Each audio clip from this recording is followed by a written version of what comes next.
Xiefeng, January 27th, 2023.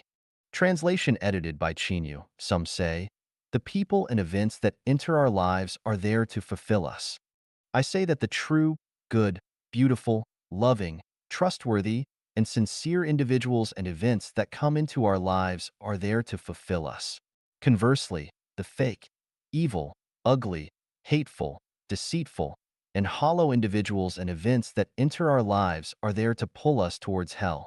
Dezhen Celestial believes that if the viewpoint, the people and events that come into our lives are there to fulfill us is invalid, is incorrect, consequently, the Chanyuan value of the world is faultless. All faults lie within us is also invalid and mistaken. She further explains that beautiful things can fulfill us because a part of our soul is inherently good and kind. Similarly, ugly things can also fulfill us as they reveal the parts of our soul needing rectification. We no longer oppose the external world but introspectively correct ourselves. In doing so, the fulfillment gained in that moment stands firm. Dezhen Celestial's inclination to present different or even opposing viewpoints, stemming from thoughtful analysis, deserves recognition and praise. Only truths entirely comprehended can become guiding principles and beliefs one consciously and willingly acts upon in their life's journey. Any truth not understood, regardless of its correctness, becomes a stepping stone easily discarded when faced with personal interests and turmoil. Regarding whether all the people and events that come into our lives are there to fulfill us, I've analyzed and negated this perspective in my article. Are the people and events that come into your life meant to fulfill you? Now, let's discuss whether rejecting this viewpoint also rejects the Chanyuan value of the world is faultless. All faults lie within us. Old Wang called Little Lu, informing him of a quick opportunity to amass wealth. Excitedly, Little Lu requested a meeting.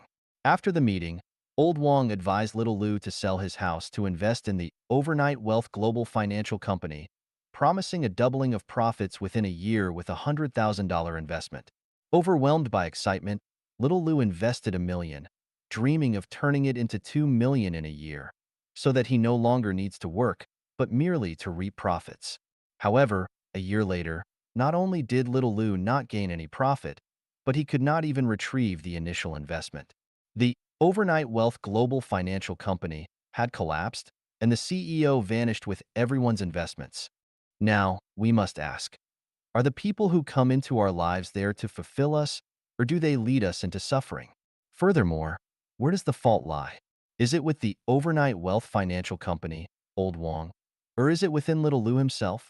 So, Dezhen Celestial, in presenting such a straightforward example, do you believe that rejecting the viewpoint that the people and events that come into our lives are there to fulfill us simultaneously rejects the value of the world is faultless? All faults lie within us? Clearly not. The Overnight Wealth Global Financial Company is not at fault. They indeed amassed wealth overnight. Old Wang is not at fault. He gained some benefits. The fault lies within Little Lu, blinded by greed, wanting something for nothing, wanting the moon. Beautiful things can fulfill us. Ugly things can also fulfill us. This is Dezhen Celestial's perspective, and I admit it's valid. Many ugly things can serve as negative examples, teaching us how to properly handle the people and events that come into our lives. In this regard, ugly things can fulfill a person. For instance, Old Wang's arrival and the investment fulfilled Little Lu by teaching him a lesson. He no longer dreams of getting rich overnight, but lives a grounded life. Yet, I ask the reader, do you wish to be like Little Lu, losing everything? Do you want such an ugly event to fulfill you? If you do, then we're not on the same wavelength. It's futile to say more. I can only wish that ugly people and events accompany your life extensively, fulfilling you. If you do not, then why not? Didn't you say that ugly things can also fulfill you? If ugly things can fulfill you, why do you not welcome them daily? Evidently, ugly people and events don't fulfill us. They corrupt us. Many people, driven by ugly people and events, commit suicide. Do we then believe that these ugly people and events finally fulfilled those individuals by leading them to suicide? Should we be grateful to the ugly people and events? Can beautiful people and events lead someone to suicide? Remember, ugly people and events only corrupt, not fulfill. If one cannot grasp this fundamental understanding, barbarism, fatuity, ignorance, and darkness will accompany their life journey. Why seek light, civilization, justice, kindness, or paradise? Hell is so ugly. Why not dwell there since even the ugly can fulfill you? 当你执着于自己的观点正确时，矛盾诞生了。When you cling to the correctness of your viewpoint, contradictions arise. Xiefeng, May 29th, 2023. Translation edited by Chinyu. Have you ever experienced this? Working together with others, facing a decision where you staunchly support Plan A while others insist on Plan B. If both refuse to compromise, conflicts arise. Anger and negative emotions swirl like a tornado, leaving both parties feeling depressed and joyless for days on end. Why is the divorce rate so high nowadays? One primary reason is when each side believes they are right and adamantly refuses to yield, eventually leading to parting ways. In business partnerships or companies, closures often arise due to partners rigidly adhering to their views, refusing to compromise. Even between nations, divergent viewpoints without compromise escalate to disagreements or even cold wars. Wherever people gather, whether in partnerships of two or collaborations involving hundreds or even tens of thousands, if everyone clings to their own views without compromise, conflicts and clashes are inevitable. Therefore, we find that those fervently clinging to their viewpoints are the ones who spark conflicts and discord, preventing themselves and their collaborators from working harmoniously together. From this, we can conclude that those who cling to their viewpoints lack understanding, reason, open-mindedness, and possess low emotional intelligence. The ones who make others happy, joyful, and free while working together are the ones with high emotional intelligence. The ones who understand reason, the ones who comprehend life's principles, the extraordinary individuals. How can one ensure that others are happy, joyous, and free while working with him? In a task, whoever is responsible has the final say. Even if you are right 1,000 times and the person in charge is wrong 1,000 times, you must abide by their decision. No doubts, no entanglements, no silent protests, no passive resistance, just wholehearted cooperation. This leads to mutual happiness. If there is no designated leader in a collaboration, when someone proposes a plan instead of discussing it, respond with, "All right, we'll do it your way." This avoids the birth of conflict, and if things go wrong, the one suggesting the plan shoulders the blame. Respecting others means not clinging obstinately to one's own opinions. Insisting on others following your ideas is disrespect. Consider, when you cease to exist, the earth will continue turning, and others will go on living. Would you still cling to your viewpoints? When working with others, if you can make them happy, you're someone who understands life's principles, an extraordinary individual, someone who comprehends reason, a seed of paradise. Try and see if you're someone who brings joy to others. When someone says, "Dog excrement smells lovely," if you immediately counter, "No, it stinks," you're rigid and lack emotional intelligence. However, if you follow up with, "Yes, indeed, dog excrement smells much better than night-blooming jasmine," you possess high emotional intelligence and understanding. When someone says, "The grassland is excellent, but the forest is not," or "Putting on shoes before socks looks better," or "Slimmer women are more sensual," or "Being a son is much better than being a grandfather," how do you respond? 我的个人生老病死观及交代. My personal views on life, aging, sickness, and death, and instructions. Xiefeng, May 30th, 2023. Translation edited by Chinyu. When I safely reached the age of 60, I deeply appreciated the grace bestowed upon me by the ancestor of Buddha, the greatest creator. Life is fraught with constant dangers and uncertainties. Thus, reaching 60 unharmed is considered a great destiny. My heart is filled only with gratitude towards the Creator. Life, aging, illness, and death are natural laws. Everyone has their own perspective on dealing with these. Here are my views. 60 marks the completion of one's life cycle, indicating that by the age of 60, one has eaten what they should, heard what they should, seen what they should, and experienced all they needed to. With life's journey deemed fulfilled, it is time to gracefully accept nature's course and embark on the next journey. If diagnosed with a terminal illness, I will not seek treatment. If a cerebral hemorrhage causes me to lose consciousness, I adamantly refuse and oppose any resuscitation efforts. I've lived a fulfilling life with no regrets. I eagerly anticipate the place I'll go after death. Bringing me back to this world would be cruel. After my death, if anyone is around, I hope they cheerfully cremate me, scatter my ashes as they wish. I arrived empty-handed and will depart the same way. Everything I possess belongs to the second home. Therefore, let everything return to the home. No memorials, monuments, or tombstones are needed. Let me dissipate in the wind while everyone eats, drinks, sings, and dances. Life is a dream. When we wake, it's all gone. I owe nothing to anyone, and no one owes me. This is my dignity as a living being.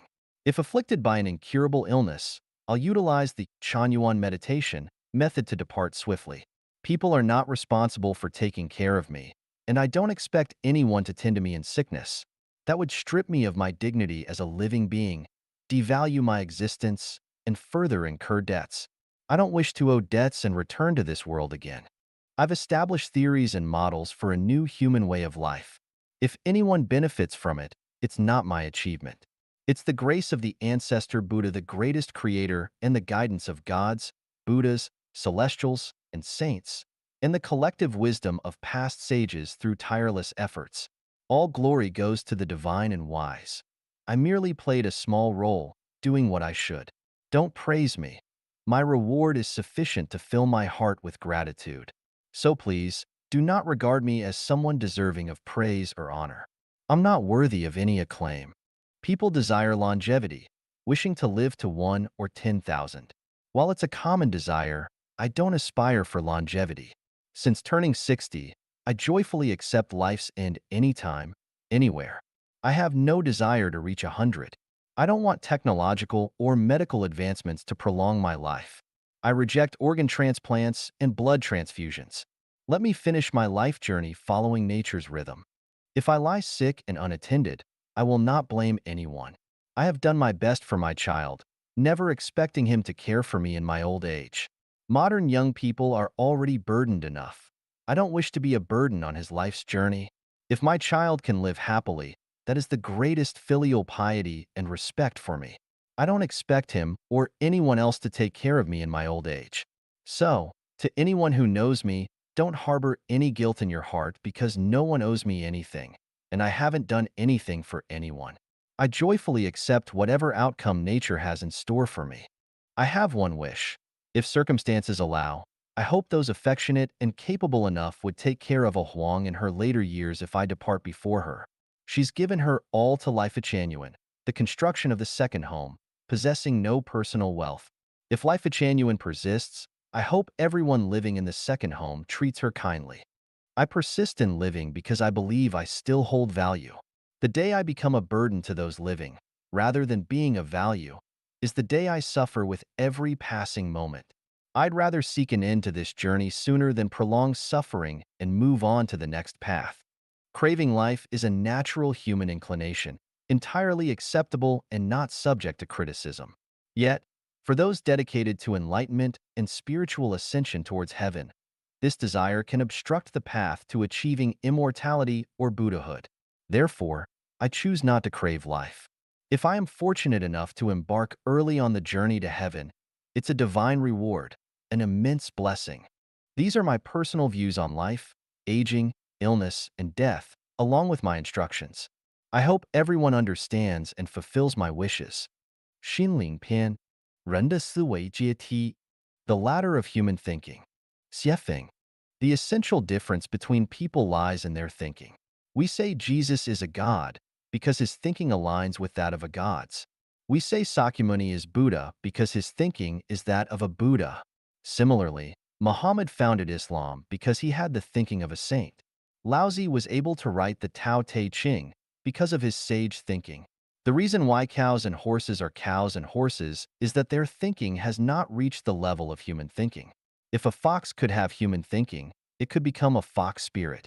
If a pine tree had the thinking of a Buddha, it could become a Buddha. An ordinary person, even if they live for 1,000 years, will remain ordinary if they do not change their conventional thinking. But if their thinking changes, they can develop towards the existence of corresponding thinking. That is to say, if a person learns from animals over time, they will descend into an animal. If a person learns from saints and sages over time, they will ascend to be a saint or sage. Therefore, the most important thing in life is not to find ways to possess material things, but to find ways to change thinking. Because a pig, despite having 10 pig pens and mountains of feed, is still just a pig. Similarly, a person, despite having 10 villas and billions of dollars in the bank, is still just a person. No matter how majestic a horse is, no matter how many female dogs a dog has, no matter how many mountains a tiger can dominate, even if a fish occupies the entire reservoir, there are few people who want to become a horse, a dog, a tiger, a fish. Why? Because animals are inferior to humans. Similarly, even if a worldly person has a wealth of treasures, a group of wives and concubines, and a prominent position, gods, Buddhas, and celestials would never want to become a worldly person.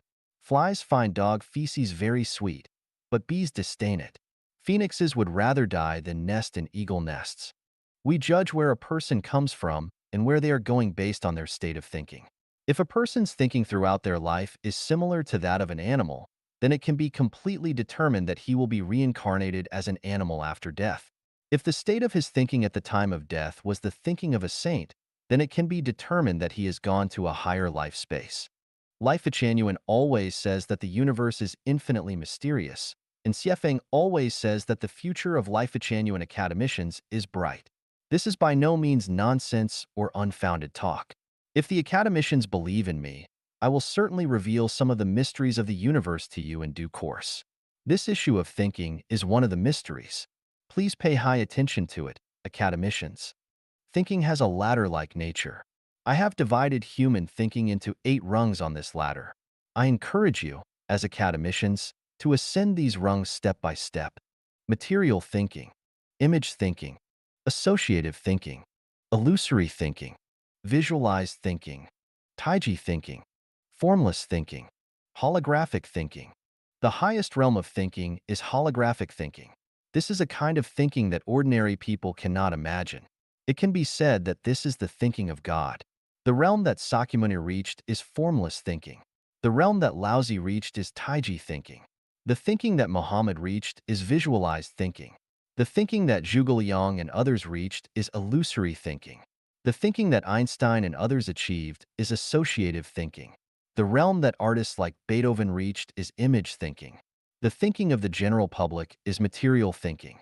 Some prophets, witches, magicians, astrologers, fortune tellers, eccentrics, etc., have illusory thinking. My requirement for academicians is to abandon the first 4 kinds of thinking and directly enter visualized thinking. The term visualized thinking originally came from Tianhe Celestial. I hope he will explain it to us in the future. The thinking I have is holographic thinking. The origin of the universe, the origin of life, the origin of mankind, the origin and characteristics of the greatest creator, the 36 dimensions of space, etc., are the results of my being in a state of holographic thinking. Visualized thinking is mentioned in my self-refinement articles. I hope Tianhe Celestial will not hesitate to teach. I once praised Taiji Celestial for having Taiji thinking, but that is just a spark of spirituality in Taiji Celestial, a drop in the ocean. I hope Taiji Celestial will focus on Taiji thinking, first thoroughly understand the Tao Te Ching, and gradually gain a deeper understanding. If you have any questions, I will guide you. Formless thinking is Buddha's thinking. It can be said that if you reach the realm of formless thinking, you can become a Buddha. This is beyond doubt. I hope that Foshan Celestial will thoroughly understand the Diamond Sutra. Other academicians can cross-practice. If you don't understand, feel free to ask, and we will communicate. I hope that the academicians of Life Genuine will eventually reach the realm of formless thinking. This is the only way to go to the Celestial Islands continent. 真善美人性的核心价值，生命禅院的人性观. Truth, goodness, and beauty, the core value of human nature. The perspective of human nature. Life Genuine. Shuefeng. The big world in our view is just an art form of truth, goodness, and beauty, but the real truth, goodness, and beauty is hidden among the dazzling art form. There is nothing strange for a piece of two-dimensional canvas, but after the painting of Maestro, this flat canvas can display multidimensional space. Hovering clouds during daylight, many peaks scattering in different distance, interspersed by the flowing water under the small bridges, people walking and birds flying. All those infuse people with a sense of truth, goodness, and beauty which characterized with distant quiet and vast infinite. However, let's take a deeper look and ask whether this is the truth, goodness, and beauty. Of course not, it's just an art form, and the real truth, goodness, and beauty is hidden in the back of the picture, in the artist's heart and mind. That is to say, the real beauty is hidden under the representation of art, and everything outside is just the external art manifestation of the hidden truth, goodness, and beauty. Similarly, people's truth, goodness, and beauty are concealed in human nature, and the outward appearance is just the artistic expression of the intrinsic truth, goodness, and beauty. We live in a fantasy art world. We flatter ourselves living truly. In fact, we are just some embellishments on the canvas of artists. As the pigment is washed off, the canvas will restore to a monotonous flat surface. After the change of time-space, the true of us will restore to our original life status quo, and then make a fresh start to another art form. People have six perceptions as vision, hearing, olfaction, taste, touch, and telegnosis, and the first five perceptions perceive the world by the media of artistic substances. What we perceive are just the external art forms of truth, goodness, and beauty, but not their essential characteristics. Only the telegnosis is able to surpass the artistic material platform to directly perceive the world of truth, goodness, and beauty. 一艺术形态的本源就是真. 1. The origin of the art form is truth. Everything perceived by vision, hearing, olfaction, taste, touch are not truth but an art metamorphosis of it, and the real truth is implied at the origin of this artistic representation in the big world. Joe Smith wrote the word human on a blank sheet and then erased it. What did this process mean? This means that the word human on the blank sheet is not true, but a kind of artistic expression originating from the heart of Joe Smith. The real truth is not the word, but Joe Smith, the person. The word human will not appear on the blank sheet without the person, Joe Smith. That means as long as Joe Smith exists, even if the word human is erased, but there will still be a word human. Is a flash in the pan true? Of course not. It is just another human written on a blank sheet and then being erased. It is just an artistic expression of truth hidden at the origin of epiphyllum, and its truth implies in the life structure of this plant. Is human true? Of course not. Human is just an artistic expression form in the life structure. Are bacteria, insects, vegetation, birds, and animals true? Of course not. They are just different artistic expression forms in the life structure. When we see the light of a lightning, the lightning is no longer in existence. When we look up at the stars at night, among those emitting light stars, some of them may have disappeared. When we watch those vivid characters on the video screen, some of the actors may have passed away. When we are complacent of what we own, does it ever occur to you that these things will soon pass out of existence? We live in a virtual reality, and actually what we have seen are all false. Those so-called illusory things, namely the things that the art world tries to express, are true. Visual truth is in line with the scientific and logical deduction, but it is very absurd in the philosophical sense. Standing on a point and going straight ahead, in the end one will unconsciously walk back to the start. Its essential effect equals to zero. Human society seems to be developing and moving to a higher stage of civilization. In fact, it is retracing its steps, and finally will return to the starting point. Winter passes and spring comes. Until the bumper fall passes, it will be back to winter again. For seasons continuously cycle one after another. Fall is coming and the weather is getting cold. A group of wild geese flying south, and this occurs years after years repeatedly. A person, from birth to death and from death to rebirth, one world after another, is always in this way from reincarnation to transmigration. He, walking and walking, seems to be moving forward, but eventually he will return to the starting point. Without the qualitative change, life can only cycle in a strange circle. To avoid moving in circles, we have to focus on truth of life and neglect the art forms of life. To understand truth, we have to be armed with the abnormal thinking. Life at Genuine begins with the abnormal thinking in order to guide some people that they should not return to the starting point of life, but should transit to a higher art form of life. People seem like have found truth, but the fact is not.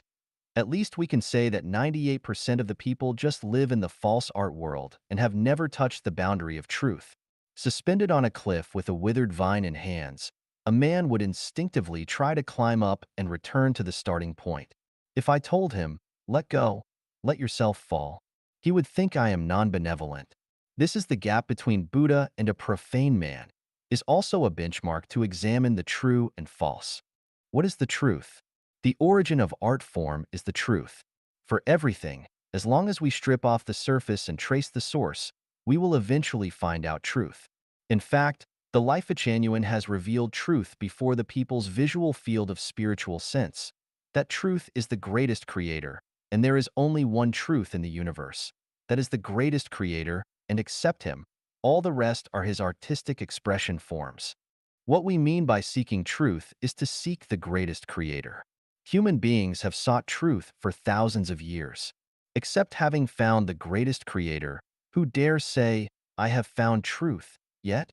To seek truth departing from the greatest creator is to make vain efforts, is to deceive oneself, and is to set bondage on human beings.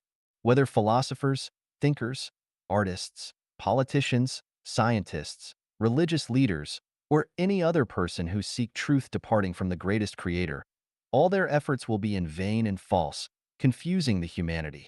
Life at Genuine expounds the greatest creator with hundreds of thousands of words in order to reveal truth for human. However, when some people seeking truth get up to the God in the Bible is not the real greatest creator, they are confused. It is difficult for them to accept when their inherent thinking pattern is overturned, and so they wanted to return to the starting point. It's just like a man who hanging from a cliff with a withered vine. He desperately wants to seize the withered vine and unwilling to let it go. As a result, he cannot climb up the cliff, nor can he get down on the ground, so he can only swing in the air. I get a range out of you crosswise, but a summit sidewise. Different visages from near or far, from low or high. The Bible, the Quran, and Tao Te Ching, the Buddhist scriptures, science, Marxism, Mao Zedong thought as such can only see either a ridge or a peak, either a distance view or see a close shot. Only organically integrating these fragments, which are seen from different profiles, we can see a probable panorama of truth. If we just grasp a part of it and then attack the rest, this is just like the blind men feel an elephant, which can only leave us far from truth. To seek truth and preserve truth is completely different from playing the concept game or moralization. It involves the life trend of each person. The water without a source is bound to dry up. A tree without root is bound to corrupt. The heart without soul is bound to die. A man without telegnosis is bound to transmigrate in a fixed circle again and again. Truth is the key elements in the core value of human nature. Without truth, the person will be short of human nature. A man cannot have a perfect human nature if he does not have the greatest creator in his mind, because his brutish nature may break out at any time to harm others and nature. Is it possible to have a good future if a man is without human nature? It is just a daydream. Someone will inevitably argue. The ideas of Xiefeng are all rubbish, nonsense, and fart because some senior officials and millionaires never worship the greatest creator but live a more elegant and pleasant life than those who worship the greatest creator. That is right. There are a lot things in this world that can be easily mixed the false with the genuine, but we have to understand. The smaller the specific gravity, the easier of floating and fluttering. For a plant, the faster of growing, the shorter of lifespan. The smaller of energy, the easier of taking shape. The more of the gain, the greater of the loss, the more enjoyment in this life, the more miserable in afterlife. We often praise that the masterwork of art is very lifelike, but we never say that the masterwork of art is truth, because art is just a metamorphosis of truth. We praise all the scientific achievements are very close to truth, but we never dare to say that scientists have found truth, because science is just one way to seek truth. We praise some people are immortals, saints, but we definitely dare not say that they are the embodiment of truth, because the component part of maintaining truth and safeguarding truth in their humanity is just a little more than that in the common peoples. Is everything we can see real? For an instant, the discrepancy has been more than 100,000 miles. Everything has changed in a blink. Is it true? Truth is invariable, and the variant is not truth. It's better for us to put more component part of truth in our human nature. 维护艺术形态有序和谐的机制就是善. To maintain the orderly and harmonious mechanism of the art form is goodness.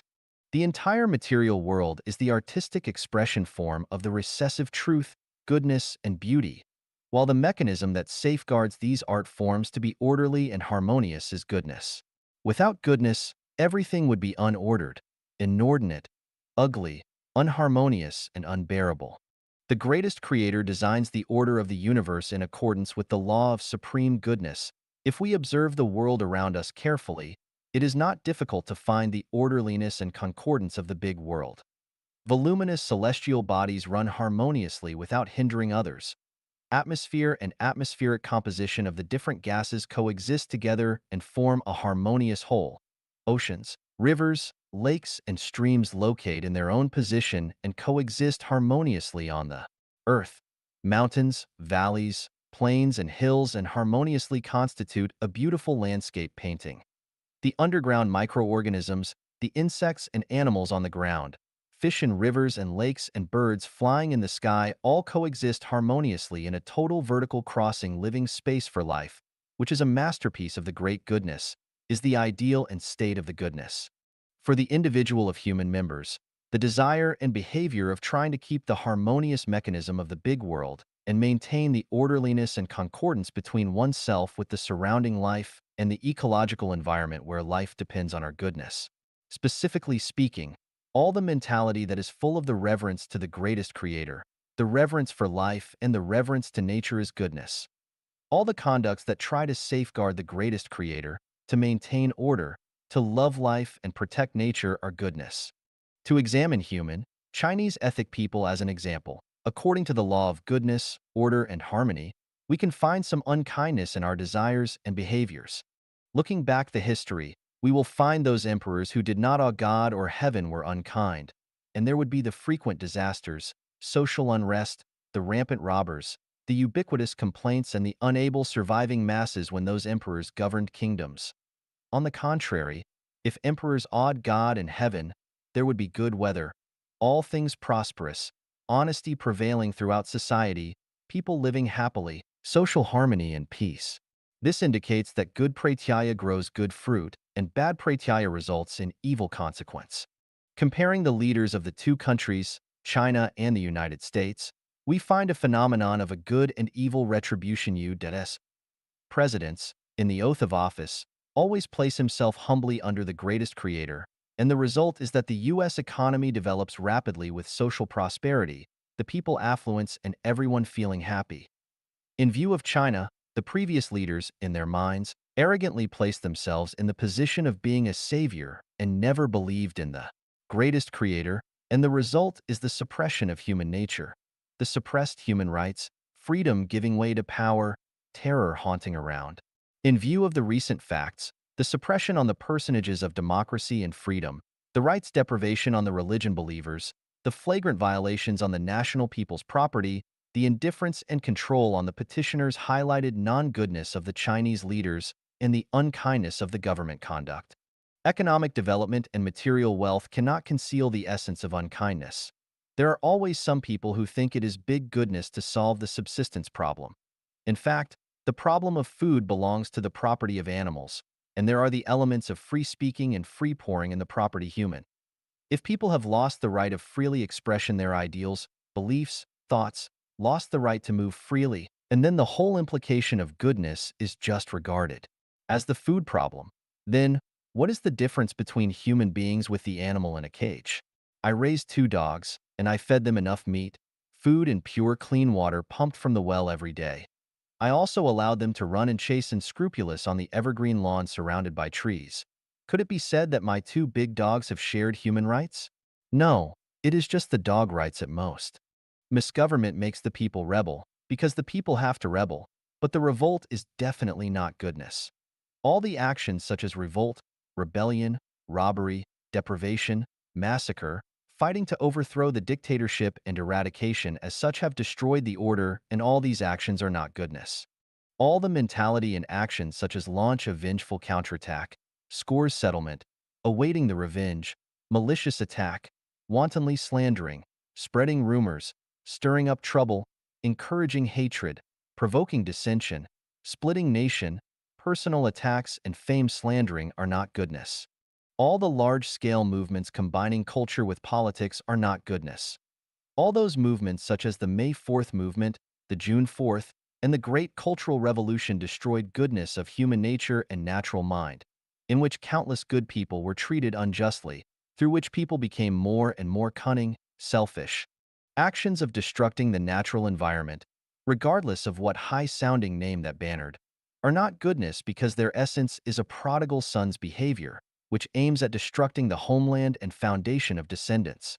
All the mentality and actions such as jealousy, hatred, manufacturing fake to reap huge profits, counterfeiting brand name, stealing others' achievements, oppression, exploitation, fraud, extortion, blackmail, theft, murder, arson, abuse, loan sharking, adding insult to injury are not goodness. All the plots invented or created on the battlefield, officialdom, market, casinos, situation related with love aim at entrapping, blowing, weakening, and destroying the others are not goodness. Goodness is a scale to measure of a person's human nature. To find out if a person is goodness or not depends on whether he can keep harmonious relationship with the world around him. Once the disharmony appears, at least one part, and even two or more parties are non-goodness. Goodness can be classified to greater goodness and common goodness. The greater goodness is the property of the greatest creator, gods, and Buddha, and the common goodness is the property of saints, sages, and wise men. The big benevolence seems heartless. The big goodness seems evil. Keeping Satan, predators, and designedly destroying part of the human are conducts of the high goodness, which is difficult to be understood according to the common sense. To maintain the orderliness and harmony of human and nature is just to conduct the low goodness. Human can only preserve the low goodness and should not conspire the high one. Otherwise, human will certainly take the road of demons. If politicians are unkind, it will inevitably lead to the popular discontent. If thinkers are unkind, this is bound to misguide human. If scientists are unkind, they are bound to become the accomplices fighting against human. If religionists are unkind, they are bound to terrify human with terror. If writers are unkind, the noveletish works are bound to pollute the human soul. If artists are unkind, this is bound to make the antics distort humanity. Goodness is also a state. The nice ideal comes from the wish of goodness. I wish everyone has goodness, and everyone has a nice ideal. 三艺术形态的和谐比例搭配和对称就是美。3. The harmony, proportion, collocation, and symmetry of art forms are beauty. The art form of nature, including human, is designed by the greatest creator in light of the law of beauty. The law of beauty is the harmony, proportion, collocation, and symmetry, and everything from the configuration of the celestial bodies to the outward appearances of plants, from the crystal structure to the different shapes of animals, from thick and thin of color to the light and shade of light embodies the harmony, proportion, collocation, and symmetry, gives an infinite beauty for visual sense. What the sense of beauty brings people are comfort, safety, happiness, joy, delight, tranquility, and peace, but the forms being unsuitable to the sense of beauty bring people with nausea, anabole, dizziness, anxiety, anxiousness, depressing, worry, and terror. The towering cliffs, tilted building, disabled body, grotesque objects, far-fetched environmental layout, drawings and sculptures composed by unmatched proportion, strange sounds and music without any melody, the dyed-in and young head of young people and clothing with asymmetric patterns on left and right sides, etc. make people fretful and uncomfortable. Graceful art form and environment endows life with longevity, but the ungraceful art form and environment makes life short and even leads to suicide. In view of human society, a charitable king, the highly efficient government agencies with few but good staff, the management mechanism with a pyramid model will impress a sense of beauty on people. However, a management mechanism with tripartite balance of forces, overstaffed organization, inefficient work, No one in charge, and interference of many other departments can only give people a sense of chaos, disorder, blindness, depression, and sense of foreboding. In view of families, the cell of society, showing respect for the aged and love for the young, the harmonious couples, elders and juniors each in their places, female coordination, friendly neighborhood, and self-effacing for siblings will bring people with the beautiful sense of tranquility and peace. However, the families characterizing with the insatiable senior, irreverent junior, weak male, strong female, hostile neighborhood, suspicious and vengeful brothers and sisters bring people with a sense of foul atmosphere, incomprehension, reversion of yin and yang, and disarrangement. In view of the human individual, a man with proud temper, rash character, bad fortune, and poor wisdom prefers seeking quick success and instant benefits, but he always conspires a great cause. A man speaks rudely, stirs up enmity, and is not good at his own job, but he always makes random comments on others. A man ignores his proper occupation, but he always wants to incite and abets others so as to start a campaign. A man always gives up halfway, sticks to his guns, worships nothing, changes by day after day, and seldom reflects on himself. But he always blames that others' life proportion is inharmonious, asymmetric, and short of beauty. The advanced state of people's ideological level is the state of supreme goodness and supreme beauty. What they called saints refer to the people whose ideological level have reached the ultimate state of goodness and beauty. We can always tell the dignity and humbleness of a man's soul depending on the proportion of the goodness and beauty that his whole human nature occupied. The appreciation and pursuit of beauty is the eternal and maximum driving force to promote human to move on towards the civilization. In order to seek the sense of beauty, some scientists, artists, philosophers, thinkers, writers, and religionists begin their act of learning, exploring, and progressing. It is absolutely not simply to gain the powers and material benefits that they are engaged in their careers. The beauty of all is added by the greatest creator. To safeguard the beauty is the bounden duty for the gods and the Buddha, the ideal and pursuit for the saint, the sage and the wise men, wishes for the ordinary people. Beauty is one of the core values of human nature. Only when beauty is in human nature can the lives bloom brilliant flowers and bear rich fruit. If a person abandons the beauty, his life would wither, and his life journey would be calamitous. Wish everyone has beautiful human nature. 4. 顺便谈谈人. 4. Endurance. A blade on heart forms the Chinese character of forbearance, which is a way of humiliatingly seeking the existence in a desperation state. The greatest creator does not require us to live disgracefully. If we regard forbearance as an excellent quality of human nature, we would have completely departed from the principle that of well-being, which is to say we have given up the freedom and human rights and we just serve as the role of cattle, horses, pigs, and dogs.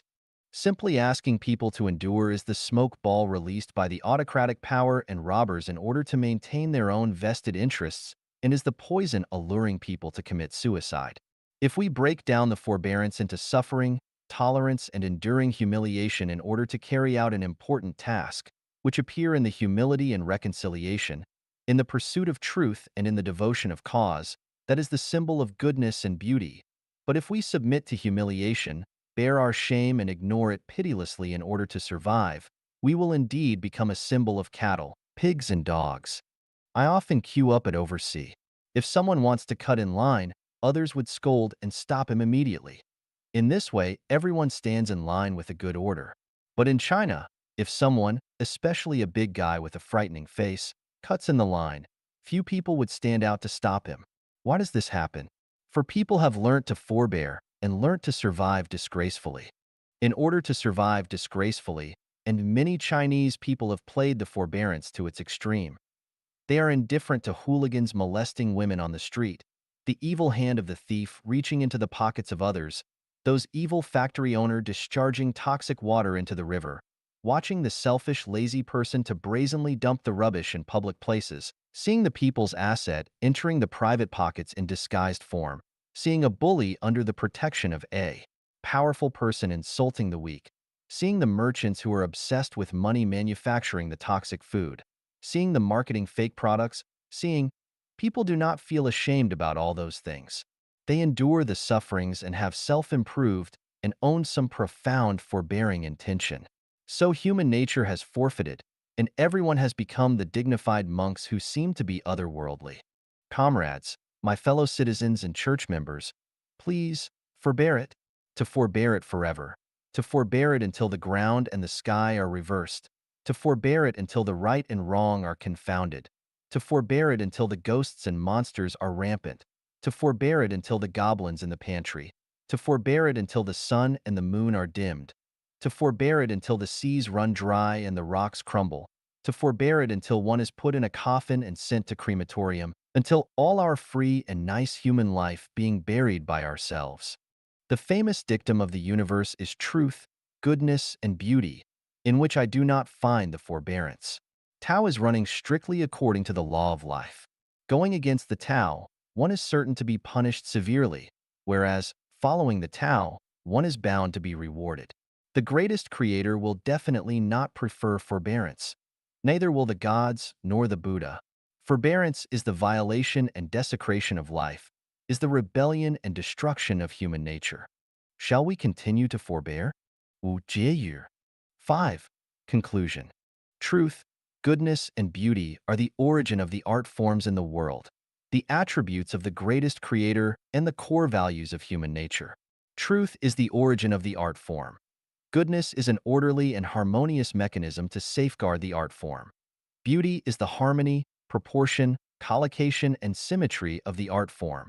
The combination of the universe is the combination of truth, goodness, and beauty without which there will be no the universe. Human is a kind of art form as well as a kind of art metamorphosis of truth, goodness, and beauty. Truth, goodness, and beauty have the features of immutability, but all the rest are just works of art which will change along with the changes of time and space. The lofty ideal is a kind of ideological level in seeking and safeguarding truth, goodness, and beauty. This ideological level can make a man's life a continuing transit to the eternal truth, goodness, and beauty, and will eventually win the eternity of life. The essential difference of the ignorant person, the laity, the mortal, the sage, and the saint lies in the different remaining proportion of the ingredient in its own human nature. The fewer the ingredients, the more likely to locate in the state of animal world. The more the ingredients, the more likely to move towards the sage, the celestial, to become the celestial being, the God, and the Buddha. This is not the far-fetched false talk, as long as there is the relatively perfect quality of truth, goodness, and beauty in our human nature. Isn't it difficult to become a celestial being?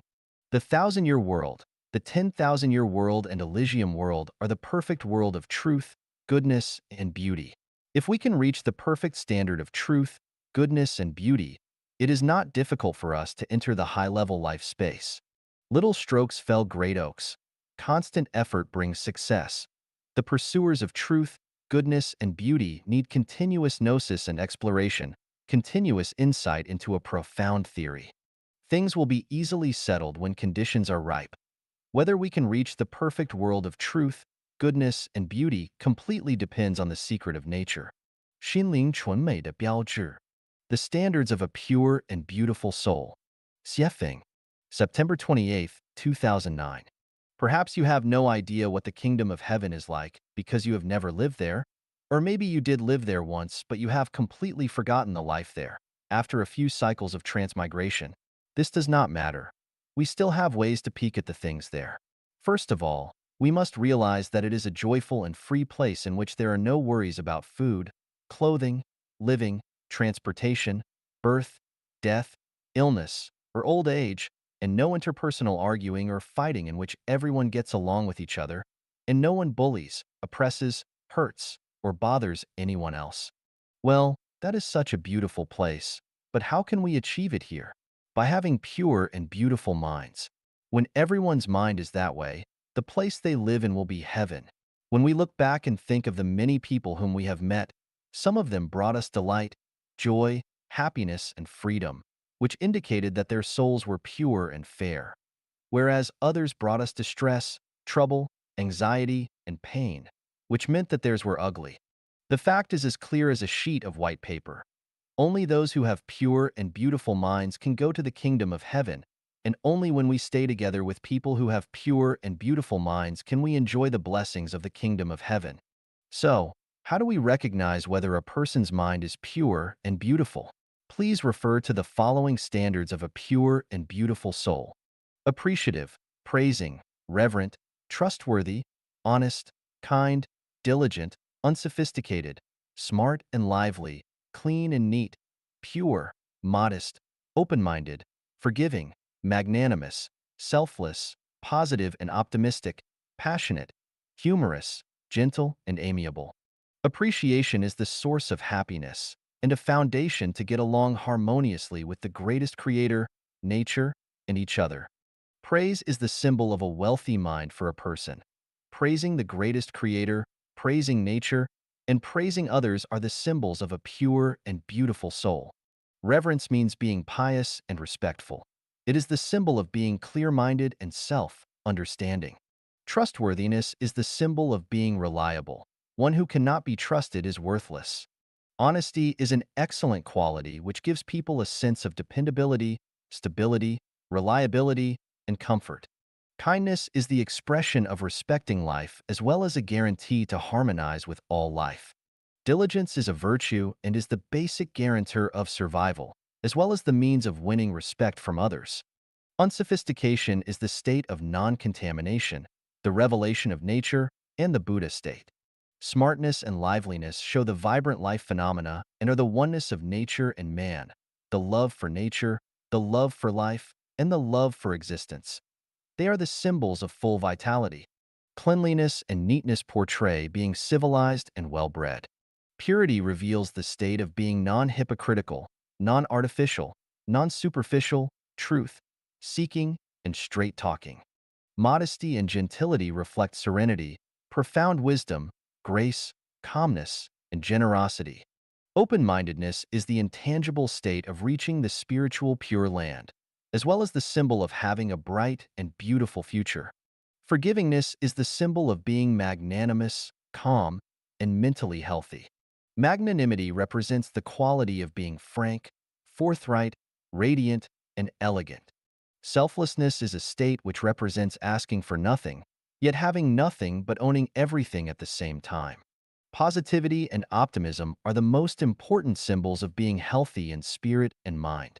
Passion is the symbol of being full of vigor, the process of creating beauty in life, and the artistry of life. Humor and wit are the expressions of being tactful, the life portraits of being skillful, at ease, natural, unrestrained, and elegant. Gentility and amiability are the catalysts of perfect lives, the oxens of excellent quality, the yeast of subliming lives, the detergent of blundering and weariness, the nourishing womb of joy and happiness, and the midwife of a happy life. When people have the above qualities, then they have the qualifications to proceed to the kingdom of heaven, and their futures are bound to be in heaven. When we are staying with such people, delight, joy, freedom, and happiness will flow continuously. Only intelligent people know the value and significance of having the above-mentioned qualities. Foolish people will not even bother to try. 人生从这两个目的展开. Life unfolds from these two purposes. Xiefeng, edited by Kayer. Life unfolds from two purposes. The first purpose is to make life happy, joyous, free, and blessed. The second is to allow life to extend and develop into a higher space.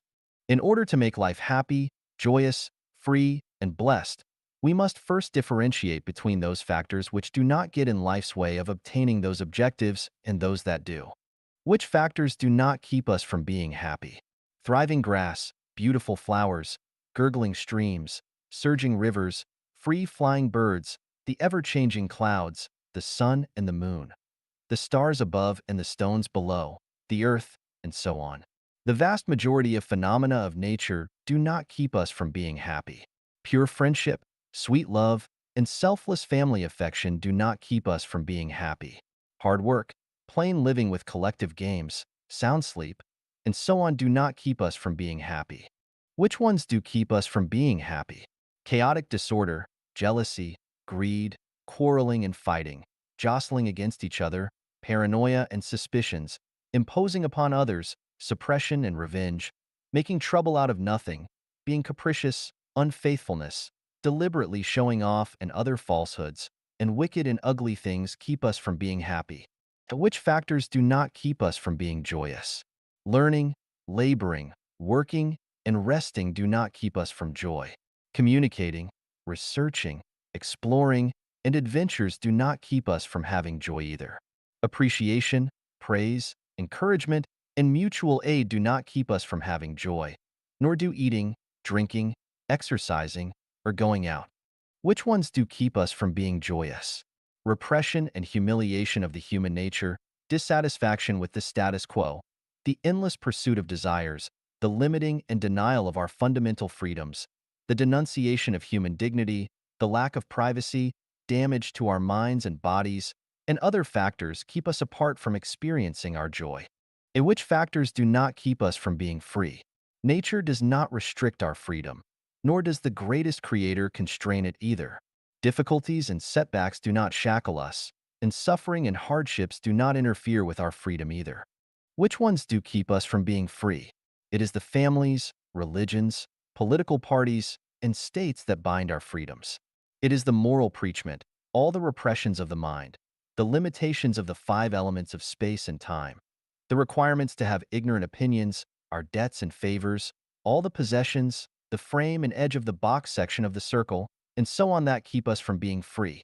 Which factors do not hinder us from being blessed? Pleasurable situations and sincere content in life make us feel blessed. Yearning for beautiful things in the celestial world make us feel blessed. Being able to freely enjoy tranquility without interference makes us feel blessed. Being able to play, chat, flirt, and drink refreshing water make us feel blessed. Appreciating the beauty of things and feeling grateful make us feel blessed. Which ones do interfere with our experiencing blessing? It is the discontented psychology, the jealousy and resentful emotions, the dissatisfied thinking of reality out of time, the persistence of people, events, objects, ideas, the attitude of giving up the present to blindly pursue results, the anxiety caused by excessive possession, the contradiction between the ideal and the reality, and other factors that hinder our blessing. In the pursuits of happiness, joy, freedom, and blessing are perfectly justified rights, and leading such a life is the wish of the greatest creator and is always a paramount goal of life. Planning life and understanding life around this goal is in accordance with the way of the greatest creator. Therefore, under the principles of reverence to the greatest creator, reverence to nature, and reverence to life, any outlook on life, morality, values, means, and ways that can make our lives happy, joyous, free, and blessed are both proper and acceptable, but any outlook that hinders them are wrong and are unacceptable. In this way, our lives are clear, and we will always distinguish truth from falseness in everything, and we will enjoy them without regrets. The other purpose of life is to extend life to a higher level of space. Life is short, like a colt crossing the river. Centuries pass in the blink of an eye. If we are not sustained with a more ambitious ideal, if we do not aspire and pursue the celestial world, then we will be likely to lead befuddled lives, to commit sins, to become disillusioned and frustrated with the mortal world, will be prone to wander helplessly and grow dread, and end up going from bad to worse and unable to rise up after we fall. Therefore, when we go on self-refinement and self-cultivation and explore the mysteries of time, space, and life, we should also be moving toward heaven. In guiding us to trek and climb to the highest realm of life and Life at Genuine is essentially discussing centering around these two purposes. If our lives center on these two objectives, then we will feel clear-minded and enlightened, and the cloud will be lifted. 人生来无罪. Man is not born of original sin. Xiefeng. February 10th, 2008. Translated by Transin and edited by Care. Is nature good or evil? This controversial issue, which has been debated for thousands of years, finally gets answered correctly from Life at Genuine. Good and evil are not the properties of nature, but are determined by material logic. In other words, when the material content is achieved through the content of consciousness, there will be the distinction between good and evil. Shinkuan Buddha of Life at Genuine said this: there is no right or wrong or good or evil on the level of consciousness. Consciousness only reflects the results achieved by material logic. Right or wrong and good or evil is determined by material logic. Meeting the material logic that creates the totality is right and good. Destroying the material logic that creates totality is wrong and evil. Therefore, from the point of view of pure consciousness, on that level, there is no right or wrong. However, if consciousness appears and uses the content of consciousness to achieve material content, then the consciousness can be right or wrong and good or evil, which is determined by the material logic that achieves the content. For example, the information stored in a computer is binary, whether good or bad. Does not have a right or wrong, or good or evil nature. The right or wrong and good or evil is the result of the application of the information on a physical level. Likewise, scientific principles can improve the lives of people, but can also manufacture weapons to destruct human life. Similarly, on the consciousness level of the universe, that is, alaya consciousness, there is neither right and wrong nor good and evil. The consciousness of the universe only truthfully records the data of material cycle, data of life's consciousness, and activities in the universe. The right or wrong and good or evil of the universe is determined by individual consciousness of life. And the individual consciousness that decides the good or evil is determined by the application of the consciousness of life on material logic. And the right or wrong and good or evil that reflects the application of material logic is determined by the totality of the material cycle. As a result, both arguments of nature is evil and nature is good are wrong. Well, what does Life Genuine say on the issue of whether we are born into sin or not? We are not born as such. Sin is the result of the incomplete and imperfect social operating mechanisms of human society and is not innate. The root causes of the suffering of human societies for thousands of years lies not with sin, but with the imperfect operating mechanism of human society. If the operating mechanism is complete and perfect, people will not sin, but if the operating mechanism is not good, people may sin. Let's examine whether our conclusion is correct or not. Chinko Buddha has given us the following example. 6 people live in an apartment with only one toilet, so the use of the toilet becomes a problem which leads to conflicts with unpleasant results. Sin thus comes along. If the conflicts due to the unreasonable limitation of the toilet are resolved, say, by building a second toilet, then they will be lessened. And if we built a third toilet, the conflicts would be minimized even more and the so-called sins would not arise. Therefore, the sin caused by toilet use was not innate, but was from the restrictive design structure of the apartment. If we compare sin to flies, we have to ask where flies come from. If we go to a place with a clean and beautiful environment, we see hardly any of them. But if we go to a relatively dirty and messy environment, we will see many flies. This is true. Actions speak louder than words. The fact has proven that flies do not come from nowhere, but from unclean environments. In Chinese history, there were many instances of peasant uprisings, including the revolution of Chinese workers and peasants under the leadership of the Chinese Communist Party. What led to that? Did the peasants and workers naturally want to revolt and rebel? Absolutely not. Uprisings and revolutions are caused by bad social operating mechanisms. If the social operating mechanisms are good, especially if the distribution of the means of production is reasonable, there will not be any rebellions or revolutions. The corruption in the Singapore government is less than in the Chinese government. Could it be that Chinese officials have innately corrupt hearts? No. There is something wrong with the government's operating mechanism. There is anger and there are conflicts between wives and husbands, and sometimes there are the phenomena of affairs outside of marriage, or bigamy, and so on. Could it be that people are born to be angry and to have conflicts with each other? No. They are the results of the survival mechanism, marriage mechanism, and family mechanism. If there were no marriage, then there would be no family operating mechanism, and these phenomena could have been avoided. The world's population is now reaching 6.8 billion, right? This enormous population is drastically depleting our natural resources. The pollution of air, water, and all the natural resources on Earth is a testament to our overpopulation. Fierce competition and a series of overt and covert conflicts result, upsetting people, both day and night. What are the reasons? The reasons are because there is something wrong with the social operating systems. It is not that people are sinned, Not at all. In short, man is not born sinned. There is the saying of forcing young girls of good families to prostitute themselves and forcing boys to join the rebels. Who forces? It is the social operating mechanism that forces. As I have said before, the core crisis of mankind is the crisis of the soul. Well then, I am now saying that man is not born from sin. The sin is caused by bad social operating mechanisms. Are they contradictory?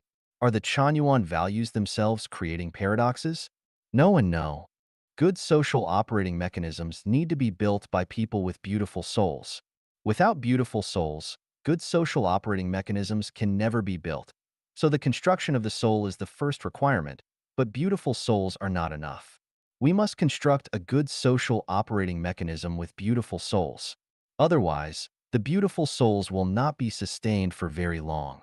This is more like the love between men and women. At first, everything goes fine, but if they do not build operating mechanisms to reinforce their original intentions, conflicts will soon develop which will either lead to their breaking up or to their struggling in pain for a lifetime. All religions, including Christianity, Islam, Buddhism, Taoism, Hinduism, and others, have problems on establishing good social operating mechanisms. All the various cultivation groups, including the Indian ones, the Chinese ones, recent spiritual practice groups in the West, and others have ignored the establishment and construction of good social operating mechanisms. All political parties, especially the Communist Party organizations under the guidance of Marxism, are working hard to build better social operating mechanisms, but they neglect the greatest creator and the construction of the human soul. If political party organizations neglect the greatest creator and the human soul, they cannot build good social operating mechanisms, despite how hard they might try. If religious organizations ignore the building of good social operating mechanisms, then regardless of what they claim, whether it is the reappearance of Jesus, the reincarnation of Maitreya, deity celestial beings descending to earth, the reappearance of Dharmakakra, or threats such as impending catastrophes or the apocalypse, are useless and unhelpful to the world. If cults conjure up their spirits and deities, describe fortunes and disasters, and escapes from reality, lead befuddled lives as if drunk or in a dream, study sorcery and witchcraft, and play with spells, their members could never become celestial beings or Buddha or get away from the 6 worlds of reincarnation. For them to even re-emerge human, an afterlife would be very difficult. If you sinned in your previous life, then you have been punished. If your ancestors sinned, they had to bear it. But that has nothing to do with you. A king's children may not be kings or queens. A thief's children need not necessarily be thieves. Man is not born into sin. Whether we are sinned or not depends on whether we revere nature, revere life, revere the greatest creator, and whether we take on the way of the greatest creator. 怎样才算过了河 1. What counts is having crossed the river. 1. Dayform Buddha. December 3rd, 2006. Translated by Treasure and edited by Care. Why is it so hard to find soulmates in our lives? A soulmate is another self that resonates with our souls. Those with souls that do not completely resonate with ours cannot be our soulmates. Life becomes fulfilled when one finds their soulmate. But although this is the dream and expectation of most people, it is very rare that they actually find them. Why can we not find ours? Why is it so hard? There are thousands of reasons, but the core one is that we ourselves are not frank and honest with each other. Being with friends brings us joy. Being with soulmates brings us sedateness. Such beautiful feelings are really beyond description. Where is heaven? Heaven is the place where soulmates unite with each other. Soulmates do not possess each other, but enrich each other. Do not occupy each other, but allow full freedom for each other. Do not pillage each other, but give to each other. If both parties are willing to devote their lives to each other, then they are soulmates. The human world is only a mortal world because we cannot find our soulmates here. The place where there are no soulmates is the mortal world. The reason why the 1,000-year world, the 10,000-year world, and the Elysium world are paradises is because we can find group of soulmates there. Only by bearing our souls, by bearing ourselves completely, and by dedicating ourselves, can we find our soulmates. Darkness confuses people and makes them afraid. See nothing and understanding nothing. How can people be joyous and comfortable in darkness? People wrap themselves up, do not let outsiders see their inner worlds, watch and monitor others like thieves, and make others clear but keep themselves unclear. So how can they find a soulmate? Climbing to the sky is hard, but understanding oneself is even harder. Pursuing Tao is extremely hard, but facing one's true self is much harder. Being hypocritical is ugly and one of the symptoms of an imperfect life structure. Selfness is the chief criminal that causes our own and others' pain, and the greatest obstacle to the way of self-improvement. The greatest difference of self-improvement and self-cultivation between Life Genuine and other sects is that our emphasis is on the perfection of non-material life structures. As long as our structures are perfect, then we will acquire Tao and become celestials. From differences of perfection, we achieve differences of fruition. Other sects emphasize the training of skills, such as dredging meridians, alchemy, chanting mantras, reciting sutras, meditating, practicing pranayama, collecting qi, twin cultivation, and so on. The difference between Life Genuine and other sects such as Christianity, Buddhism, Taoism, and Islam is that Life Genuine follows two paths at the same time. One is the path of life, the other is the path of life. Not only do we enjoy our lives, but we also pursue a beautiful afterlife. Not only do we devote ourselves to humanity and to creating the Life Genuine era, but we also extend our lives into the higher level spaces of life. Other sects generally take no account of this life, but emphasize pursuing their future, afterlife. We are unique in that we do both. Obviously, without processes, there are no results. Without good processes, there are no good results. Those who do not feel joyous and happy as humans are absolutely unable to reach heaven. How could we enjoy heaven if we always wear sad faces? If there is no joy and happiness in our life structures, then how could we enjoy pleasure and happiness in heaven? If we cannot conduct ourselves well as humans, then how can we understand how to become celestial beings or attain Buddhahood? If we cannot learn courses of primary and middle school very well, then how can we study university courses well? The self-improvement and self-cultivation of Life Genuine is unique. Our aim is to let everyone always lead joyous and happy lives, to really laugh, to become children with wisdom, to forget what fear, worry, and death are, to be each other's soulmates, adore each other, dedicate ourselves to each other, and love each other until death. Finally, we will abandon and forget about ourselves completely, only devote ourselves, and become so foolish that we will not even care about what is in our own best interest. When we become this way, then we will have achieved our goal. Newcomers to Life Genuine might have the illusion that Chanyuan Celestials are silly children who lack profound wisdom and enjoy fun all day without self-cultivation, but the opposite is actually true. All Chanyuan Celestials have clear minds and brilliant wisdom.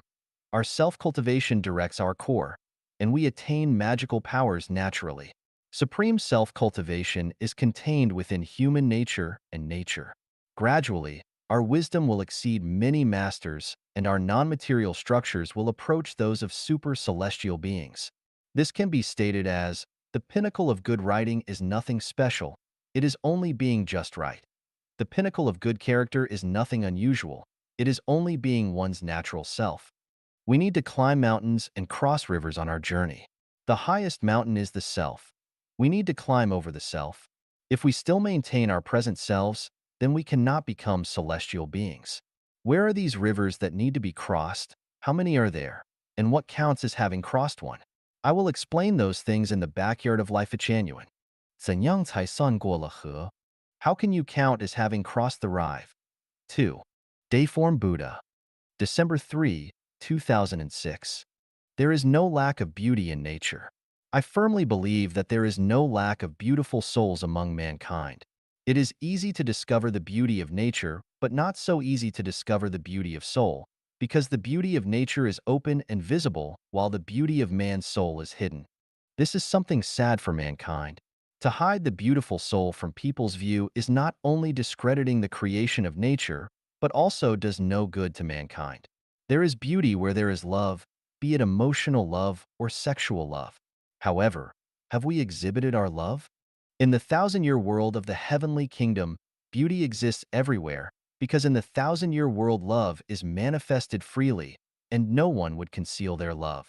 In the 10,000-year world, celestial beings are all naked, and there is nothing to hide. In the celestial island continent of the Elysium world, super-celestial beings are all united as a whole. If we cannot love freely in the human world, won't we distort the beautiful soul? What are the maladies of the love in human world? Our love is too selfish. Once we fall in love with someone, we want to possess our lover and would not allow anyone else to be involved in any way. Fresh flowers are beautiful and everyone can enjoy them, but the beauty in human world is only private property. Once you have fallen in love and got married, you should no longer love anyone else, and vice versa. You love like a coward. You love someone secretly, but do not make it known to the person that you love. All wear a mask and love like a thief. Your words contradict what you think, and your words are inconsistent with your actions.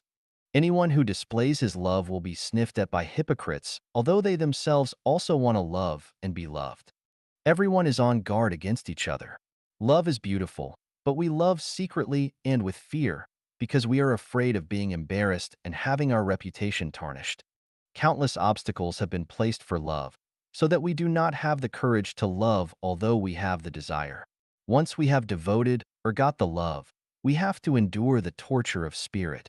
The above 8 points constitute the great river that blocks our way to become celestial beings and enter the heavenly kingdom. If we cannot cross this river, we will not be able to enjoy the life in the heavenly kingdom.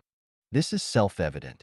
Everyone can imagine what he will do if he is in charge of the heavenly kingdom. If everyone in the heavenly kingdom behaves as if they were in the human world, can the system of the heavenly kingdom be maintained?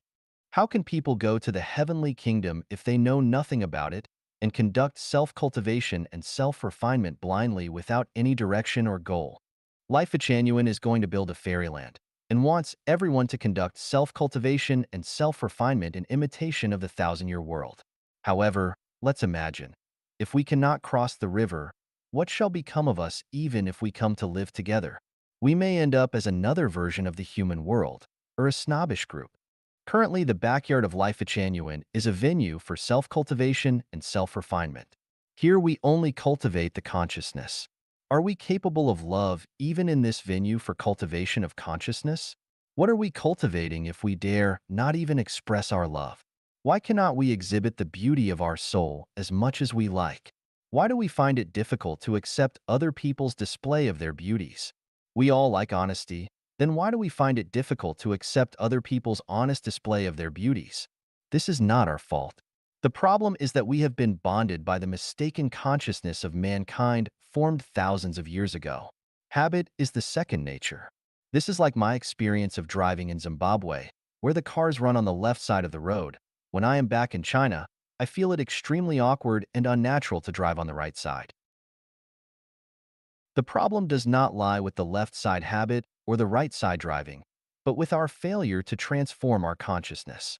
The angel of sexual love has come to help us to transform our consciousness. For fear that we may not be able to change our mindset and that we might be scared away, she is lecturing to us gently and lightly. Still, we are frightened out of our wits, as can be seen from the posts. People engaged in cultivation mostly like dabbling in the unfathomable magical arts and learning, but turn a blind eye to the trifle easily visible to our eyes. It seems to them that only discussion and exploration of the abstruse can count as self-cultivation and self-refinement, and that talk about trifles of life is not self-cultivation and self-refinement. This is a misunderstanding and mistake in self-cultivation and self-refinement. How well one has achieved in self-cultivation and self-refinement should not be judged according to what he says, but according to what he has done. One has to put into practice what he has learned. If he cannot put what he has learned to actual use, he might as well not have learned it. We can judge by ourselves from the manifestations whether we have a perfect non-material structure of life. The perfect structure will be reflected in the perfect outer appearance. If the appearance is ugly, the structure must be flawed. The above 8 points form a turbulent river, then how can you judge whether you have crossed the river? Be open and straightforward in love. Allow others to love what one loves. Do not feel jealousy, do not forcefully occupy, and do not possess. 2. What you think should be consistent with what you do. What you say should not contradict what you do. Do not do things under the counter, and do away with hypocrisy and affectation. 3. Be generous, magnanimous, refrain from stealing, robbing, and hurting others. 4. Be brave to fully exhibit one's beauty of heart, and even to fully manifest one's figure. 5. Be brave to love, and talk about one's feeling of emotional love and sexual love. 6. Be brave to love, but never force anything upon anyone. Never be impudent, never be obsequious, and never hurt others. 7. Love is an art. We should not be vulgar. We should exhibit our beauty in words and actions. We should not act like animals. 8. Imagine yourself to be the radiant and splendid light, the fragrant orchids, and the fairies and fairies in the heavenly kingdom. If you can meet the above 8 conditions, then you can be counted as having crossed the river. You can imagine, if someone has met the above 8 conditions, won't it be a pleasant matter to get along with him or her? If many people have achieved these conditions, won't we all feel happy and joyful, as if we were already in the heavenly kingdom? The above are my opinions. You can fully share with us your own feelings and opinions so that we can continue our discussions. 信任是蜂蜜，不信任是一把刀. Trust is honey and mistrust is a dagger. Shuefeng, September 6, 2007. Trust is a virtue. Trust creates the heavenly kingdom. Trust is a tremendous invisible power. Trust is the moral character of a simplistic and kind person. And trust is the natural instincts of children. Jesus Christ told us that unless you become children again, you will not be able to enter the kingdom of the greatest Creator, because the heavenly kingdom belongs to children. If we want to enter the back garden of the greatest Creator, then we must first cultivate our moral character of trust. Let's have a look at the power of trust. There is a story in the Chinese textbook of primary school, The Father and Son and the Earthquake, which runs like this. In 1989, a great earthquake struck Los Angeles in the United States, which rendered harm and injury to 300,000 people within less than 4 minutes. Amidst the chaos and ruins, a young father rushed to the school where his 7-year-old son was studying after getting his injured wife settled down. In front of him, the classroom building, which had been full of laughter of children, was now reduced to ruins. He was dumbfounded and all was blank in his head. He shouted, "Amanda, my son." He knelt on the ground and burst out crying. Then he suddenly recalled the word he often told his son, "I will always be with you, no matter what happens." He got to his feet with great determination and headed directly to the ruins. He knew that his son's classroom was at the left back corner on the first floor. He ran to that place and began work. When he was cleaning up and dredging the area, a constant stream of parents of the children rushed to the site. Seeing the rubbish, they burst into tears and cried, "My son, my daughter." After this, they left the school in despair. Some people came forward and took hold of this young father's hand, saying, "It is too late. They are already dead." Staring at these kind-hearted people, he asked, "Would you help me?" No one gave him an affirmative answer, so he lowered his head and continued digging. The captain of the fire brigade blocked him, saying, "It's too dangerous. Fire and explosion may occur any time. Please leave this place." The father asked, "Are you coming to help me?" The policeman walked over and said, "We know that you are very sad and cannot control yourself, but if you continue like this, it will be harmful to yourself and will also expose others to danger. Please go back home immediately." He asked the policeman instead, "Are you coming to help me?" People all shook their heads and left in sighs, thinking that this father had lost his mind over the loss of his child. This father only had one belief in his mind: "My son is waiting for me." He continued digging for 8 hours, 12 hours, 24s, and 36 hours. No one stopped him. His face was covered with dust, and his eyes were bloodshot. His clothes were tattered and stained with blood. When he had dug for 38 hours, he heard the voice of a child from below. "Dad, is it you?" It was his son. He shouted, "Amanda, my son, Dad, is it really you?" "It's me, your dad, my son. I told my classmates to be brave.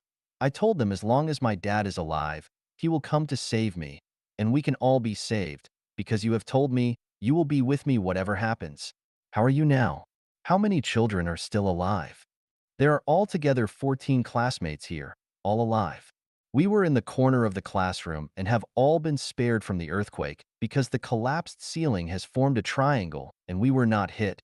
The father shouted, "There are 14 children here, all alive. Please come and help them."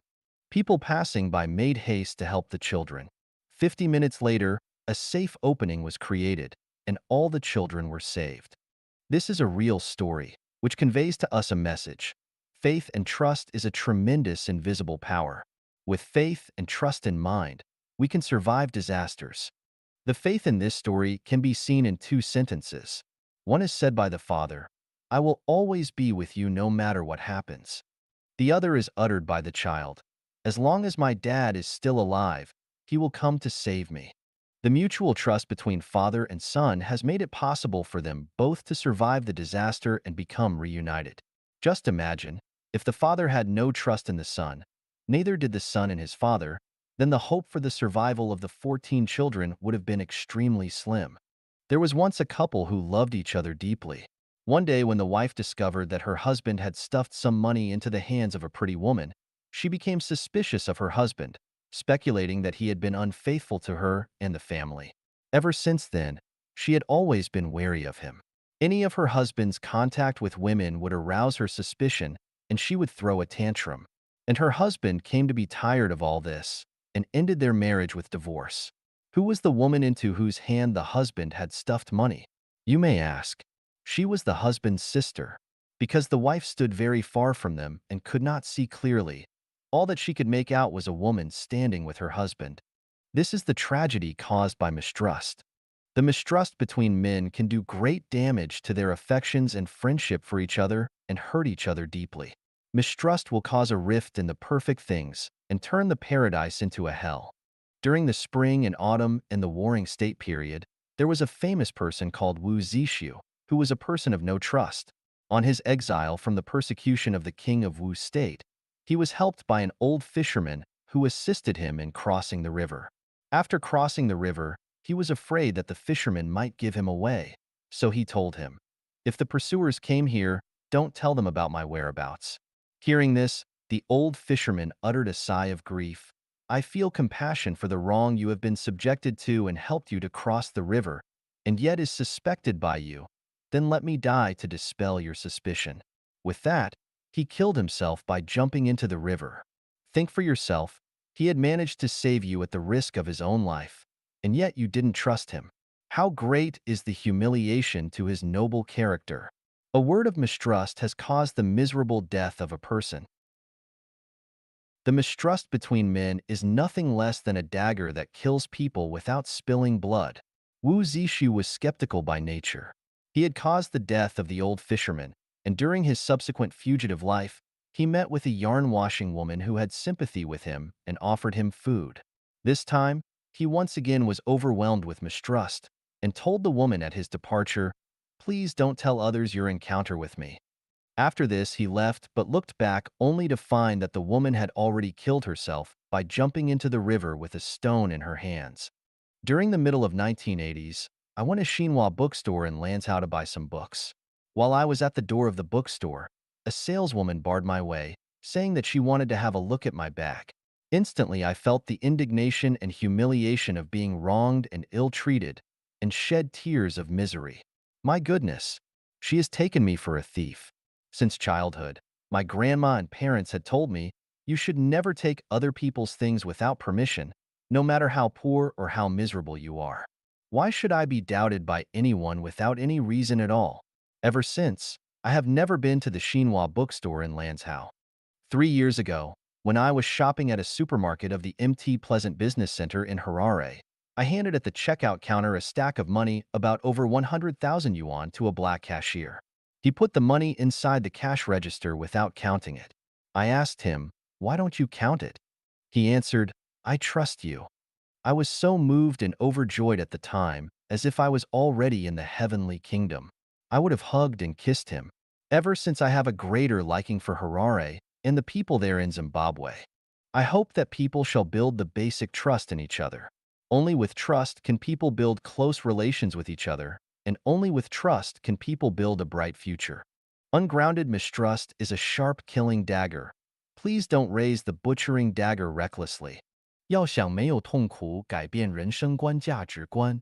In order to get rid of afflictions, change your outlook on life and value. Xiefeng. The sea of suffering is boundless. The sea of tribulation is caused by the wrong outlook on life and values.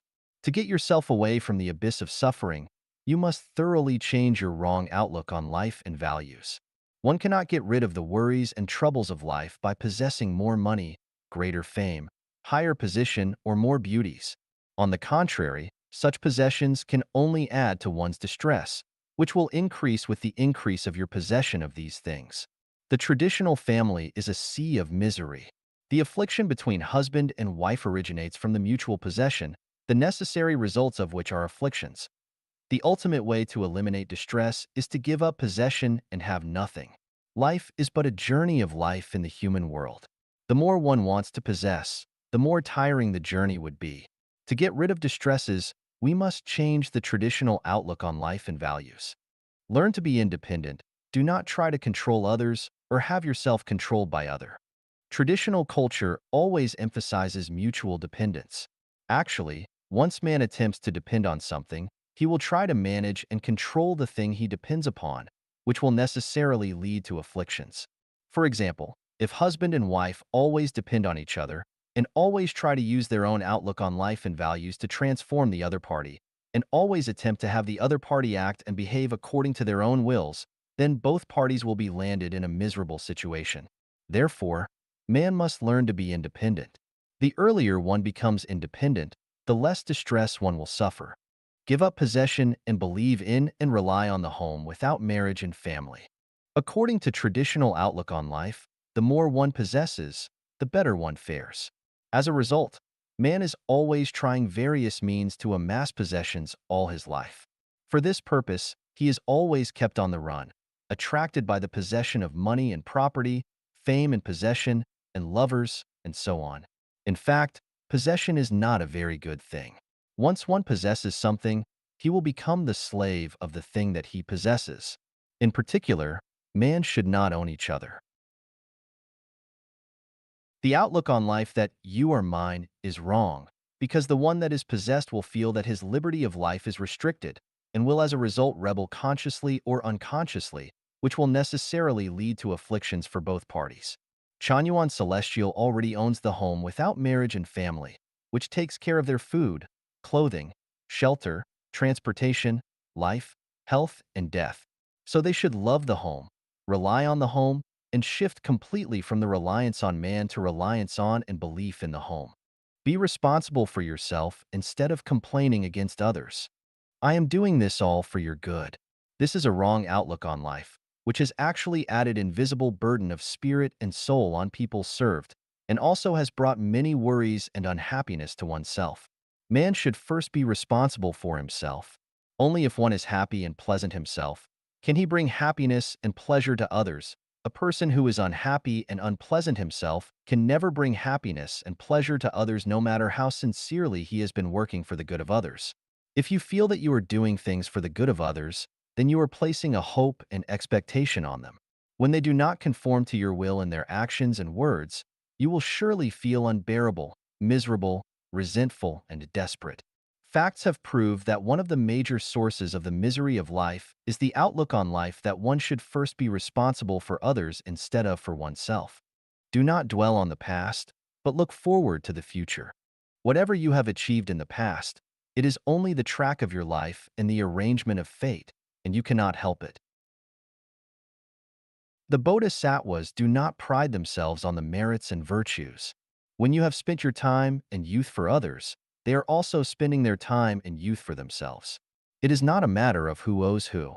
He will be plunged in endless suffering once a person indulges himself in the past, especially in the contributions he has made in the past, feeling that others and the society have let himself down and owe a lot to him. Celestial beings will make judgment of who is right and who is wrong, and Tao will naturally mete out punishment to faults and reward to merits. One will reap what he sows. As long as what we have done in the past is virtuous, then we will be richly rewarded by Tao. The past is already a thing of the past, no matter how glorious or miserable it has been. What we should do now is look forward to the future and chase the sun. This is required for a rational life. Love is unselfish devotion instead of expectation and exaction.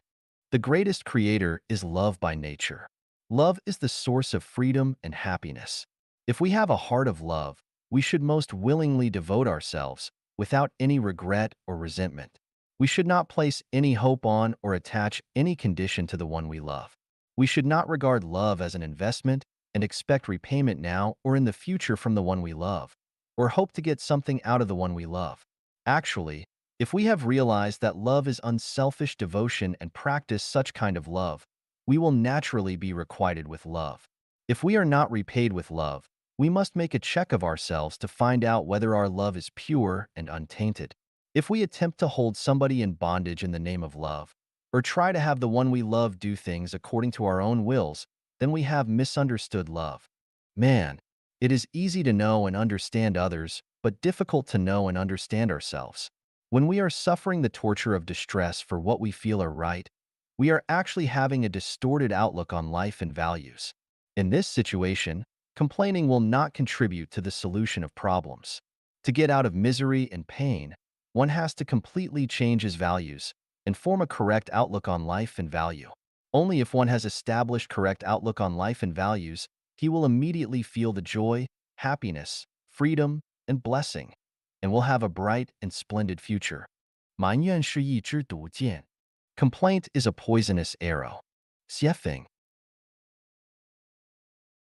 When things are not going as one has expected or imagined, one will feel extremely uncomfortable and thus unleash implicitly or explicitly one's dissatisfaction upon the people who he or she thinks is the cause for his or her dissatisfaction so as to express his or her grievances and anger. This feeling or behavior is called complaining. Complaint occurs mainly between husband and wife, between colleagues, partners, superiors and subordinates, between parents and children, between sisters and brothers, and between neighbors. If jealousy is a poison that hurts oneself, complaint is a poisonous arrow that hurts others. Complaints are one of the major causes for the tension, conflicts, contradictions, ruined relations, and violent fights between husband and wife, colleagues, partners, superiors and subordinates, between parents and children, between sisters and brothers, and between neighbors. Complaint is the maltreatment of others' spirit and soul. The more civilized and better educated the people are, the more deeply they will be hurt. A person who is always the object of complaint cannot live a life of his own style. Even worse, such complaints can cause a distorted and abnormal mentality, inexplicable loss of temper, the loss of confidence in future, the dejection, the resentment and desperation, and even suicide. The complaints among relatives against each other can cause more severe injury to people's spirit and soul. The most frequent complaints occur between husband and wife. The endless babbling, nagging, and complaining can cast a shadow over the family, will severely affect the physical and spiritual well-being of family members, and especially will have adverse effect on children. Complaints have been the greatest cause for a member to run away from home. Here let me give a few examples of complaints. Why are you always so irrational? Can you let me alone and have some peace?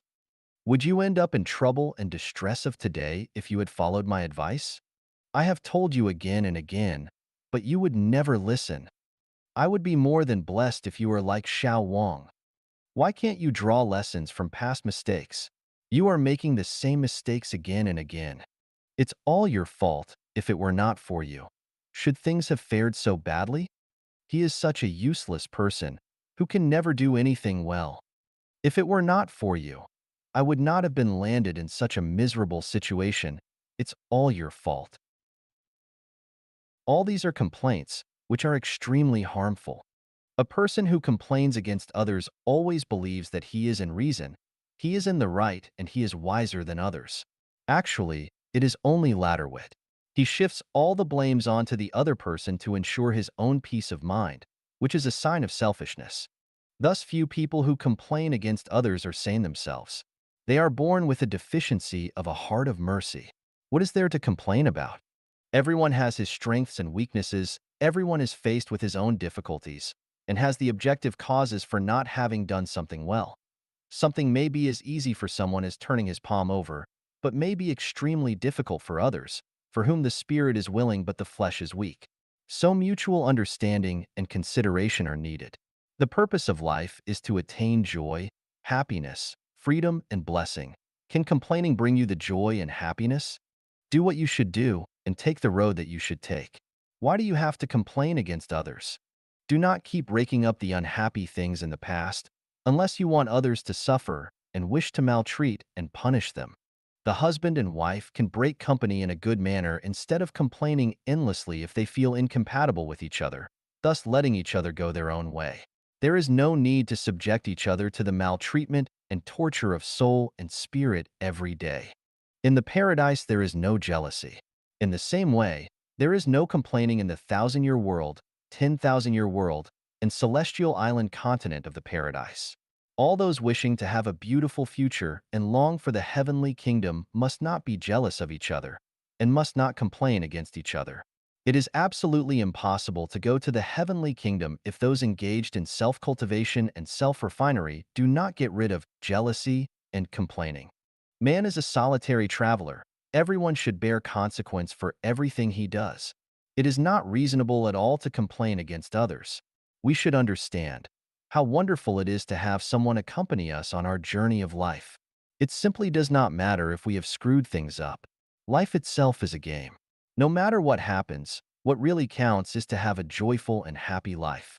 A happy and joyful person has only one reason to be happy, but an unhappy and depressed person may have thousands of reasons to be unhappy. 你们一定要诚实. Please be honest. 写评. February 8th, 2011. Jesus Christ told us, "You should call a spade instead of beating about the bush. It is evil to say anything untrue." Honesty is the best policy. Honesty is the most solid steps that lead to the heavenly kingdom. You must be honest and avoid lying and cheating. Just tell things as it truly is, and say yes to mean yes and say no to mean no. You should act and think in the same way. You should be consistent in words and actions. You should not engage in double dealing. Honesty is the quality of celestial beings and angels of citizens in the heavenly kingdom. Lying is the quality of monsters, demons, goblins, and devils of citizens in hell. There are gods and deities just 3 feet above our heads. Even whispers in human world can be as sonorous as thunder to heaven, and even cheating in the dark chamber are clearly visible to magical eyes.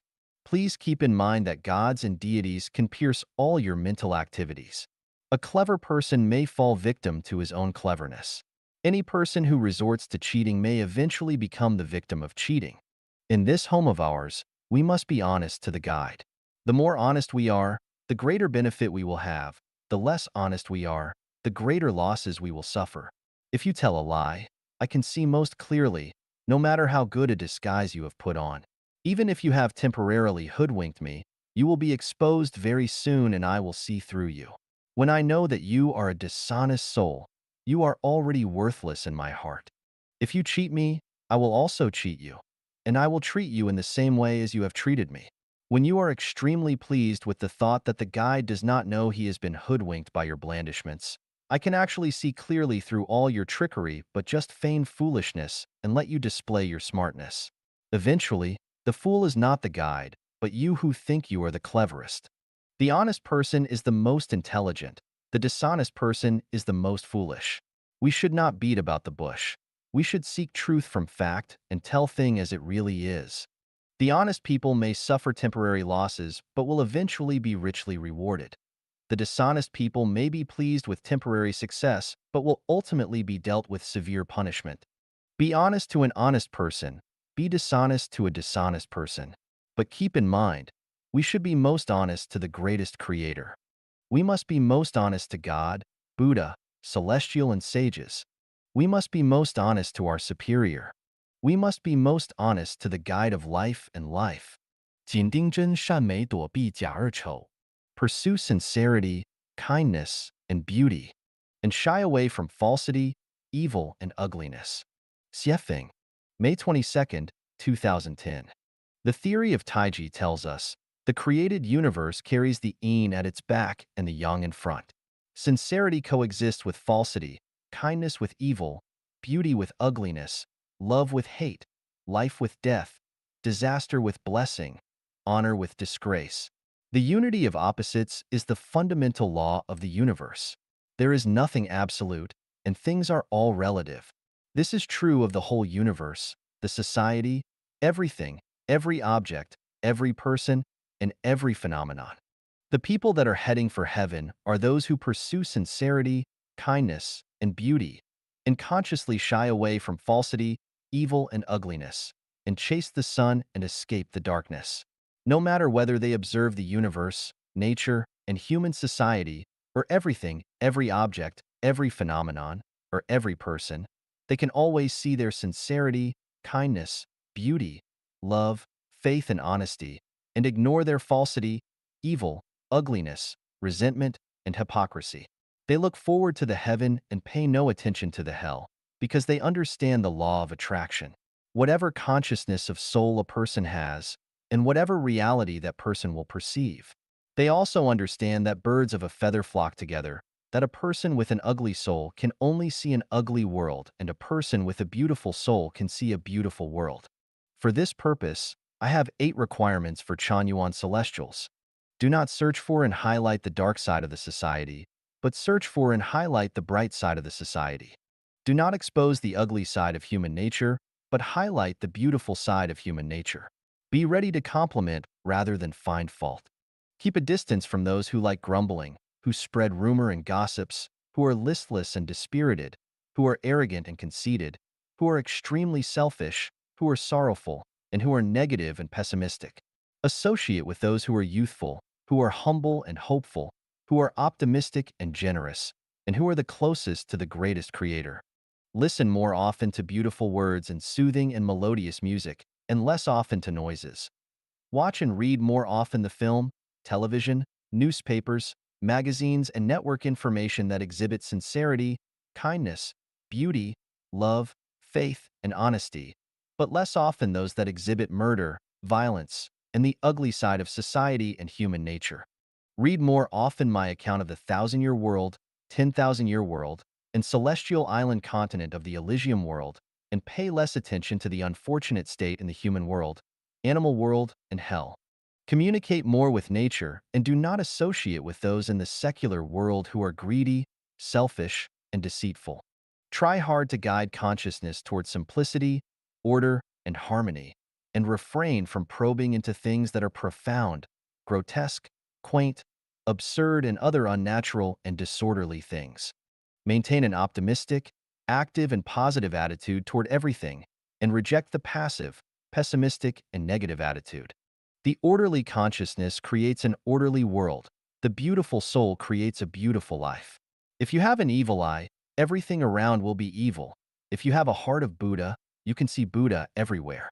There is nothing wrong with the world. We are the ones that are at fault. Even if ugliness and wickedness prevail the world, we can keep a clean soul and strive to be an angel. Even if others are hypocritical and cunning, we can show our sincerity, kindness, virtue, love, faith, and honesty. We do not grumble, do not complain, do not expose the society, do not find fault with others. We are content with what we have. We do not reach for what is beyond our grasp. We are not ambitious. We live an ordinary life. We do not seek fame, interest, position, and power. We only pursue joy, happiness, freedom, and blessing. We do not aim to own anything in the human world.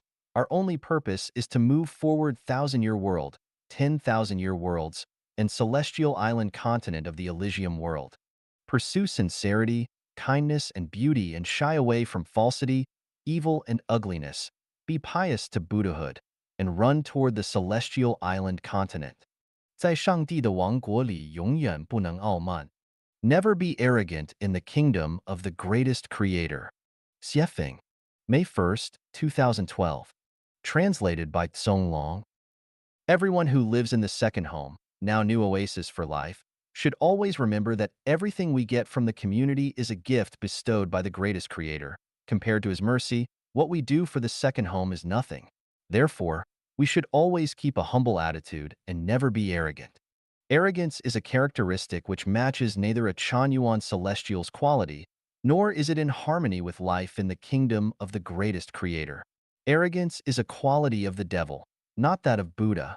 It is a weed in our soul garden which must be removed.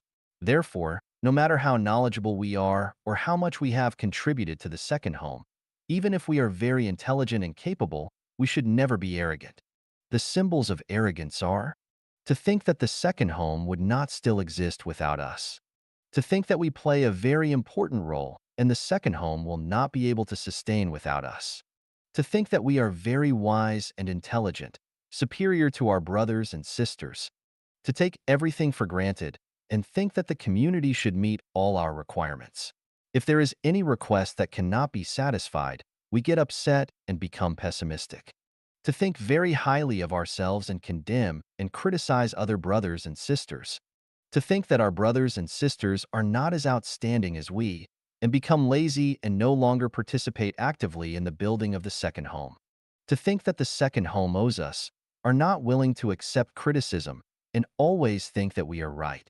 To always want to do office work or be the leader of the community, not willing to do dirty and heavy labor. To always show off and want everyone to admire us. To criticize, condemn, and ridicule others. Arrogance is a symbol of narrow-mindedness, shallowness, ignorance, and an uncivilized character. It is also the watershed that divides the celestial from the devil, and one of the most important symbols of a flawed soul. Therefore, everyone should be mindful not to let arrogance invade your soul. No matter how great we think we are, how outstanding we seem to be, or how much we have contributed, no matter what position we are at and are admired by how many people, no matter whether we are an expert, a celebrity, a high-ranking official, a rich man, or have a doctor's degree, once we enter and live in the second home, we need to think of ourselves as the most ordinary and in lowest position, and always keep a humble heart.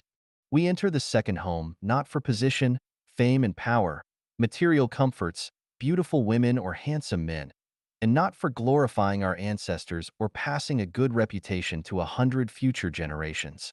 Rather, we are here to perfect our souls, repay our debts from previous lives, and accumulate our treasures in heaven, then go to the Elysium world.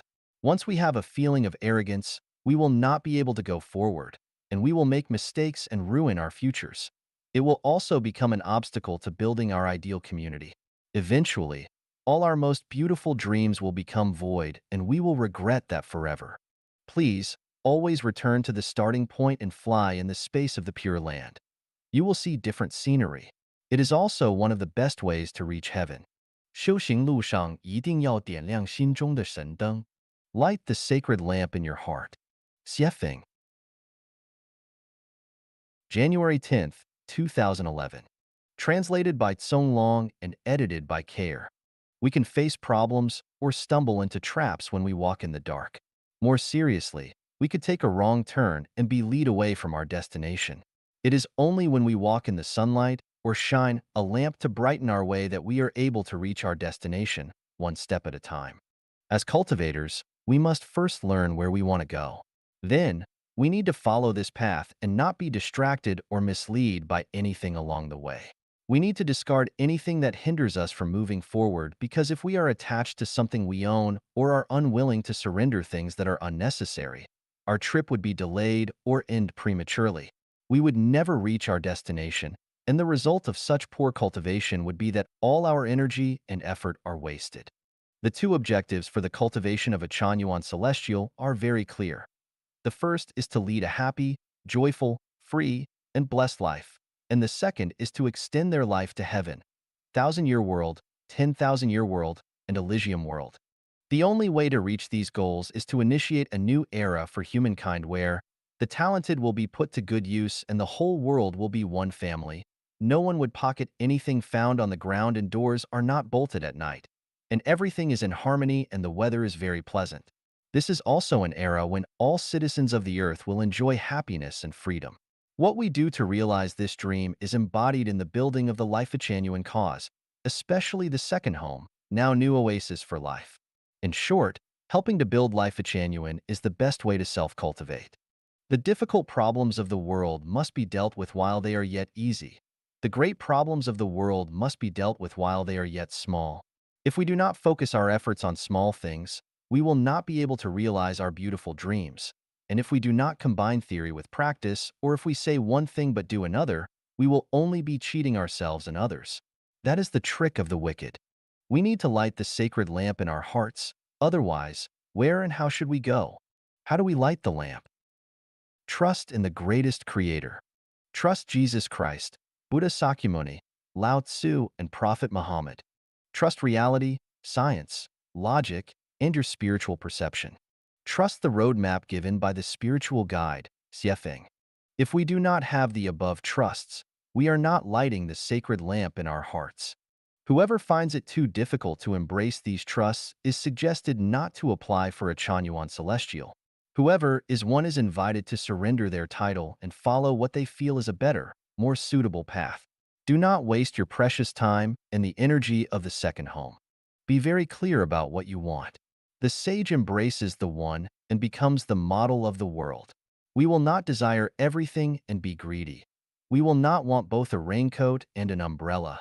We will not live a new life while still wanting to keep a traditional lifestyle, and we will not have everything while still possessing personal property or any person. We shall not walk on the way of the greatest creator while still straddling onto other paths. Clever people may be victims of their own cleverness.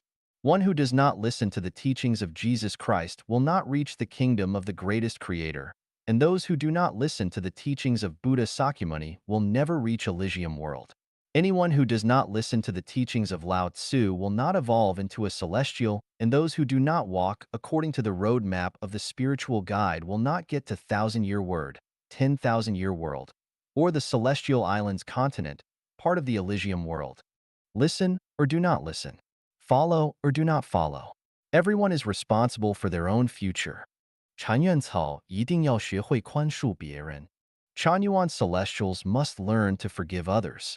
Xiefeng, March 25, 2011. Translated by Tsong Long. In heaven, there is no hatred.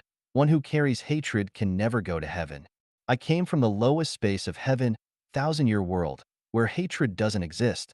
There are only happiness, joy, and freedom. The fungus plant of a morning knows not the alternation of day and night. The cicada knows not the alternation of spring and autumn. Our lives are so short, 100 years pass like a moment.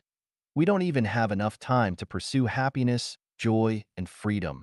Why should we waste our precious time on anger and hatred?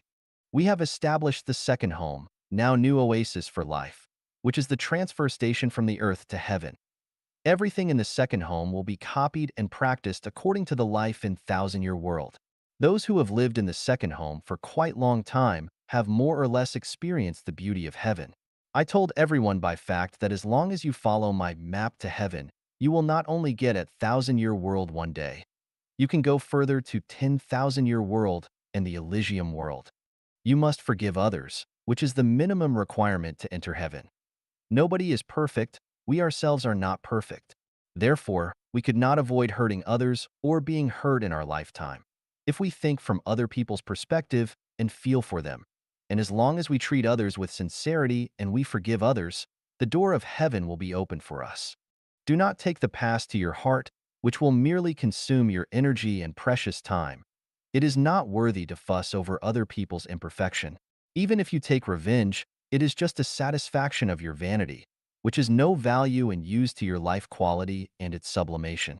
So please do not try to be a hero because that will damage your spiritual growth, and you will be looked down by others. If you take revenge, that means you are very mean and narrow-minded and will not be able to get well along with others. If you forgive others, I will also forgive you. If you cannot love your enemy, at least you should not hate your enemy. If you cannot get well along with your enemy, at least there should be no fight. Please forgive others and all those who have hurt us. You can have a try. If you forgive them from the deep of your heart, you will be brightened up and have a clear mind, and the road forward will be much broader, and you will have more beautiful future. So please listen to me. This is also the teaching of Jesus Christ and Buddha Sakyamuni. You will benefit a lot from forgiveness, which has been proved by many facts and my own experiences. 用心灵感应. Cultivate telepathy. Shuefeng, March 24th, 2007. Mom's voice is most pleasing and most secure. Moms will bring us safety, comfort, peace, luck, consolation, and hope. Babies know the voices of their mothers without thinking because they are capable of telepathy. Lying in the arms of Jesus is like lying in the arms of our mothers, and we need telepathy to feel all this. Holding the hand of Buddha Sakyamuni is like holding the hand of Mother, because we know that the kind and merciful Buddha will lead us to happiness instead of evil. We need telepathy to feel all this. Following the Prophet Muhammad is like following our own others, because he will risk his own life to fight against devils and help us. We need telepathy to feel all this. Listening to the teachings of Lao Tzu is like listening to the whispering of our mothers, because he is imparting wisdom to us and nurturing us. We need telepathy to feel all this. The universe is of Taiji structure. The sum of positive and negative energies is zero. Therefore, the power of good, however tremendous it might be, is counterbalanced by the power of evil. The acting force is equal to the reaction force, but the two forces run counter to each other in the same straight line. The greater your determination to find a way to the heavenly kingdom, the larger resistance you will encounter.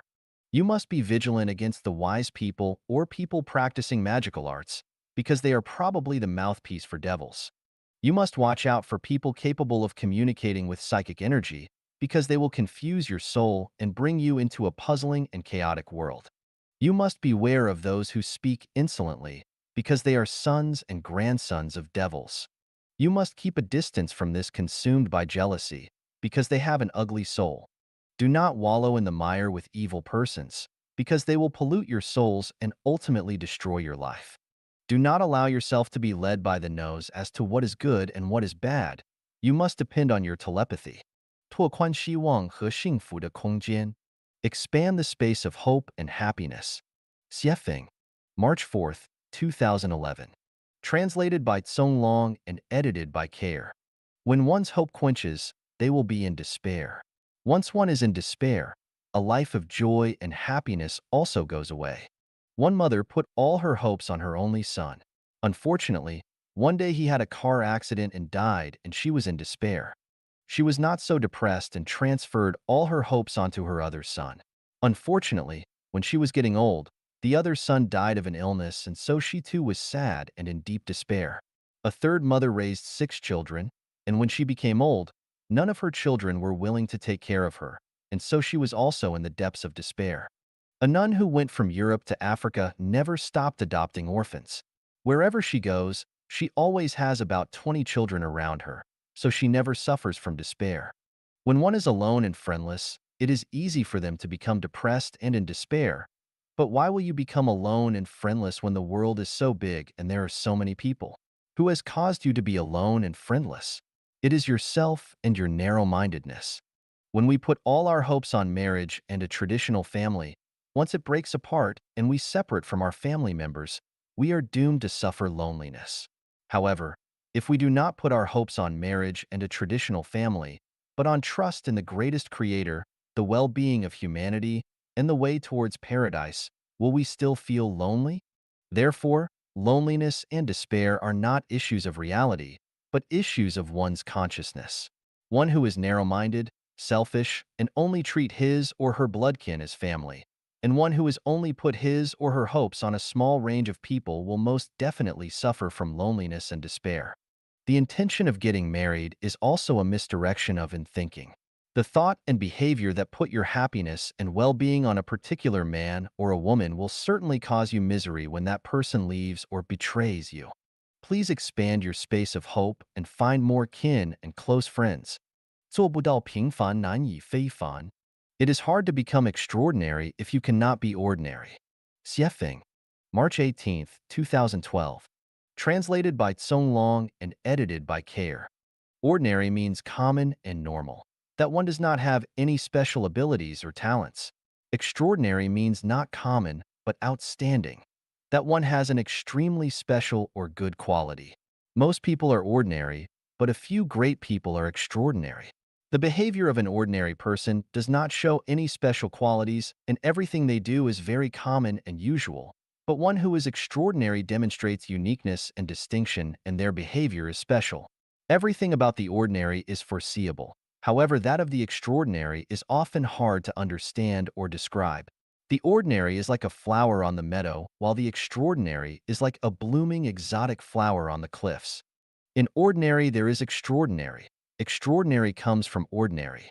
Without ordinary, there is no extraordinary. Ordinary is the foundation. Extraordinary is the building on it. Ordinary is the solid vast land. Extraordinary is the vegetation and flowers growing on the land. Ordinary is being down to earth. Extraordinary is flying above the clouds. One who is extraordinary must first be ordinary. If they cannot be ordinary, it is difficult for them to become extraordinary. Without materials such as oil, salt, sauce, vinegar, cabbages, carrots, and other ordinary substances, we cannot cook delicious meals with combinations of excellent flavor, aroma, and color. If we are not familiar with the original state of something, we will be unable to have a unique thinking with distinguished insights and solutions that are unconventional. Jobs such as sweeping, washing clothes, fetching water, applying fertilizer, growing grass, planting flowers, growing vegetables, carrying bricks, cooking, and the like are very ordinary. However, one who has no experience with ordinary jobs or does not strive to deliver first-class quality is far from reaching the state of the extraordinary. One who has too many weeds in their soul garden, such as jealousy, selfishness, laziness, greed, or is quick to complain, compare, and get angry, will never experience the joy and delicacy of life. An amazing article does not use special words, and a great man with excellent quality only shows his nature. If an article uses flowery language and has many ambiguous new words and concepts, it will be very superficial and will lack the necessary connotative meaning. If one tries to show their uniqueness by their way of dressing, talking, and behaving, but is not willing to do the smallest and the most menial job, then they are superficial and do not have precious qualities inside. One who wants to become extraordinary must work hard on things that seem ordinary. If one wants to write a good article, they must work hard on plain words. If they want to cook a wonderful dish, then they must work a lot with oil, salt, sauce, vinegar, other spices, and the proper amount of heat. One who wants to win a Nobel Prize needs to work hard on basic research and tests. One who wants to be a great man of the time must work hard on the daily ordinary jobs. If one cannot deliver excellence on the ordinary and only wants to pursue special behaviors and performances, they will never reach the extraordinary. Taking off the business suit and sweeping floors, carrying manure, moving bricks, digging soil, growing grass, and washing dishes will help one advance toward the extraordinary. When one is able to deliver excellence while they are still a human, they will become a celestial. But if not, they will never realize that dream. You should spend your precious time on ordinary, basic things and not to try to avoid them or strive to be outstanding. Do not attempt to surprise the public and amaze the world, but rather be happy just to do ordinary jobs and be an ordinary person. You should learn common knowledge and do not look for special methods and read special books. Behave normally, eating, drinking, working, and sleeping. Do not attempt to violate the laws of nature. Only then can we gradually move away from the ordinary and toward the extraordinary. 不惜赤子心. Let us not stop a childlike heart. Xiefeng. December 25, 2014. Translated by Long, Ilian, and edited by Kair. When we walk on this way, the way of the greatest creator and the way of life genuine, we are destined to devote ourselves to the land that gives birth to us, to humanity, to nature, and to all other lives. By giving out everything we have, we will achieve perfect souls, noble characters, and the life wealth which qualifies us to enter into heaven. All saints and sages have taught us to give up ourselves, no ego. Because of this no ego, we will not fight with others, we will not get hurt, and we will not have worries or fears. We shall not only devote our wisdom and material wealth to humanity and nature, but will also give our flesh and blood. We return to Satan that which is Satan's, and to the greatest creator that which is the greatest creators. We give back that which we owe to others, and pay off the debts that we owe to Mother Nature. We have left ourselves only with perfect hearts, intact hearts with love. Let love be our guide towards higher level spaces. Let us love people around us, love life, love nature, love our nation and all other nations, love society, and love all those who hurt us. No matter what we have been through, let us not stop a childlike heart, and let us not stop a loving heart. We shall never complain, and our minds shall never be poisoned with hate or revenge. Even as we face death, we shall never let our love extinguish. We will accept it with joy instead. We only measure if we are good enough, and we do not judge society and others. We are wrong when we think others are not good. We should ask ourselves whether we are good enough. We are wrong when we think others hurt us. We should reflect back and ask ourselves if we hurt others. This is not merely psychological victory. We are not going to escape the reality and contradiction. This is not cowardice, but is actually the character that ripe crops must have. Facing our hardships, we accept them calmly. Without experiencing bitterness or difficulties, how can our will and faith be honed and become stronger? A lark can only become a phoenix in the raging fire. Silkworms can only grow after they exfoliate, and they are not able to become butterflies without first being wrapped in cocoons. Hardship is a good thing, not a bad thing. Leave all the good things to others and to society, and let them enjoy the sweet fruits of our labor, which are irrigated by our blood, sweat, and tears. We do not care about our gains or losses, and we do not own any material wealth. We only pay attention to the wealth we accumulate in heaven. Where our wealth is, so do our souls reside. Where our souls reside will be the place to which we finally go. We value and revere life, but we are not afraid of death. In this human world, death is a phenomenon from which we can see Tao in its fairest form. Today when we live, let us live happily. Were we to die tomorrow, we should accept it with joy because death is where life is reborn. If we do not die here, we will not be born there. The most important thing is where we go next. When we have the quality of a heavenly life, how would we be afraid of death? We would look forward to it instead. So, we will neither fight nor resist. Everything is within the control of Tao. Anything appearing to show a complicated form are simple rules and laws of Tao. We face any situation with love, then we are walking on the way of Tao, and we will not lose anything. If we are against Tao, everything will become void and passing clouds that come and go. Who is stronger, and who is the winner? All are tragedies of the short-sighted. Those who are awake will not fight for victory in a flash moment. Let him do it if anyone wants to take something. Let him do it if anyone uses his force. Let him be the hero if anyone behaves strongly. Let us just be unrestrained and celestial, and see who is the one who will have the final laugh. Let us not stop a childlike heart, but treat everything with love. No matter what situations we have encountered, we shall hurt neither our ancestors nor our nation. We shall not hurt society, nature, or other life beings. It is up to the greatest creator to judge who is right or wrong, and it is up to Tao to assess our merits and faults. Let us just have an unrestrained journey and deposit our love in heaven. Let it go, and let all go. Do not attach to anything. Let nature take its course, and let us just follow Tao, then we will eventually reach our destination. 为人生和生命导航, Navigating for Life and Life. Xiefeng, November 12, 2008. Translated by Transin and edited by Care. Glorious flowers in spring and solid fruits in autumn, heat in summer and cold in winter, season after season, the cycle has no end. Streams gurgling through the ages, ebb and flow are just like this since the ancient times. Looking up in the sky, it is forever the same. Looking down the trees and plants, they blossom and wither. So many things are long-lasting, evoking our admiration. Unfortunately, life is short. Life flies like a colt crossing a stream. Young and pretty yesterday, old and faded tomorrow, and the past tenderness went by like the running river. The happiness appears on the eyebrows is as transient as a fleeting cloud, hard to retain. Life, for all living things, is a tragedy. From the long human history, generation after generation, the reproduction has been ongoing and endless, but when focusing on a single organism, we find that everything is so short, like a flash in the pan, like a dream. Whether it was the emperors, the gifted scholars, or beautiful ladies, or all sorts of common people. Whether it was the ones with unmatched achievements, the extremely wealthy, or the unknown poor, they were all hurried passengers. In the end, all is void.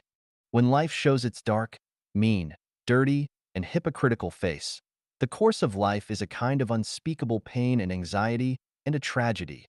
When life reveals its bright, noble, pure, and sincere face, the journey of life is so relaxed, satisfactory, happy, and joyful, and a comedy. But no matter how long the comedy plot can be staged on, life will eventually close someday, and will be the sad moments. Flowers will die, do what you may. Well then, what is left for us?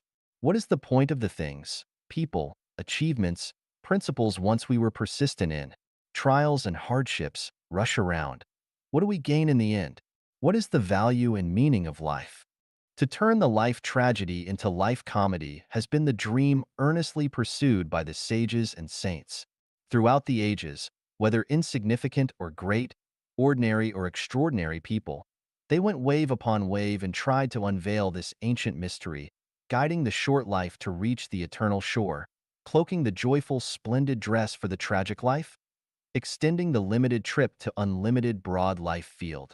Unfortunately, from the ancient Greek philosophers to the Oriental saints, from the Indian gurus to the Western masters of spiritual practice, none of them has offered us a convinced complete picture.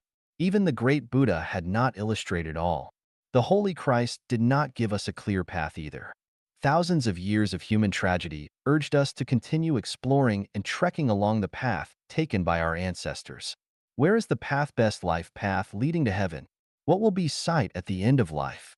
Life is a journey, no matter how we reincarnate, even reincarnate 1,000 or 10,000 times in the mortal world. If our memories are one, then our life in the mortal world is only but one time, not knowing our previous life or our afterlife. How do we connect to the previous life and afterlife, and what is the significance? Only those who clearly understand their past and can see the future are leading a sensible life. And only such people can turn tragedy into comedy and enter to the realm of freedom from the realm of necessity, to enjoy wonderful taste and splendid style in the journey of life. Over the mountains and across the rivers, when can we enjoy the dense willow trees and bright flowers? At the vast expense of the sea, what direction is the best course? With no goals and directions, how can we get out of the confusion? When we rack our brains for the temporal loss and gain, for possession, and when we feel anxious and sparing no efforts for holding all the possession, are we missing the best time of life and delaying the big things of life? The human tragedy lies in that each of us has life, but by the time when death comes, we are still unclear about what life is after all. Heaven is not far away ahead. Regrettably, people cannot see it. It is not only is the tragedy of the lost, but also the pain and sorrow for the clear-minded. Through the efforts of thousands of years, particularly with the guidance and teachings of Jesus Christ, Shakyamuni Buddha, the immortal Lao Tzu, Prophet Muhammad and sages and saints, we finally walked out of the long night to see the dawn of light, and we finally can point a clear path for the value and meaning of life, and a clear future for life. The meaning of life is to pursue happiness, joyfulness, freedom, and blessing. Anything meeting this standard is correct. Anything goes against this standard if confusion and pain. The value of life lies not in what and what we can obtain and possess in the mortal world, but in sublime the quality of life, improve the non-material structure, ultimately attain immortality. Life is a short trip of life in the mortal world. Life comes to the mortal world is determined by the gravity of each individual life. This gravity, for the public, is made up of debts. For special figures, is decided by missions. Human beings, once have paid off the debts and have lived by as the greatest creator wills, by following the nature and the nature, can lay the foundation for going to heaven, the thousand-year world, or the Elysium world. The future of life depends on the thinking and doing of life journey. Where we move our steps, where we will go. 开心快乐自由幸福之含义. The meaning of joy, happiness, freedom, and blessing. 说风, December 1st, 2009. The greatest creator has created man so that man can enjoy the joy, happiness, freedom, and blessing of life. Man is conforming to the will of the greatest creator and is following the way of the greatest creator if he enjoys the joy, happiness, freedom, and blessing of life, and is thus thankful to the greatest creator for this.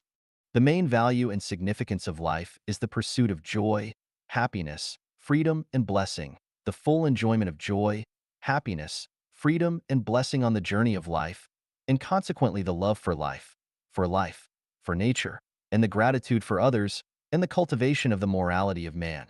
The meaning of joy is a happy, pleasant, refreshing, and bright mood, without worry about trifles, without gloominess, anxiety, and fear, and a feeling as if the budding of flowers in the warmth of spring, the murmuring of limpid stream, the pleasantly warm sunshine, and the twittering of flying birds.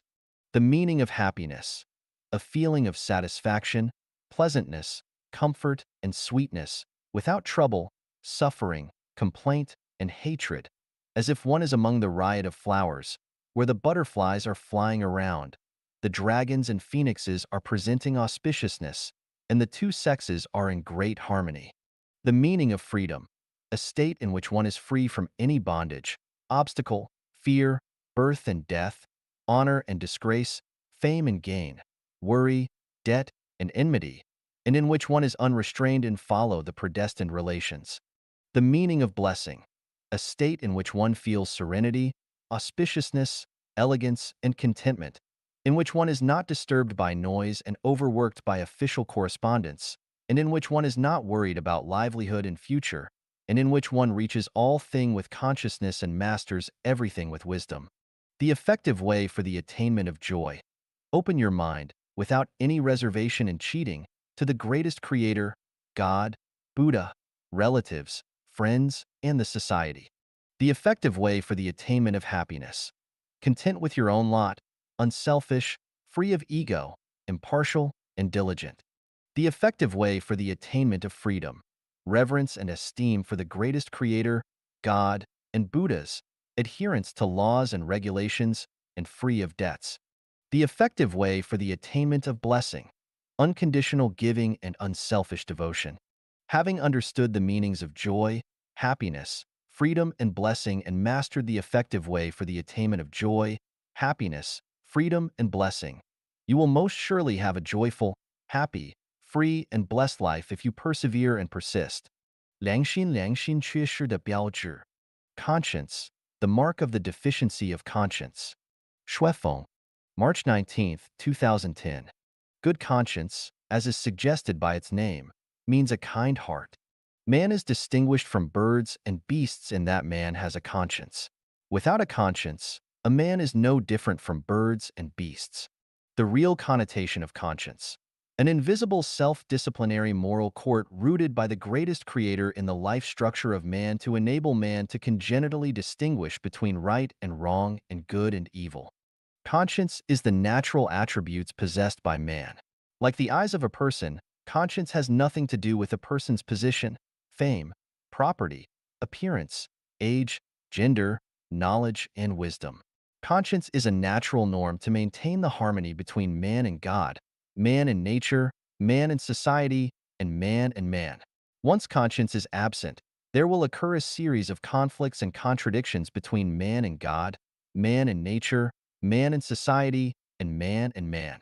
Whether a person has a good conscience or not will decide whether he has a good quality and taste. Conscience is an extension of nature of origin, which neither grows nor dies, neither defile nor purifies, and neither increases nor decreases, and which has no perception and thinking, no eyes, ears, nose, tongue, body and ideas, no color, sound, fragrance, tastes and touch, no outlook and accordingly no consciousness, no ignorance and no end of ignorance, no death and no end of death, no destruction of Tao, no wisdom and no gain. With the conscience, there will be birth and death, filth and cleanness, increase and decease, perception and thinking, eyes, ears, nose, tongue, body and ideas, color, sound, fragrance, tastes and touch, outlook and accordingly consciousness, ignorance and end of ignorance, death and end of death, destruction of Tao, wisdom and gain. This is comparable to water, which has the same attribute all over the world, but will take on the attributes of solid, liquid, and gas when temperature changes. Conscience is an attribute rooted in the non-material structure of life. Different life forms have different attributes. The nature of man is originally the same, however, Because of the difference in social environment and mechanism, and the different sources of man and man are distinguished from each other in the different degrees of goodness of conscience. This is like a tree. Some of its leaves are covered with dirt, and thus could not take on their own colors, while other leaves are clean and thus can show their true colors. Conscience is a person's self-disciplinary moral court, which exercises restrictions over his or her actions and words. Without the restrictions of this self-disciplinary moral court, the person may act willfully and stop at no evil, will act in a foolhardy manner and disregard justice, will swell in selfish desire and disregard reason, and will hurt nature and others by hook and crook. Guilty feeling has its source in conscience. Guilty feeling is the shame complex resulting from failure in a suit of self-trial in the self-disciplinary moral court. Without the trial of conscience, the self-disciplinary moral court, man will never have a guilty feeling. If everyone has a good conscience, all the constitutions, laws, statutes and regulations, and rules and commandments prescribed by the society will only be superfluous. Since some people do not have a good conscience, the society has no choice but to lay down constitutions, laws, statutes and regulations, and rules and commandments to exercise restrictions, and the society has no choice but to establish visible courts to exercise judgment of people's behavior. Perfect conscience is the symbol of a person's pure and beautiful soul. Since the structures of life forms at different order of life are different, whether a person has a perfect or deficient conscience can predict the future direction of this person's life. A person with a perfect conscience will undoubtedly walk toward the heavenly kingdom, and a person whose conscience is deficient will most surely walk toward the lower order of life, for example, the animal world or hell. Keep a good conscience, and you will be infinitely blessed. The symbols of deficient conscience. The following phenomena are the symbols of a deficient conscience. Insult and maltreat parents. Desecrate the greatest creator, God and Buddhas. Cause scourge to people's mind in the name of the greatest creator, God, Buddha, and Spirit. Insult ancestors. Abandon underage children. Requite kindness with enmity. Insult and attack teachers and masters. Punish one's own relations. Do not keep promises and contracts. Pollute the earth, the air, the river, the lake, and the sea. 11. Randomly fell trees and destroy grass and flowers. 12. Randomly maltreat and slaughter animals. 13. Cause damage to a developing embryo, destroy a bird's nest and a beast's den, and unearth other people's ancestral tombs. 14. Plunder others' property. 15. Steal, pilfer, rob, rape, oppress, exploit, blackmail other people, take advantage of others' precarious position, corrupt and accept bribes. 16. Extravagance and luxury. 17. Intrusion into private residence, forced and unauthorized entrance into private space. 18. Destroy others' homestead. 19. Lynching. 20. Lie, deceive, and swindle and bluff. 21. Launch indecent assault against children and entice children. 22. Make and sell fake medicine and food. 23. Plagiarize others' achievements. 24. Disseminate superstition, damage others' property, propagate monster and demons, poison souls. 25. Make colossal profit. 26. Give short measure, and take substandard products as fine products. 27. Bully those who have no kin and cannot support themselves. 28. Instigate and abet others to contend, struggle, and rob. 29. Take away other people's favorite objects. 30. Purposely sabotage public property. 31. Force the good person into prostitution and shift the misfortune into others. 32. Help a villain do evil. Chuck one's weight. About 33. Make false testimony. 34. Expose others' privacy. 35. Restrict, hinder, and deprive others' personal freedom. 36. Laziness and greed. 37. Secretly stab the back. 38. Employ artful trickery to appropriate other people's properties. Conscience is the touchstone to test whether a person has a perfect soul, a watershed to test the fruits a person has achieved in self-refinery and self-cultivation, and the best proof to predict whether a person is entitled to walk toward the heavenly kingdom. Keep a good conscience, and you will be infinitely blessed. Abandon the good conscience, and you will be plagued with disasters. 莫让妒忌蒙领眼. Do not let jealousy hoodwink the spiritual eye. 说风, September 26, 2007. Man has 6 perception systems: vision, hearing, olfaction, taste, touch, and spiritual perception, through which man can perceive and understand the world around and the matter that transcends time and space. The fault with any perception system can render us incapable of completely understanding the real situation around us and in the universe. In another word, if we have lost vision, hearing, olfaction, taste, touch, or spiritual perception, then our consciousness cannot truly reflect the objective world. If our eyes are hoodwinked, we have lost our vision, and we can no longer see the infinitely colorful world. If our souls are hoodwinked, our spiritual perception is lost, and we can no longer distinguish between right and wrong, truth and falsehood, and good and evil. And we cannot see the non-material world, and even worse, we can no longer see the greatest creator. If we cannot see anything in the material world, it proves that our naked eyes have gone wrong, are blind, closed, or hoodwinked. If we cannot see anything in the non-material world, it shows that something has gone wrong with our spiritual eyes, which are either blind, closed, or hoodwinked. Everyone has spiritual eyes. Man is equipped with this program. Everyone has spiritual perception. The only difference is the sensitivity. The differences between the ignorant person, the laity, the mortal, the sage, and the celestial being lie mainly in the differences in spiritual perception. The more retarded one is in spiritual perception, the more closely he inclines toward an ignorant person. The more sensitive one is, the more closely he inclines toward a celestial being. To open the spiritual eyes and restore the spiritual perception is the main means by which we move toward the higher order of life through self-cultivation and self-refinery. How can we open our spiritual eyes? The teachings of Jesus Christ and Buddha are the talisman to open the spiritual eyes, and the greatest creator, revelation, wisdom, and unconventional thinking. Note, they are chapters of Chanyuan Corpus, are the stepping stones to open the spiritual eyes. How can we restore our spiritual perception? Spiritual perception is itself like a mirror, which does not need us to add anything to it. We need only be diligent in wiping the dust off it. Where is the dust? What is dust? How can we wipe off the dust? What has hoodwinked our spiritual eyes? If our 6 senses are not clean, it will be difficult to open our spiritual eyes. The 6 senses refer to eyes, ears, nose, tongue, body, and mind.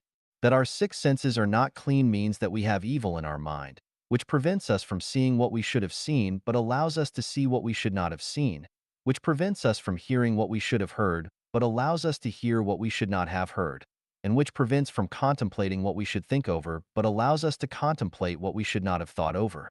Thus, Buddha warns us to maintain a correct way of seeing, hearing, and thinking. Why is there evil in our mind? Buddha tells us that it is caused by 5 toxins.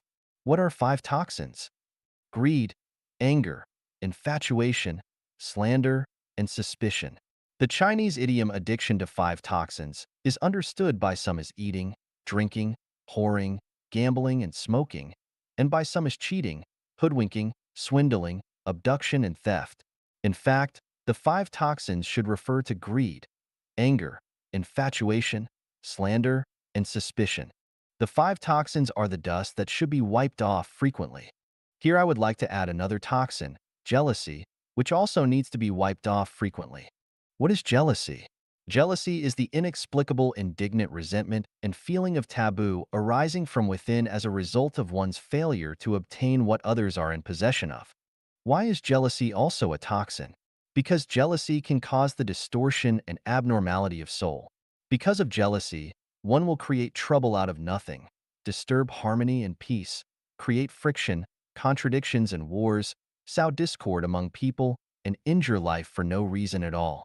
Jealousy will make one ferocious, will bring about bad temper induced by anger, will make one do insensible things.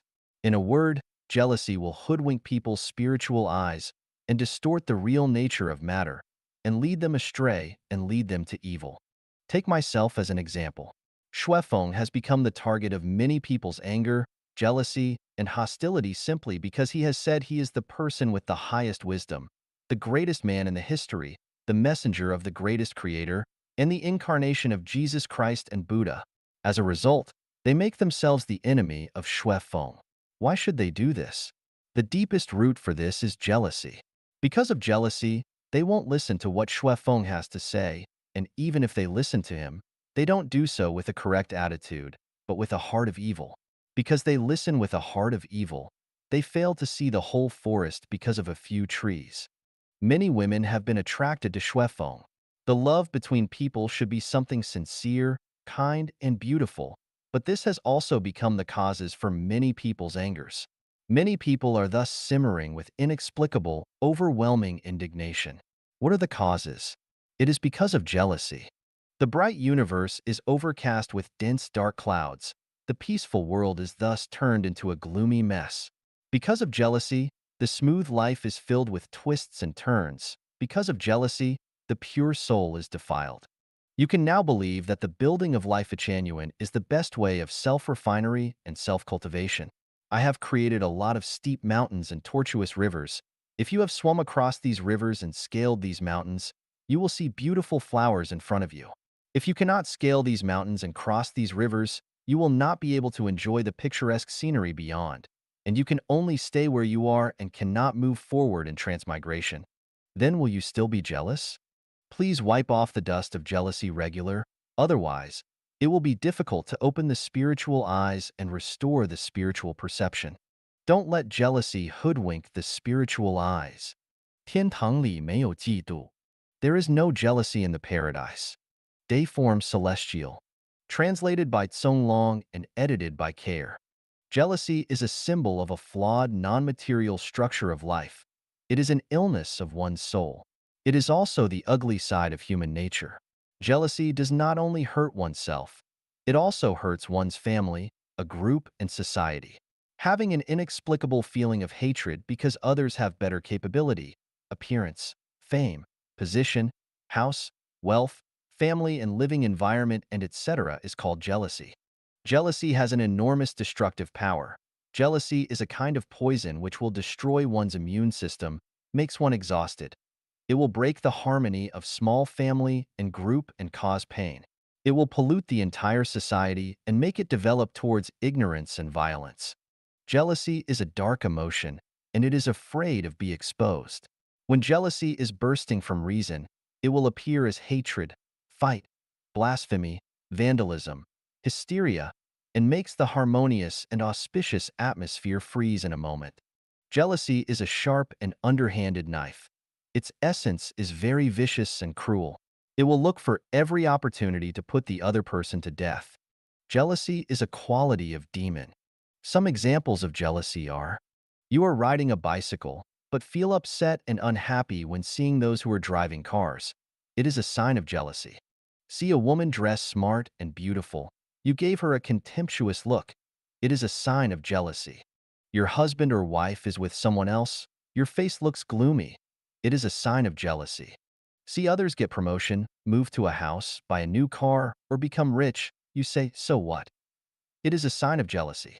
Your parents bought new clothes and toys for your brothers and sisters, or left them with more legacy. You start to look for excuses to be difficult. It is a sign of jealousy. The person you love cares others, you don't feel good. It is a sign of jealousy. You are resisting new ideas, new theories, new methods, and new values. It is a sign of jealousy. Someone can write better and more articles than you. Then you behave critical and try to find his weakness. It is a sign of jealousy. Someone always receive others' attention. You then feel lonely. It is a sign of jealousy.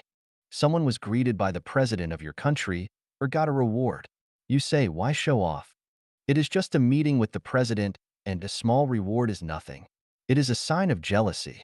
Jealousy is the sign of narrow-mindedness and lack of self-confidence. It is the symbol of one is walking towards the evil. There is no jealousy in heaven. Anyone who wants to live in the heaven must first remove the emotion of jealousy. Anyone who has even a tiny bit jealousy is for sure not eligible to live in the heaven. To remove jealousy, we need to cultivate ourselves. Jealousy is usually generated in a group living environment. So we need to do the cultivation in a collective life. If we just do the cultivation by closing ourselves for the others, we will never be able to eliminate jealousy. We must find a relatively perfect group, live in the group to gradually eliminate our jealousy. 最佳人生投资 The best investment for life. Xiefeng. August 122008. Translated by Transin and edited by Care. Life is just a short trip of life in the mortal world. Since different travel routes lead to different experiences, we each arrive at different destinations. At this point, it is not all roads lead to Rome, but it is branching out in different directions where any mistake can result in long-lasting regret. How many regrets and how much remorse, bitterness, and anguish result from taking the wrong routes, especially as we reach our twilight days.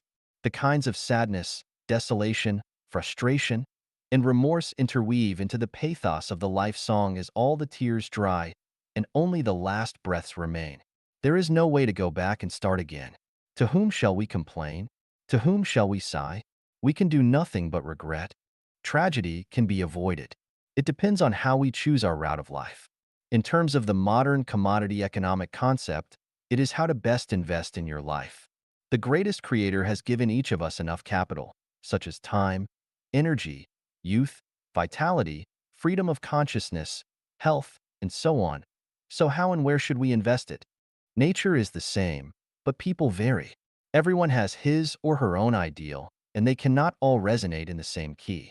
Life has its own levels. Not all life can be expected to become people. Some life will have to take the roles of animals, including livestock and birds.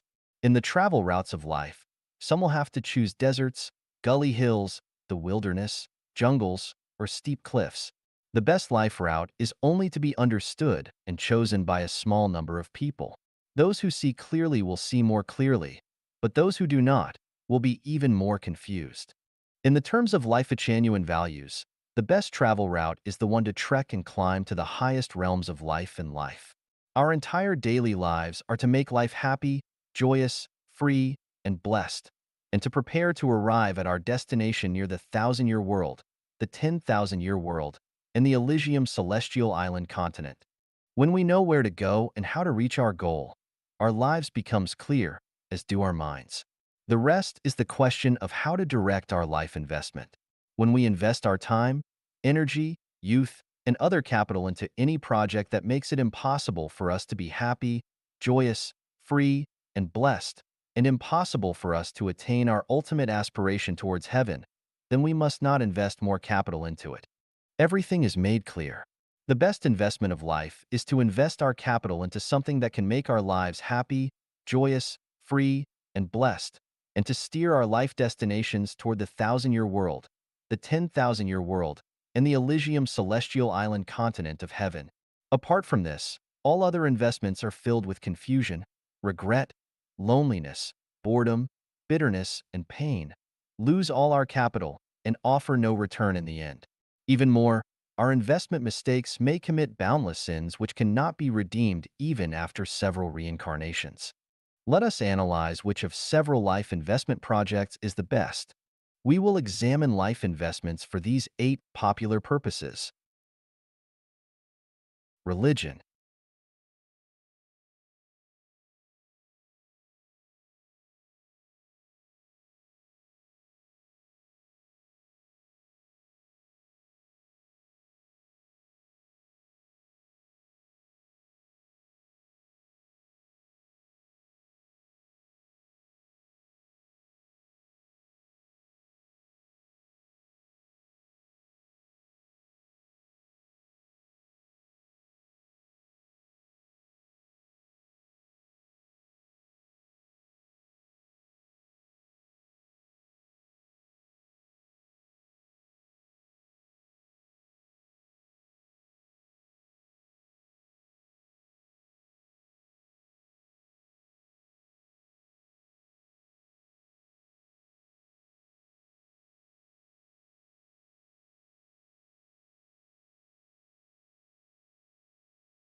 religion, the state, national independence, a political party, accumulation of wealth, a romantic endeavor, running a business. Family is the life investment project for most people, and many people dedicate their lives to their families. From morning till night, whether for education, work, doing business, or running a company, all they do is for their families. Embezzlement and theft, overt and covert strife, scrambling and squeezing, and other offenses are ultimately committed for their families. People have been trying everything for thousands of years to pursue family happiness and success, and writers have been praising and singing songs for families. Yet unfortunately, despite all the secular forces that have been proclaiming the family's benefits and attempting to maintain the family's existence, they always bring more pain than pleasure. Families are main sources of personal and social pain. So if we invest all our capital into a family project, we will never be able to find happy, joyous, free, and blessed lives, and our life destinations will have no chance of reaching heaven. Note, I am not arguing with those who disagree with this point. If you think investing your life into your family is the most correct, valuable, and meaningful thing for you to do, then so be it. Everyone has their own trajectory of life and life. No one should force their will upon anyone else, and you are the only one who knows if you are wearing the right shoes. Why would I invest my life capital in trying to alter your outlook on life? I would not. Therefore, you must make the investment that you feel best suits your needs. With the awakening human consciousness, more and more people are realizing the malicious character of family life and are gradually but purposefully beginning to draw away from it. The puzzle is that if we move away from the family, then where do we go? The soul must have a resting place. Therefore, many people invest life capital into religions that they believe offer the most truths and join into those religious communities. The two questions now become whether the religion you believe in can provide you with a happy, joyous, free, and blessed life, and whether it can ultimately get you to the ideal realm. Do not lie blindly and deceive yourself, but seek truth from the facts. I do not want to hear your answers. Just ask the question and answer it silently. I am almost certain that you are perplexed, because any religions or faith groups with religious natures have problems which often include theological contradictions. All religious followers feel joyous and blessed for their first few years, but as their thinking grows deeper with the passing of time, they become increasingly confused, unable to find a way out, and develop unresolved internal contradictions.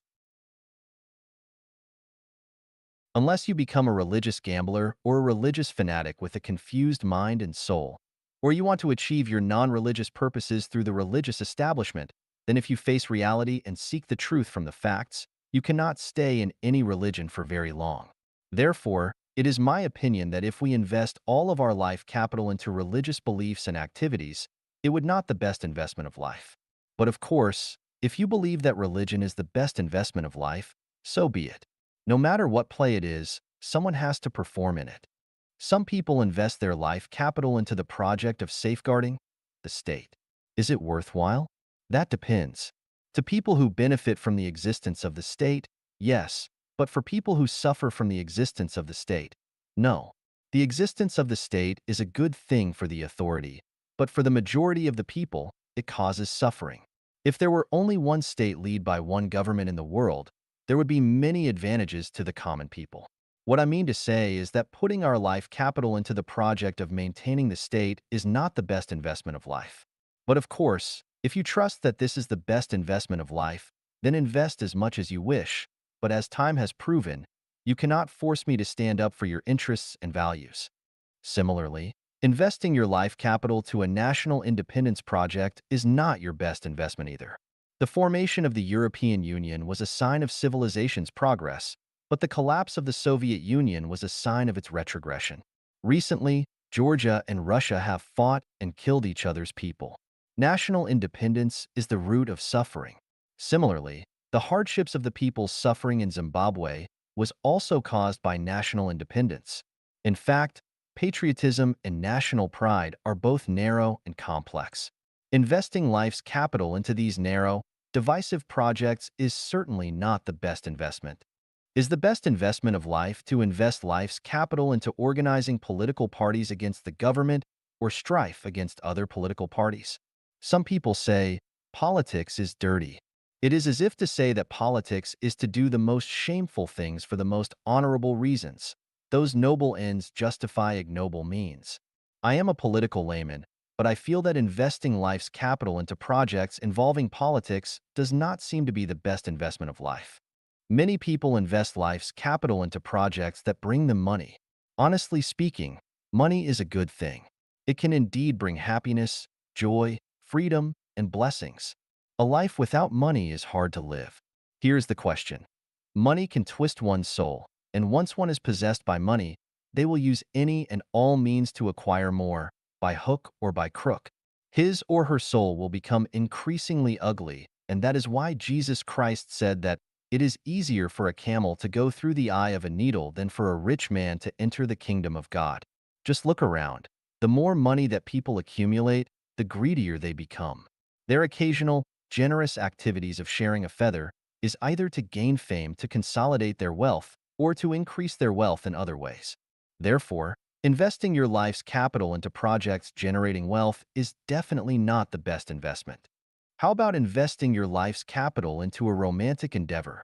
Here, I would argue that people are untrustworthy and that the only reliable things in life are beliefs, values, and your own inner strengths. So if we invest our life's capital into a certain person and want to obtain happiness, joy, freedom, and blessing, and achieve the goal of entering heaven by relying on this person, it would be a risky investment, a kind of blind luck mentality, and thus certainly not the best investment. How about investing all of life's capital into projects such as starting a business, running a company, or doing research? Such projects can bring you fame and wealth and the admiration of many people or even the whole world. Good. Nice investment. But all these are means to obtain the best life, not the purposes of life. If you designate means as purposes, then you are putting the cart before the horse. The purposes of life are to get happiness, joy, freedom, and blessing, to upgrade your life quality and eventually enter heaven. If you consume all your life on means and totally ignore the purposes, then you will regret it as you face the end of your life. Therefore, the investment in such projects are not the best investments of life either. Well, which investment project is the best life investment? As long as you clear away the impurities, a pool of water will sparkle naturally, be clear and clean, and reflect the sun, the moon and stars, and the mountains with vegetation. As you eliminate each faulty life investment project, one by one, the best one will become clear at a glance. 如何实现人生的价值?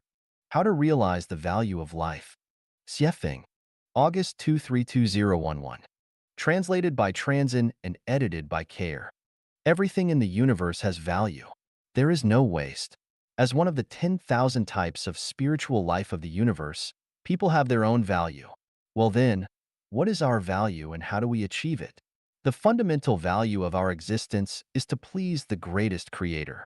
The path to realize this value is to observe the way of nature. When all things comply with the way of nature, they realize the value of their existence. When fruit trees bear fruit, they realize their value as fruit trees.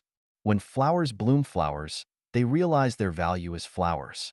When hens lay eggs, they realize their value as hens. By spinning around the sun, the earth realizes its value of supporting life. When we live our whole lives according to the principles and rhythms of nature, we realize our human value. Any practices or behaviors which breach the principles of nature are contrary to the intention of the greatest creator.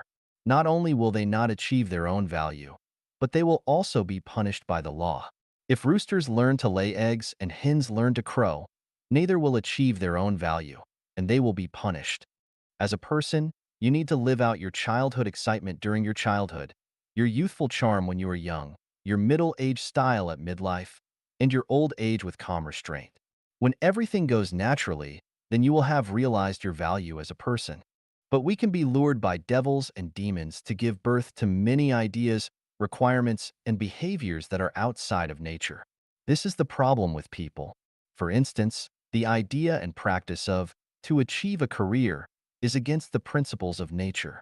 To honor one's ancestors, to bring glory to one's group or to the state, to live high above others, to be outstanding and to win admiration, and so on are all against the principles of nature. The ideas and practices of sayings about spirits and deities, of fortunes and disasters, and of cultivating magic communications with spirits are even more against the principles of nature. The following ideas and practices are also contrary to the principles of nature. To become fabulously rich with more money than is needed, to buy several villas and houses, to have a lifetime wife or husband, to have dozens of suits of clothing, to become famous, to win the admiration of people, to become a vegetarian and refuse to eat certain foods, to boast of pride, to quit performing useful functions, to live in luxury and spacious houses and drive luxury cars, and so on are all against the principles of nature. The ideas and practices of people wanting to acquire more than their natural needs require are departures from the way of nature. Similarly, when we suppress our nature in order to achieve an objective, it is not submitting to nature, and is also contrary to the way of nature. When contrary to the principles and the way of nature, people cannot achieve the value of their existence.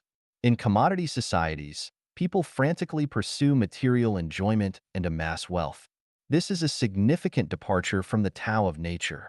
With secular values, the more they possess, the more they value themselves. But the fact is quite the opposite. That so-called value is not the arrangement of the greatest creator, but the greed and desire of devils. A bird flies in the forest every day, twittering cheerfully, and although it does not possess or store more worms than it needs, it does not worry about whether or not it will have worms to eat the following day. This is in line with the principles of nature. If that bird were to work all day long catching insects and building a big warehouse to store the worms it has caught, then it would be doing those things contrary to the Tao of nature. The Tao of nature is everlasting. Returning to nature is the strongest requirement and the cry of the modern time. If you want to achieve the value of life, you should not nurture wild desires and ambitions or attempt to rise above others, and should not pursue things beyond your natural needs, but you should be willing to be ordinary. You should meld yourself as drops of water do in rivers and seas. You should blend yourself like a tree in the forest. You should be like a flower blossoming harmoniously in a colorful garden or mountain valley among thousands of other flowers. You should fully experience and feel that with which you have been bestowed from the greatest creator. Never try to transform nature, but comply with it. If an individual brings harmony, entertainment, and blessings to others, to society, and to nature, then they have proven to have realized their value. But if that individual brings troubles and pain to others and to society, or harm to nature, then they have proven that they have not achieved their value. Taking the Tao of nature is the most effective way to realize the value of life. Such people will enjoy the favor and grace of the greatest creator, and their reward will be found in their homeland of heaven. 人生的价值和意义 The values and meaning of life. Xiefeng, December 32009. Translated by Transin and edited by Care. The value of life is to seek Tao, attain immortality, and go to heaven. The meaning of life is to develop a nature that is pleasing to the greatest creator. Life is just a short trip of life in the mortal world. But the destination for each individual is vastly different. Some rise up to heaven, but some fall into to hell, and some revert back to the animal world, while some return as mortals, and so on. This shows that life's greatest value lies in taking all the chances and conditions, and combines them with Tao to attain the celestial character and go on to live in heaven. Life has 18 aspects that cannot be self-managed. Likewise, it also has 18 aspects can be completely self-managed. Life is an investment. The different directions of investments eventually will lead to huge differences of life results. If you invest in sesame, then you will get sesame. If you invest in watermelons, then you will get watermelons. A day has 24 hours for each of us. Due to the different directions of investments, the life values that individuals get can be very different. I will list 8 investments here, and we will see which one ultimately proves to have the maximum value. Shepherding, growing food, getting married, having children, those children growing up to shepherd, grow food, get married, have children, the grandchildren growing up to shepherd, grow food, get married, and the cycle continues. Attending primary school, graduating from higher education, landing an office job, earning money to buy a house, getting married, starting a family, having children, raising them to attend school and college, land office jobs, earn money to buy houses, get married, and have your grandchildren. Opening a business, earning money, buying property and luxury villas around the world, having one, two, even three mistresses, raising a bunch of children to inherit the legacy, playing what is desired to be played and seeing what desired to be seen, and then dying peacefully in bed. Becoming an official, climbing up the ladder with a full heart and soul, getting promoted from a clerk to a section chief, to a director general, to a minister, to a provincial governor, and ultimately to become the prime minister while facing twists and turns, often happy and bright ones, all the way up, benefiting close and remote relatives, bringing honors to one's ancestors and to the glorious family. Getting famous, a wild goose leaves behind a voice, a man leaves behind a name. Fame is a kind of asset. Whether in the entertainment industry or television news circles, whether in pop culture or high culture, whether in a political party or a religious community, having only one purpose, to become famous and to meet one's desires through fame. You establishing achievements, either for political parties, religious organizations, or states, dedicating everything including one's life, and finally becoming a national hero, a meritorious statesman, or a religious leader. Retreating from the world, wanting nothing and doing nothing, being abstinent and restraining from material interests, being oblivious to the outside world, but indulging in the books of the saints and sages. Making life happy, joyous, free, and blessed by leading a full life, leaving no remorse or regrets, self-refining by giving unconditionally to charity, knowing the coordinate system and the coordinate points of the universe, and knowing one's self-destination. These 8 investment orientations above are random examples. There are 84,000 ways of the Buddha, and there are 84,000 ways of life journeys. No matter into which directions you invest, the key point is to get the maximum benefits, and that is the value of life. If we make a careful calculation, it is not difficult to understand that investing in the last direction is of a higher value than any of the previous 7. The meaning of life is the complete exhibition of natural character to please the greatest creator. As we are created by the greatest creator, our purpose is to please the greatest creator. Those who fail to please the greatest creator are doomed to suffer tragic lives. The greatest creator created the sun for illumination, fruit trees to bear fruit, flowers and plants to be colorful and beautiful, and people to highlight creator has given us. What should not be there, the greatest creator has denied us.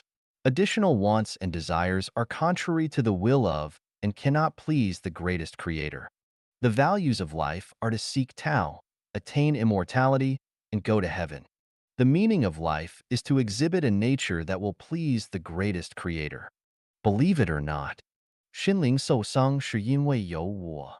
Getting hurt is because you have a self. Xiefeng, September 26, 2012. Translated by Tsong Long. In our lifetime, we always feel being hurt. Sadness and pain are torturing us. We are depressed and angry. We grumble at or hate others. Sometimes we feel so disappointed at life and we are in deep despair. Many times we feel hurt and cannot smile, and we feel very blue. We want to quarrel, fight, and we are resistant. We even think of ending our lives. Interpersonal relationships are difficult. We always feel deeply hurt just because of one inappropriate word, action, face expression, behavior, request, or arrangement. And therefore we worry and are depressed. We do not have appetite for food and cannot sleep at night. All hurt, whether is mental or spiritual, the root cause lies not in the outside. It lies in ourselves. The core reason is because we put too much focus on ourselves. We have very high self-esteem and vanity. We want to preserve our dignity and face, and we are too much attached to the values and worldview which we think are right. There is a saying in Tao Te Ching, we have fears because we have a self. When we do not regard that self as self, what have we to fear? Because we have self, and put it in the foremost position, this self is easy to get hurt. If we do not have self, where does the hurt come from? People always say, one who does not want anything can get well with anybody. One who does not drink would not care how expensive the wine is. If our self has no requests and desires, we will feel happy anywhere, in any situations and will have good relationship with people. As long as our self has desires and want to hold or preserve something, we will get hurt. Therefore, Lao Tzu taught us to be no action and no fight. Because he does not contend, no one in the world can contend against him. And Buddha Sakyamuni taught us to free from ego and form. We need to be in a state that our mind does not reside on anything and carefree. If we do not have self, we see peace everywhere. If we have self, there are many obstacles on the way. Without self, we get self. With self, we lose self. If we value ourselves too much and put too much weight on our dignity, vanity, and our own feeling, and we love ourselves too much, we will be very easily to get frustrated and encounter setbacks. We are already blessed to be a Chanyuan celestial. We are blessed to live in the second home, now new oasis for life. And we are blessed to walk on the way to thousand-year world, 10,000-year world, and Elysium world. What else are we not willing to let go? Are those not enough? What else should we fight for? Give up ourselves, let it go. Let also go our opinions and viewpoints. We will see a beautiful scene before us. As long as we let the self go, our heart will never get hurt. Please be reminded that if you always get hurt, that means you still have a long way to go, and you still do not understand the meaning of life and life. That also means that you are not enlightened yet, and you have not stepped on the road to heaven. If you always get hurt, you will never accomplish the best result of self-cultivation, and you will never be eligible to enter heaven. 上帝知道的八大内涵 The 8 meanings of the way of the greatest creator. Xiefeng, June 9, 2010. Translated by Transin and edited by Care. Life Genuine takes the way of the greatest creator. But what is the way of the greatest creator and what are its meanings? In general, the way of the greatest creator is the Tao of nature, the way that Jesus Christ, Buddha Sakyamuni, the immortal Lao Tzu, and Prophet Muhammad, PBUH, guided people to take. The way of the greatest creator has 8 major meanings. The universe is the product of the consciousness of the greatest creator. Everything comes into being through its creation. Everything runs in the consciousness of the way of the greatest creator. You must give play to your nature and conform to nature. Revering the greatest creator and following the example of the greatest creator, reality is the portrayal of the diverse free consciousness of life. Happiness, joy, freedom, and blessing are the themes of life. All is but a game. The universe is the product of the consciousness of the greatest creator. Structure generates consciousness. The original cosmic consciousness is Allah, ancestor of Buddha, the greatest creator. After the birth of Allah, ancestor of Buddha, the greatest creator, Wuji turned into a being which had consciousness, and hence everything began to follow the consciousness of the greatest creator. Chaos turned into day form. Yin and Yang and the 4 images came into being. The universe took shape. Gradually, the 20 parallel worlds and 36-dimensional space were formed, and the appearance of time resulted from material movement. So, the universe is the product of the consciousness of the greatest creator. Acknowledging this is to take the way of the greatest creator. Everything comes into being through its creation. In the beginning, the universe was Wuji and was void. With the being of the greatest creator, so began creation with consciousness and the creation of the first batch of life. Gods, the sun, the moon, and the stars, and then the second batch life. Angels, super celestial beings. Then the gods and angels were asked to create all things based on a blueprint designed by the greatest creator. For all the life we see on earth, not only people and animals, but even the grass and bacterial microorganisms come into being through his creation. We often observe that some life seems to be of natural birth and cannot see its creation process. In fact, they are not formed by natural birth, but as the result of the operation of the reproduction program of life. Understanding this is to take the way of the greatest creator. Everything runs in the consciousness of the greatest creator, the Tao.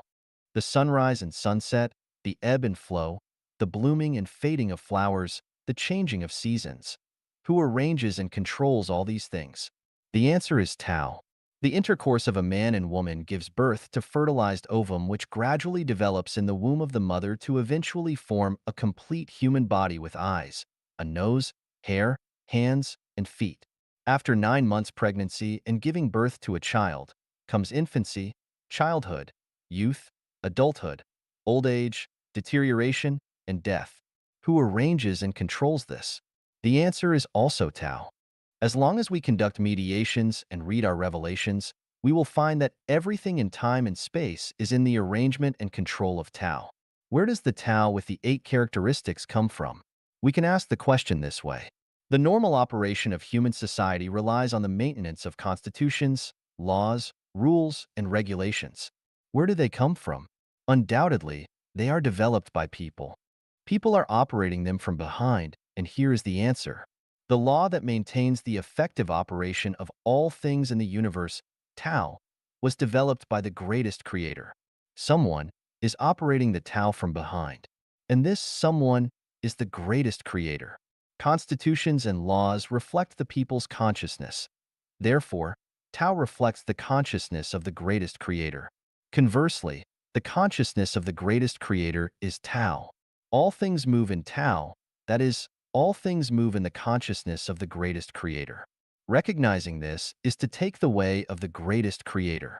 You must give play to your nature and conform to nature. All things have nature.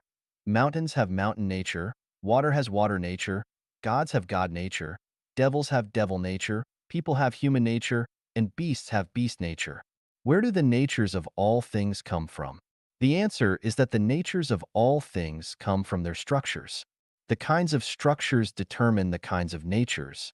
The structures of all things are created by the greatest creator. If things live and exist by their natures, then they are following the will of the greatest creator. If they do not live and exist by their natures, they are doing so against the will of the greatest creator. A dog is to watch the house and guard the yard. A cat is to catch mice, and a mouse is to dig holes and steal and eat granary. Only when all things perform their own functions can the universe move in an orderly way, and only then can it meet the decree of the greatest creator. If things were to deviate from their natures, they would deviate from the way of the greatest creator and would thus be punished by the Tao. Take human, for example. Human have to live and exist by human nature. Were they to lose their human nature, they would be bound to be punished. Likewise, expending or suppressing human nature is also deviating from the way of the greatest creator. Let us say the Buddhist monks and nuns, or the Christian priests and sisters, have their innate human natures destroyed or suppressed. That would be a deviation from the way of the greatest creator. Human eyes are to see, ears are to hear, and sexual organs are to procreate. If they were to be left unused, it would also be against the will of the greatest creator in creating them. Roosters are created to crow, hens are created to lay eggs, and human are created to be active on the earth to please the greatest creator. If roosters refused to crow, hens refused to lay eggs, and human did not please the greatest creator, then what would be the use of the roosters, the hens, or the people? Chinese Taoists pursue magic powers and the arts, and that is not right. It is against the way of the greatest creator. The things that are necessary for human survival and existence have been designed in structures of life by the greatest creator, no more and no less. For instance, our eyes can only see chromatic images in the wavelengths between 400 and 700 nanometers, and our hearing threshold is between 20 Hz and 20 kHz, and that is enough. Many Chinese practitioners work through the Du meridian and Ren meridian, the microcosmic and macrocosmic orbits, retreating, making plant seeds germinate from within the hands, opening the third eye, or self-refining to bring out the primordial spirit, and so on. All these practices are contrary to the Tao of nature, thus contrary to the way of the greatest creator. Just as the rooster that wants to lay eggs instead of crowing, or the hen that wants to crow instead of laying eggs, the results are predictable. So taking the way of the greatest creator is to highlight innate natures and to follow them. A clear-sighted mind is to perceive the natures, and perceiving these natures is to attain Buddhahood. One will never attain Buddhahood if they do not perceive natures and follow them. Revering the greatest creator and following the example of the greatest creator, reverence of the greatest creator allows us to do whatever we desire to, but not to go against the rules. If you do not revere the greatest creator, You will be lawless and do whatever you desire and bring harm upon yourself as a result. Therefore, revering the greatest creator is fully beneficial, brings no harm, and costs nothing. If you do not revere the greatest creator, disasters will befall you. Why should you refuse the deal with only gains but no losses? The greatest creator is love, sincerity, kindness, beauty, faith and honesty, happiness, joy, freedom, and blessing. So we need to follow the example of the greatest creator. The greatest creator is also creation. So we should follow the example of the greatest creator to work and create and to get joy from labor. The greatest creator is also selfless dedication. So we should follow the example of the selfless dedication of the greatest creator and obtain blessing from selfless dedication. Reality is the portrayal of the diverse free consciousness of life. Consider that if you have loose bowels, you must have eaten rotten or spoiled food, and if you have a headache, you probably wore something unsuited for the weather or lacked sleep due to excessive thinking. Consider that if someone scolds you today, you might have hurt them in the past. Is that not so? If we trace the roots of our situations, pains, misfortunes, or even the disasters we encounter, they are all the results of our false consciousness and the defects in our soul. Good will be blessed with good and evil will be cursed with evil. If it is not repaid now, that is only because its time has not yet come. Once the time comes, it will surely be repaid. If you want to know what you have done in the past, look at your present situation. If you want to know your future situation, watch your present words and deeds. Your consciousness determines your life environment and your survival state. Like attracts like and identical frequencies resonate. If we are nice to life and nature will be nice to us. Divine punishments, though slow, are always sure. Misery and happiness have no doors. If either comes, one brings it upon themselves. If we carry out the devil's deeds, we will become devils, and if we act like beasts, we will become beasts. But if we follow the example of Buddha, then we will attain Buddhahood. When you approach the mountain, you will learn the twitter of birds. When you approach the water, you will understand the freely swimming fish. Birds of a feather flock together, and like begets like. The greatest creator has bestowed certain free consciousness upon us. We make the choices of what to do and what not to do.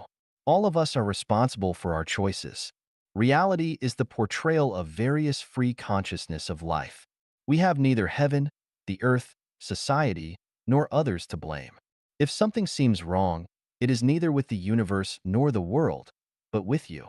If you do not understand this, your life is confused. If you do understand this, your life is one that is as clear as crystal. This is the way of the greatest creator. Happiness, joy, freedom, and blessing are the themes of life. Did the greatest creator create people to suffer?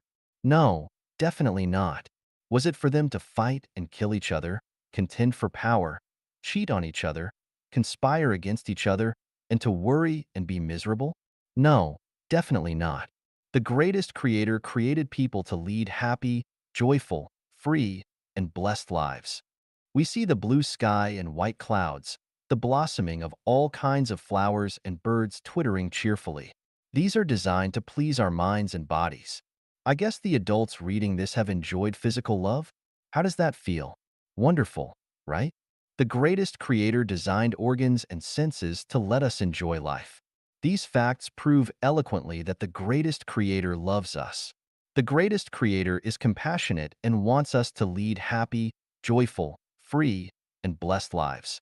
Therefore, happiness, joy, freedom, and blessings are the themes of life. Any human activities should be carried out and preceded tightly around attaining these attributes for everyone. We grow crops, engage in production or labor, make money, become officials, start businesses, etc. What are the ultimate purposes? Do we grow crops for the sake of growing crops, work for the sake of working, and make money for the sake of making money? Definitely not. We do these things to achieve happy, joyful, free, and blessed lives, right? No matter what you do, regardless of your status, your identity, or your fame, as long as you possess them in your lifetime, you are on the way of the greatest creator and your life is a successful end. All is but a game. The universe is in the condition of joy. The purpose of the greatest creator, creating all these things, is but a game. Everything is but a game. Only life is real. One cannot be too attached to things and should not possess and occupy too much. Excessive attachment and too much possession and occupation will cause you to lose the true nature of life, make the game turn into the pain of fighting and killing, and turn a comedy into a tragedy. It is not worthwhile. Life is but a dream. We need to experience lives to the fullest and live them that way. Play the game as much as you like. Enjoy it to the fullest if it is fun, but give it up if it is not. Why are you so serious and so attached? Nothing is yours. The life stage is just a game. What can you keep after death? Only our consciousness is real. 集体生活优于个体生活. Collective life is superior to individual life. Xiefeng.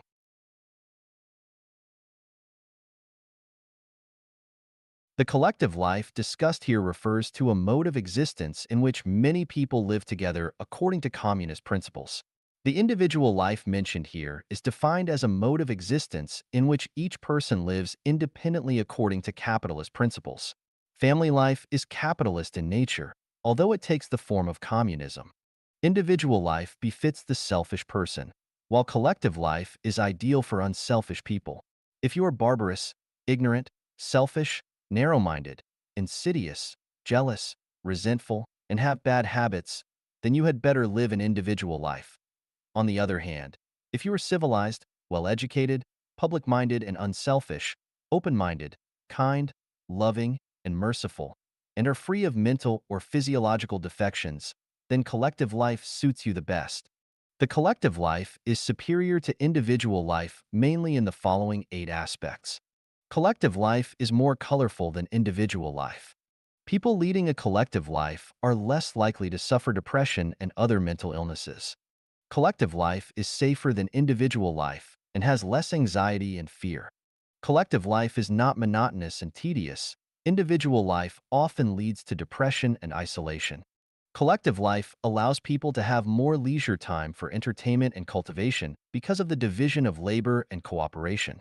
Collective life offers more opportunity of communication, and thus people have fewer restrictions and checks against each other and enjoy greater freedom.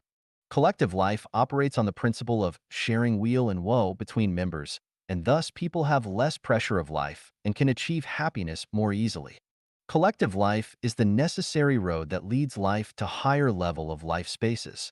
Individual life may induce selfishness and thus makes it difficult for people to ascend to the heavenly kingdom.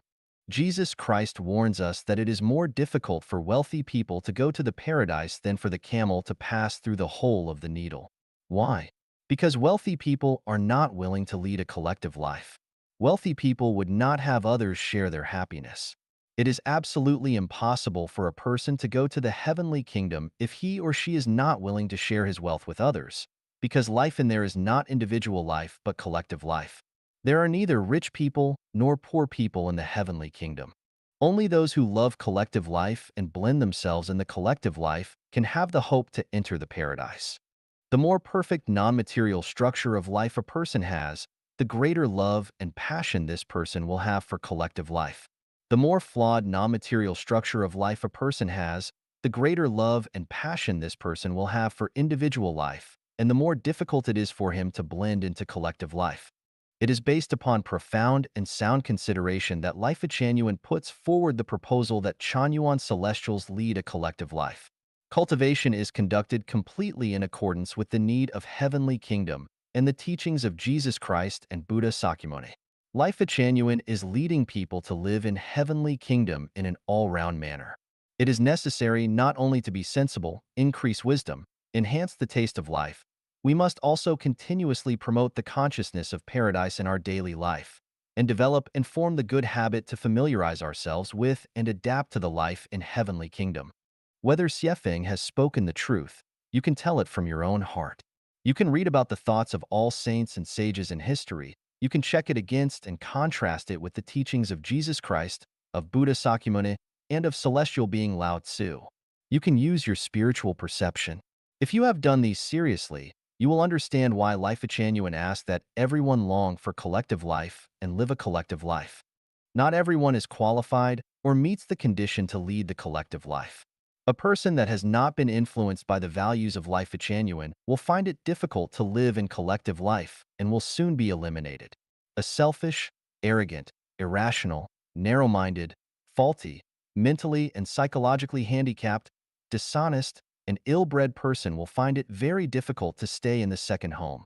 Now new oasis for life, of life genuine for a long time. Because his or her selfish and arrogant structure of consciousness does not match the collective structure of sharing weal and woe, and he cannot put up with the bondage of the collective atmosphere. Whether you can live harmoniously in a collective life is the best touchstone to check which level, realm, and state a person has achieved in self-refinement and cultivation. This is not decided by how glib a tongue you have or how good a form you can put up. What matters is your inner mind. If you love collective life from the bottom of your heart and can smoothly blend into collective life, then you have achieved a lot in cultivation. Otherwise, you have not got anywhere in cultivation. You might have been led astray. Just feel for yourself and gain the understanding that collective life is superior to individual life. 集体生活是最好的修道场. Collective life is the best way to cultivate Tao. Xiefeng. The extent of a person's self-refinery and self-improvement can be best examined by the collective life. What most ascetics in the world cultivate is only pet phrase and method of argument, just like an armchair strategist who divorces from reality and acts blindly. One cannot prove sufficiently that he or she has really promoted his or her spiritual nature, or that he or she has a more perfect structure of life simply by judging how long one has engaged in self-cultivation, how many books on self-improvement one has read, how many books on self-refinery and self-improvement one has written, how beautiful the article is, how convincingly one has been talking, how long one has stayed in churches or temples, and how many activities one has taken part in, or how many beautiful words one has said on network forums for self-cultivation. Many people have deep theoretical knowledge and can talk eloquently, but when it comes to practical problems, they often handle them in an approach that runs counter to what they have preached. They talk eloquently to others only to fish for fame and compliments and will not let themselves be guided by what they have talked. To know what level of cultivation and refinery one has attained, he or she must undergo the process of verification in real life. And participating in collective life offers the simplest, most direct, and most effective way of verification. Suppose 100 people are living together a communist life. The soul of each person will be reflected incisively and vividly. The moral character of a person can be seen clearly in the collective life. Generally speaking, in a small family, people will maintain a clean and tidy family environment. But once living in a collective, these same people who maintain a clean and tidy family environment will change. The dirty public toilet is just one example. At home, people are most frugal in the use of water, electricity, toilet paper, and the like. However, once in a collective, they will not be so frugal. On the contrary, they may be very lavish. The core of self-refinery and self-cultivation is nature, love, and Tao. Now people know that love is one core component of self-refinery and self-cultivation. It is extremely easy to talk about love in network, in speeches, and in articles, but can love be shown when a practical problem arises? In such a situation, will one love others in the same manner that he loves himself? It is one matter for one person to live all by oneself, but quite a different one for two people to live together. Living in a small family is different from living in a big family.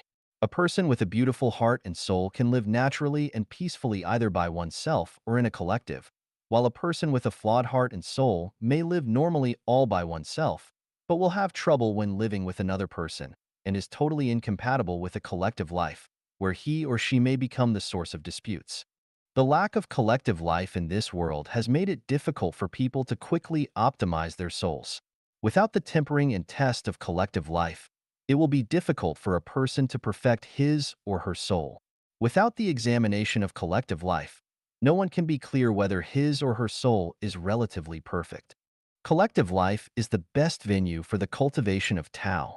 Without collective life, all one's cultivation and self-refinery may prove only to be futile pet phrases, no matter how long he or she has been engaged in self-cultivation, including the practice of various skills, no matter how proficient he or she is in theory, or no matter how many profound mysteries he or she has grasped, because he or she does not know where the cultivation is leading. The selfish person has absolutely no luck to enter the paradise. Whether one is selfish or not will become clear once the person enters the collective life. Collective life may easily reveal what level one has reached in self-refinery and self-improvement. In addition, a solitary figure may vary in moral character. To retain Tao, one must temper oneself in collective life. 你离天堂有多远? How far you are from heaven. Xiefeng. October 7th, 2013. Translated by Tong Xin and edited by Care. Do you believe that there is a place in the universe where everyone loves each other and treats each other kindly, and where people never quarrel or fight, where there is no marriage, family, currency, or personal property, and where people never worry about food, clothes, shelter, transportation, living, aging, sickness, or death? It is a place where the environment is beautiful and serene like Xanadu, and where people often play games and have endless fun together. A place where love is free and everyone does their work freely, nobody manages or monitors them. No one would pocket anything found on the ground, and doors are not bolted at night, where people and nature coexist harmoniously and never harm each other. Do you still not believe in the existence of heaven? If you believe what I am saying here, then come to see how near you have come to heaven now.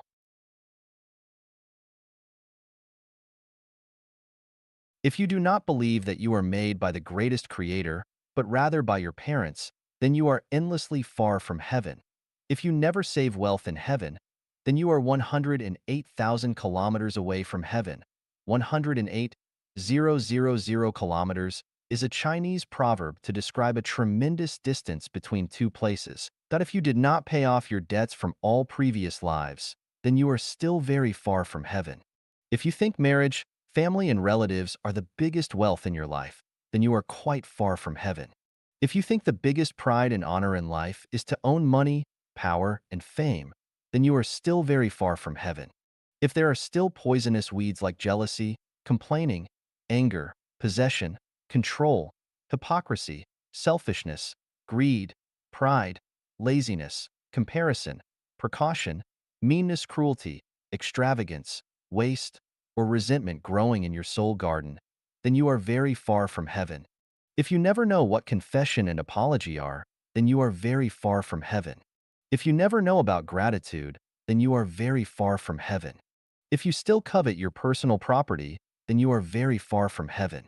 If your love is only focused on a small group of people, then you are very far from heaven. If you want to control or hamper anyone's freedom, then you are very far from heaven. If you often tell your sad stories or complain a lot to others, then you are very far from heaven.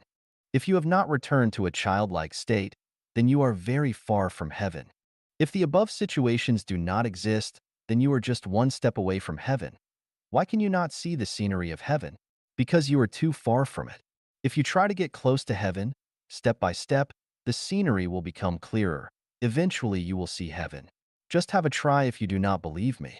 心灵的同频共振者就是亲人. Souls sharing the same vibration are family. Xiefeng. December 11th, 2009. Translated by Tsong Long and edited by Care. Who is our family?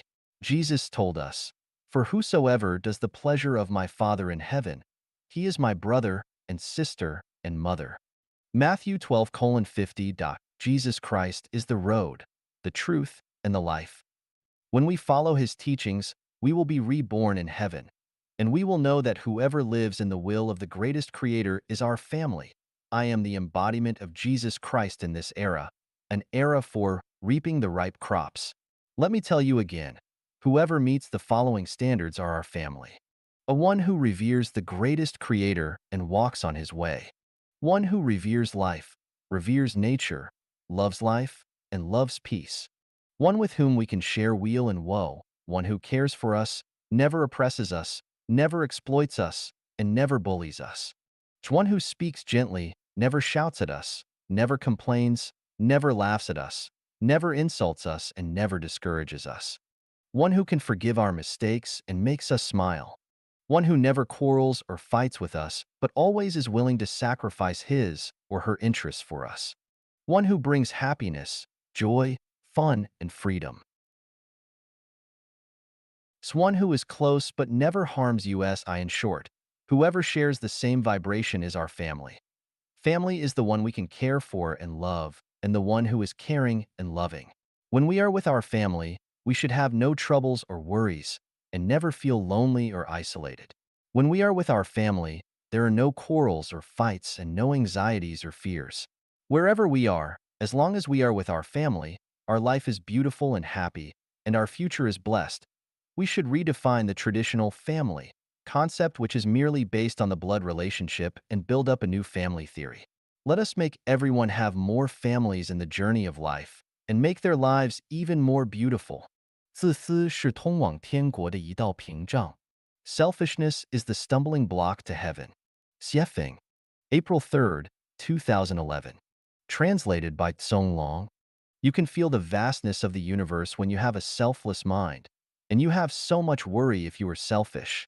The sage puts himself last and finds himself in the foremost place, and the laity put himself first and finds himself death.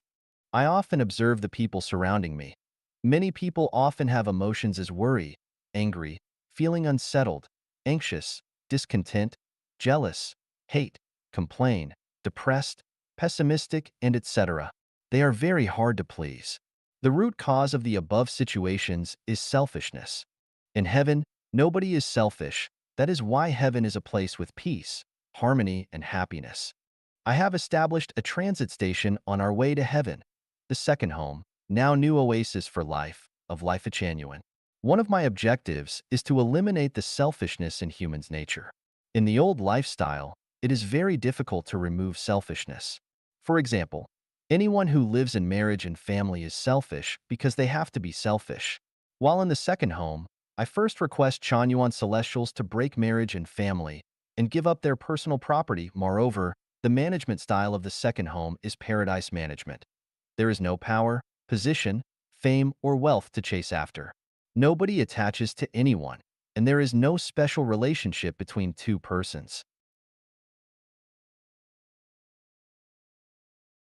Nobody has to worry the basic need like food, accommodation, clothes, and transportation. Nobody needs to worry how to deal with aging, illness, and death. Therefore, there is no fertile soil for the selfishness seed to grow, and the only thing people will do is focus on self-cultivation and spiritual growth, focus on playing games and entertainment, focus on exhibiting one's sincerity, kindness, and beauty, and focus on purifying their soul and repaying the debts and accumulating merits. In other words, in the traditional life mode, one is possible to transit to the lower level of life space, while in the new life mode, one is only possible walking towards heaven. So does that mean all people living in the second home are not selfish? No, they are also selfish. It still needs continuous cultivation on one's soul garden to change old thoughts and philosophies, and change the habit people formed in traditional lifestyle. If one celestial is too slow to follow new values, and is often selfish, there is an elimination mechanism in the second home. He will eventually be eliminated, either eliminated by himself or by the new life program. One who is selfless is not able to survive in traditional marriage and family, while one who is selfish is not able to survive in the second home. In fact, the teachings of Jesus, Sakyamuni, Lao Tzu, and all other sages in history are telling us to eradicate selfishness. However, if there is no corresponding program or environment, it is very difficult for people to become selfless. The second home is such a program where the teachings of saints and sages are completely implemented. Selfishness is the stumbling block to heaven. In fact, it is also the stumbling block to a beautiful life. A selfish man will never be able to enjoy a true happy and free life. Why you are angry? Because you are selfish. Why you want to commit bribery or accept bribe? Because you are selfish. Why you are so pessimistic and negative? Because you are selfish. Why you want to open a company to do business? Because you are selfish. Why you are so isolated and don't like collective life? Because you are selfish. Why you are jealous and discontented? Because you are selfish. Why you love money, position, or fame? Because you are selfish. Why you want to get married, possess someone, and be wealthy? Because you are selfish. Why you want to fight or rob something from other people? Because you are selfish. Why you always look upset and are hard to please? Because you are selfish. Why you feel your life is not satisfying, feel unsettled and painful? Because you are selfish. Why you want to take revenge? Why you are in worry and fear? Why you are not happy? Because you are selfish. Why you always complain and speak ill of someone behind his back? Why you always gossip? Because you are selfish. Isn't that so? If you want troubles and miseries, please be selfish. The more selfish you are, you will encounter more tragedies. If you want to go to hell, be selfish. Tao will meet your wish. If you want to have great life and want to go to heaven, please be selfless. If you are selfless, Tao will help you realize your dream of reaching paradise. 生命禅院个性与共性的统一性 The unity between individuality and generality in life genuine. Xiefeng. September 26, 2008 I will take the example of celestial beings' life in thousand-year world to talk about the unity between individuality and generality of the second home, now new oasis for life, in life genuine. Without individuality, life would be pallid. If a garden is overgrown with only one kind of flowers, it will be boring and monotonous. If it is a riot of colors with countless flowers in full bloom, the garden will then be lively and splendid. Every Chanyuan celestial should have individuality, must have characteristics distinct from other Chanyuan celestials, and we should protect, support, accommodate such individualities. We should not expect others to be exactly like ourselves. We should not set down requirements for others or find fault with others on the basis of our own habits and values. We should not bind others up or make indiscreet criticisms of others with standards that we ourselves think are correct. Without generality, everything will be in a state of disunity like a sheet of loose sand, and chaos and confusion will reign supreme. It will be easy for us to get into conflict and friction, and energy will be exhausted by internal strife. Thus, it will be difficult for us to achieve joy, happiness, freedom, and blessing, and accordingly, it will be even more difficult for us to demonstrate our individuality. As a result, we will have more afflictions and run into one after another trouble. With the passage of time, we may slide into the secular world, the animal world, and until into hell. Generality should embody individuality, and individuality should embrace generality. Only with the perfect unity between generality and individuality can we guarantee a vigorous and dynamic life in which there is both uniform will and pleasant feelings of individuals. Generality should accommodate individuality. Generality that does not allow the existence of individuality is inhuman, cruel, despotic, and dictatorial.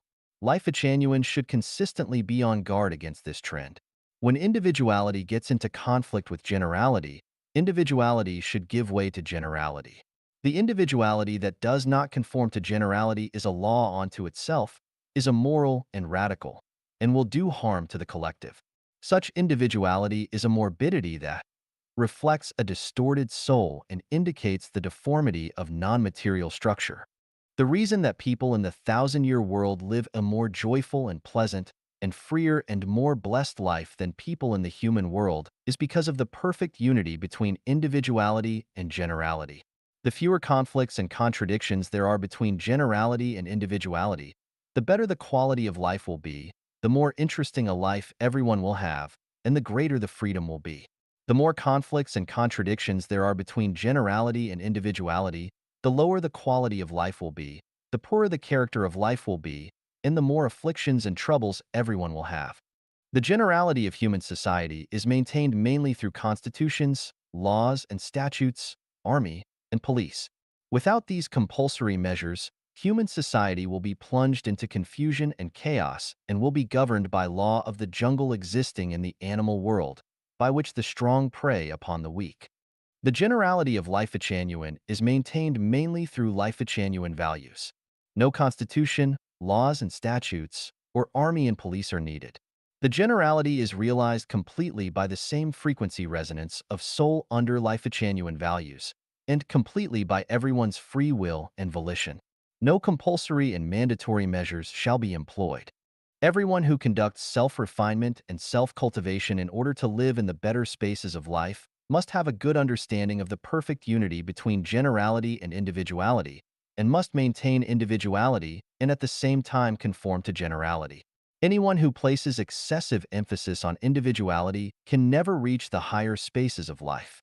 The more individuality a place emphasizes, the farther it is from the paradise and the closer it is to hell. In the same way, the more generality a place emphasizes and the more individuality it strangles, the farther it is from the paradise and the closer it is to hell.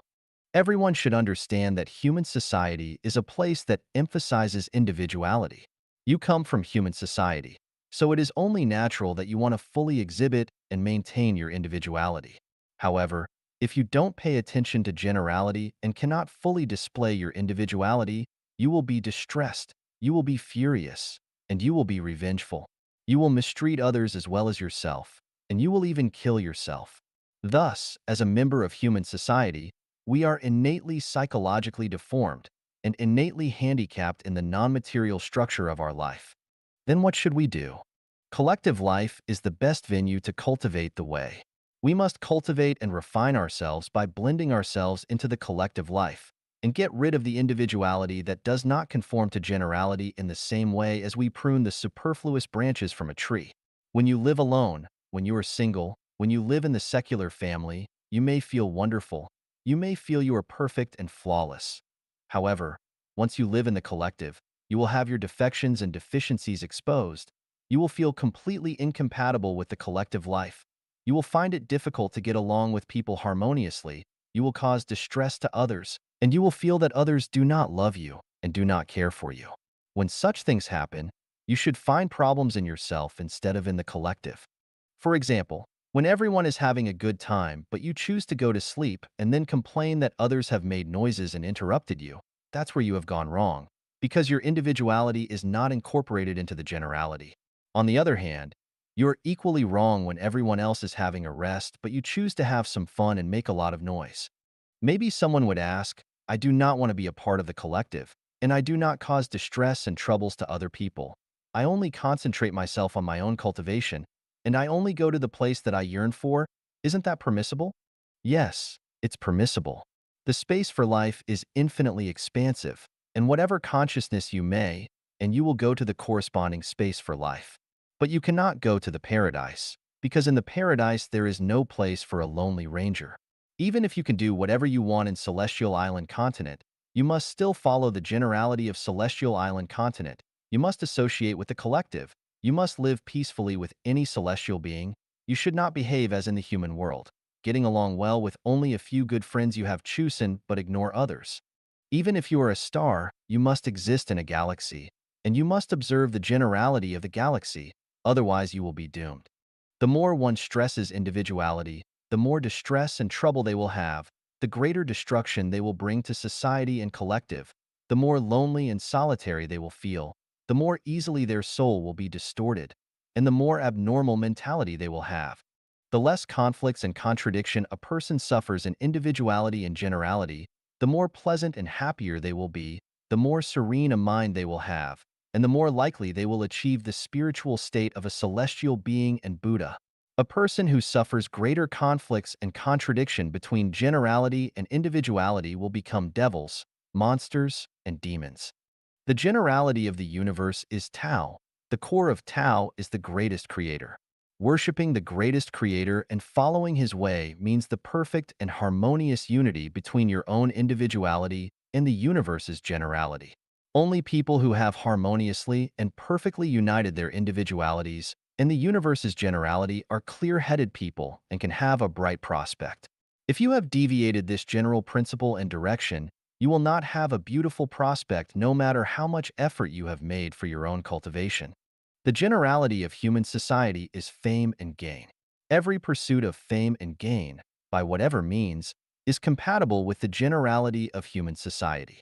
And any departure from this generality of human society will cause great difficulty, setbacks, and endless distresses and troubles for one's life. Therefore, as a man, one should pursue fame and gain. And in this way, one can combine his own individuality with the generality of human society, and thus will have a relatively smooth and free life. The generality of animal society is the strong preying upon the weak to satisfy desire. If a person lives only to satisfy his own desire and follows the law of the jungle, then he has organically unified his own individuality with the generality of human society. Outwardly, you are a man, but inwardly, you only have the consciousness of an animal, and you will go to the animal world in future life. The generality of life genuine is the way of celestial being.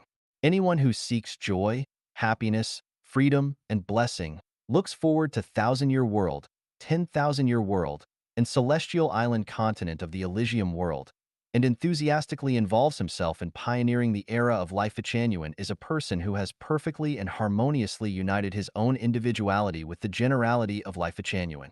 Everyone has his individuality, and generality exists everywhere. Gangsters have gangsters' generality, criminal syndicates have their own generality, bees and ants have their own generality, and wolf packs and fox flocks have also their own generalities. Birds of a feather flock together. No matter in what community, only those that can perfectly and harmoniously unite their own individualities with the generality of their collective can reap the greatest benefit. Chanyuan Celestials and Life Changyuan are going to the celestial beings world. So Chanyuan Celestials should perfectly and harmoniously unite their individuality with the generality of Chanyuan values. In this way, they can accomplish the sublimation of their life within a short time and achieve the state of celestial being and move towards celestial island continent.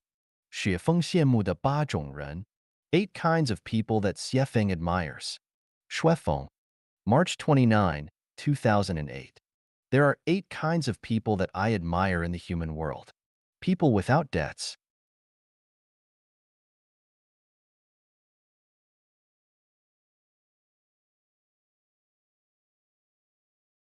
I admire you deeply if you don't owe anybody any money or property, or have not borrowed any money from the bank and yet can entertain yourself with good food every day, have a house to live in.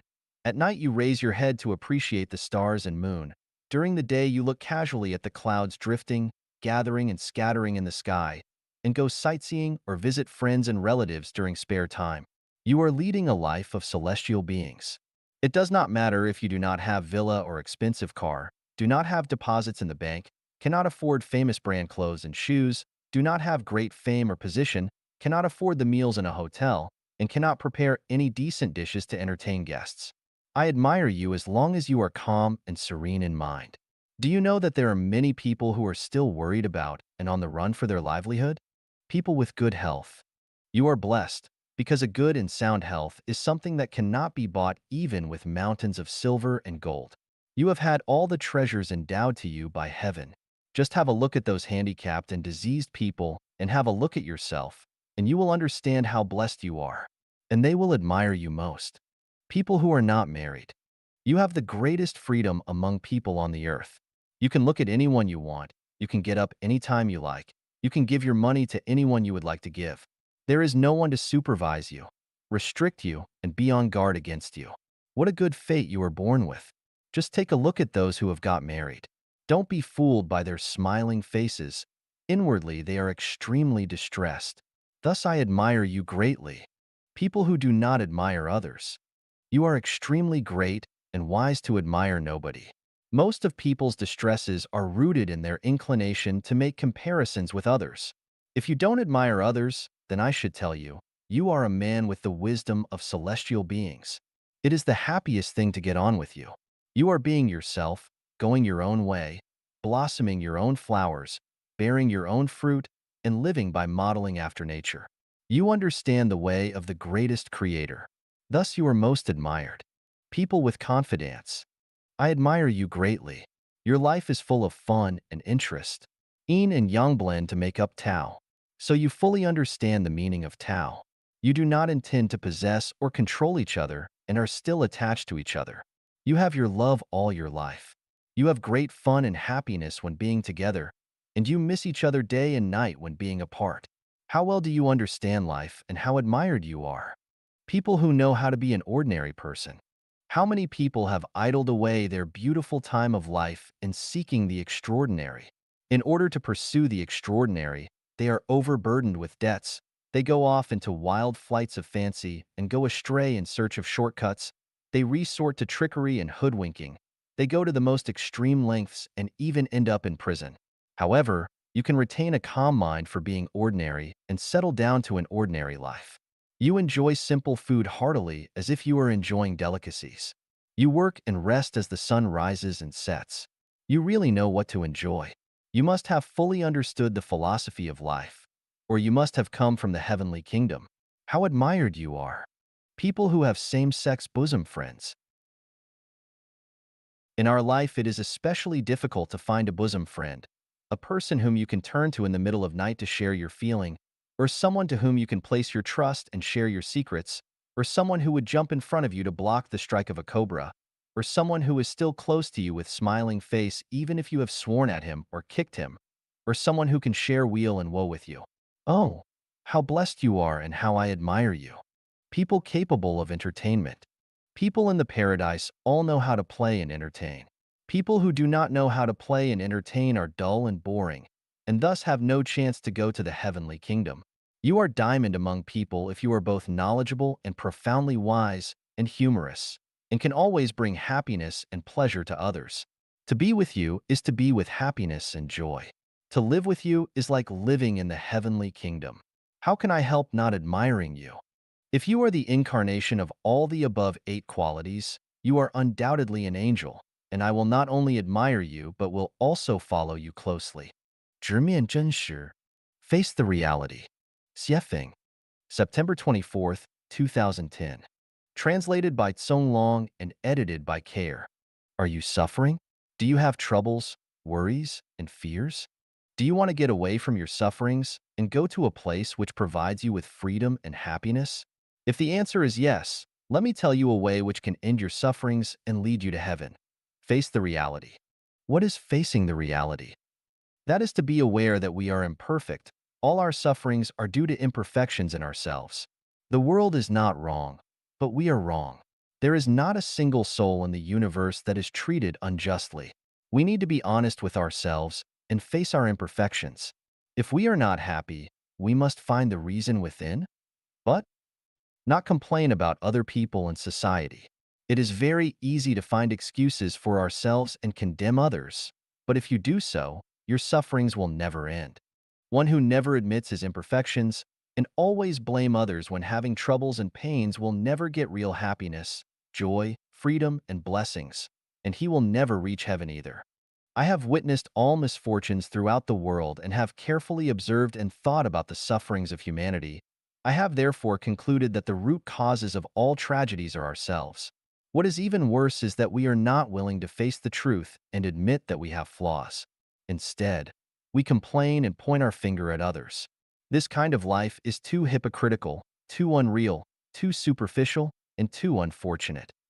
Avoid the reality and do not face yourself honestly. Your sufferings will never end.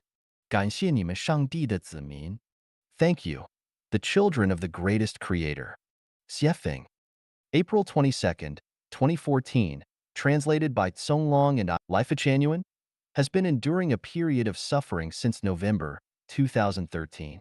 The 3 community branches created by Life Genuine were disbanded, properties worth 26 million yuan were taken, and 150 people were forced to leave the home. Life Genuine suddenly fell from heaven to the earth, and it became so weak financially that people are facing tremendous survival challenges. Where is the home for these people, and how should we support ourselves? The huge pressure on me affected my breathing. I lost sleep for many nights. My eyes became weak, and my vision became blurred.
blurred. But we should survive, and we must survive. We migrated to a place several thousand kilometers away and came to the Gobi Desert. We drink the bitter and carcinogenic, saline, alkali water. We live in a few rundown houses, and we began another round of hard times. We managed to survive, but to remain as civilized people while living in such primitive conditions, we still have many challenges. Each step forward needs money, and in reality, everything seems to us so direct and cruel. Even now, I cannot sleep well, and there are many nights when I only sleep 3 or 4 hours. There are so many chores waiting for me to sort through and deal with.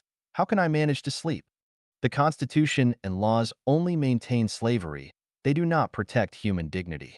The society's morality tends to maintain the brutal, ignorant, and backward consciousness and lifestyle, not the innovative and civilized ones. It is only when human beings experience huge survival crises that they will start to accept newborn ideas and things. Otherwise, the laziness and historical habits will stop them from making great progress in evolution. Although many challenges lie ahead, my heart is full of gratitude. Gratitude to the greatest creator for letting us survive, and gratitude to the children of the greatest creator, the Chanyuan Celestials, for the selflessness and active efforts they have all given and are continuing to give. Also, gratitude to all the people who comforted and helped us in every possible way during our hardest times. In the past half year, Chanyuan Celestial's best qualities have been put into full play. Faced with life or death, nobody complained of hardships or backed off. Nobody shouted at me or did reasonless or extreme things. Everyone accepted what happened silently. What we said and did are civilized. Our soul gardens are becoming purer and more beautiful. Everything is running in good order. Because of this, our new life erupts. We still have a long way to go to reach the ideal realm. We will still encounter many kinds of challenges.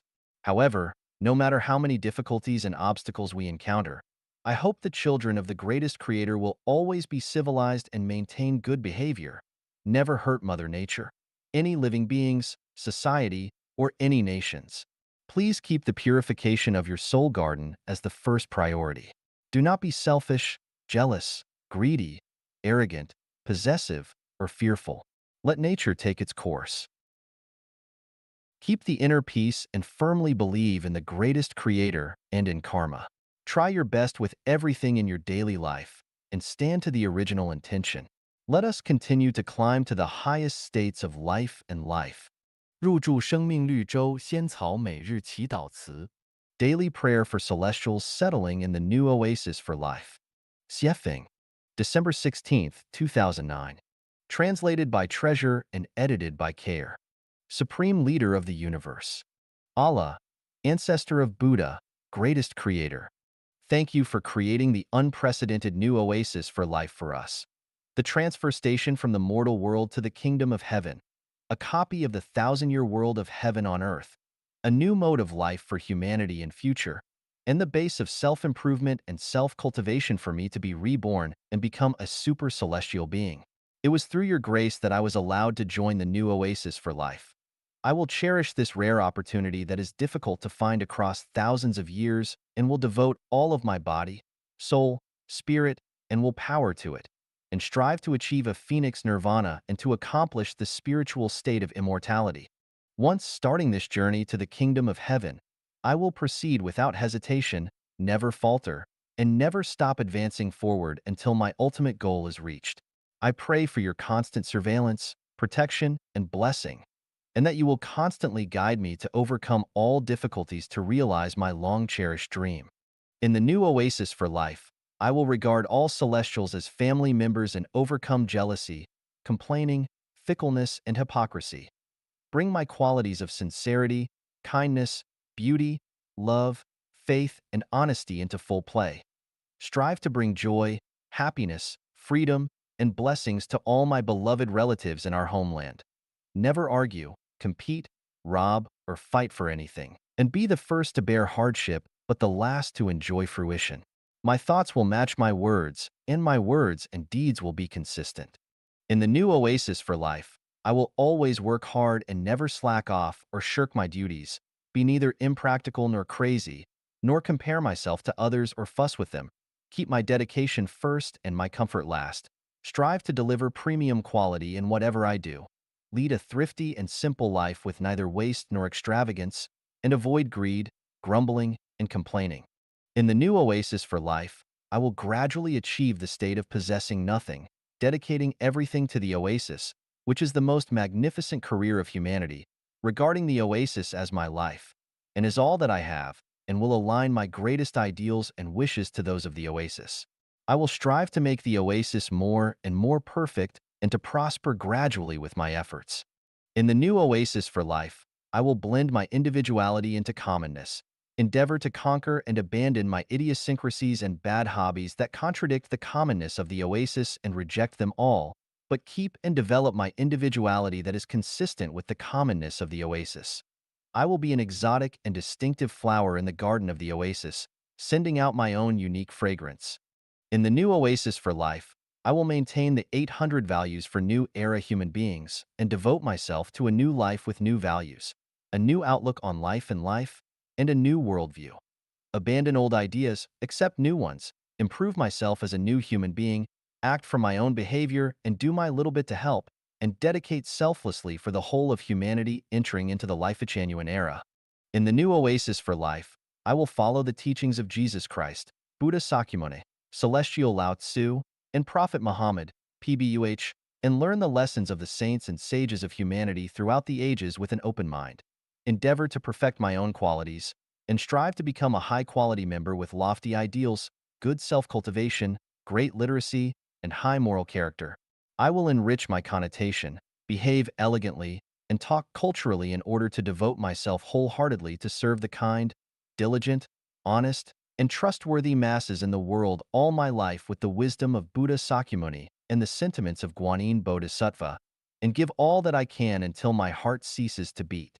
In the new oasis for life, I will regard myself as an ordinary celestial, fulfill my duties, do what I should do, never be arrogant or haughty or try to please the public with claptrap, or take any chance, but be a down-to-earth person, move forward in gradual steps, remain realistic and honest, suppress neither myself nor others, never try to impose my own views or opinions on others, strive to make not only myself but also every other celestial happy, joyous, free, and blessed at all times, and never bring any mental, spiritual, or physical harm to others from my words, actions, or behavior.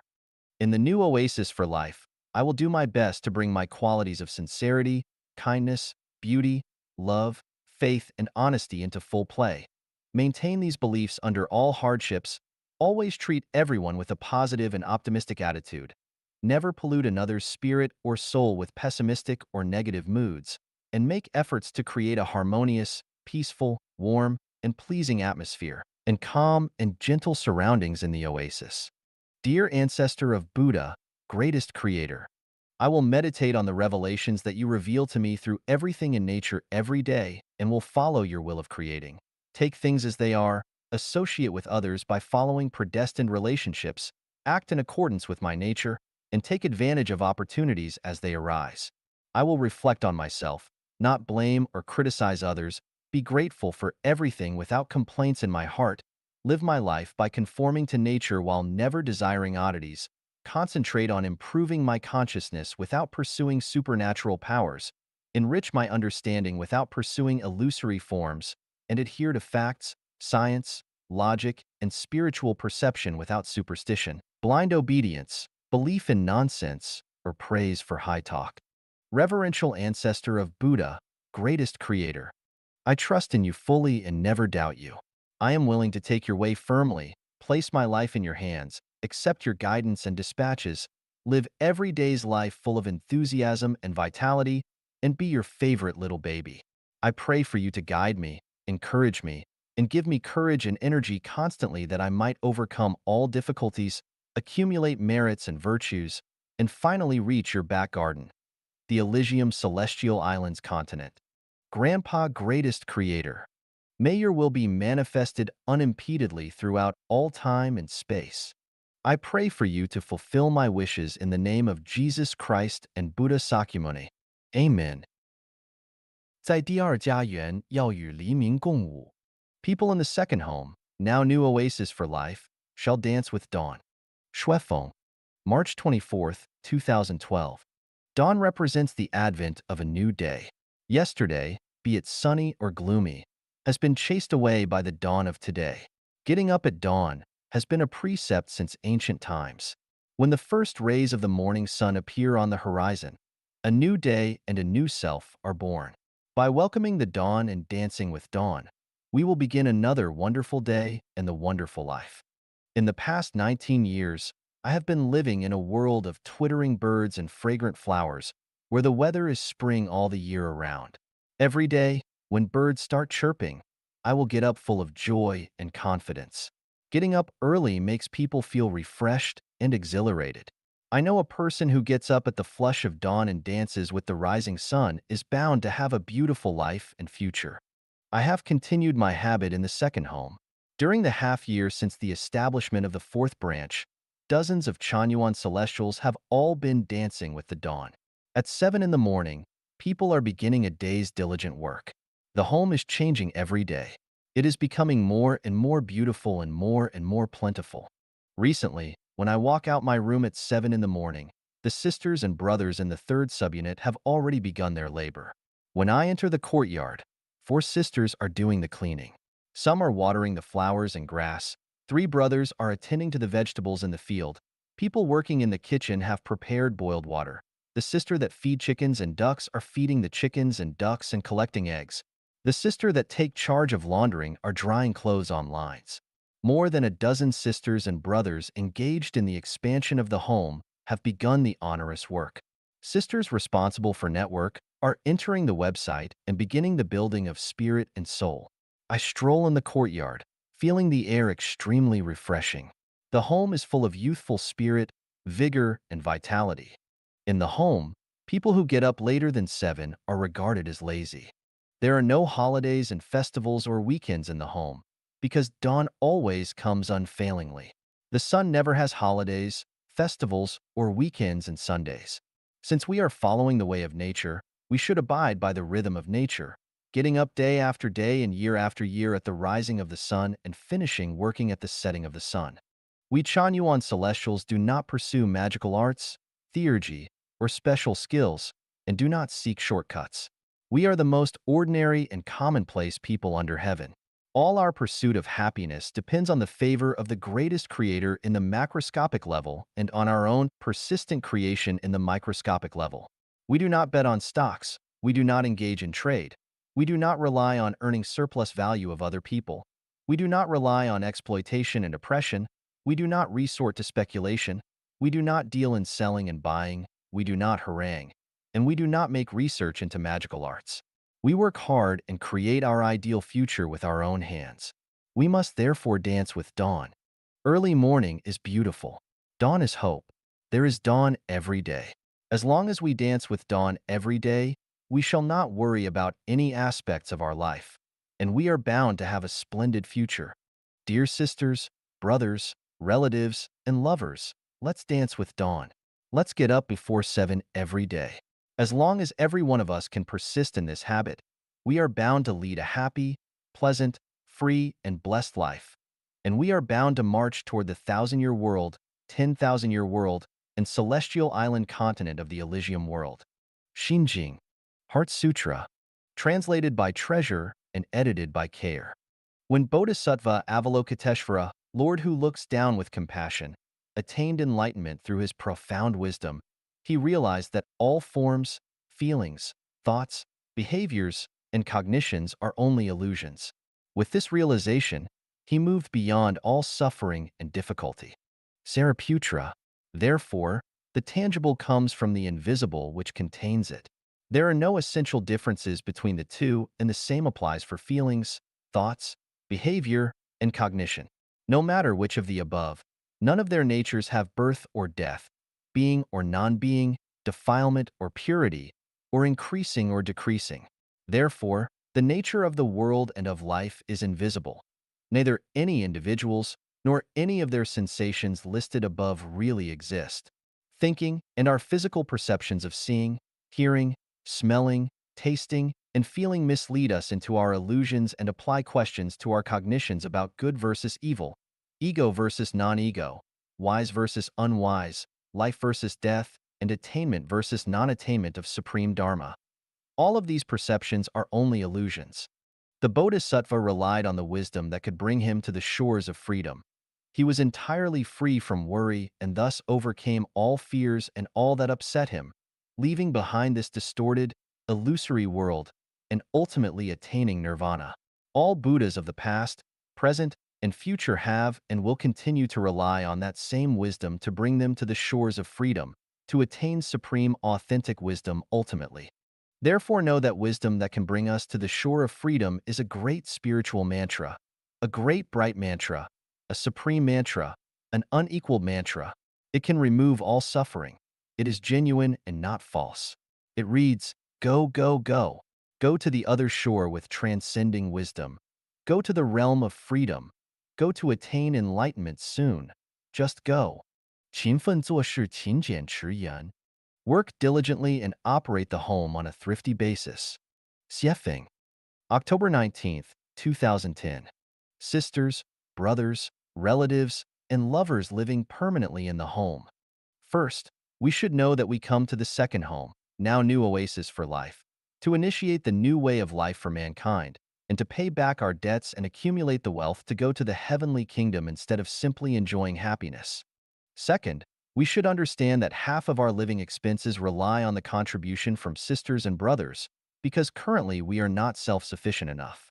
Lastly, please keep in mind that we will refund the money, with the deduction of 2,000 yuan, that has been contributed to the home by any Chanyuan celestial who later chooses to cancel his or her membership in the home and leave the home.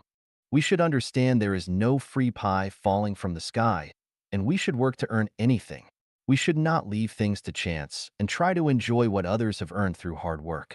Anyone shall take a toll of anything that he or she has come into possession for no credit, and anyone shall get rich reward for his free contribution and devotion. This is required and represented by the principle of zero sum of positive energy and negative energy. The great man Mao Zedong has told us long before that we should rely on ourselves and work energetically for the prosperity of our country. And this also holds true with our home.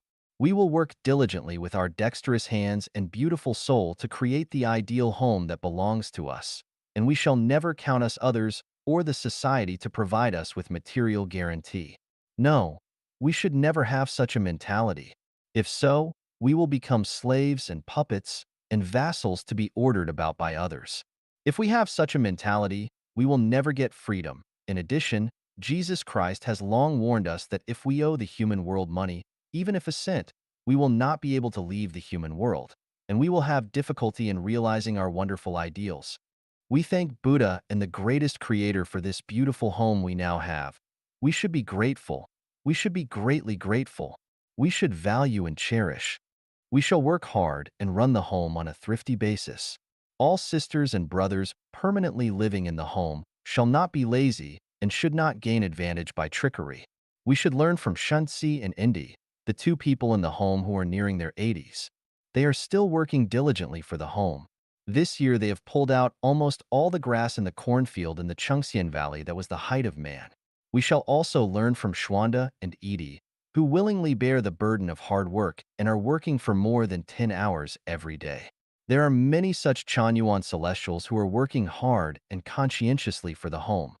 We should always ask ourselves, what have we done for the home? And what results have we achieved? If we get more from the home than what we have contributed to it, we should be on alert. We should know that laziness is the greatest enemy of the home, and anyone who idles here is likely to be asked to leave any time.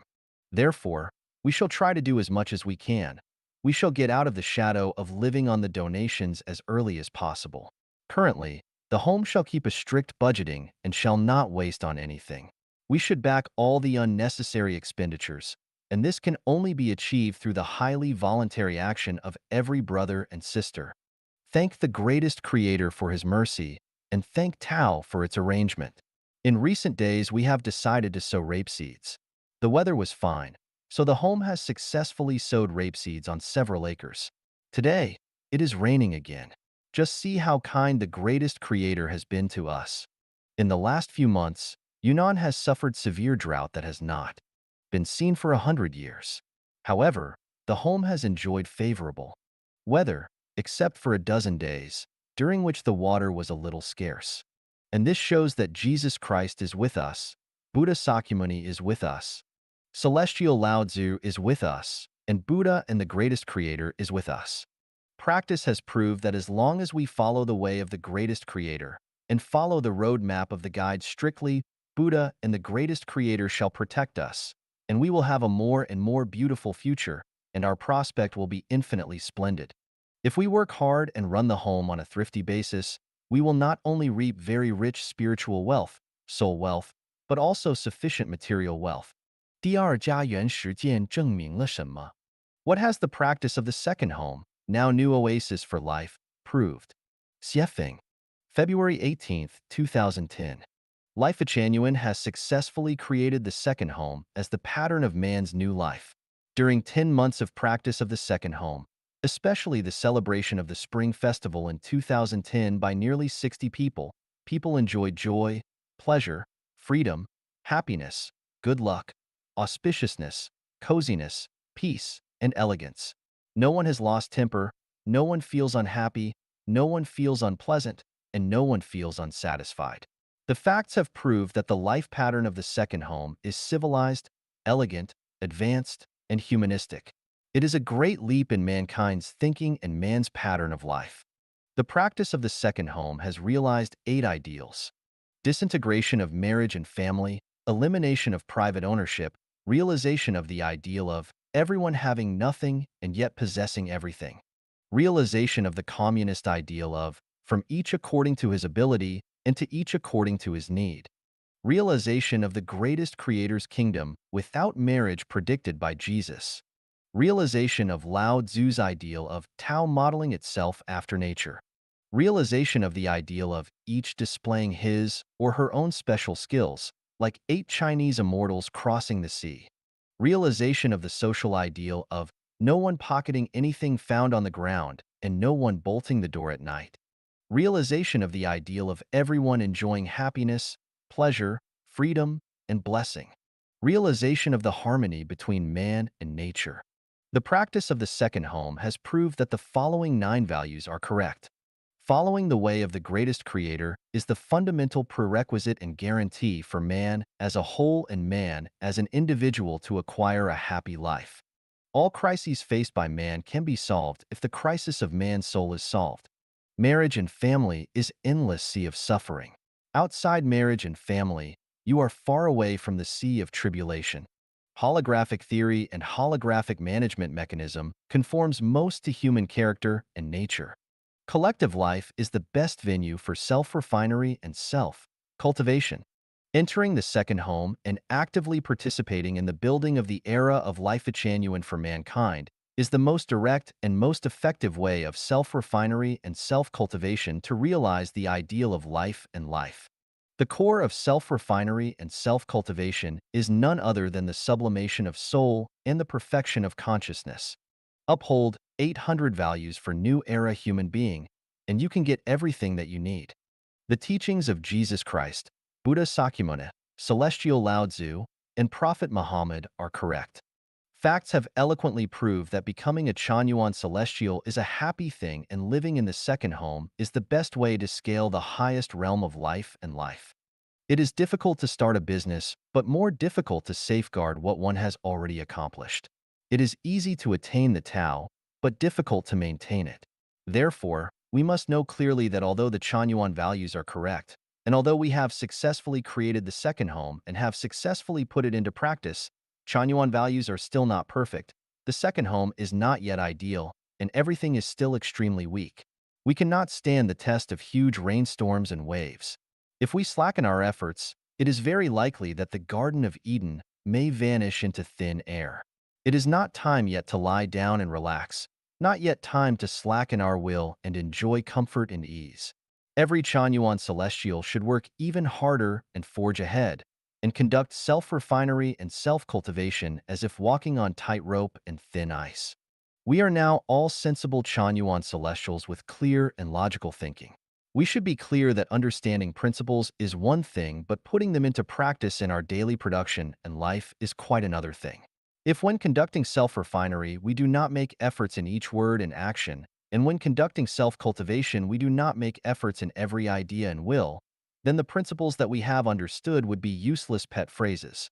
One thing that we can be sure of is that as long as we stick to the way of the greatest creator, upholds the 800 values for new era human being, and strictly follow the roadmap of the guide, we will pay back all our debts, we can accumulate the treasures and wealth for ourselves to go to the heavenly kingdom, have a splendid future, and realize the ideal of life and life that we dream of. 诚信是人生的第一财富. Integrity is the first wealth of life. Xiefeng. February 11th, 2019. Translated by Chinyu and edited by Care. What is integrity? It is honesty plus trustworthiness. Namely, honesty plus trustworthiness equals integrity. It is sincerity without deception, keeping one's word, and being the same inside and out. Keeping one's promises are integrity's performances. While getting along with each other, treating each other with sincerity and trustworthiness make the cost of communicating very low. Otherwise, it is high. A society in which most people are honest and trustworthy is auspicious and harmonious, while those with many who are not are dangerous and turbulent. Life's troubles, pains, anxieties, sorrows, and fears come mostly from dishonesty, while our joy, happiness, serenity, peace, and harmony stem from honesty. Therefore, although honesty cannot be regarded as food, it can reduce the cost of living while bringing good karma. There are three great treasures in life, namely, material wealth, spiritual wealth, and wealth of the soul. Among these three types, wealth of the soul is the first wealth, spiritual wealth comes second, and material wealth is last. Honesty belongs to the wealth of the soul, so honesty is life's first wealth. Since honesty is life's first wealth, its pursuit is the most important thing in life. A person who lacks integrity proves that they lack wealth in their soul and are poor in their soul. People who lack wealth in their souls must also lack spiritual wealth. Although dishonest people can obtain a huge amount of material wealth, they will never have peace of mind, serenity of mentality, calmness of mood, or safety and security. Dishonesty might enable one to obtain temporary material benefits or a false reputation, but in the end, they will inevitably pay a high price for it if not in this lifetime, then after their death. Those who are honest are angels, while those who are dishonest are descendants of devils. Those who are dishonest will definitely not have bright futures, let alone be accepted into heaven. Below is an example of honesty and integrity. I hope that all Chanyuan celestials of life Changyuan will learn from this story of Thea. No matter how many hardships and setbacks we suffer during our lifetimes, even when facing death, we must maintain our integrity through the end. From Zhang Daozi. On the eve of World War II, a small German trust company called the Babina Trust Bank existed and was dedicated to storing valuable properties for its customers. After the war broke out, people reclaimed their belongings, one after another, and fled in all directions. The owner-manager also made his getaway, while Thea, an employee, was still there safeguarding the accounts. Bombs exploded all around the trust bank, but Thea acted deaf to them. She cleared the accounts and found that one customer named Leg had not taken his single item back. It was a ruby worth 5 billion Deutschmarks. Thea put the gem with all its custody documents into a small box and then took all the accounts and left the building. A few days later, the flames of war razed the area of Babina Trust to the ground and Thea also ran to escape the war. But she carried the trust bank's accounts and the gem with her everywhere. She felt that she was still an employee of Babina Trust, and she would return the accounts and gems to the trust after the war ended. The war finally ended and Thea returned to Berlin with her 3 children.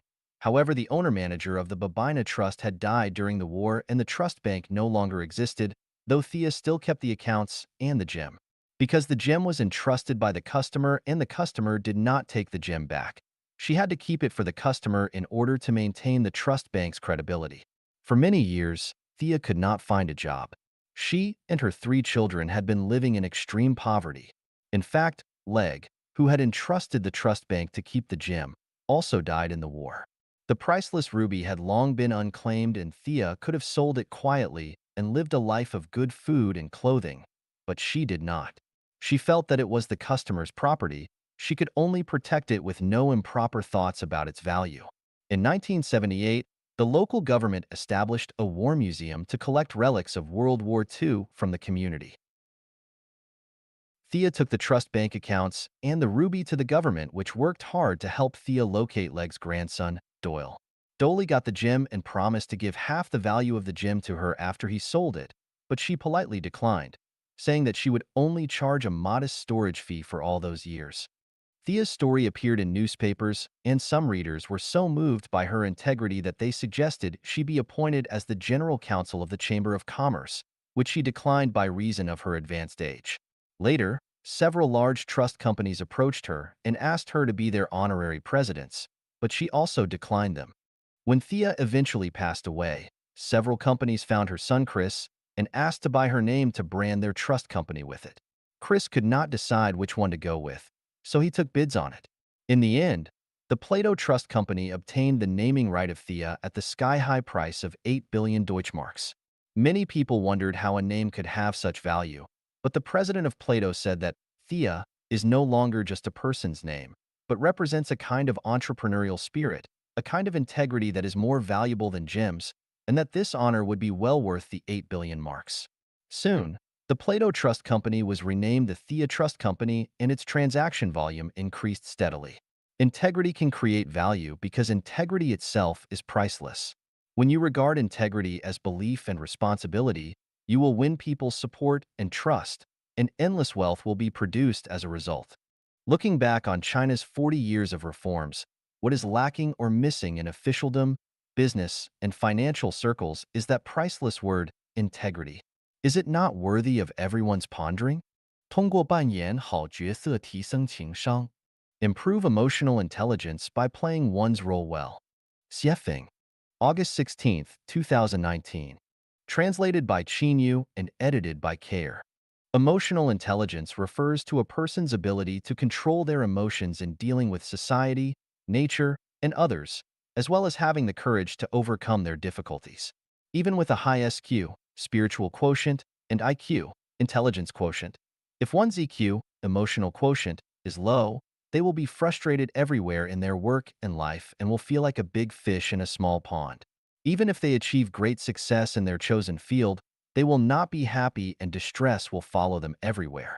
Feelings of isolation and loneliness are actually signs of low EQs because those with high EQs never feel that way.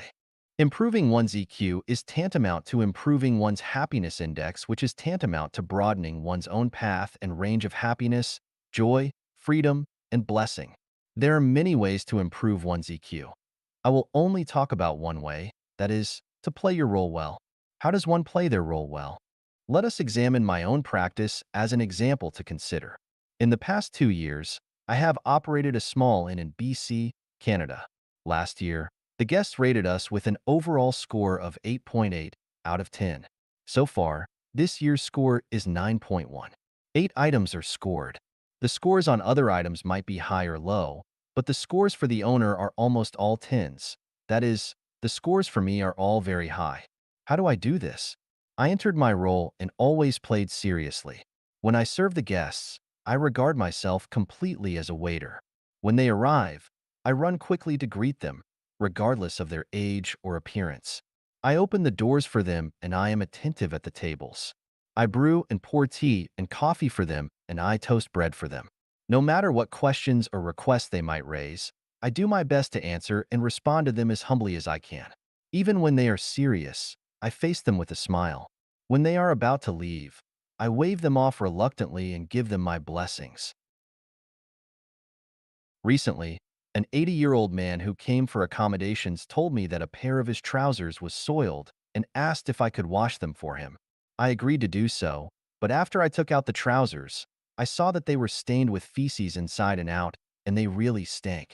I took the trousers to the lawn, opened the hose on them, rinsed his pants, sprayed them with liquid soap, and finally removed all their stains with a long brush until they were clean. When playing the role of waiter, I never regard myself as the tour guide of life genuine, nor do I regard myself as the messenger of the greatest creator or the incarnation of God, Buddha, celestial, and saints, nor do I think about my achievements in the past. Here and now, I am nothing but a waiter, let alone regard myself as an old man with white temples. To be a waiter, regardless of who you were in the past or what great achievements you have made, just enter your current role and play the skills and qualities required for that role well. 7/10 of the guests I receive are from Europe and a quarter are from North America. They tend to be very picky so that once a problem is found, it will definitely be mentioned on the reservation website and a reduced score will be given. The guests are made up of many kinds of people, but due to my high room rates, most of them are what we call upper middle class. Several unexpected groups have come by, but when they learned about our rates, they left and went to cheaper motels and boarding houses. Therefore, because of our guests' backgrounds, they are picky about their rooms and services, but however picky they might be about my facilities, they are always satisfied with my service, with me. Because I play my role well, I get along well with the guests. Some like chatting, so I join in with them. I joke and talk about everything with my guests with my broken English and throw in some compliments from time to time. Thus, we have no barrier getting along with each other. Once there was a guest who, the more we talked, the deeper our discussion became. When he finally left, he specifically left me a business card, and I saw from it that he was a special representative from the UN Secretary General and the head of their mission. Other guests have also left their addresses and contact information when they parted and invited me to visit them. My parents taught me from a young age, do whatever you do like you were playing, which means that regardless of who you are, play your role well. If you are herding sheep, do as shepherds do. If you are a peasant, plant crops well. If you are an official, you should be official. Of course, if you want to be a hooligan, you should strive to be a remarkable, first-rate hooligan. In short, no matter what role you play, you should play it wholeheartedly and play it well. There is a lady in Japan who cleaned airport toilets diligently for nearly 30 years until she finally became a national treasure class person of Japan. The reason is that she played her role well. Those who play their roles well, whether cleaning toilets or exploring alien life, will be happy to take the initiative to do every current thing well and thoroughly.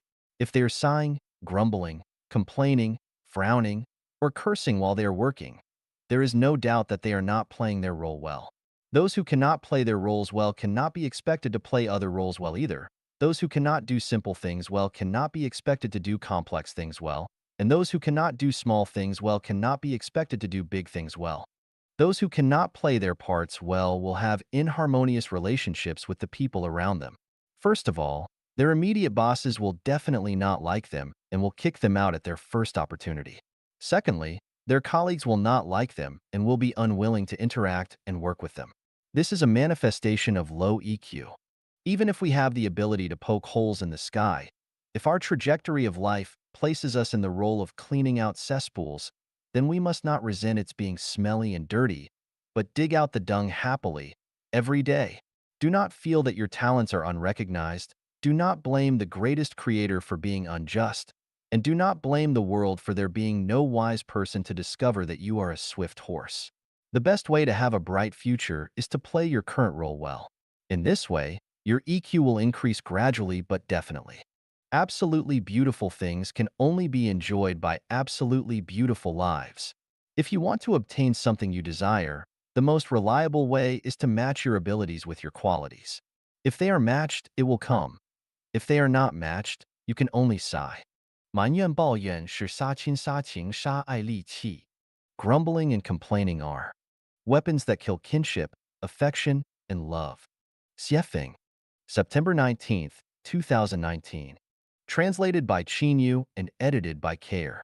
Feeling resentful, unsatisfied with doing things, dissatisfied with your results, negativity, and blaming others is grumbling. Dissatisfaction with the status quo and results, never accepting anything as being one's own fault, but rather blaming other people's faults for causing unsatisfactory results, thus complaining and blaming others and letting them bear any and all bad consequences is complaining. Once you feel resentment in your heart, you will feel that the world is unfair, that everyone owes you, and that you have paid but not received fairly, which makes you unhappy, angry, and wanting to lash out in passive, negative, and pessimistic language, emotions, postures, movements, and the like are grumbling and complaining. The consequences of grumbling and complaining are very serious. To your parents, they can result in your losing their love for you.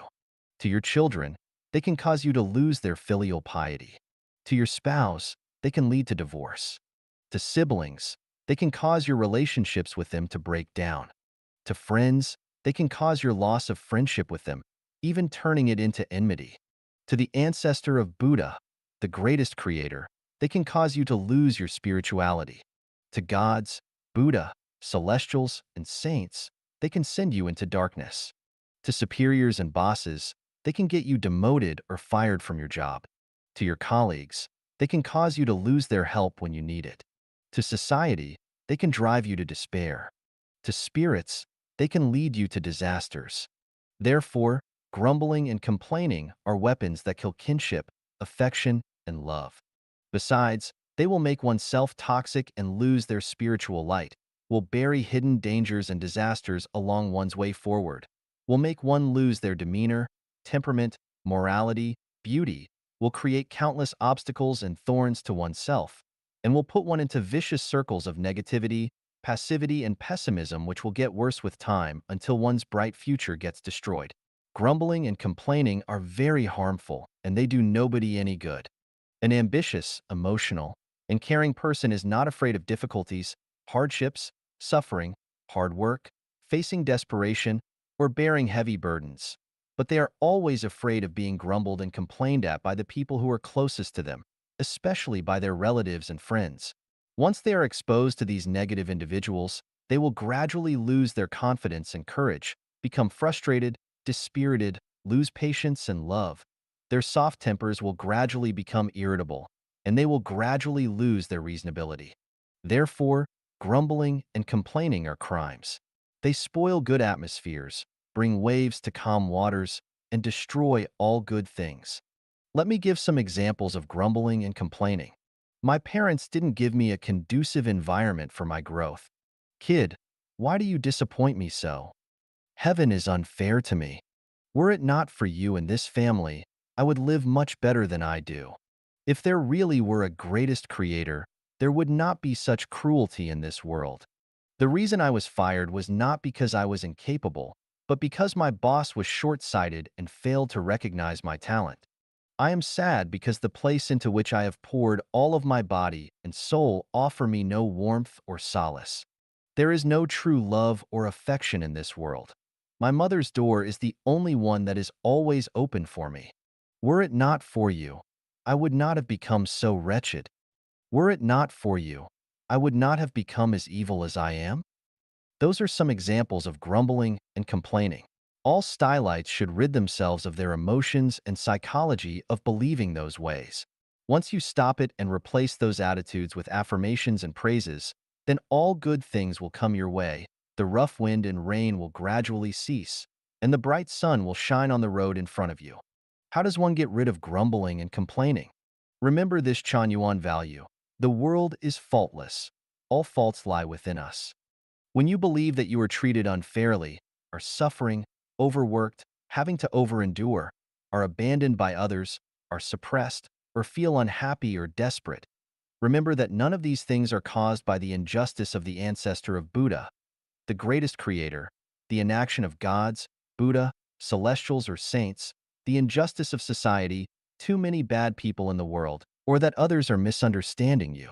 The root of the problem is definitely not in the outside world, but in you, yourself. To understand the deeper meaning of this value, please read the relevant expositions of this in Chanyuan Corpus and Xiefeng Corpus. 给大家讲几个关于幸福的故事. A Few Tales of Happiness. Xiefeng, January 9th, 2020. Translated by Qinyu and edited by Care. It was a summer day in 1979 when I took advantage of my summer vacation to return from Zhangjiakou to my hometown. While on a ferry in the Lujiaxia Reservoir area, I recognized a familiar middle-aged villager from Dezhen village. I had been a village official in a group of nearby villages for 3 years and had earned a good reputation in the hearts of the villagers, so the two of us started talking and I asked him about how his village had come along since I left. A few of his words are still fresh in my mind even now. He said, "Things are fine now, we have plenty of food to eat, and if we farmers continue to have enough food for the rest of our lives, then it will be a great blessing." Happiness is so simple. As long as you have enough to eat, you can be happy. It was a winter day in 1981 when Huang and I rode a train from Zhochuan back to our hometown to visit relatives in Linxia. There was no bullet train back then, so we rode on a slow, traditional train which stopped at every small station between Zhochuan and Lanzhou. It seemed to have stopped more than 50 times. As the Spring Festival was approaching, the train would be very crowded, and since it had come from Xinjiang, it was already very crowded when we boarded it. Even the aisles were full. When we got on the train, it was almost impossible for us to move forward, so we just stood still for 20 long hours. I clearly remember how I just wanted to lie down. Even gravel would have felt good. Happiness is quite simple. You will feel happy if you can lie down and sleep on a bed every night, even a hard one. It was an autumn day in 1997, and I was living at number 10 Mount Pleasant Forest Road, Harare, Zimbabwe. At that time, I had registered a company called Golden Crown Marketing, PTE Ltd. I had opened 2 stores 50 kilometers from my home, had traveled between the stores and my residence every day, and was constantly busy from dawn to dusk. I remember telling a Huang that people are very happy when they have something to do with their lives, no matter how tired and exhausted it makes them. Therefore, happiness is actually very simple. You will be happy as long as you have something to keep you busy. It was a summer day in 2011 when I was standing on the second floor of the first branch of Lifuchanuan in Yunnan province, talking and laughing with my celestial brothers and sisters in the courtyard. A sense of happiness arose spontaneously as I understood that people are happy when there are many others accompanying them through their life's journeys. Happiness is so simple. You feel happy when others are with you. It was the winter of 2017 when Huang, Foyi, and I were living in the Pacific island country of Vanuatu. Our hut was only 10 meters from the sea, and even though it was ventilated on all sides, it was very hot and many mosquitoes lingered on all sides. So hot that I could not bear to cover myself with even a sheet, and I was being bitten constantly and mosquitoes would wake me up all night long. Small mice sometimes fell from the roof of the straw shed, but I thought at that time that if one could live in a house that would protect them from wind and rain and could sleep with a quilt at night without being bitten by mosquitoes, that would be a happy life. So, it is not difficult to be happy. As long as you have a room and can sleep under a quilt at night for protection, then you will be happy. An old legend tells of a group of unusual people who all once shared a miraculous power from birth. To contend for survival resources, these unusual people plunged common people into abysses of misery. Eventually, Empress Nuwa drove them into the netherworld. The worst thing about that place was its lack of water. No rivers, no springs, no lakes, and very little rainfall. Those unusual people had to endure thirst for thousands of years. At that time, the greatest hope of the king and his subjects in the netherworld was to get water and to be able to drink big mouthfuls of it. It is wonderful to have plenty of drinking water. Therefore, happiness is to have enough water to drink. To sum it up, happiness means having water to drink, food to eat, a room in which to live, a bed on which to sleep, being under a quilt at night, having something to do, and being accompanied by a group of wonderful people. Today is the first day of winter, and as I look up from my top floor, I see ice and snow everywhere. The sky and the earth have become completely white, and Lake Laklahatch is already frozen. Except for some slight noise from vehicles passing occasionally on the Caribou Highway, RT97, no sound can be heard. This is the third winter I have spent in Canada, with last year's lowest temperature dipping to -29 degrees C, -20 degrees Fahrenheit, and the year before reaching -30 degrees Celsius, -22 degrees Fahrenheit. The British Columbia weather forecast shows that this Sunday, January 12, 2020, our highest temperature will be -26 degrees Celsius, -15 degrees Fahrenheit, and our lowest temperature will be -35 degrees Celsius, -31 degrees Fahrenheit. But I am very happy because I always have water to drink, food to eat, a room to live in with a bed to sleep on, a quilt to sleep under every night, something to stay busy with every day. And although I cannot be with my brothers and sisters physically, we accompany each other mentally and spiritually in the virtual world of cyberspace. I am the happiest person in the world. Have you found your happiness? 面对瘟神008情每日祈祷心经 Daily Prayer Against Plague God 008. Xiefeng. January 26, 2020. Translated by Treasure and edited by Care. Heaven knows me. All gods understand me. Heaven and earth watch my actions. Though the plague god emerges, I remain at peace. Natural laws show the justice of clear rewards and punishments. Whether I receive blessings or disasters is up to the gods, with no fear for my merits or faults, neither complaining nor hating, as all result from karma. Even the sun and moon must run along their trajectories. I pray for the greatest Creator's forgiveness. I repent all my faults sincerely and no more wrongdoings. Surely, I will follow you if I can pass through this trial. No more destroying living beings or craving worldly delights. I will treat as I expect to be treated and protect all life. I feel the pain of other beings and revere life. No longer losing my temper, but treating everyone with kindness. Far from anger, taking all things as they are, and following my destiny. Always dealing kindly with predestined relationships, releasing all karma, and defusing all resentment. Neither fighting nor robbing, I will believe in the justice of Tao. Neither stealing nor swindling, I will be frank and righteous. Not involving with illicit sexual relations, I will shield my mind and body with kindness and goodness. I will never have an ego, never bully or control the weak, nor gain extra advantage. I will be just and abide by laws without any desire for that which is not mine. I will never produce impure or poisonous things. I will keep my mind clear and bright and be faithful to my words at all times. I will never gather movable property, but keep my mind clean. Revering gods and Buddha, my path will be smooth and bright. Listening to saints and celestials, adversity will become prosperity. With virtue, my blessings will always exceed my desires. Never again will words from my mouth hurt others. No more steps will be taken along evil paths. All of my mind's thoughts will be based on love for all beings. I will conduct myself honestly. Once the roots are established, the path will lead straight. Divine meshes are large, but with no gaps. God shall test my heart and crumble my bones if I do evil again. As I pray more to the ancestor of Buddha, show me pity and keep the plague from my door. I will be righteous as I pray for all gods to bless me. I will observe life-genuine values and follow the guide's lead, and associate with celestials to elevate my life towards heaven. My heart is now clear, pure, quiet, joyous, and with gratitude and a bright future ahead. 杨改兰无华焰现象给我们的启示 Enlightenment from the phenomena of Yang Galen and Wu Huayan. Xiefeng, January 19th, 2020. Translated by Qinyu and edited by Care. Yang Galen committed suicide at the age of 28 after having killed her 4 children. Wu Yanhua, who starved herself as a junior student, was down to only 43 kilograms when she passed at the age of 24.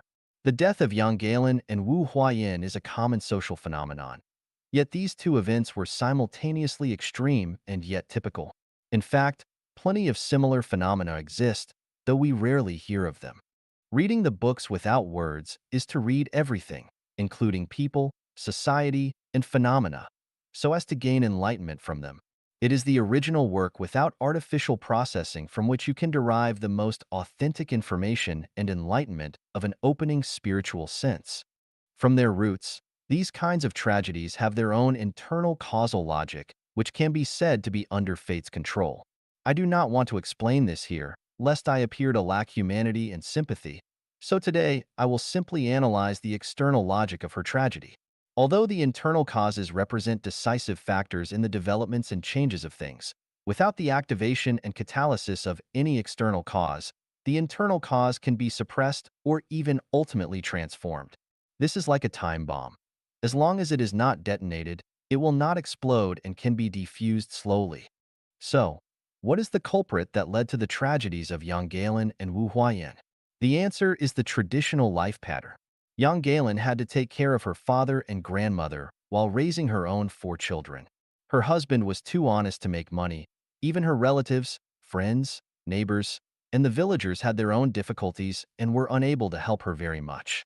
In the end, desperate and with no hope left, she killed herself along with her 4 children.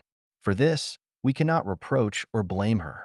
When one is isolated and helpless, what seems easy for most of us becomes an insurmountable chasm or a mountain that is impossible to scale. I can understand her deeply, and I might have taken the same path in a similar situation. Of this, no one would dare to boast. Otherwise, millions of people around the world would not commit suicide every year.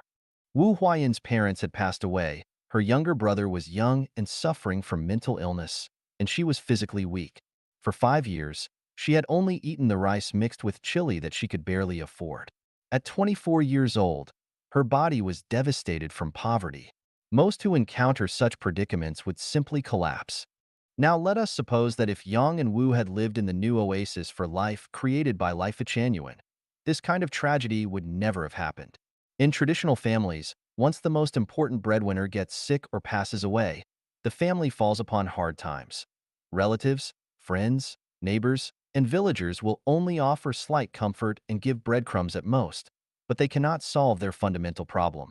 If such a situation were to occur in the new oasis for life, support for the old, the children's education, and the expenses of everyone's illnesses would be borne by the home so that anyone could get through the difficulties easily without despairing.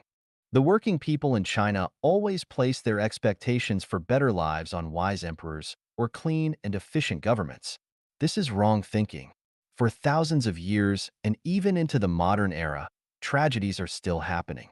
Therefore, instead of depending on others and on society, and instead of condemning and blaming the indifferent people and the government, it is better to leave the sea of hardship to avoid tragedies.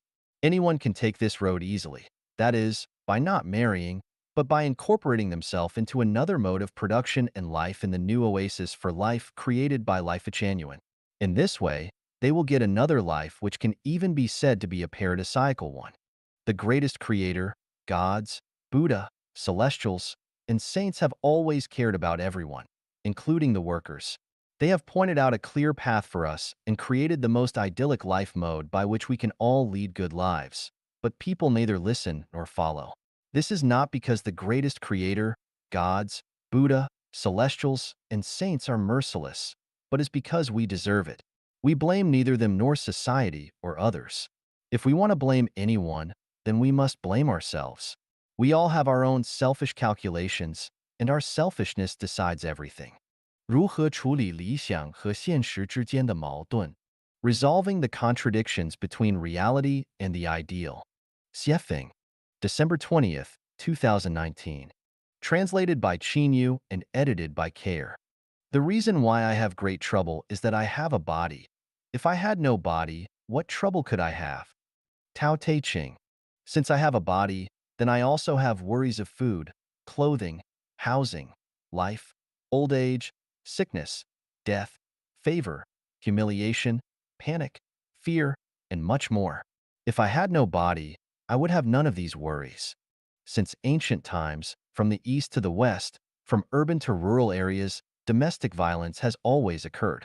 So how do we prevent people from suffering from it? Legislation, supervision, preaching, intervention, and other attempts have failed to prevent it. Domestic violence occurs because of families. So if there were no families, there would be no domestic violence. Therefore, the only effective solution to avoid domestic violence is to not get married and not form families. If you have no family, you will be insulated from it. How do we resolve the contradictions between reality and the ideal? The best way to resolve it is to have no ideal. With no ideal, there can be no contradiction. The most wonderful sword fighting rule is to use no sword. The most superior mental rule is to have no intention. The best management is to have no management, and the highest ideal is to have no ideal. After determining an ideal, you eventually find that the likelihood of achieving that ideal is next to zero because the vast majority of it cannot be achieved. In this sense, ideal equals fantasy, equals imagination, equals delusion. Ideals are actually harmful. Liu Shaoqi, Lin Biao, Peng Dehuai, and many others' lives did not end well because they were too idealistic. They should have followed the life principle of saints hold the one as the world's style. At that time, Mao Zedong was the leader, and they would have moved along smoothly if they had respected him as such, but because of their ideals, they lost everything. There are countless examples of this throughout history. Many prime ministers had great power in their hands, but became overly ambitious and ended up having their whole families executed. There was a college graduate who enjoyed a white-collar job in a big city with a monthly salary of more than 5,000 yuan. One day, he got an idea to buy a nearly 200 square meters house in the city center which cost nearly 3 million yuan with a 900,000 yuan down payment, but he only had 100,000 yuan in his bank account after working for 3 years.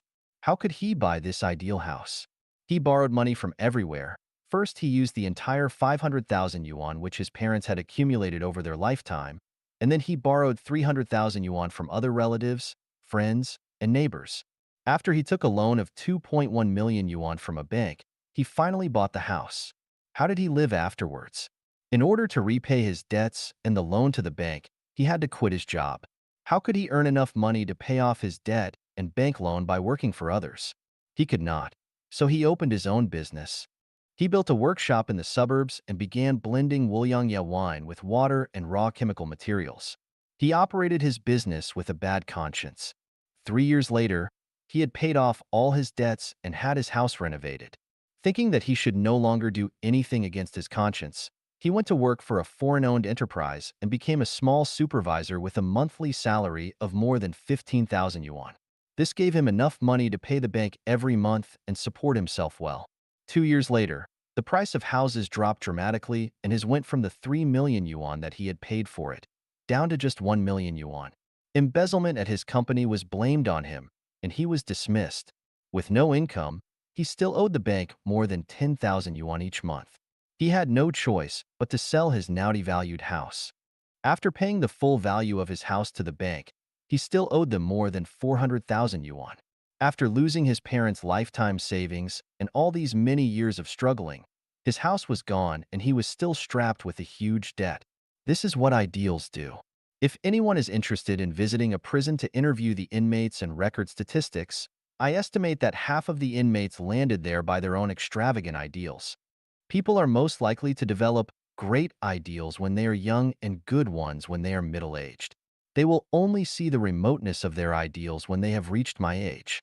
All my life, many beautiful things have come to me accidentally. In Zimbabwe, Africa, I ran a club, a bar, a fast food restaurant, and 4 shops. I also rented a dance hall, a restaurant, and a hair salon. All these ventures were beyond my expectations, but none are within my current range of ideals. I run a small hotel in BC, Canada, and serve guests from Europe, the United States, Australia, Canada, and other countries. The business is pretty good, but I never planned on this as my ideal.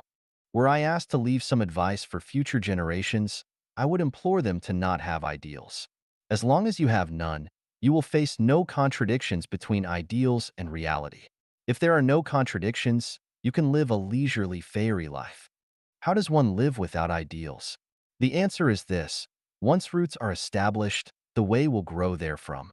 Cultivate morality, perfect your soul garden, learn and accumulate knowledge constantly, comply with the way of nature, be content with the ordinary, do not contend with others, do what you do every day and do it well, accumulate more blessings, consume fewer blessings, avoid taking the risks of doing things that violate the law, disciplines, and things that corrupt one's conscience. Then leave everything to the management and arrangement of Tao. It is easy to have good relationships with everyone if we want nothing from them. I would not care about the price of wine if I did not drink it. If you have no ideals, then the devil can do nothing with you. You can then keep your mind at ease, and you will then have a good chance of becoming a fairy.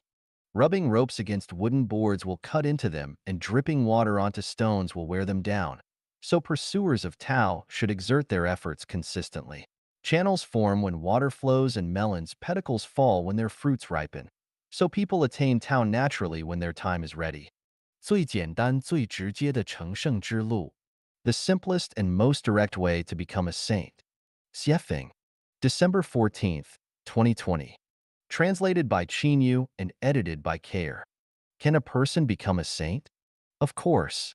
How do they do that? It is really quite easy. The simplest and most direct way is to consider how to make other people's lives better than one's own. Once one thinks and acts this way, they will have become a saint. Look at how easy that was. No one had to read the Bible, the Buddhist scriptures, the Tao Te Ching, or the Quran, let alone worship masters or listen to the edifications and teachings of gods, Buddha, celestial being prison and ask any of the officials who are there for corruption, malfeasance, or bribery, you will find that 95% of those who have fallen into such situations have done so because they all considered how they could live more comfortable lives than others, and they proceeded to transform those thoughts into actions to achieve that goal. Why do people envy the rich on the one hand, yet hate them on the other?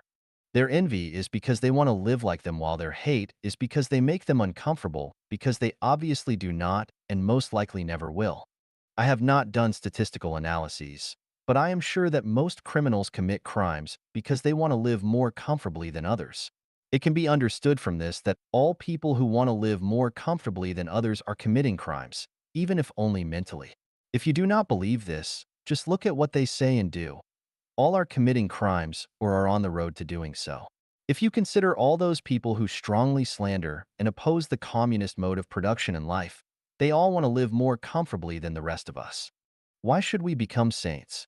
It is a matter of realm, of life direction.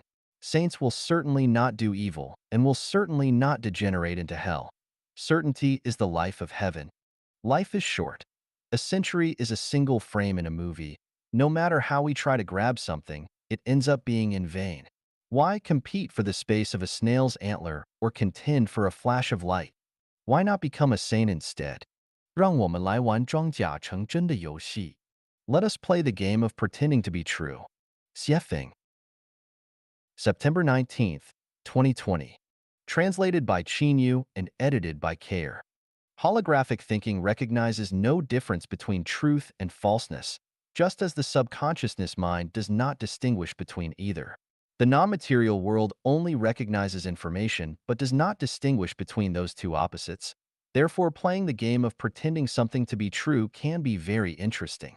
A man came to Buddha and asked, "Buddha, let 100 families provide for me."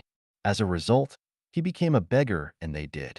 A woman came to Buddha and prayed, "Buddha, let others serve me." As a result, she became ill and her relatives served her in bed all day and all night. Let us start playing now. People around a healthy man told him pitifully and seriously, "You look horrible. You must be ill." Everyone kept telling him this until he soon became ill. You can fool yourself. For example, your kidneys are both good, but you keep thinking that something is wrong with them. After a few days, both of them fail, and you will be relegated to being on dialysis treatment. You think, "It is such a pain to work every day. I wish I could lie in bed for a few days." Soon, you will be suffering, if not from a stomach pain, a headache, or nerve damage, then it will be from your having sprained or broken your leg. You will surely be lying helplessly in bed for a few days. Those three pretend games are all passive, negative, and pessimistic, and we should never play them. Let us play active, sunny, optimistic, and positive games such as these 8. If you feel ill or have a disease, then you will need to pretend to be healthy. You should believe in your heart that you are not sick, that every part of your body is well. After pretending this for a while, you will recover soon. If you hate someone, even to the point of wanting to spit in their face, then you must pretend that you like them very much and tell them things like, "Handsome, you look cool, you are the greatest." After a short while, you will no longer hate them. When you are eating but you have no appetite and the food seems bland and tasteless, you should pretend that you like the food in front of you. If you do your best to convince yourself that the food is delicious, nutritious, and perfect, that you enjoy it very much and that many people in today's world are suffering from hunger and malnutrition, but that you are blessed to have such wonderful food, then from what had been a simple and boring meal, you will enjoy tasty delicacies. Someone is indifferent or unconcerned about you, so you should pretend that they treat me the best, they care for and love me the most. After a while, they will become the one who does all three. If you feel yourself becoming aloft, then you should pretend to be transcendent, natural, and elegant. Over time, your worldliness will drift away. If something is bothering you, then you should let others see your vigorous, high-spirited, and confident side. Pretending this way will soon rid you of your troubles.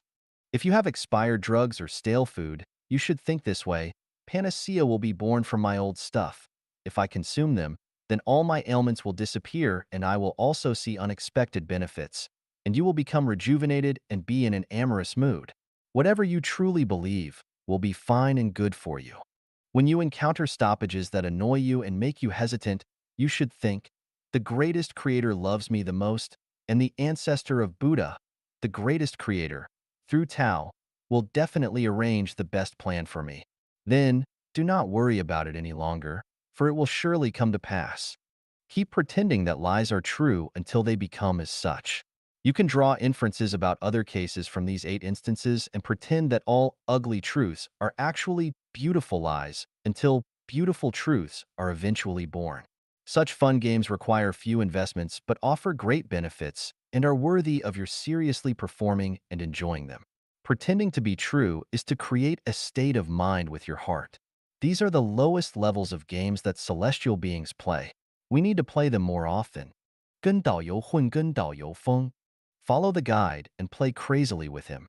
Xiefeng. December 2nd, 2020. Translated by Qinyu and edited by Care. The sun rose at exactly 8 o'clock this morning, showing half of its face above the top of a tree near Lakla Hatch. It turned dark at 4:30 p.m., and by 5 o'clock, I had lit all the lights both in the corridor and outside. Near the summer solstice, dawn breaks at 4 in the morning, and it does not get dark until 11 at night. During our summers, days last 19 hours, but nights are only 5 hours long. But in winter, days are only 9 hours long while nights last a full 15 hours.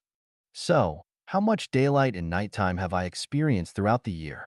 The answer is that the total lengths of days and nights are exactly the same as anywhere else in the world. This revelation tells us that the greatest creator gives equal blessings to everyone. Here is the big question though. Why do some people seem to have more blessings, while others have fewer? The blessings from the greatest creator are constant. I compare them to these 100 yuan. A dying father gave each of his 6 children a pre-inflated 100 yuan legacy on his deathbed. The first one invested the inheritance in stocks and now has more fortunes. The second invested the gift to learn a craft.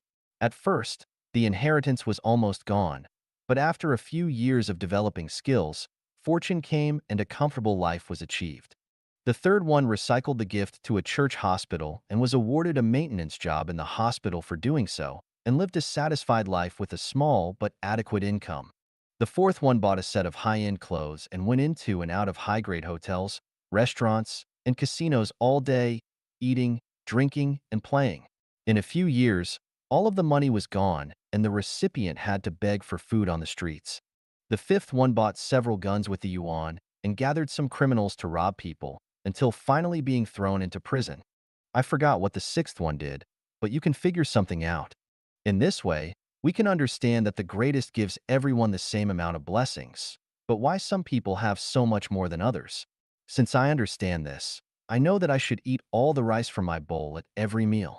If anything remains, I will never throw it away but will save the leftovers to eat the next day because I know that I only have a limited number of blessings and once I consume or waste them all, none will be left and I will hungry. Of course, I dare not buy extra clothes and shoes, so I wear my clothes until they become unwearable. Right now, I have a cotton shirt on with 2 sleeves that are worn out. No one can see it anyway, so I will continue to wear it for as long as it keeps me warm. Would you like me to treat myself more luxuriously and extravagantly? Over my dead body? No way. I am not afraid of people talking about me, but I am afraid that I will starve or go naked after all my blessings run out. Yuan Tiangang, the author of the 2-Abe prophecy diagram, met Wu Zetian, a baby in swaddling clothes, who was deliberately called a boy by his parents. After practicing physiognomy, reading faces, on the baby, he remarked, "This child has the emperor's face, a dragon's eyes, a phoenix's neck, and looks as noble as Fushi. If she is a girl, then she will master the world." Author Liu Bowen, who wrote the tablet inscription of the Jinling Tower, said in his inscription 600 years ago, Jinling Tower, Lu Ji built it, Jie will demolish it. It turned out that the Jinling Tower was built by Lu Ji and was demolished by Chiang Kai-shek, Jiang Jie in Mandarin, 600 years later. On August 22, 2019, Indian prodigy Anand uploaded a video on YouTube in which he predicted that the world would enter a difficult period from November of that year until April of the following year. Over those 6 months, a plague would spread around the world and global tensions would intensify, exactly as predicted. What do you think after reading those three stories? What I think is that a person's fate is fixed from the moment they are born. What kind of people anyone will become and what they will accomplish have already been set by the greatest creator, so do not struggle blindly anymore. Just follow the guide and play with him crazily. It is easy and simple, so what do you say? 心灵鸡汤是一种麻醉品. Chicken soup for the soul is an anesthetic. Xiefeng, December 12th, 2020. Translated by Quinn Yu and edited by Care. Patients would suffer from unbearable pain if doctors did not give them either local anesthetics or even general anesthesia to allow them to remain calm during their surgical procedures. Anesthetics benefit people when they are used properly, but they are terrible when they are abused, overly used on a regular basis. When people are suffering from worry, pain, anxiety, or fear, and we numb their spirits and souls, they will be relieved of their temporary difficulties and survive. But if those parts of them become anesthetized too much, then they will become soulless, walking corpses. Chemicals cannot relieve human pain forever, and spiritual healing cannot eradicate their trouble, pain, anxiety, sorrow, and fear, and will eventually aggravate their sadness even more. Here are 4 examples to analyze several cases of chicken soup for people's souls to think about. When someone lacks self-confidence, the chicken soup for their soul is, you are your own God. Analysis. This chicken soup for their soul make them feel great for a while, that they can control their own destinies, and that they are the masters of their universes. As a result, people who consume this chicken soup for their souls become blindly optimistic, arrogant, ignorant, shameless, and they will become mental patients over time. When someone feels like no one loves them, the chicken soup for their soul is, you should love yourself. As long as you can do that, then the world will be filled with love. Analysis. The effect of this kind of chicken soup for their soul is to make them create illusions and feel that as long as they love themselves, then the world will love them whether the world really does or not. And that as long as they love themselves, the plot of the whole world will turn over and become captive to their love. The result is that they will become more selfish and completely ignore the cruelty of reality. If a person was originally a slacker, then by loving themselves, they will become lazier and lazier. The more that dogs love themselves, the more they become themselves. When someone is disgusted by their surroundings, the chicken soup for their soul is, you must accept everything. Analysis. After drinking this chicken soup for their soul, they instantly feel that the world is vast, that they rule 100 valleys, and their hearts are widened. As a result, they turn themselves into a dump because dumping sites will absorb everything. When someone feels lost and faces their environments pessimistically, this kind of chicken soup for their soul works well. Look inward, because what you have there decides everything. Analysis. After drinking this kind of chicken soup for their soul, they can calm down and feel that they have been saved. They feel that so long as they look inward, they can solve all the problems that they are facing. The bread will have of, the milk will also have of, as if to become a god is just a piece of cake and the whole world is under their control. The result is that after a long period of seeking inwardly, they will not find villas and supercars or beauty and delicacies, let alone God, Buddha, celestials, saints, or heaven. Gradually, they will finally become expressionless and numb and become more and more separated from the outside world until they become haggard. Such chicken soup for the soul is now full of roads on social media, and this is a sign of the nation's decline because chicken soup for the soul is an anesthetic and will become ineffective after prolonged use. A poor, hungry, emaciated, and malnourished beggar, with a shallow complexion and looking dull, was sitting and worrying on the sidewalk as 4 wise people brought with advice. A nutritionist came along and said to supplement their nutrition by eating more mutton soup and better eat a bowl of bird's nest porridge every day. After a while, a kind-hearted soul came over and said, "It seems that you are not in good shape. It is said that there is a wise personal trainer in America, so do not waste your time sitting here. Hurry up and fly to America to find that specialist for some conditioning." Later, a master came and said, "Look inside yourself. You have all kinds of delicacies and Manchu Han imperial feasts inside yourself. If you concentrate on seeking inwardly, You will have ample food and clothing. Later, an even more enlightened master came and said not to worry about the present. You are your own God. You must love yourself first, then you will be famous all over the world. Those four people were all offering chicken soup for the beggar's soul. 把有限的人生投入到无限的为众生服务中去。Put your finite life into the infinite service of all living beings.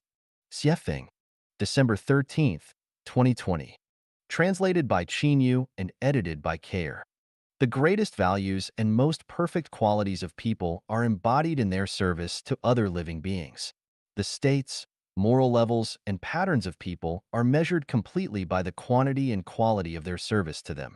The theories and practices of the world are vast, but the ones with the greatest value are the most profound and are the most direct way to embody the value of life and sublimation of life to serve them wholeheartedly. Only those who do this with all their hearts are entitled to go to heaven. Those who accept the teachings of Christ, Buddha, celestials, saints, sages, and wise ones should share one core belief, that is to devote their finite lives to the infinite service of all living beings. When one decides not to care about their gains and losses or successes from their hearts, but puts the force of their whole body and soul into the infinite service of all living beings, that places them in the company of gods, Buddhas, celestials, and saints, and they will then have embarked completely upon the road to heaven. After that, their minds broaden and their vision becomes vast. Once their roots establish themselves, the way will grow therefrom and their real spirit, great talent, and virtue will concentrate within them. Their Dharma eyes will then open and they will see clearly the gods, Buddha, saints, sages, monsters, devils, goblins, ghosts, and evil spirits. They will be able to see what kind of people others are, whether they came from the heaven realm or the animal world, whether one is an ignorant person, a laity, a mortal, a sage, a saint, or a celestial being. They will be able to distinguish truth, falseness, kindness, evil, beauty, and ugliness from complicated phenomena and will know which way leads to heaven and which way goes to hell. How does one put one's finite life into the infinite service of all living beings? First of all, we should understand what living beings are. They are the lives created by the greatest creator, including all those created by gods and celestial beings according to the greatest creator's will and drawings. These lives include microorganisms, insects, plants, land, water, animals, people, and other various kinds of lives, and serving all these lives is also serving all of their lives. All living beings and the greatest creator are one. So serving the former is ultimately serving the latter. How to serve all living beings? Here are 12 of the many ways that we can serve all living beings. By not thinking of hurting living beings, but of cherishing and taking pity upon them. By not destroying grass, forests, mountains, rivers, or land, but by planting more trees and flowers. By not mistreating or slaughtering animals, eating the meat of wild animals, or destroying their habitats.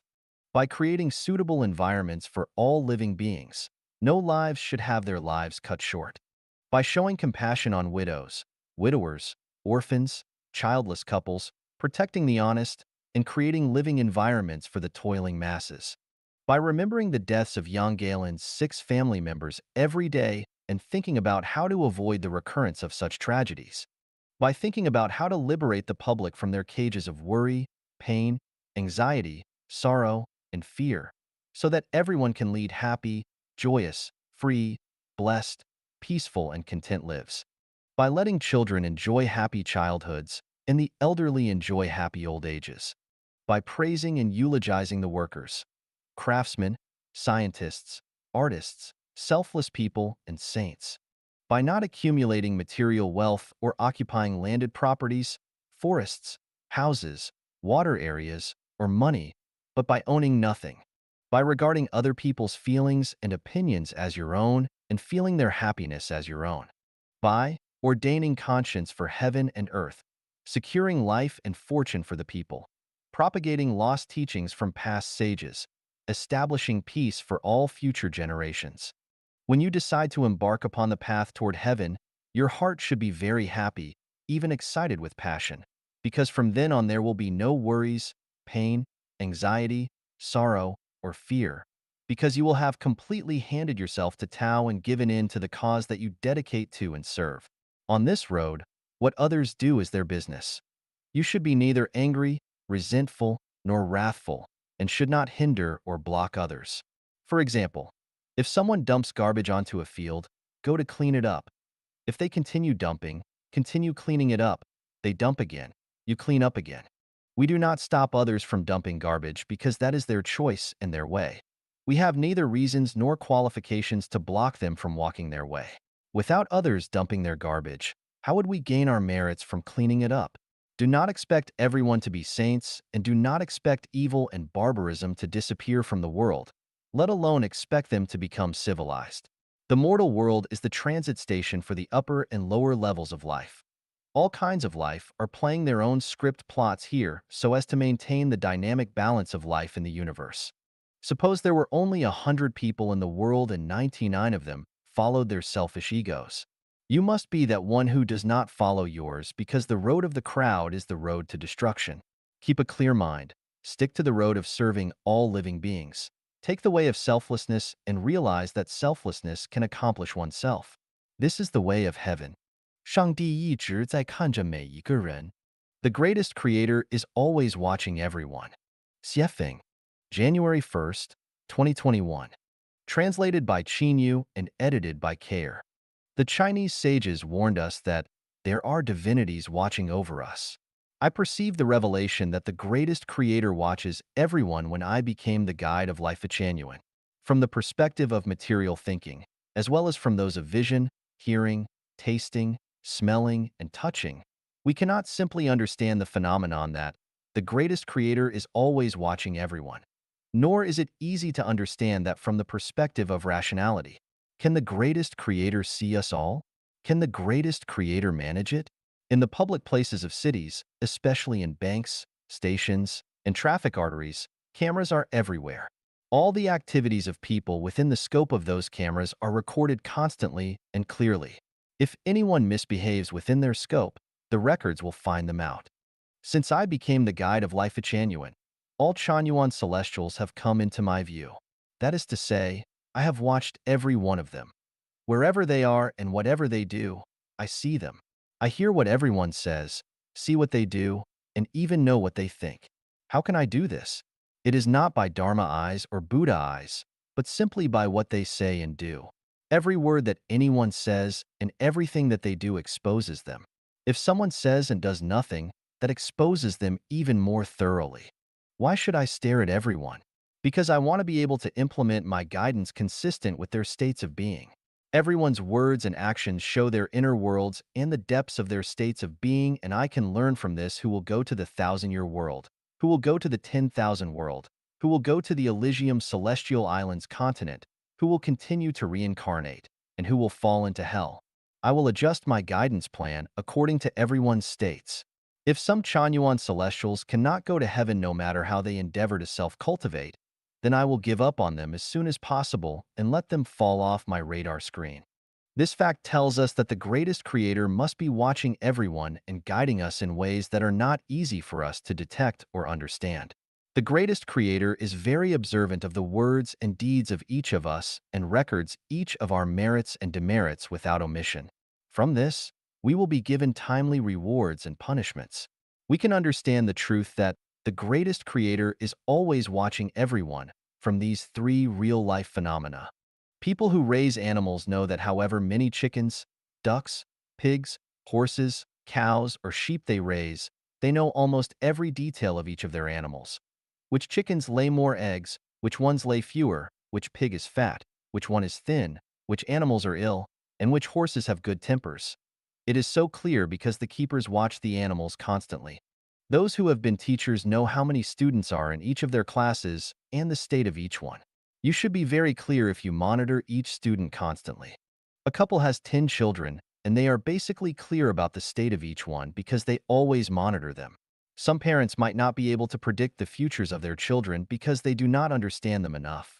But that is due to their lack of insight and wisdom, but in any case, they are always watching them. There are so many advantages to becoming aware of the greatest creator always watching everyone. Here are two. The first is that you never dare to speak carelessly, let alone to do anything unruly, because you know that you will be punished if you say or do anything wrong. You will not make mistakes, especially when you are out of everyone's sight. The second is that you will only say the right words and do the right things. And you do not need to worry about anything else because the greatest creator is always watching over you and will surely reward you.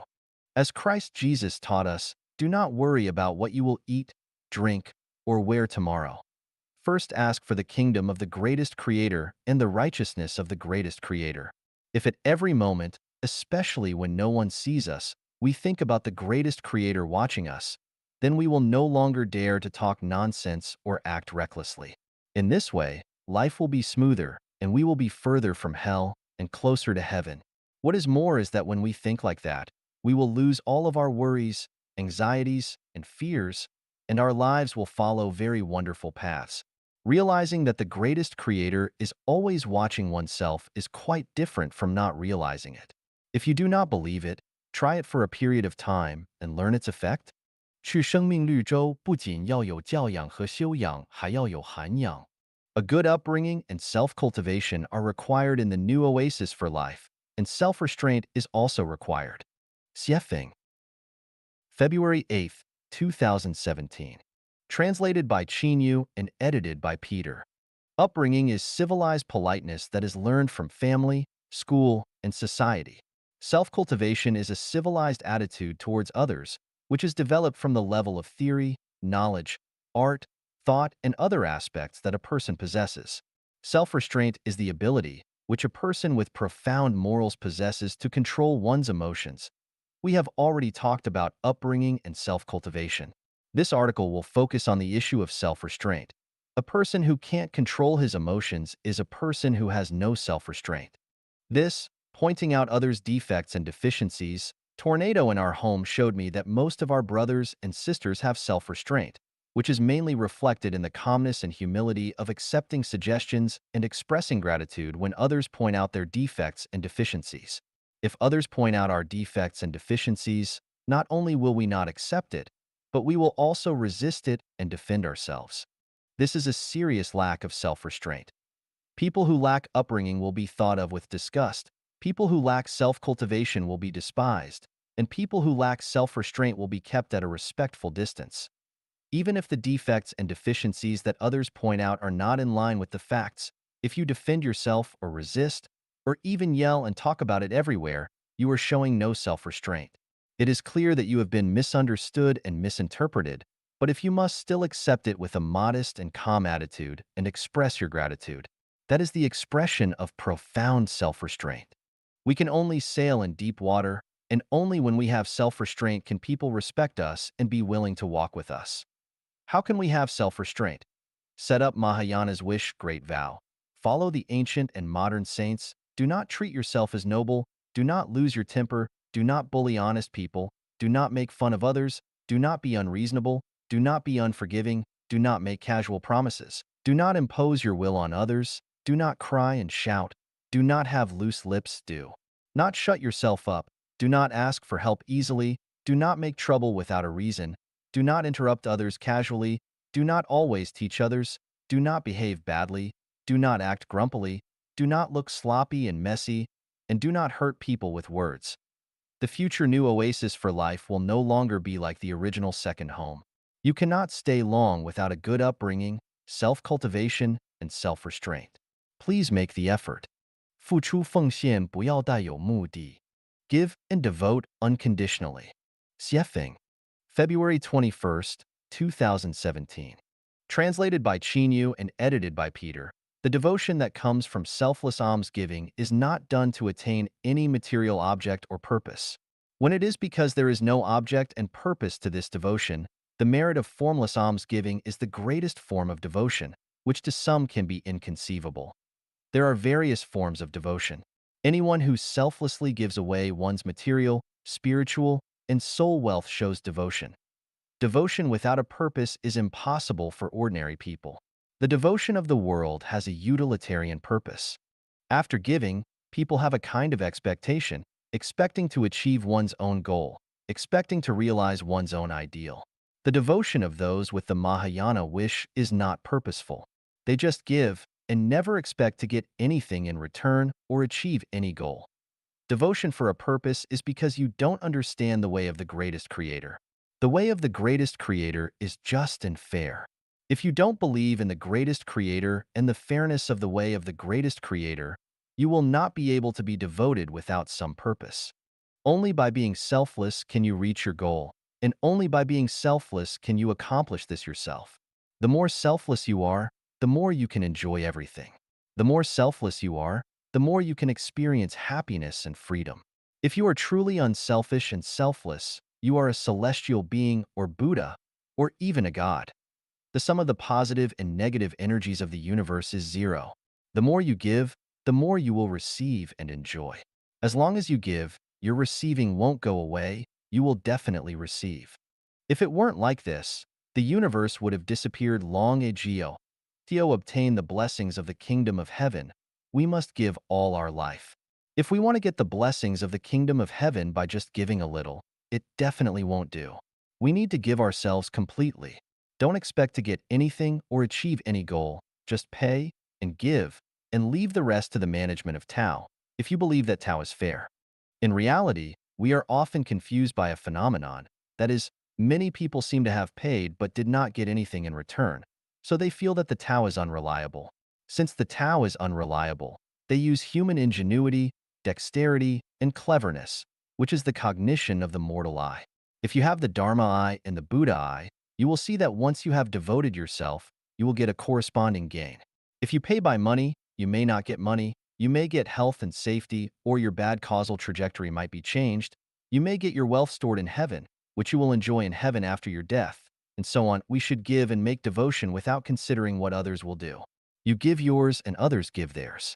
Don't hope to get compliments or rewards from others. The troubles and pains of the world come from always expecting and demanding from others. Once their goal is not achieved, they will be angry, complain, resent, explode with rage, doubt, blame themselves, and regret, so on and so on. How could they climb to the pinnacle of life and life? I love you, whether you love me or not. To love is my business. Not to love is your business. If I build a Xanadu is my business. If you have a powerful force to demolish it, it is your business. I do not dispute, argue, or confront. You do your business, I mind mine. I have no complaints, no regrets, no hate, and no pity for what I have done. I have devoted my whole life, but if my life is still difficult and suffering hardships or even poverty-stricken, I still have no complaints, no regrets, no hate, no pity, because I firmly believe in the greatest creator, the just arrangement of Tao. No matter what Tao arranges, I will willingly accept it. Whether I can receive or not, it is not something I should worry about. It's the business of Tao's arrangement and management. What I need to alert myself to is, have I made devotion unselfishly? If I have no material wealth, have I devoted my spiritual wealth? If I have no spiritual wealth, have I contributed soul wealth? If I don't give anything, how can I have a better tomorrow and future? I am an honest person.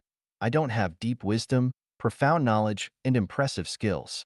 I don't have a backer that can make me rise to the top. I only have a one-track mind, which is my firm belief that the greatest creator is perceptive of the slightest. The Tao has a fair arrangement for everything, and that selfless devotion will lead to a glorious tomorrow and future. 让我们活在精神心灵世界里.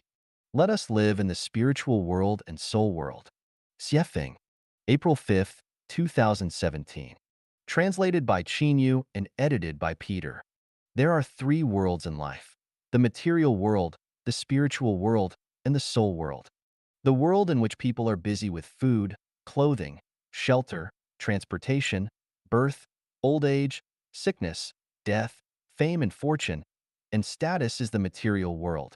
The world in which people work hard for happiness, joy, freedom, and blessedness is the spiritual world.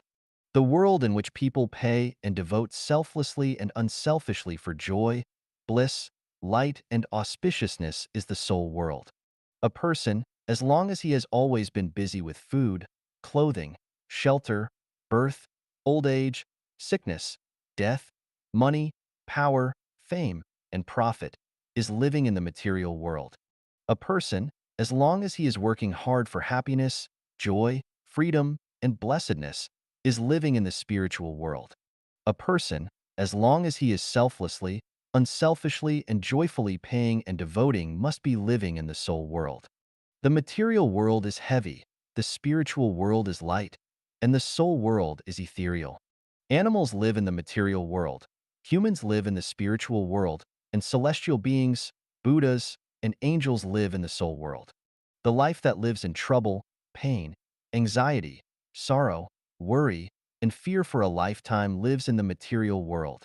The life that lives a happy, joyous, free, and blessed life for a lifetime lives in the spiritual world. The life that lives in joy, bliss, unrestraint, and elegance for a lifetime lives in the soul world. No matter how you live, as long as you live in the material world, your life destined to be a tragedy. No matter how you live, as long as you live in the spiritual world, your life is destined to be a farce. No matter how you live, as long as you live in the soul world, your life is destined to be like paradise. Without rich soul wealth, it is better to live in the spiritual world. Without rich spiritual wealth, it is better to live in the material world. A life with rich soul wealth must be rich in spiritual and material wealth, and a life rich in spiritual wealth must be rich in material wealth. Material wealth supports spiritual wealth, and spiritual wealth supports soul wealth. Soul wealth will bring spiritual wealth, and spiritual wealth will bring material wealth. In fact, as a human being, it is impossible not to live in the material world because of its physical existence. Therefore, we must take care of both material wealth and spiritual and soul wealth. However, you must have a focus. If you focus on material wealth, it is equivalent to living in the material world. If you focus on spiritual wealth, it is equivalent to living in the spiritual world. If you focus on soul wealth, it is equivalent to living in the soul world. Between money, affection, and sex, nature, which one are you willing to choose? 做人要有一点宗教情怀. As humans, we need to have a little religious sentiment. Xiefeng. April 20th, 2017. Translated by Chinyu and edited by Peter. Religious sentiment is the ability to trust and surrender to a certain power, personality, or theory unconditionally, undoubtedly, and devoutly. It can make people feel tranquil and peaceful in their hearts, make people feel broad-minded and detached, not afraid of the roughness and difficulties on the roads of life, and make people have endless beautiful reveries and longings for the future. Let me first talk about my own religious sentiment. I believe in the greatest creator completely. I often crawl under the feet of the greatest creator and feel that it is the most beautiful experience in life to crawl under the feet of the greatest creator. If the greatest creator rubs his feet on my head, I will feel that it is a great glory. If the greatest creator touches my head with his hand, I will die of happiness. Of course, I don't have enough merit and virtue to let the greatest creator touch my head, so I dare not expect it. I have complete trust in Christ Jesus and Buddha Shakyamuni. I will never doubt their teachings. I often stay with Jesus. It is the feeling of a grandson staying with his loving grandfather. The holy light shines on me. My heart is transparent and spotless. I am extremely peaceful and calm. I often spend time with Shakyamuni. It is the feeling of birds flying in the woods, roosting and singing, and the feeling of eagles flying freely in the endless blue sky. Far away, deep, magnificent, solemn, auspicious, and loving. I feel so happy.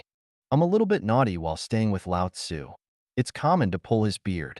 Drinking and acting shamelessly with him is also full of fun. But in my heart, I admire him incomparably. What he wants me to do, I will do it without hesitation.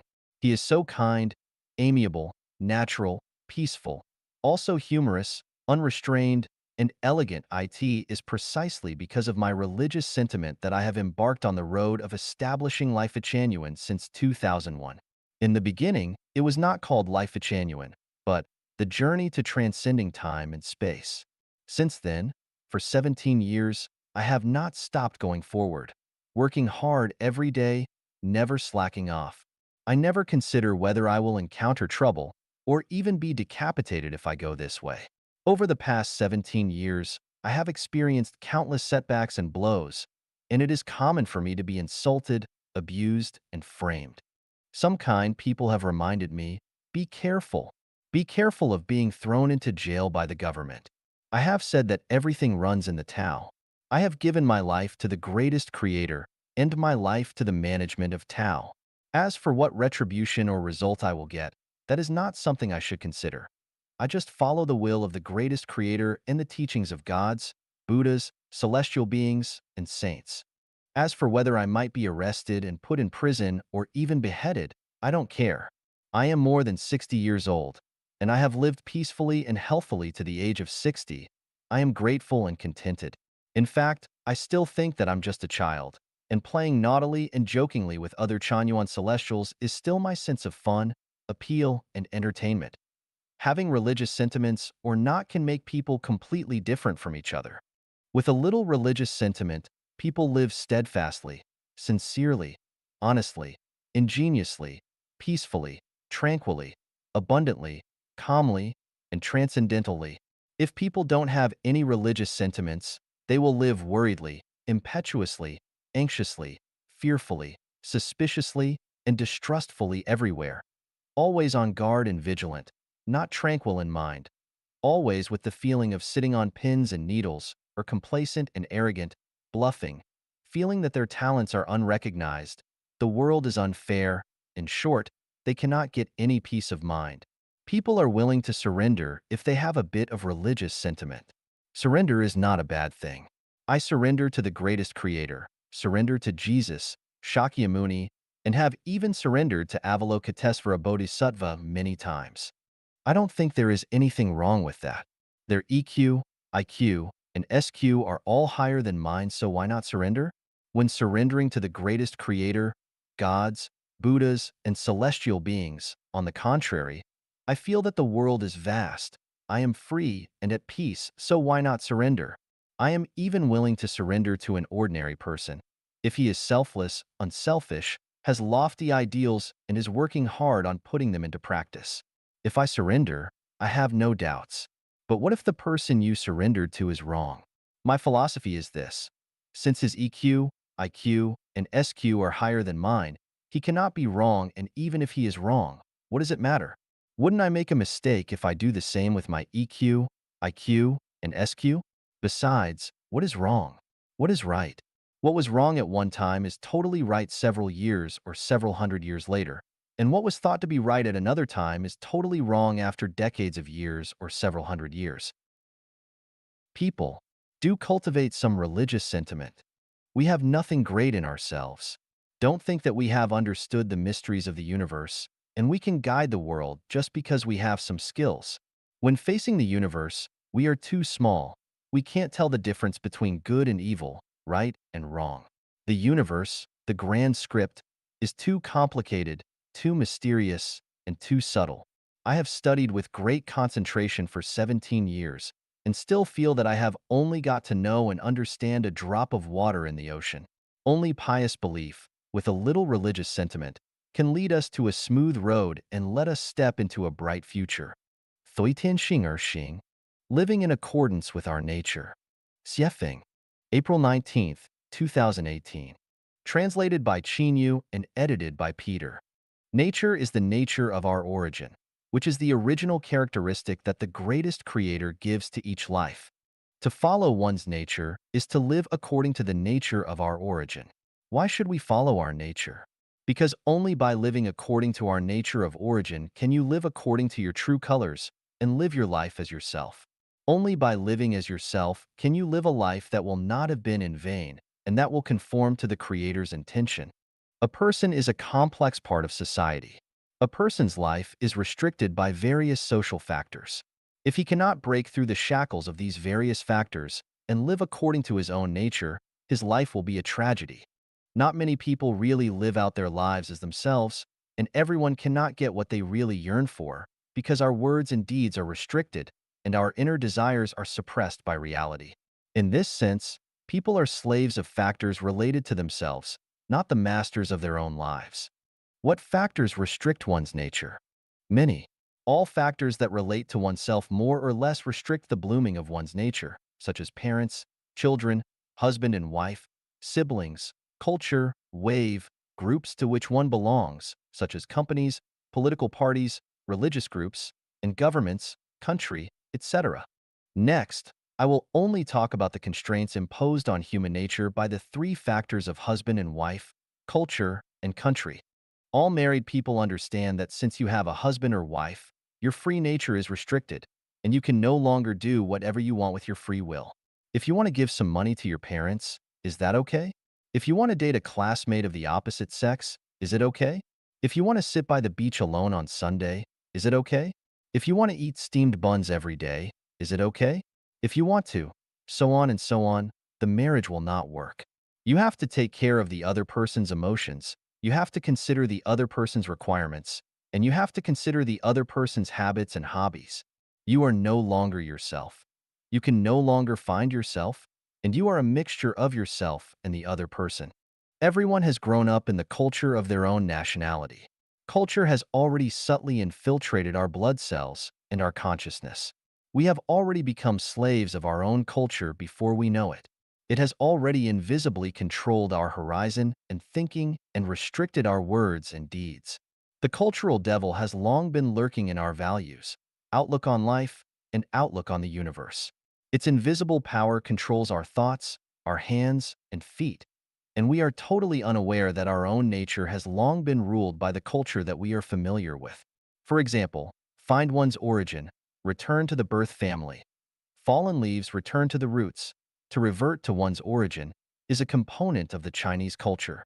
Under the control of the invisible power of this culture, people like to continue writing their family trees, and the strong desire to glorify their ancestors has always been growing in their bones. Even if they have lived in a foreign country for several generations, they can't forget that their bones are to be buried in their ancestors' grave after death. The descendants of the British Empire have the United States, Canada, Australia, New Zealand, and other territories, while the descendants of China have been bound to their homeland for generations. Even though there are more than 50 million overseas Chinese scattered around the world today, everyone's heart is still concerned about their hometown, and not many people really treat and help to build the foreign land they are working and living in as their own home. Therefore, there has been a black president in the United States, but there will not be a Chinese president, because the Chinese always treat themselves as guests living in a foreign country. They are temporarily living under another's roof, and they still want to return to their homeland. If they have earned some money, they cannot forget to buy real estate back in China. The invisible control power of culture affects the thinking of every Chinese and makes their thinking go around in circles, and thus they cannot get out of the Egypt of the spirit. The state is another important factor that restricts humans' nature. With the existence of the state, we are endowed with the role of being citizens. As citizens, we have to bear the requirements and restrictions of the state on its citizens. If there are things that the state does not allow us to do, then we can't do them. If there are things that the state doesn't allow us to say, then we can't say them. This is called, you are only allowed to behave properly, and you are not allowed to be unruly in words and deeds. In this way, your nature will not be displayed at all. If you live in a democratic and civilized country, you have a little more freedom and a little more choice. If you live in an autocratic and barbaric country, your nature is basically suppressed, not to mention your choices. So even reposting articles in the online WeChat site is banned, and one might even be put to jail for this, let alone be permitted to have any ideas and innovations. Therefore, from the single factor of the country, people cannot live out their nature. In addition to the above three factors restricting the display of human nature, it is also difficult for people who are working for their survival to follow their nature. All those who work for the country, all those who work for the bosses of private enterprises to earn wages, and all those who fight for the future of their children are those who have to work for their survival. Almost none of them is free. A person without freedom, of course, is not able to follow his nature. There are different levels of lives. We can't say that pigs and people are of the same level of life, can we? In life, celestial beings and Buddhas are higher than human beings, because celestial beings and Buddhas do not have lives that are controlled by family, country, culture, political party, religion, and other factors. They follow their nature. The reason why we should follow our nature is to sublimate the quality of our life and let ourselves live like celestial beings and Buddhas. How do we follow our nature? Following one's nature means throwing away all the things that restrict one's nature. If you can't throw them away in reality, you should throw them away in your consciousness first, and then gradually throw them away bit by bit. This is the meaning of what Lao Tzu said in the Tao Te Ching: the student of knowledge aims at learning day by day. The student of Tao aims at losing day by day. By continual losing, one reaches the state of doing nothing, laissez-faire. He who conquers the world often does so by doing nothing. Secondly, do what you like, do what you are good at. Don't lust for money, don't lust for power, don't lust for fame, don't lust for family, don't lust for the glory of your ancestors, don't lust for your country, don't lust for any organization or group. Only be obsessed with what you like and what you are good at. Difficult? Of course, it is difficult. If it was not difficult, there would be celestial beings and Buddhas everywhere. If it was not difficult, the earth would have already become a paradise. 情商智商灵商 EQ, emotional quotient; IQ, intelligence quotient; SQ, spiritual quotient; 写法 May 20th, 2018, at Lac La Hatch Lake, BC, Canada. Translated by Chinyu and edited by Peter. People have three quotients, namely emotional quotient, EQ, intelligence quotient, IQ, and spiritual quotient, SQ. EQ refers to a person's ability to control his emotions and deal with the relationships that he has with others, society, and nature, as well as having the courage and boldness to overcome difficulties. IQ refers to a person's ability to analyze, judge, and summarize the essence of a phenomenon, and then use this information to solve a problem. SQ refers to a person's comprehension by intuition and ability to respond to various information stimuli, and his sensitivity to perception, to enlightenment, and the epiphany of a certain phenomenon. If a person can maintain a good relationship with people around him with few exceptions, that proves that a person has a high EQ. If he can get along with anyone and have a close relationship with them, the EQ of this person is the highest. Also, if one is not afraid when facing difficulties and crises and still has the courage to maintain a good mental state, this person must have a high EQ. On the contrary, if one cannot handle interpersonal relationships well and is always out of place with people around him and feels discouraged and depressed when he encounters setbacks and blows, it proves that the person's EQ is very low. If a person's heart is very calm and his life is in order, when in the face of difficulties and dangers in life, he can maintain a good attitude, hold on to his beliefs, and actively seek ways and means to solve problems, that proves that he has a high IQ. If a person can't distinguish between priorities in life and his life is messy and disorganized, that proves that his ability to analyze, judge, and summarize things and phenomena is low. And if he is helpless in the face of difficulties and complains about others, there is no doubt that this person's IQ is very low. If a person is agile and lively, is good at understanding truth from all the phenomena encountered, discovering another level of a realm, and can quickly adjust his mentality, state, and direction, it proves that this person has a high SQ. Conversely, if a person is arrogant, obsessed with his own opinions, and always believes that he is correct, there is no doubt that the person's SQ is very low.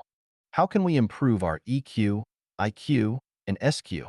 The way to improve one's EQ is to turn to love and let everything and everyone in the world become the object of your love. The way to improve one's IQ is to listen and learn, to listen to the teachings of the sages, listen to the sounds of nature, to study, expand your own thinking horizon to the greatest extent, and not to limit your consciousness to a certain field inflexibly. The way to improve one's SQ is to cultivate faith and religious sentiments. Remember, without faith, there won't be a high spiritual quotient. A simple way to test your EQ, IQ, and SQ. EQ. If you have good relationships with people you know, your EQ is high. If you have many conflicts with people you know, your EQ is low. IQ. If you feel that life is full of joy, your IQ is high. If you feel that life is full of troubles and pain, your IQ is low. SQ. If you believe that you don't need knowledge, your SQ is high. If you think of yourself as capable and intelligent, you have low SQ. 走出人性的雾霾. Out of the smog of human nature. 写法 July 29th, 2018. Translated by Chinyu and edited by Peter. Under the smog, The sky is dim. The ground is low and deep. The sun is weak. The mountains are gloomy, and the rivers are crying. The species are weeping. Everything is desolate, melancholy, and sorrowful. If you don't get out of the smog, your spirit will become weakened. Your soul will become wearisome. Your body will become sick, and your future will be like a desert. The deepest smog is the smog of human nature. Under the smog of human nature, psychology will be deviant, the truth will be twisted, good and evil will be disguised. The status quo will be distorted, people will be at a loss and won't know what to do, humanity will get lost, and their direction will become confused. Falsehoods, evil, and ugliness will become rampant and unimpeded. Truth, goodness, and beauty will be shackled. With a little carelessness, people will fall into the wrong path, fall into hell, cause a sad ending since a single slip may cause lasting sorrow. The smog of humanity originates from the pollution of human nature. This nature is pure, bright, and spotless, like a mirror. But people have to eat, wear clothing, have shelter, live, grow old, become sick, and die. People need to be safe, be respected, and to take care of their blood relationships, to show their ability and talents, to glorify their ancestors, and to leave behind a good name forever. Therefore, people will not be at peace. They must struggle, pursue money, power, status, fame and fortune, and beauty. In this way, the mirror is crept by dust, human nature is polluted, anxiety, worries, resentment, anger, fear, contending, confrontation, illegality, and other sediments arise, forming a smog over human nature. Under the smog of human nature, chaos clusters and contradictions multiply, confrontation is intensified, and people will be trapped in the smog of tornadoes, and it will become hard to distinguish directions. Because people are impetuous, it is difficult for them to be quiet. Every day, they are involuntarily submerged in a sea of countless information, drifting along, rushing around like ants on a hot pan. With their moods swinging and their thinking confused, they struggle in a haggard state of mind. For a while, they are ecstatic and in high spirits, seeming to have become the masters of life. For a while, they complain and resent the heaven and earth, fall into a mixture of grievances and anger, and become listless and depressed. For a while, they chuckle to themselves. For a while, they get dispirited. For a while, they feel like they know everything in the world. For a while, they feel like they have fallen into a bottomless abyss and don't know what to do. The irony is that the more severe the smog of human nature becomes, the more people will have the feeling of everyone is sleeping but I am awake. But when a wave hits them, they will find that they have been drawn into the mud of a clever person who may become the victim of his own ingenuity, trapped in a prison, or have been abandoned by the times. One should get out of the smog of human nature. In the smog of human nature, you cannot tell goodness from evil, and cannot distinguish what is true from what is false. You reap beans from melon seeds, and reap melons from bean seeds. You can't see any light or hope. Those who are free and unrestrained are not celestial beings, but spirits and monsters. Those who are severely attacked are not devils but Buddhas. At this time, you must light up the sacred lamp that is in your heart, remain true to the bottom line of your human nature, and you must not go with the wave of the times. And do not trust the instigation and incitement from any information. Guard your own field, don't try to fish in troubled waters, and don't take any chances, because when the smog clears, the purity of the earth will be restored. All the muddy water will sink into the abyss. What belongs to the greatest creator will return to the greatest creator, and what belongs to Caesar will return to Caesar. A pure heart will suffer under the haze of human nature. The more you suffer, the more you should keep the sky of your soul clear. Reduce desire, restrain impulse, communicate more with Jesus, Shakyamuni, and Lao Tzu, and don't try to look for shortcuts, don't worry. The more anxious, the more disorderly you are, the more you should let your impetuous mind calm down. Watch the development and evolution of the situation. Firmly believe that the sandstorm will pass, and believe that light will come after the darkness. Karma is the iron law of the universe. Don't focus on one thing, one time, or one life. What you give and what you receive is always equal. Those who do not want their faults to manifest themselves in the light should ensure that nothing amiss lurks in their darkest closets. Your elation today cannot avoid tomorrow's wretched circumstances. In this life, things may have occurred according to your wishes, but it will be difficult to protect your next life from being shackled and slaughtered. When competing in the time of a flintlight, what is a long time? When contending for the space as big as snails' horns, what is success? Remain undisturbed whether granted favor or subjected to humiliation. Watch leisurely flowers blooming and falling, with no intention to leave or stay, but follow the clouds scudding along. Push aside the smog of the world with no completion of flame and ice existing in your chest. Eliminate the contempt and parsimony in your heart, and the fragrance of flowers and chirping of birds will always appear. If your heart is luminous, there is a blue sky even in a dark room. If your thoughts are dark, there are ghosts even in the day. Between ignorance and cleverness, I stick to ignorance but remove cleverness, to leave some righteousness to return to the world. I'd rather refuse riotous profusion than choose indifference, to leave a clear name in the universe. Broken walls where foxes sleep, deserted platforms where rabbits walk on, all were places of singing and dancing in previous days. Yellow flowers covered with cold dew, withering grasses looming in the mist, all belong to the battlefield of the old times. Who won? Who lost? Who was complacent? Who was frustrated? Don't live in the present, but live in the future. When looking at the future, the mountains and rivers will be splendid, the weather will be favorable, the worthy person fully utilizes their talents, the whole world is as one family. Everywhere will be Xanadu, poetic and picturesque, and happy laughter and cheerful voices will always be overwhelming. The suffocatingly beautiful era that mankind dreams of is approaching all civilized people. 以天国品质待人, treating people with heavenly standards. Xiefeng. August 21st, 2018.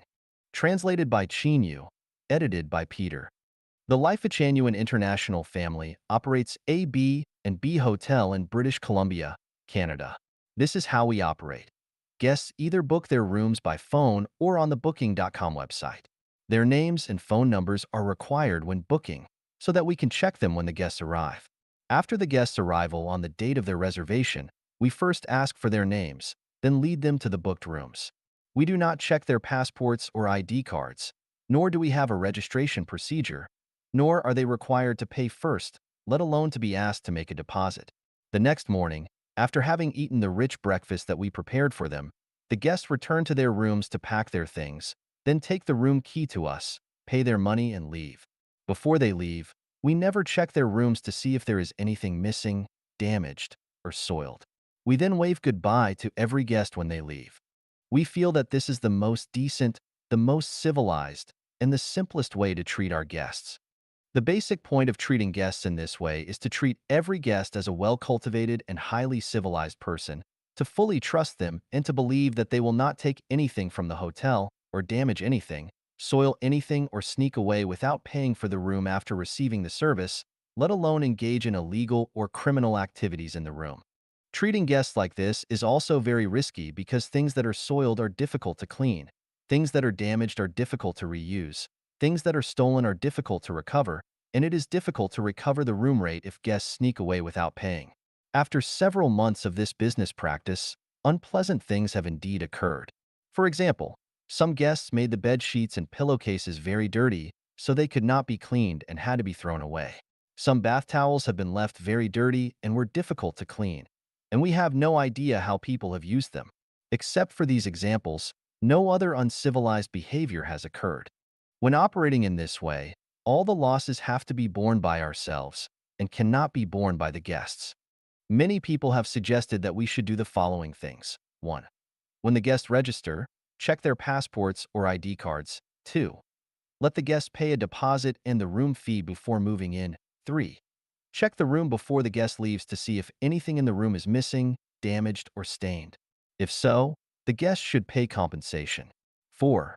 Make up detailed hotel rules, including compensation rules, for the reference and compliance of guests. But we have not done the 4 things suggested in the previous paragraph. Why? Because since what we want to create is an international family, we must treat every guest as a family member. Of all human beings, 90, 80, or 99% are not bad people, but good people. You cannot treat the 90, 80, or 99% of people as bad because 1 of 2% are bad people. In other words, we cannot apply the same measures to prevent problems by bad people to all the good people. The guests cannot be expected to be vandals and barbarians, let alone criminals. This is Canada, a highly civilized country, and everything should be carried out in the most civilized way. Trust every guest. Any measures of distrust will make civilized people sad. Trust will give people a sense of self-respect and dignity. Trust will make people more civilized and loyal. Doubt will make people more brutal and cunning. Because we are genuine, we are to set a civilized example for mankind, and we cannot imitate and apply traditional methods and measures. If we also adopt the previous methods of other people, then we are not the Chanyuan Celestials who are to initiate a new era. The sum of positive and negative energies in the universe is zero, and what you pay and what you get is always equal, so there is no question of loss. So we don't worry about someone taking things, damaging things, making things dirty, or sneaking away without paying the room rate. Everything should be developed in the most simplistic way, not in a more complicated way. To be human, one must not be too shrewd, and to get something accomplished, one shouldn't be too calculating. In the past 10 years, the new oasis for life, previously the second home, created by Life Genuine has been able to achieve no one would pocket anything found on the ground, and doors are not bolted at night. No theft, no crime, no quarrels, no fighting, no mutual harm. Everyone is happy, joyous, free, and blessed. This is because we have followed the 800 values for the new era human being. Today and in the future, we should continue to walk along the roadmap to heaven and treat people with heavenly standards. 人生加油站, the gas station of life. Xiefeng. October 26, 2018. Translated by Yu. Edited by Peter. On the path of life, everyone will sometimes face weakness, discouragement, fatigue, exhaustion, lack of energy, and may even feel that they are useless and wish to end their life journey. At this time, they need to go to the gas station of life to cheer themselves up. In December 2016, with 3 local Aboriginals as guides, I went to Santo Island in Vanuatu to find a source of water. We were walking in the virgin forest off the beaten path.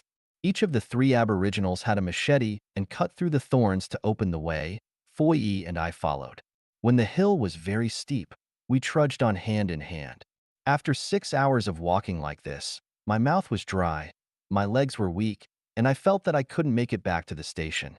At that moment, one of the Aboriginal people cut a wild sugarcane, peeled it with a machete, and handed me half of it. I took a bite and chewed it. When I had finished eating half of the wild sugarcane, I suddenly felt completely refreshed. My steps became light and I was full of confidence again, and we easily returned to the station. Half of the wild sugarcane was the fuel from the gas station of life. In October 2018, I drove from Lac La Hatch in British Columbia to Vancouver. After driving for 100 kilometers, I felt drowsy. Although I realized it was dangerous to drive in this state, I kept on driving for more than 100 kilometers. I finally stopped at a gas station in a small town at the boundary of Highway number 97 and number 1 and had a cup of hot coffee. About 10 minutes later, I was in a good state of mind and my drowsiness disappeared completely. It felt good to drive and I drove more than 200 kilometers to Vancouver at one go, and then drove around the city for nearly 3 hours in good spirits. That cup of hot coffee is the fuel you add from the gas station of life. There are 3 kinds of fuel in the gas station of life: material, spiritual, and soul fuel. If you are physically weak, you need to add material fuel. If your brain is weak, you need to add spiritual fuel. If you're mentally weak, you need to add soul fuel.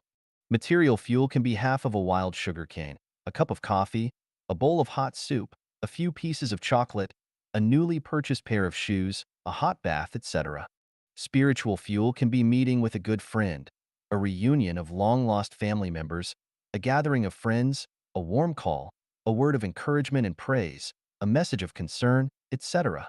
The fuel of the soul can be admiring a beautiful landscape, visiting a master whom you respect very much in your heart, reading and comprehending the teachings of Jesus or Shakyamuni or Laozi or other gods, Buddhas and celestials, making beautiful and fulfilling love, and so on. The way of life is full of ups and downs, and no one can avoid encountering difficulties at certain moments and even wanting to commit suicide. At this time, stop walking for a while, calm down, and see if you can find a gas station of life to refuel. Even just refueling a little bit can keep you going for a while until you get to the next stop. On the path of life, everyone will encounter difficulties that they can't overcome. Sometimes it can be hard for you to work them out. At this time, go and refuel in the gas station of life. If necessary, ask others to cheer you up.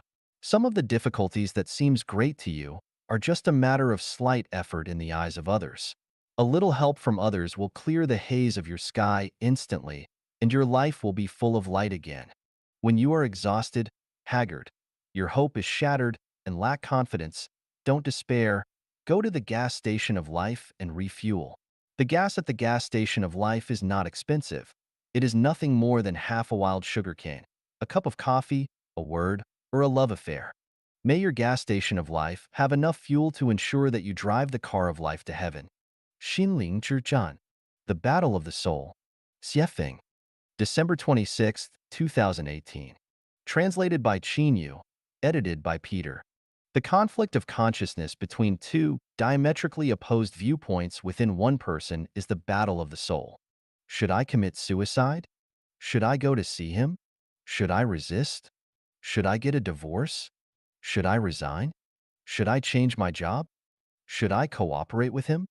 Is he reliable? What if I get fooled? Should I borrow money to buy a car?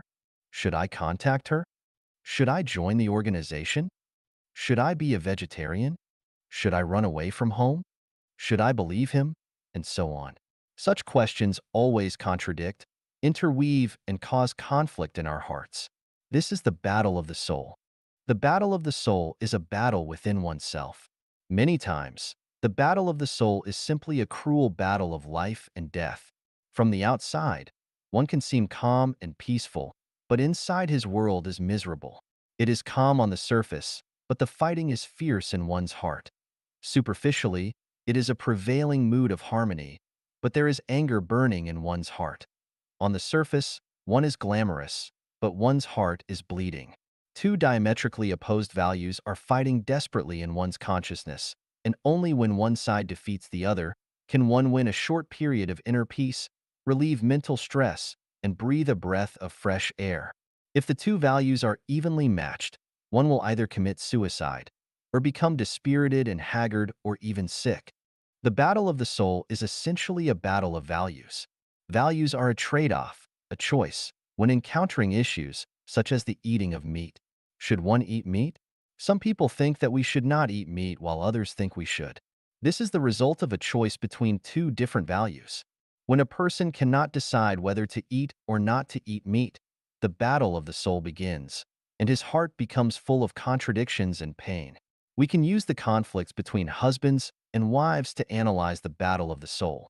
If either side of the husband and wife cheats, there is going to be a battle of the soul going on inside the other person. For example, a wife has an emotional and sexual relationship with a man other than her husband. Once the husband finds out, what will he do? Kill her? Divorce her? Beat her up? Stop talking to her? Swallow the bitter pill in silence and endure it? Tolerate it? Be happy? Encourage it? How to decide? How to choose? All depends on values. If you stick to the traditional concept, it will definitely lead to a scene of putting the cat among the pigeons and a sorrowful separation. If you feel that it doesn't matter, you can continue the husband and wife relationship, allowing human nature to overflow naturally. If you feel that your wife having an affair just created an excuse and reason for you to have an affair, you will secretly rejoice. But when we don't know how to choose, the battle of the soul begins. Our hearts will become full of pain and contradictions. It is like a confusion in our hearts, a fishbone stuck in the throat, being overcast with haze, a cold wind blowing, being full of doubts and having many feelings scratching at the heart. The battle of the soul is being staged every moment. 1 million people die by suicide every year in the world. A person who commits suicide has lost the battle of the soul. It is estimated that the number of people who attempt suicide is much higher, which shows the severity of the battle of the soul. Everyone, if their minds are normal, can't escape the battlefield of the battle of the soul. They fight with themselves almost every day.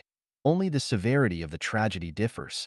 The battle of the soul is a battle of faith, a battle of values, a battle of the outlook on life, a battle of the outlook on life, and a battle of worldviews. Just like the Sino-US trade war, from its appearance it is a war caused by the imbalance of trade, but in essence it is a war between two different systems, and the core of the systems lies in the difference in values. Therefore, the core of the Sino-US trade war is a battle of values, so the core of all wars is a battle of souls. Where the values are the same, there will be no battle of souls. Where there is no battle of souls, there will be no contradictions and conflicts, let alone wars. The war I am talking about here is not only limited to the battle between two armies. Where there are conflicts and fighting between two sides, there are wars. The conflict within oneself is a kind of war, and the quarrel between husband and wife is also a kind of war. The phenomenon of vying with each other, cheating, and intriguing against each other in officialdom, business, love, gambling, and many other fields is actually war after war. There is no battle of the soul in heaven. If you want to eliminate the battle of the soul, you can only do it by entering heaven. There is no battle of the soul in the heart of Buddha and of celestial beings. If you want to eliminate the battle of the soul, you can only do it by becoming a Buddha or celestial being. Before becoming a Buddha or celestial being, or entering heaven, one needs to find the pure land of the soul. Where is the pure land of the soul? It is not in money, power, fame, profit, sex, and marriage, family, political parties, religion, and country. It is in the new mode of production and life created by Life Genuine. If you want to do this by pursuing and owning more money, more real estate, a higher reputation, greater power, and better-looking people, not only will you not be able to eliminate the battle of the soul, but it will aggravate the tragic situation of it. If you want to achieve the goal of eradicating the battle of the soul by strengthening your organization, your country, your political party, and the religion you belong to, the result will be exactly the opposite. If you want to eliminate the battle of the soul by making connections through extensive relationships and by getting married and having children, the result is equal to quenching your thirst with a poison. I hope that everyone can find their own pure land of the soul, and that they do not get stuck in the mud of the battle of the soul and feel exhausted physically and mentally. 把情爱高手一网打尽. Capture all the love masters and bring them into Life Genuine. Xiefeng, December 13th, 2005. Edited by Qin Yu. The love masters in the world are all seeds of super celestial beings, but they suffer double misfortunes due to falling into the mundane world. Now, Life Genuine intends to capture all the love masters on Earth and arrest them to the celestial islands continent of the Elysium world to enjoy the celestial love life to their heart's content. For 5,000 years, human beings have been bound by ignorance and foolishness and have suppressed the most beautiful love of life under the Five Elements Mountain. Now, I will remove the talisman on top of the Five Elements Mountain and release the love that has been suppressed under it. Love is a precious gift that the greatest creator has bestowed on life. A life without love cannot bring joy to the universe. It is just a walking corpse, a moving mummy. The more abundant the love life is, the more beautiful the soul, the gentler the character, the calmer the temper, the closer to the greatest creator, and the more one understands how to love human life, love nature, love others. The more impoverished one's love life is, the uglier the soul, the more vicious the character, the more irritable the temper, the farther from the greatest creator, and the less one loves human life, loves nature, and loves others. The lower the level of life, the more it lacks love. What is hell? A place without love is hell. The higher the level of life, the more abundant their love is. What is heaven? A place full of love is heaven. People without love cannot go to heaven. The 1,000-year world, the 10,000-year world, the Elysium world. They can only live a loveless life in hell. Without love, are you still human? Pigeons know how to coo. Cranes know how to dance gracefully. Parrots and swallows know how to twitter, let alone humans. Any system that stifles love is inhumane. Any heart that suppresses love is filthy. Any morality that represses love is evil and immoral. and any mentality of individual or group that strikes love is distorted.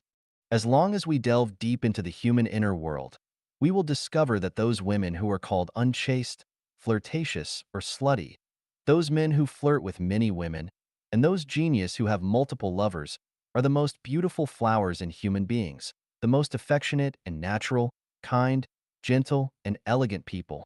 They are the people who do not restrict the freedom of others, do not limit the happiness of others, and do not strike the happiness of others.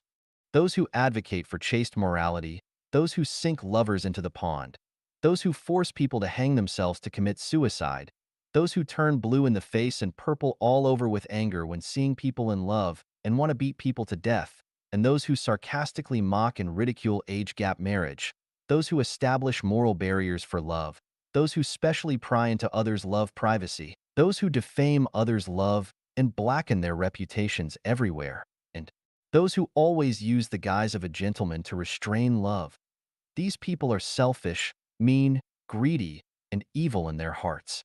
They are the demons and monsters in human beings and the calamities that cause human unhappiness. Love is elegant, beautiful, pure, kind, humane, moving, soul-stirring, inspiring, and wonderful. To become a celestial, one must first understand love, feel love, and enjoy love. If you view love as a fierce flood or beast, then you should give up on becoming celestial as early as possible. You cannot become a celestial. If you don't have love as a human, how can you understand it as a celestial? The life of a celestial is a life filled with rich, affectionate love. If you hate love, do you want to bring misery to the celestial world? The celestial world doesn't want the walking dead or mummies. When it comes to love, those with strong sexual desires immediately think of the transaction process between prostitutes and clients and associate it with debauchery.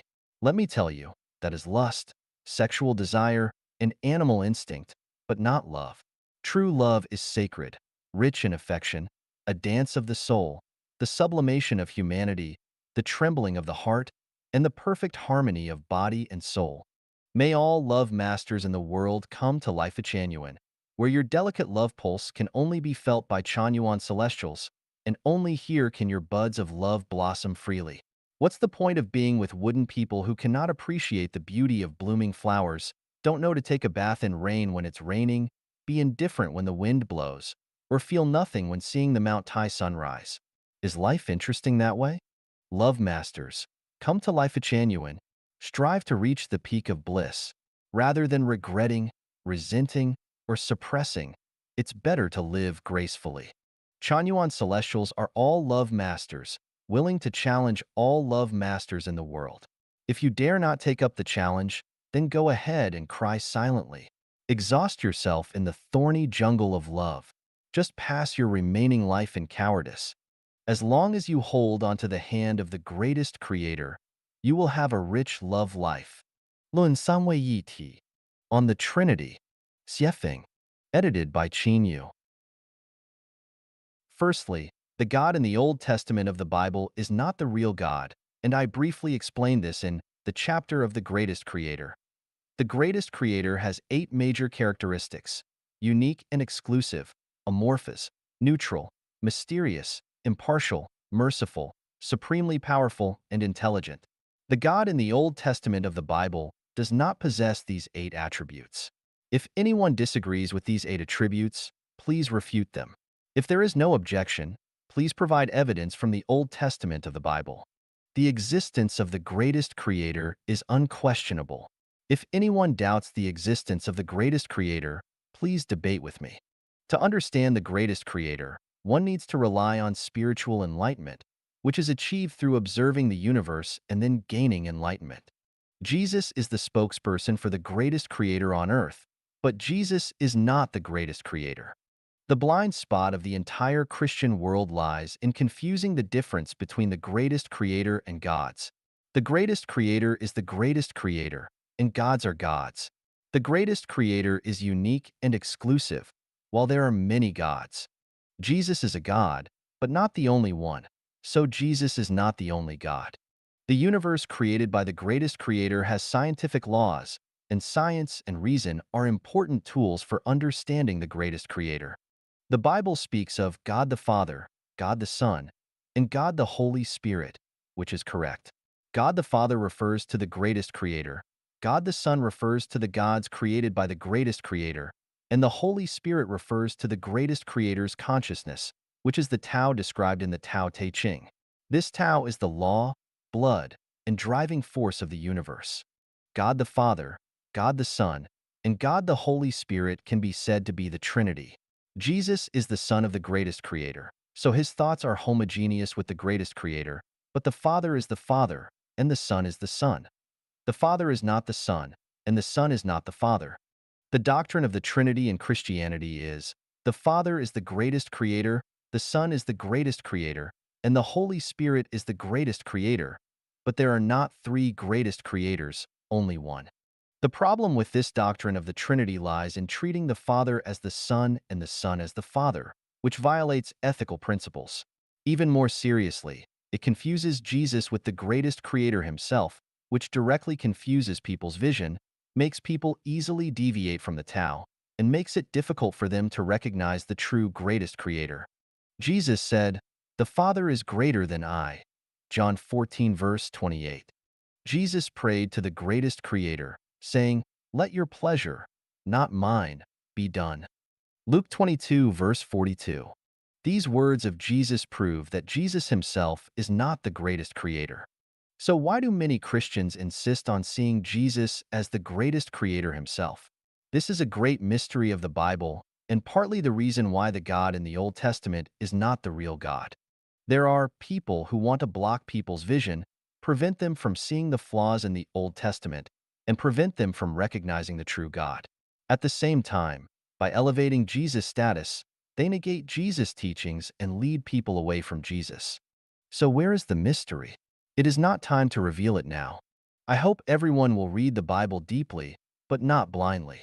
Continuously ask questions and repeatedly ask, why? Why? Why?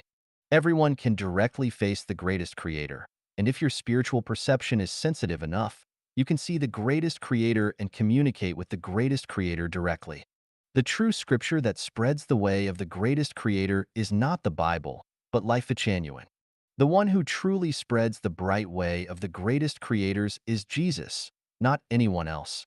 However, to fully understand the way of the greatest creator, we must learn the Bible, the Quran, Buddhist scriptures, the Tao Te Ching, and scientific knowledge. Just learning from books is not enough. We must grasp any phenomenon in nature and human social life, then trace it back to the origin of the universe and the origin of life. Only then can we truly understand the way of the greatest creator. 让心灵有个家, make a home for our souls. Xiefeng, November 26, 2005. Edited by Qin Yu. Are you restless? Are you sad? Are you anxious? Are you at a loss? Are you lonely? Are you solitary? If not, good. It means that your soul has a reliable home. If so, that's troublesome because it proves that your soul has no home, and you are like a wandering ghost, aimlessly wandering around. Those who trust in Jesus are saved because they have a home for their soul. Those who trust in Shakyamuni are saved because they also have a home. The difference between having a home and not having a home is significant. Those with a home live calmly, naturally, serenely, and happily. Those without a home live miserably, aimlessly, confusedly, and blankly. The outcome of having a home and not having a home is also different. Those with a home have someone to trust, a guide, and a destination. No matter what happens, they will reach their destination. Those without a home have no one to rely on, always blindly rushing around without a goal. When something happens, they become anxious, crazy, helpless, and struggle confusedly. In the end, due to the lack of someone to look after, protect, and guide them, they can only report to the king of hell in the end. Friend, do you have a home? Where is your home? No, no, no. The home I am referring to is the home of the heart, or the home of the soul. Your secular home is just a place for your body to rest for the time being, which is temporary. It's a stage on your journey, or a temporary hotel on your journey. The home of the soul is your destination, a place that is not subject to time and space, and the most ideal and beautiful place you have been searching for over tens of thousands of years. Life is infinite, but life is limited, and a moment is 100 years. It's time to find a home. Where is the home of the soul? Friend, if you know Jesus, then trust him with all your heart, follow him closely, and do everything according to his words because Jesus is a home of the soul. If you know Shakyamuni, then practice, recite, and explain the Diamond Sutra to others because the Diamond Sutra is a home of the soul. If you are not familiar with Jesus or Shakyamuni, do you know Xiefeng? Xiefeng founded Life-Changyuan, and Life-Changyuan is a home of the soul. Xiefeng himself is not a home. He is the tour guide of Life-Changyuan, surrounded by a group of angels who guide you to the paradise of the greatest creator. If you don't believe in any of these, then what do you really believe? Believe in science? My friend, science is just a tool to understand nature, and tools cannot be a home. Believe in philosophy? My friend, philosophy is just a way of thinking, and a way of thinking cannot be a home. Believe in money, power, and status? My friend, can money, power, and status be considered a home? Believe in communism? My friend, communism is just a theory, and a theory cannot be a home. Believe in ancestors, parents, and teachers? Hey, aren't ancestors, parents, and teachers just like you? Where are they? Believe in Lao Tzu? Let me tell you, he didn't make the truth clear, and he doesn't want to. He rode a black ox and left the Hangu Pass. Where can you find him? Believe in gods? Okay, but which god do you believe in? If you worship the wrong god, you may never recover. Believe in Buddha? Okay, the problem is, where is Buddha? What is Buddha? Don't confuse him with the clay Buddha crossing a stream, hardly able to save itself, kind of Buddha. Believe in the Tao? Great, you have found the home. But do you know what the Tao is? Can you understand the meaning of the Tao without guidance? Don't rush. A tiny mistake can lead to serious consequences. Believe in yourself? Oh, my friend, who are you? Once you figure out who you are, you can find the home. Don't say, I am my father's son. I am my son's father. That's meaningless. My friend, it's better to find a home early, let your wandering soul settle down, and give your spirit a place to go. You don't listen? Then wander around. But let me tell you, when the time comes, you will be homeless. 人生的终极目标, the ultimate goal of life. Xiefeng, April 20th, 2006. Edited by Qin Yu. After observing humanity, I have discovered a shocking phenomenon. Most people have gone astray and overlooked the ultimate goal of life. The suffering of all humankind for thousands of years, and the mental and physical anxiety and fatigue of every individual all stem from taking the wrong path. Boundless is the sea of bitterness. Repent and you will see the shore. We need to readjust the direction of our lives. This direction is to appropriately step out of material reality and develop towards the mental and spiritual realm. In other words, to focus our attention on the ultimate goal of life. What is the ultimate goal of life? In simple terms, it is to elevate one's spirituality, transcend worldly desires, and gradually move towards the higher realms of life. In more complex terms, it is to strive to evolve one's non-material structure of life towards the life structures of the celestial beings in the thousand-year world, the 10,000-year world, and the Elysium world, ultimately achieving the quality of a celestial being and going to where the celestial beings live.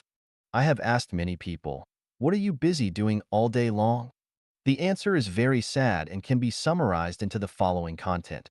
Money, fame, status, material enjoyment, sensory stimulation, for the family, for glorifying the ancestors, for the people and the country. Then I ask, what's next? The answer is almost, it doesn't matter after I die. Pathetic, tragic, pitiful, regrettable. Why do we have to position the precious direction of our lives in the realm of material reality? If everyone is like this, how can we avoid the disasters of deception, theft, robbery, plundering, massacre, false accusation, framing others, personal attacks, revenge, oppression, exploitation, bullying, cheating, lying, slander, corruption, bribery, and the destruction of nature, in order to achieve our own purposes? How can conscience, principles, truth and falseness, goodness and evilness, beauty and ugliness, and right and wrong be distinguished. What is the value of morality and righteousness if we fear nothing other than being afraid of the law? Deviation from the ultimate goal of life will make everything become a cover and a stepping stone to achieving one's own purposes. Constitutionalism, democracy, for the country and for the people are nothing more than rearranging the tables, chairs, and benches that were originally in the house, just like putting old wine into new bottles. After all the hustle and bustle, when we grow old, we are still at a dead end. Since everyone's final outcome is death, why bother struggling so much? Why not struggle? What I want to emphasize is that death is not the end of life. After physical death, life has a wider space for survival. To put it simply, it is very simple. To put it complex, it is extremely complex. If we limit our vision to reality and material realm, we will of course think that this is absurd, nonsense. But if we focus our vision on the supertime and space and non-material realm, there is nothing difficult to understand. I find that people pay attention to reality and do not indulge in unrealistic fantasies. The problem is, are our vision and hearing reliable? What we see with our naked eyes is only 3% of the universe, and we know nothing about the remaining 97% of the world. Our hearing threshold is also only for sounds with frequencies between 20 to 20,000 hertz. We cannot hear sounds beyond this range. Why don't we acknowledge and believe in the existence of higher-level life spaces? Time has vertical and horizontal dimensions, and space has not only the human world but also more than 30 dimensions. The maximum speed of matter is the speed of light, but the operation speed of non-material is the negative speed of the universe beyond light speed. The essence of life is a spiritual non-material structure that can reach several light years away in an instant. What is there that is difficult to understand? Reality is not real, but fantastic transformation, a manifestation of all essence. Illusion is not illusory, but the essence behind the manifestation. This is an obvious fact. Why is it so difficult to see it? Why not think unconventionally? By using the principle of the bias strip to reverse our thinking. Then look at this vast world. The truth will be revealed. To understand the truth of things, vision and hearing are not reliable. Even philosophy and logical reasoning can lead people astray. If you don't believe it, just look at many patterns in topology. You will find that our existing knowledge and understanding ability are so limited and deceiving. We need wisdom. Knowledge is not wisdom. Wisdom is the result of thinking. Wisdom, based on the foundation of visual, auditory, olfactory, gustatory, and tactile knowledge, is the lowest level of wisdom. The highest level of wisdom is the wisdom based on spiritual perception. Wisdom is divided into 5 levels: human eyes wisdom, Deva eyes wisdom, wisdom eyes wisdom, Dharma eyes wisdom, and Buddha eyes wisdom. Human eyes wisdom is the lowest level of wisdom based on the material world. If we do not rely on spiritual perception, not to mention acquiring other wisdom, even imagining this wisdom is impossible. We need someone to guide us. Letting a monkey sit in front of a computer keyboard and giving it 100 years, it will not only fail to type the complete works of Shakespeare, but also fail to type a complete sentence. The question is, who can guide us? When we think that our knowledge is already rich enough, our minds are sharp enough, our wisdom is deep enough, our experience has traveled to Mars and the nanoworld, and Newton's mechanics, relativity, superstring theory, quantum mechanics, holographic universe theory, etc. have already failed to stump us, and then we arrogantly and rashly drive God down from the altar, drive Buddha down from the Buddhist altar, and drive saints down from the holy altar, and proclaim, man can conquer nature. Who can we still rely on?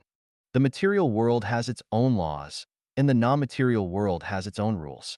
If we use the laws of the material world to measure and verify the rules of the non-material world, we will inevitably arrive at a ridiculous logical conclusion.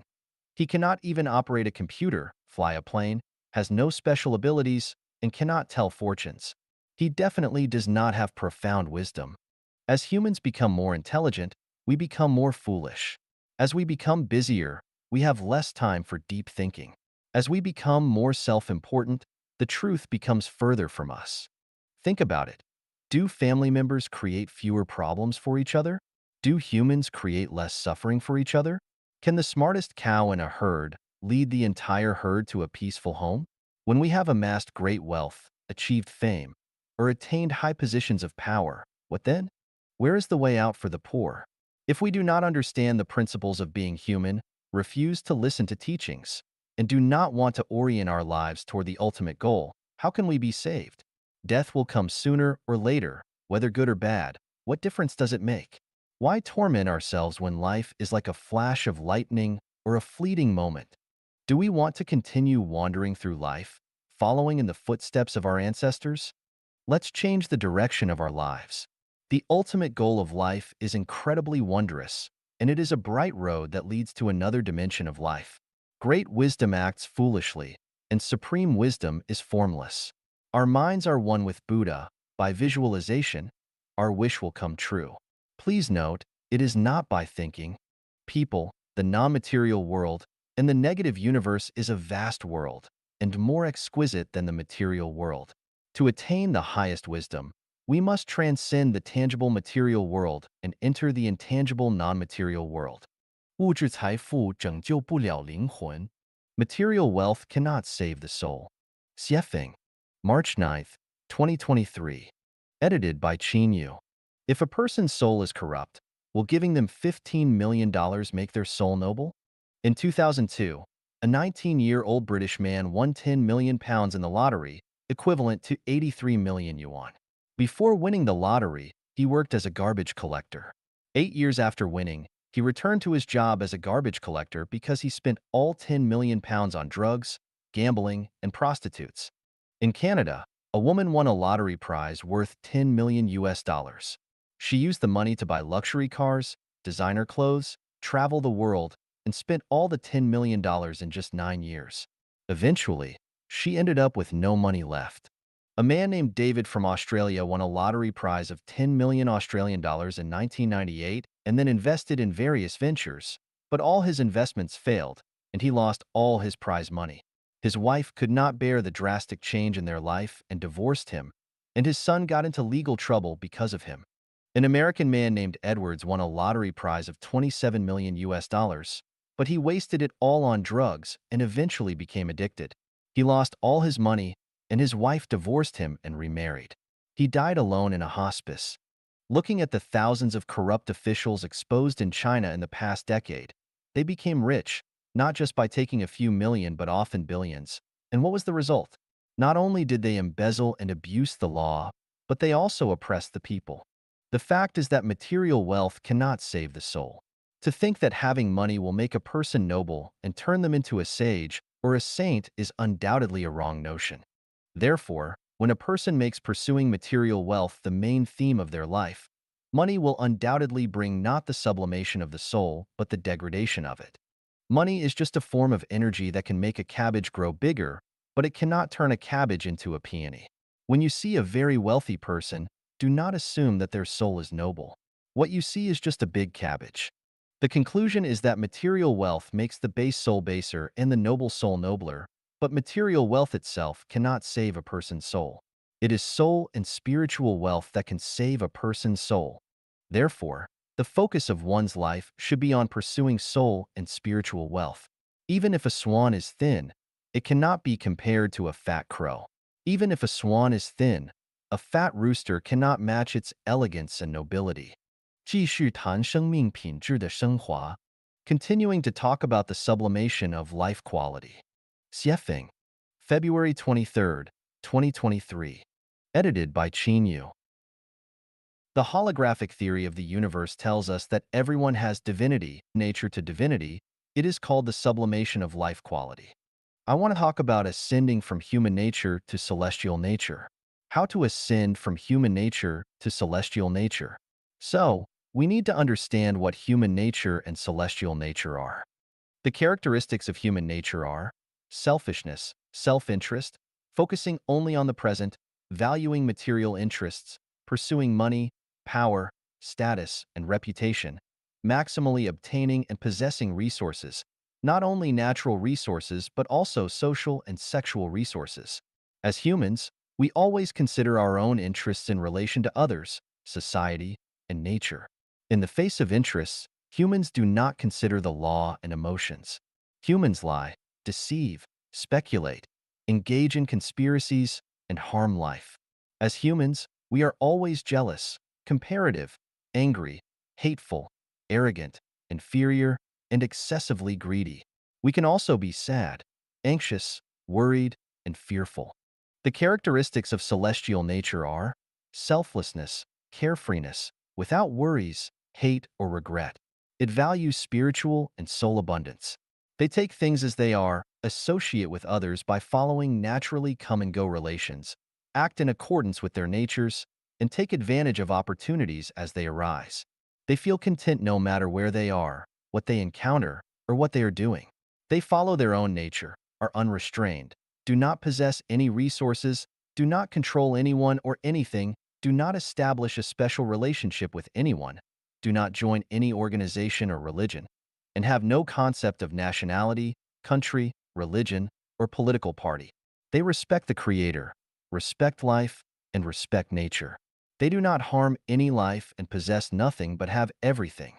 Having a clear understanding of the difference between human nature and celestial nature gives us direction and goals for our efforts. I have written hundreds of articles on how to ascend from human nature to celestial nature, which you can refer to. In this article, I will repeat and add some content. First of all, you must step out of the traditional production and life mode and enter a new production and life mode. Otherwise, there is almost no possibility of success in all your efforts.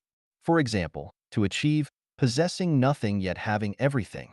This is impossible in the traditional production and life mode. Once you possess nothing, you may starve to death. Only by entering a new production and life mode will you not only avoid starving to death, but also have everything. Therefore, the expectation of ascending life quality through practice and cultivation while living in a traditional life mode is like trying to lift oneself into the sky by pulling one's own hair, which is almost impossible.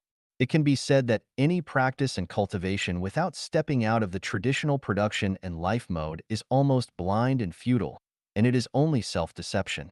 The sublimation of life is achieved through gradual efforts. Shouting slogans is useless.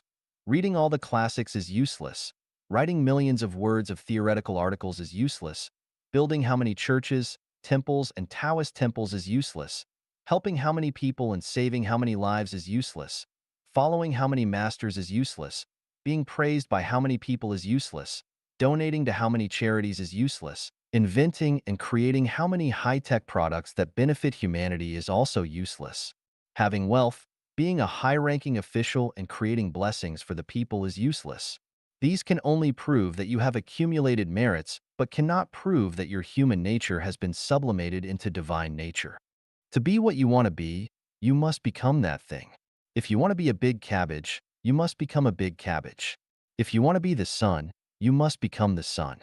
I will give some examples to explain what gradual efforts are. If you usually live in a villa, and one day you are asked to live in a straw hut with no more than wheatgrass beneath you instead of a comfortable mattress, how do you feel? If you feel uncomfortable and unhappy, it means your life quality is still based on human nature, not celestial nature. If you feel interested, have fun, and are very happy, it proves that you have transcended human nature and already possess celestial nature. If you usually eat high-end delicacies and one day you are asked to eat plain boiled cabbage and potatoes without any salt, if you find it difficult to swallow, it means that you only have human nature, not celestial nature. If you still enjoy it and feel grateful, you have already transcended human nature and own celestial nature. If you discover that someone you like is playing and having sex with someone of your gender, and you feel jealous, angry, or even furious, without a doubt, it is just human nature. On the contrary, if you sincerely bless the person you like in your heart and feel joy, your life nature is celestial. If one day you discover that someone you know well and have a good relationship with has cheated you and taken away all your money, how do you feel? If you get angry and want to curse, beat, or even kill them, then you have human nature. If you are indifferent, don't care, or even think to yourself, poor person, he will be taken away by the devil. I wish him the best of luck in turning things around. At that moment, you are no longer human, you are celestial. Someone trusts you completely, no matter what you do, they trust you unconditionally. As a result, you often secretly do things that they are not aware of. Let me tell you, you are human and not a celestial. Deceiving and betraying someone's trust makes you a fraud. Even if no one in the world knows that you have secretly deceived them, not even the greatest creator knows that you have betrayed someone's trust in you. Your quality of life will not be enhanced in any way. When you flatter and praise someone for your own benefit and act obedient and submissive, but secretly curse them in your heart, I really want to kick this guy, and often go against their wishes behind their back. This shows that you are still human, not celestial. I just gave a few examples, but there are thousands more like them. I just want to tell everyone that a person's quality of life is reflected in thousands of details. If the details are not up to standard, it is no use, no matter how loud the slogans are. Even if they have fooled heaven and the earth by perfect pretending, the result is that one's quality of life cannot be enhanced, and ultimately one cannot reach heaven. 具备灵性思维的8个条件 8 conditions for possessing spiritual thinking. Xiefeng, January 7th, 2023. Edited by Qin Yu. Spiritual thinking actually means having no thinking, but making judgments and decisions quickly based on the first impulse of the heart. There is no thinking involved in this process, because once you start thinking, it is easy for your knowledge, experience, and rational thinking to deny the first impulse of your heart and separate you from spirituality. How to characterize, define, and reveal spiritual thinking. It is actually difficult. The worry is that once it is characterized and defined, it will lose its originality, and the magnificent and vast beauty will be limited in the prison of wisdom. Therefore, I am just drawing a rough outline based on my own practical experience. Each person needs to comprehend and practice it on their own. For me, the turning point of my life was a strange car accident. The first thought that came to my mind after I got out of the car and saw the scene of the accident was, God saved me. God saved me is the result of spiritual thinking. There is no need for analysis, logical thinking. It is an ironclad fact and revelation. 3 days after the accident, a Portuguese couple came to my door and said they wanted to teach me about the Bible. I immediately realized that it is the greatest creator who saved me. Therefore, my faith in the greatest creator comes from the depths of my soul. It is in my bones. Therefore, the conclusion I draw is that my life ended in that car accident. The greatest creator saved me, and from then on, my life no longer belonged to myself, but to the greatest creator. I live for the greatest creator, and this is the result of spiritual thinking. Since then, my life has turned from the path of being ambitious and wanting to start a multinational corporation to the path of seeking the true meaning of life and existence.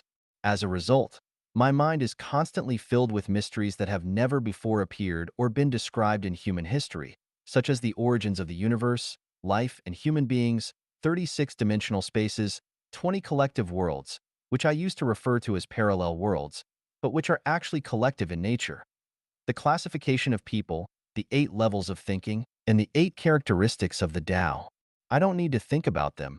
I just open my computer and type out what is in my mind on the keyboard. Most Chanyuan celestials have experienced life in the second home. That lifestyle is unprecedented in human history. It is a replica of the 1,000-year world of heaven. What needs to be considered now is that, not to mention the many peculiarities in my theories, just the heavenly life I created in practice is enough to prove the wonders of spiritual thinking. Chanyuan celestials who have lived with me know that despite writing and doing so much, I always completed everything in a relaxed and happy atmosphere and state.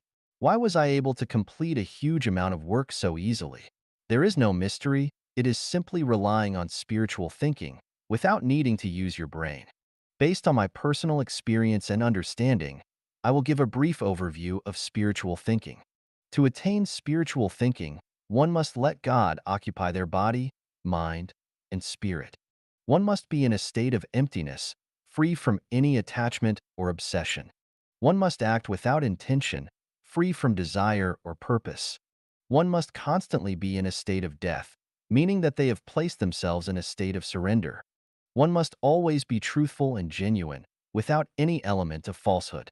If there is even the slightest bit of insincerity in what one says or does, the spiritual edifice will crumble. One must never be in a hurry or become agitated and should take things as they come, associate with others by following naturally come and go relations, act in accordance with your natures, and take advantage of opportunities that arise and without joy or sorrow. One should be unselfish and selfless, without attachment to either self or others or to any particular ideology or doctrine, and let events unfold naturally without seeking gain or avoiding loss. One must attain a state of possessing nothing, without controlling or possessing anything, including people. If a person's body, mind, spirit, and soul are in the above 8 states, then they are a spiritual thinker. However, if one has even the slightest bit of self-interest or desire, they cannot enter a state of spiritual thinking. 天地待君如何? How does the world treat you? Xiefeng. December 25th, 2022. Edited by Yu. If you want to know how the world treats you, first ask yourself how you treat the world. The sun gives you light and warmth every day. How does the world treat you? Do you show gratitude to the world for the light and warmth it gives you? The earth produces the food, vegetables, fruits, and grains you need. How does the world treat you? Do you appreciate and cherish the earth that takes care of you? The greatest creator has given you eyes to see the road ahead and appreciate the beauty of nature. How does the world treat you? Do you show gratitude to the greatest creator and cherish everything you have? Nature nurtures us with light, water, and air. How does nature treat you? Do you respect and take care of nature without polluting it? Generous and perfect nature provides you with everything you need, and a perfect body gives you various sensations. The greatest creator is good to you, isn't he? Do you treat the creator of everything in the world in the same way? The greatest creator, the earth, nature, and the land treat you like a precious child. What do you have to complain about or hate? Have you ever sincerely respected and revered them? Someone asked me, if your greatest creator is so compassionate, why doesn't he save the people from floods and fires? I replied, the greatest creator told everyone to follow the way of nature, the path of life genuine, and they will be spared from floods and fires. Why don't people listen? When you are in trouble, do you know that it is caused by your own greed? When you are in the depths of despair, do you know that it is caused by your own selfishness? When you calculate against others, it is reasonable for them to calculate against you. When you spread hatred to society, society will throw pain back at you. This is fair and just. When you treat emotions as an investment and love as a commodity, regrets and sorrows will undoubtedly follow. If you don't trust anyone, who in the world will trust you? If you don't love anyone, who in the world will love you? If you show no mercy, how can the world show mercy to you? When you cut off everyone's livelihood, you will have no way out in the end. Perhaps you will curse me, but I still want to say, there is no one in the world who is wronged.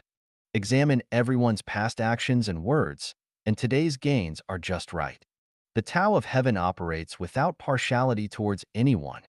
The laws of the universe are clear, and rewards and punishments are exact. I have a 6-word mantra that can help you cross the sea of suffering and seek the holy realm.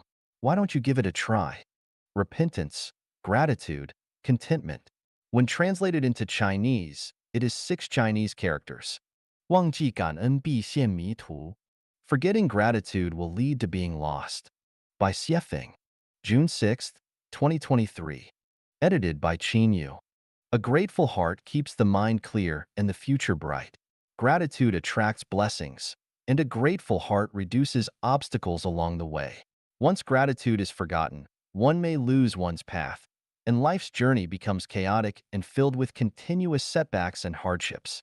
When the warm sun shines upon us and the sky is clear and blue, when we witness the beauty of mountains and rivers, and hear the chirping of birds and the croaking of frogs and geese flying across the blue sky, does a sense of gratitude arise spontaneously? Without gratitude towards the Creator, we cannot fully appreciate the pure cleansing of the soul that comes with a grateful heart. We will also find it difficult to experience the extreme joy and satisfaction that gratitude brings. Regardless of whether one's family is wealthy or poor, parents always do their best to care for their children. As children, have we expressed gratitude to our parents? Looking back at our infancy, childhood, and youth, During which period did we not receive our parents' love and care? How can we forget the kindness of our parents? Regardless of their knowledge, for outlooks, economic, or social status, our parents have shown us kindness, and we must not forget it. Once we forget, we have failed as human beings. If your parents go against your wishes once, and you completely forget the countless times they have cared for you, it signifies a loss of gratitude. Once the sense of gratitude is lost, the flow of blessings is cut off, and thereafter, life will not be smooth. Over the 60-plus years of my interactions with people, I have discovered that many conflicts and sources of distress and pain between individuals are related to a lack of gratitude. For example, if Zhang San has helped Li Si selflessly many times, but one time Zhang San refuses Li Si's request for help, Li Si changes his attitude, becomes angry, and even engages in arguments and offensive speech. I think to myself, Li Si, oh Li Si, you are truly an ungrateful person. Zhang San has been so good to you. Yet you are so petty and even repay kindness with enmity. You truly do not know how to appreciate. Repaying a drop of water with a gushing spring is beyond my capacity. However, I can achieve something else. If someone has shown me a small favor or helped me once, I can joyfully accept their refusal or insult 10 times. Why can I do this? Because I don't forget their kindness. Every person should reflect on whether they have received help from others on their journey of life. If they have, they should remember that person's kindness. If we only remember the kindness we have received, then in future interactions with that person, we will know how to treat them. No matter how they treat us, we only need to remember the good they once did for us. What are the consequences of forgetting gratitude?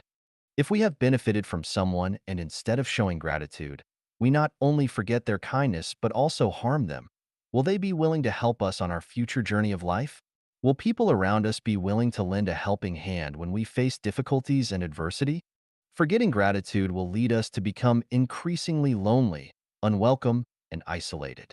Our path will become narrower. We all know that Zimbabwe is now one of the poorest countries in the world. How did a country that was once the breadbasket of southern Africa, with a pleasant climate and beautiful natural environment, rich in tourism resources, fall into such poverty? It is because Zimbabwe forgot gratitude.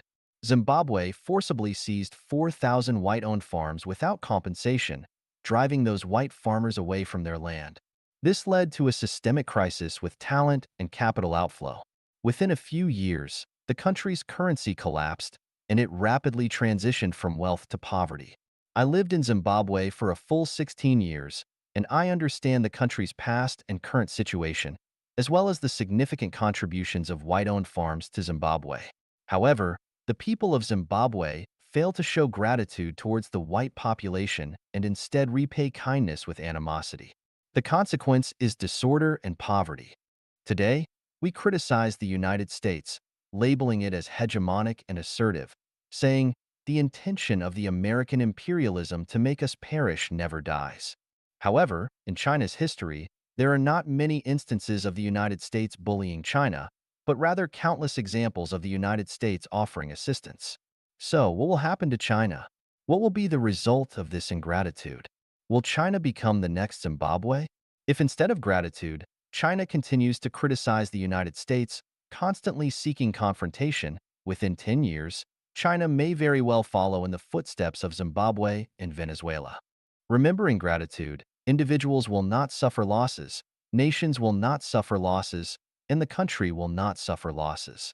The path will become wider as we go. Forgetting gratitude, individuals will encounter setbacks, nations will face hardships, and the country will move towards disaster.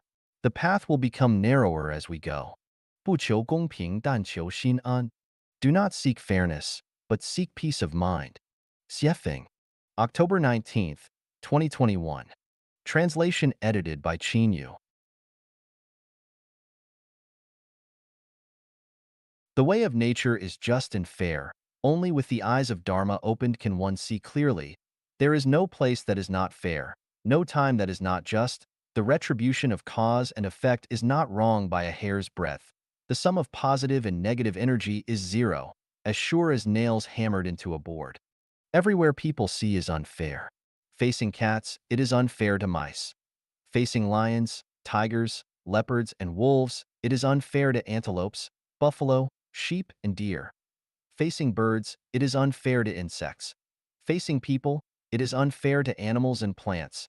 Facing the gods, Buddhas, and celestial beings of heaven, it is unfair to people.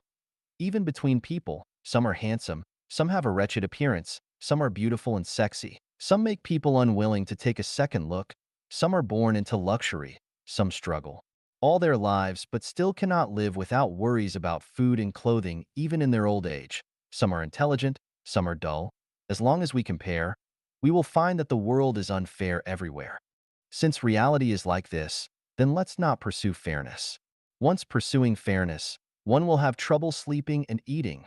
One's life will be spent in worries, pain, anger, resentment, jealousy, and hatred, without happiness, joy, freedom, or bliss, and will be far from heaven. Being able to be born as a human, one should be grateful to the divine. If one can be born with normal facial features and physiology, it is already a great blessing.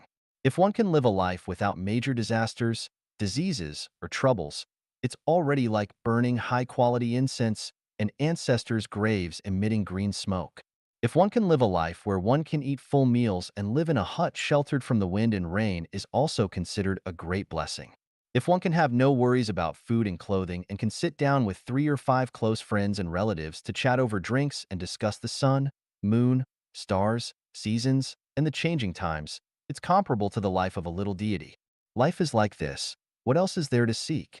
Why suffer from joy and sorrow? Why pursue fairness? Comparing oneself with others will only lead to frustration. Being frustrated can't be blamed on others, only on oneself. Why do you need to compare yourself with others? Article 102 of the 800 Values for the New Era Humans states, "A mind of comparison is a mind of wickedness." Why is the mind of comparison considered wicked? Observing the vast majority of ugly phenomena in human society, most of them are the result of people comparing themselves with others. When one's neighbor buys a small car, the one without a car starts to feel uneasy, starts to think about how to buy a better car than their neighbor. When the Zhang family in the countryside buys a house in the city, the nearby Li family can no longer sleep and must also buy a house in the city to feel at ease. Isn't this suffering for nothing? If you're 1.7 meters tall, why envy someone who is 1.8 meters tall?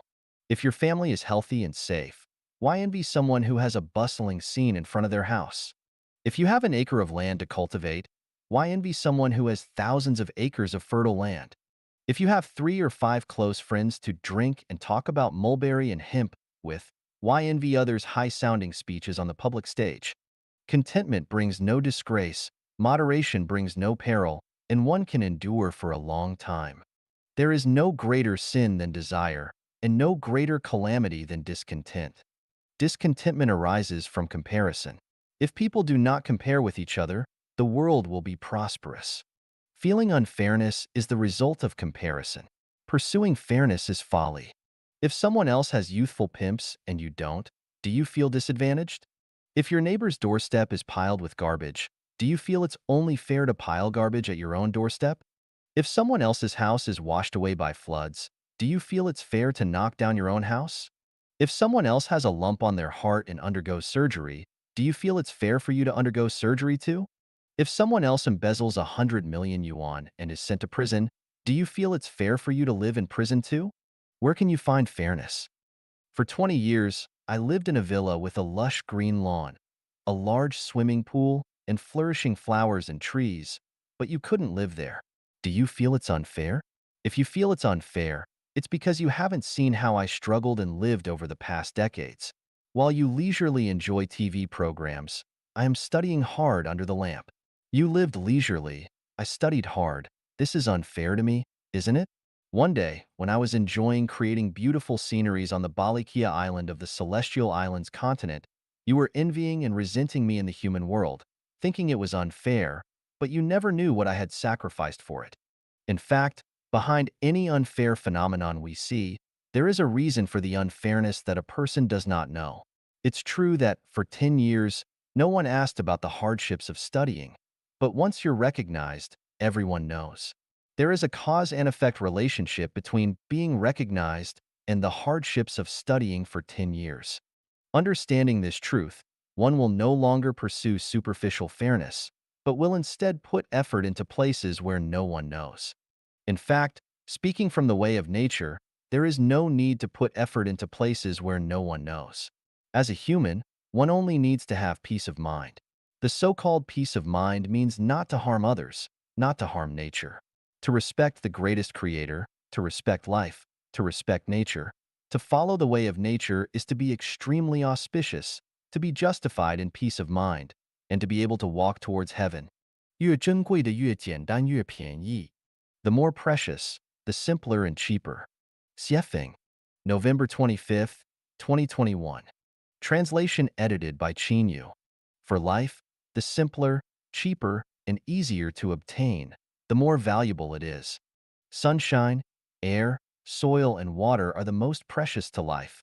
Easy to obtain, simple, and cheap. Airplanes, cars, computers, and mobile phones may not be necessary, but sunshine, air, soil, and water are indispensable. The more valueless things are to life, the more complex, expensive, and difficult to obtain, such as diamonds, luxury watches, heroin, and antiques. Observing the relationship between nature and life, we will eventually discover that what the greatest creator gives to life is the most precious. The more beneficial it is to life, the simpler, cheaper, and easier to obtain. And what the devil gives to life is to consume life. The more useless it is to life, the more complex, expensive, and difficult to obtain. From this, we can understand some simple truths. The relationship between people, the easier it is to maintain and uphold, the more beneficial it is to oneself, and the more difficult it is to maintain and uphold, the more worthless it is. For the elevation of life, the more common sense plain truths are more valuable, and the more profound and complex truths are less beneficial to the elevation of life. For cultivation and practice, the simpler, more direct, and easier ways are better, and the ways that consume money and time and energy are not good. For diseases, the cheaper the medicine, the more effective it is, and the simpler the treatment, the more effective it is. The more expensive the medicine, the more problems it has, and the more complex the treatment, the worse it is. For seeking knowledge and learning, the teachers or masters who do not charge or charge less and treat people equally are more knowledgeable, and the teachers or masters who charge high fees and pose as superior are more lacking in real knowledge. For national governance, the fewer government agencies, civil servants, and regulations, the more beneficial it is to the people, and the more agencies, civil servants, and regulations, the more harmful it is to the people. For lifestyle, the simpler the lifestyle, the happier it will be, and the more complex the lifestyle, the more anxious and painful it will be. In terms of value, the easier to obtain, the more valuable it is, and the more difficult and costly it is to obtain, the less valuable it is. Want a happy, joyful, free, and blessed life? Want a life where no one will keep lost articles found on the roadside and doors will not need to be locked at night? Worthy people will fully utilize their talents. The whole world will be as one family. Everyone live and work in peace and contentment. Want to elevate your life to heaven and break free from reincarnation? Then let everything be simplified instead of complicated. Value inexpensive things instead of pursuing expensive things, and find the easiest and most comfortable way instead of searching hard for difficult and mysterious ways, because the more precious, the simpler and cheaper. 幸福探阳, exploring the source of happiness. Xiefeng, December 16th, 2021. Translation edited by Qinyu. Everyone longs to live a happy life, desiring happiness in life. So, how exactly can one attain happiness? Happiness requires the following 8 conditions. Having the ability to contribute and serve others without expecting anything in return. Living without pressure, free from ridicule, belittlement, insult, or attack from others. Seeing labor and creation as the primary elements of life and enjoying working and creating. Having someone who cares and loves oneself. Having someone you deeply cherish in your heart, and having an admired figure. Having faith in the greatest creator, also known as the ancestor of Buddha, so that even under the most difficult circumstances in life, one can still hold on to hope and feel happiness. Otherwise, once struck by adversity, happiness will vanish without a trace. Possessing abundant soul and spiritual wealth and loving nature, regardless of one's situation, never comparing oneself to others, never envying others, and never resenting others. Having a heart of gratitude, contentment, non-greed, and having never harmed any life or nature. Regardless of who it is, once they possess the above 8 conditions, they will surely experience deep content and happiness. 爱到极致是崇拜. Love to the extreme is worship. Xiefeng, December 28th, 2021. Translation edited by Yu. Worship is the ultimate expression of emotion. When a person loves something or someone to an unparalleled extent, worship emerges. When worship occupies someone's mind, they become irrational. They become fervent, their spirit entering a realm akin to obsession, intoxication, dreams, or illusions. Verbal expression of such emotions seems inadequate. They may resort to shouting, waving arms, kissing the cheeks, hands, toes, or even the buttocks of the worshipped object or person, demonstrating their immense reverence and love. At this point, any change in the worshipped entity will immediately trigger intense emotions, even hysteria, in the worshipper. Worship is unrelated to morality, ethics, culture, correctness, logic, philosophy, or science. Worship is purely a psychological activity, the ultimate expression of emotionalism in the spiritual world. Worship has two diametrically opposite consequences. Worshipping the wrong object leads straight to hell, while worshipping the right one leads directly to eternal bliss in heaven. Objects of worship are diverse, including totem worship, ancestor worship, power worship, money worship, sexual organ worship, art worship, idol worship, personal worship, such as worshiping a master, and pure land worship. When we look back at historical instances of worship, we may find them laughable, ridiculous, ignorant, and pitiful. Poison may sometimes be a precious medicine, while medicine may sometimes be a corrosive poison. Worship is both poison and medicine. Therefore, worship is both the most dangerous and the safest. Worship has the following 8 characteristics: blindness, explosive bursts of intense emotion, love to the extent that one forgets oneself, utter lack of rationality, fervor, ultimate purity, indiscriminate acceptance of the worshipped object, regardless of truth or falsehood, goodness or wickedness, beauty or ugliness, correctness or wrongness, fearlessness of danger and death. Those who have never experienced a climax of sexual ecstasy cannot comprehend the sensation of extreme climax. Similarly, those who have never experienced feelings of worship cannot understand the extreme joy and beauty within the hearts of worshipers. A highly rational person will never develop a sense of worship, while a highly spiritual person is prone to develop worshipful tendencies. Worship is when the worshiper harbors absolute trust, respect, love, and adoration for the worshipped object without any doubt or flaw, and enters a psychological, emotional, and conscious state of worship. In the material world, it's best to let those without worshipful tendencies manage, as their rationality brings order, fairness, and peace to the world. However, rational people find it difficult to feel and experience the wonders of heaven.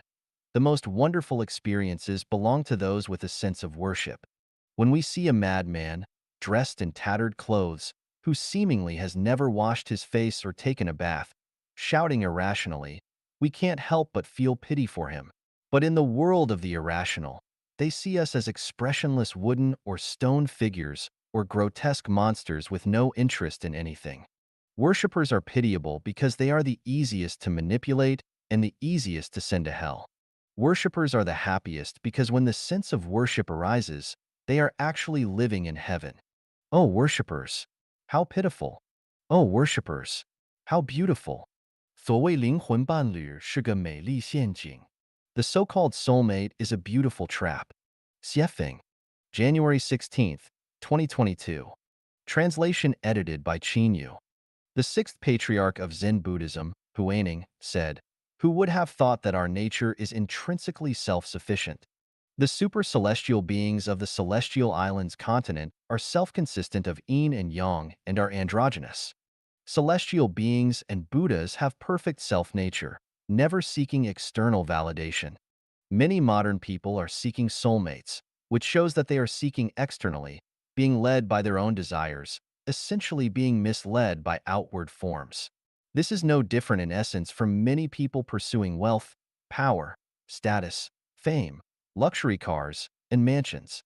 Once a companion, whether physical or spiritual, is found, the self-nature will be shattered. The purity, clarity, beauty, and innocence of the self-nature will be contaminated and lost. If a life does not possess independent consciousness and insists on finding another half to complete itself, then the soul of this life is a wandering soul, like a lost spirit in the wilderness, shouting aimlessly. When two such wandering souls intertwine, there may be calmness, but a greater danger is lurking, as it is difficult to form a complete and independent consciousness, and life must consist of individual, independent souls to ascend to the heavenly realm. Souls intertwined together will not be accepted by the heavenly program. In essence, those who are seeking soulmates are looking for spiritual and emotional relief due to feelings of loneliness and isolation. In marital relationships, the partner who is in discord, as well as those who are single after divorce, seek soulmates as they grapple with loneliness and a sense of spiritual emptiness. However, the concept of a soulmate is just a beguiling illusion, luring people into a ceaseless search. Ultimately, the quest for finding a soulmate is nothing more than self-intoxication, self-absorption, and indulgence in a form of spiritual escapism. Do Buddhas have soulmates? Certainly not, for those with companions are certainly not Buddhas. Do celestial beings have soulmates? Even less so, for how can one who has a companion follow what is predestined, be open, leave everything to fate, and be free and unfettered? How could one roam freely and at ease, be unrestrained and elegant? How could one achieve mind manifesting as events occur, mind empty when events are gone? Companions are actually obstacles on the journey of life's elevation, entangling the footsteps of individuals. The higher the level of the soul, the greater the freedom of life, the less the need for companionship. Only children who have not yet grown up need companionship, and lives with incomplete and unfulfilled souls need companionship. Soulmates come from platonic spiritual love, belonging to divine intercourse, rejecting physical intercourse, and pursuing spiritual communication and harmony. This concept was created by the Italian Renaissance theologian Marsilio Ficino. However, whether it is Plato or Marsilio Ficino, their understanding of sexuality is superficial. Seeking soulmates may seem lofty in literal terms, but in reality, it is just a false and impractical spiritual and emotional anesthetic. In my viewpoint, on the journey of life's elevation, independence and freedom are paramount. Any consciousness seeking companionship will hinder the ascent of one's life. The desire for a life partner or soulmate will only make the soul lonelier and more helpless.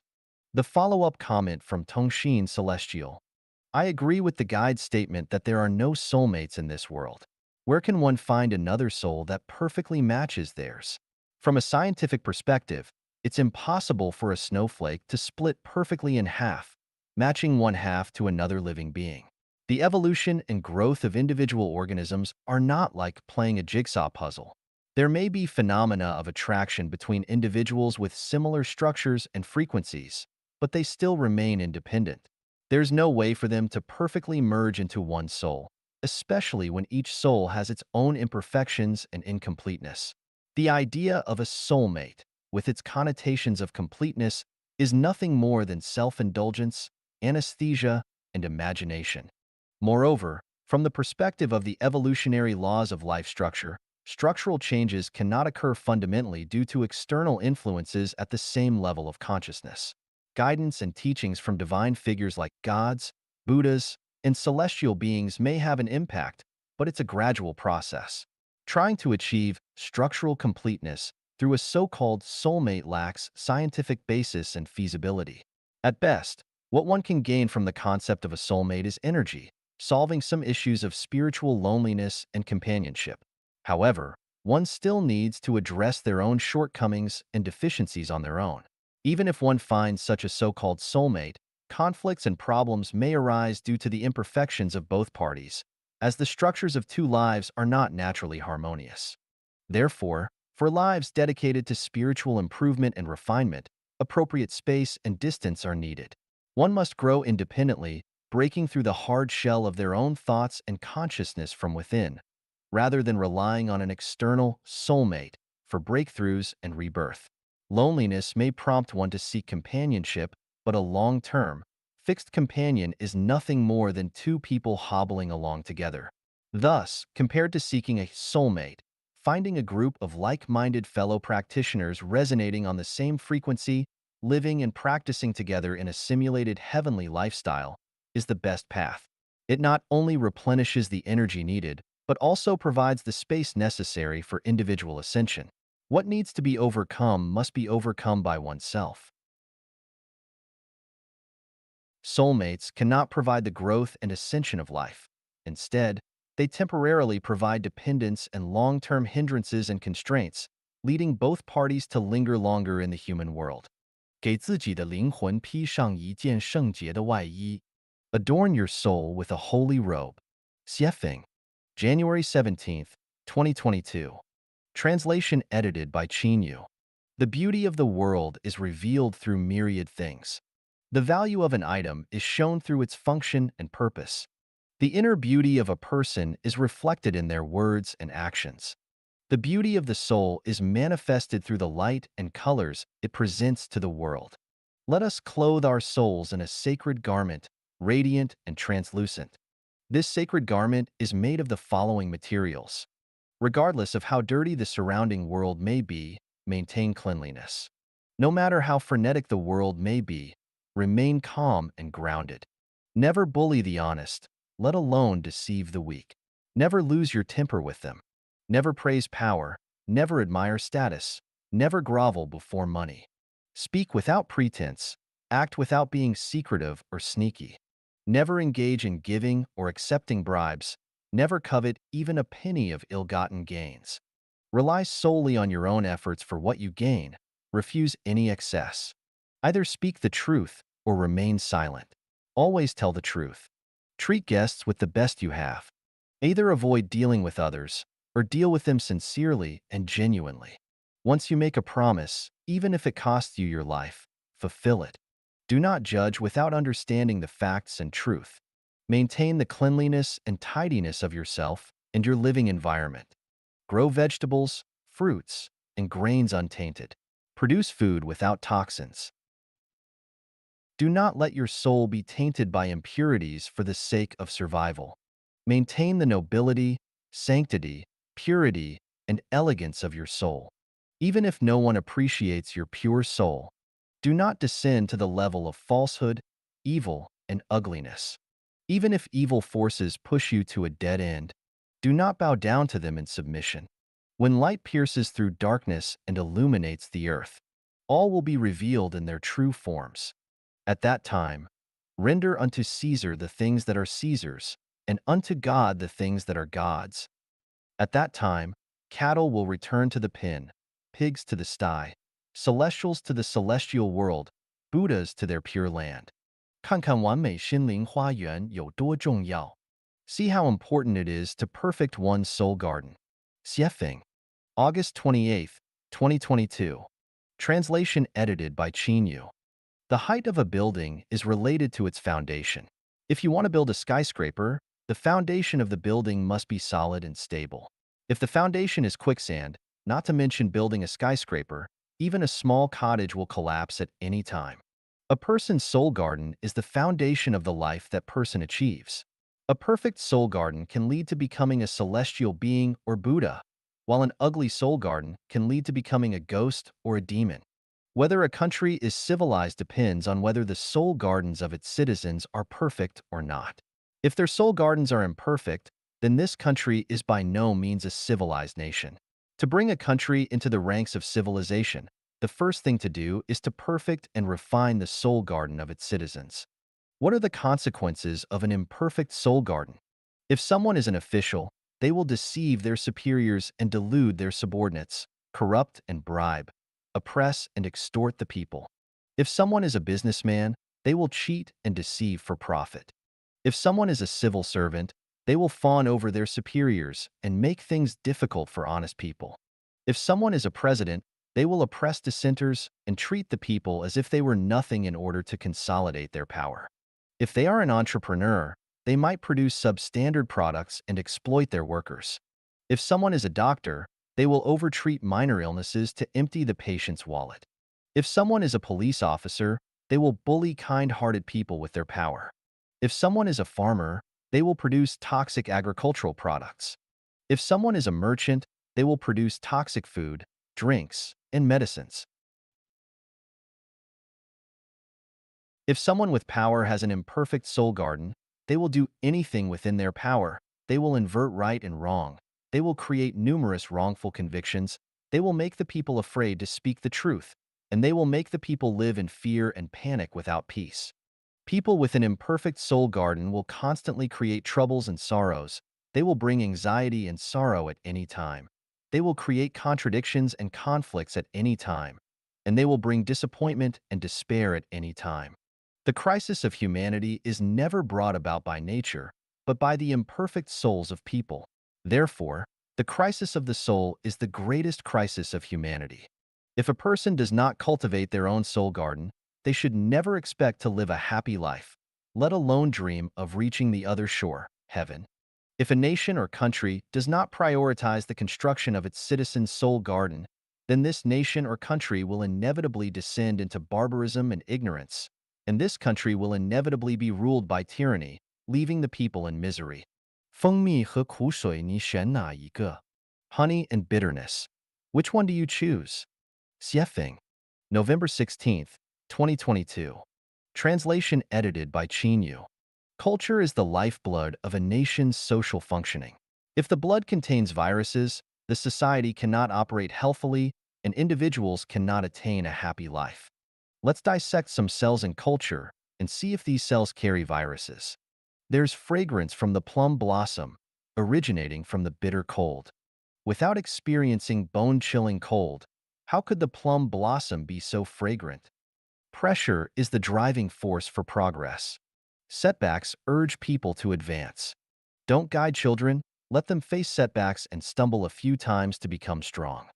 Heaven sends down great responsibilities to someone, but first it makes their tendons and bones toil, their hearts suffer, and their bodies starve. Are the above perspectives correct? Let's analyze them from the perspective of human nature and facts. Let's consider praise, encouragement, compliments, sweet words, smoothness, good fortune, auspiciousness, and health as honey, and bitterness, pressure, poverty, setbacks, hunger, setbacks, criticism, ridicule, humiliation, and disabilities as metaphorical bitterness. From a human nature perspective, people will definitely choose honey over bitterness. If someone chooses bitterness over honey, then there must be a malfunction at the spiritual level. From a factual standpoint, have you noticed that almost all fruits, once a certain part is bruised, that part is more prone to decay and rot? As long as fruits are not bruised, they last longer, and the probability of decay and rot is lower.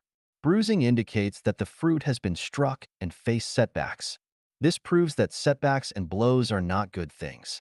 If this is how fruits react, then how about humans? How will people be affected by external setbacks and pressures? It is said that someone conducted an experiment by separating two plants of almost the same size and growth condition. One of them was treated with phrases like, "You are very beautiful. You are so beautiful. I love you. I really like you." While the other one was treated with phrases like, "You are very ugly. How could you look so disgusting? You are about to die." After a period of time, the plant that was frequently praised and encouraged grew lusher, while the one constantly subjected to defamation, cursing, and criticism gradually withered and lost vitality. If this is how plants react, then how about humans? Will people who are frequently praised and encouraged become healthier and more beautiful in spirit? Or will people who are constantly insulted and slandered become mentally healthy? Everyone has attended primary school. Have you noticed that some desks are full of scars? The reason is that some students hit it the day before, some students carve it with a knife, and some students knock it over.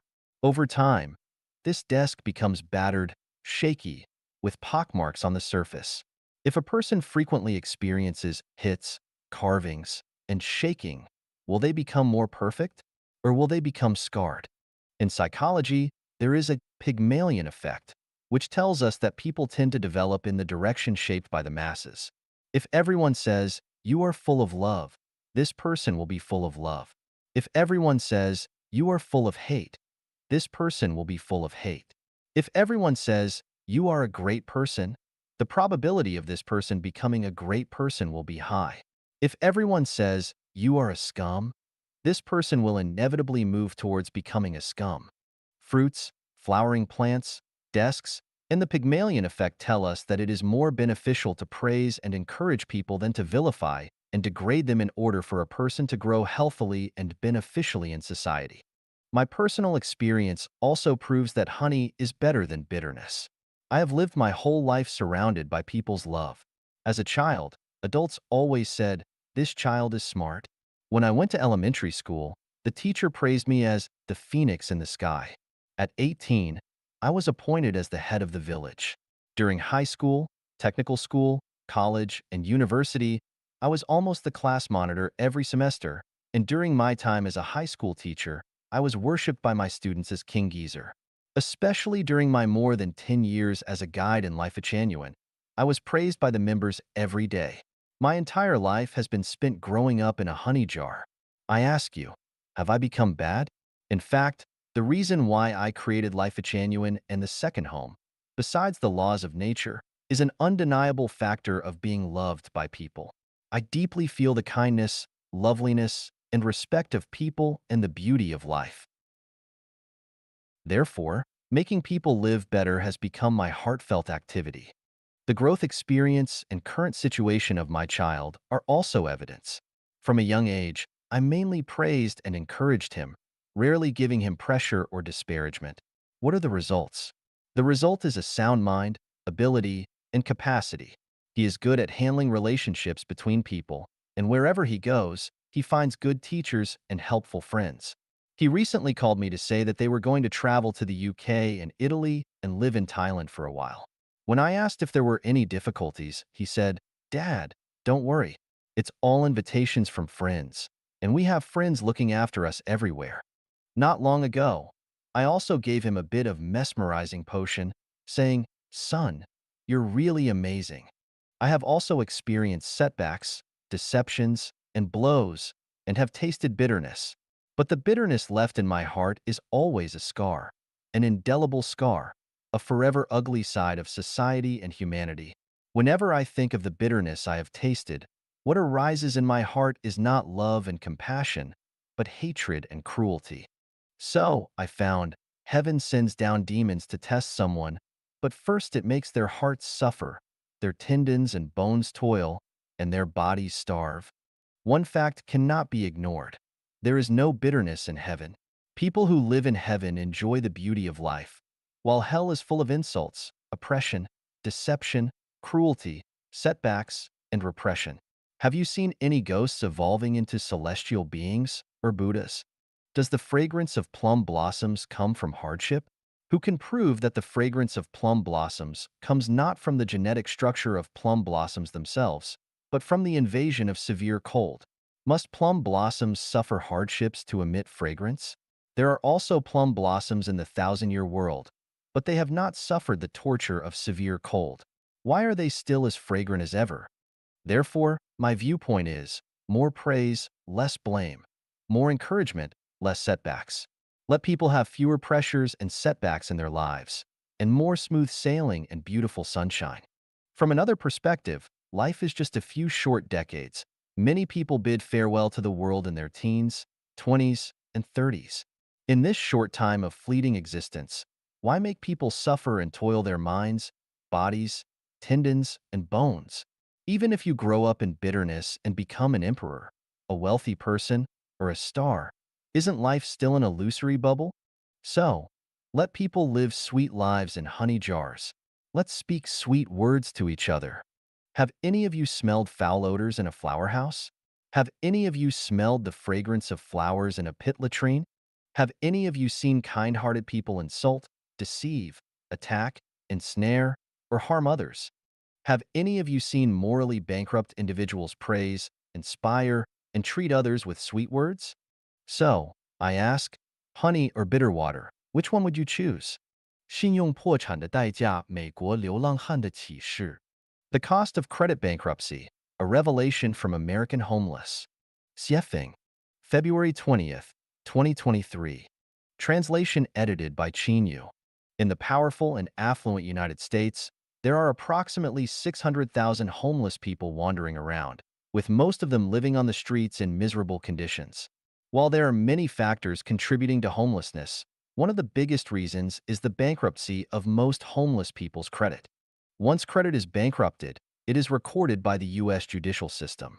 Finding a job or renting a house becomes almost impossible because companies and landlords primarily check individuals' credit histories through the federal government's network database.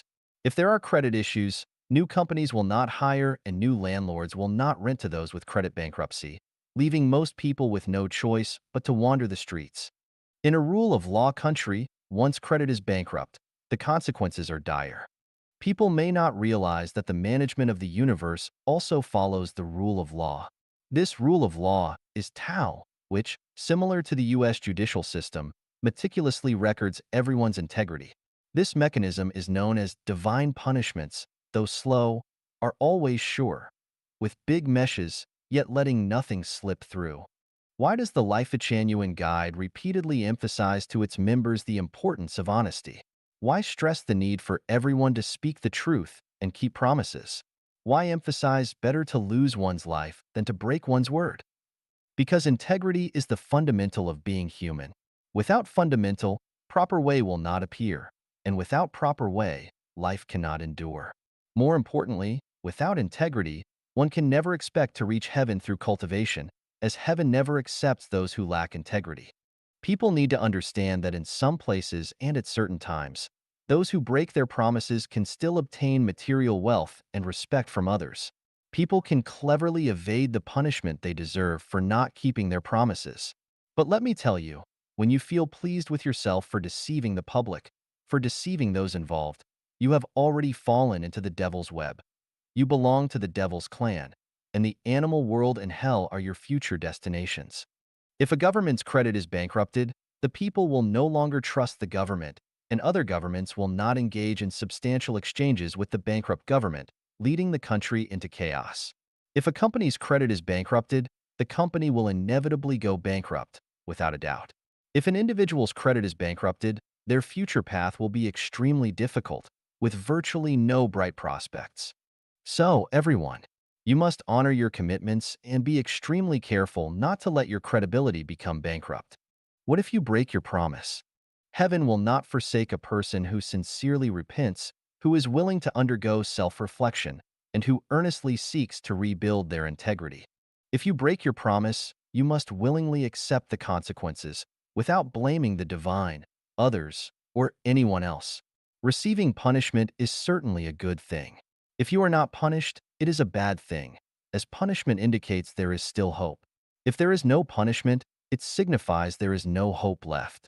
People, you must remember, only those who uphold their promises have the hope of reaching heaven. Those who do not honor their promises and do not repent have no chance of heaven. What is credit? In simple terms, it means keeping your word, as in promises must be kept, actions must yield results. In a more complex sense, it means adhering to contracts and fulfilling agreements. At a higher level, it means conducting oneself according to the principle that the sum of positive and negative energies must be zero. Once promises are not kept, contracts are not honored, and the principle of the sum of positive and negative energies being zero is violated. It constitutes a breach of trust. It is a case of credibility bankruptcy. 我们所有的付出和奉献都是为自己积累功德. All our efforts and dedications serve to accumulate merit for ourselves. Xiefeng, December 3rd, 2023. Truth must be fair. If it's not fair, it cannot be called truth. The pursuit of truth is the pursuit of justice. So, what is justice? Justice means that when a person gives and dedicates, they receive rewards.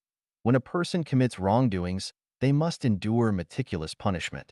More precisely, the amount a person gives and dedicates should equal the compensation they receive. No more, no less. The amount a person reaps should match the effort they put in, without bias. Is there any evidence to prove the fairness of truth? There are three fact-based theories. One is the rule that the sum of positive and negative energy in the universe is zero. Another is the principle of conservation of energy. And the last is the law of cause and effect. You reap what you sow. The principles and laws of the universe ensure the balance of gain and loss and the mechanism of retribution and reward.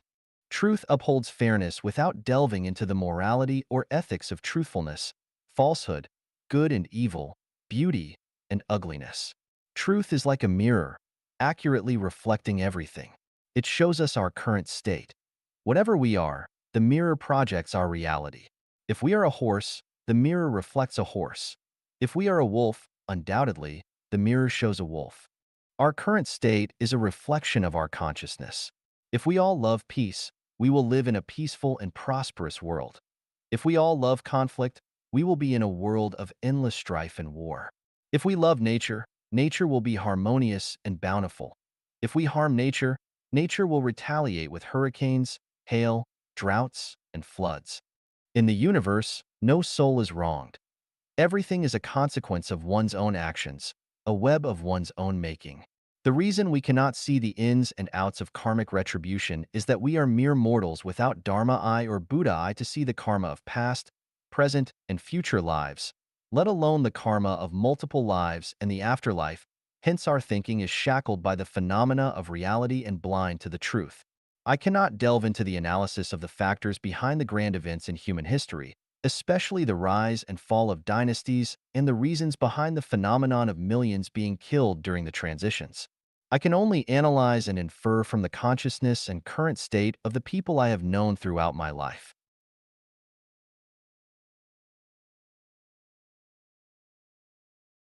Sometimes, I lie in bed and comb through each person, from childhood playmates to schoolmates in elementary and middle school, from colleagues in factories, schools, and offices after starting work, to friends made in business, from friends made in the secular world to the Chanyuan celestials of the second home of life Chanyuan.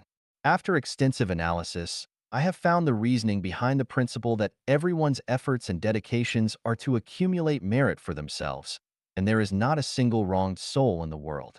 Understanding this principle has many benefits.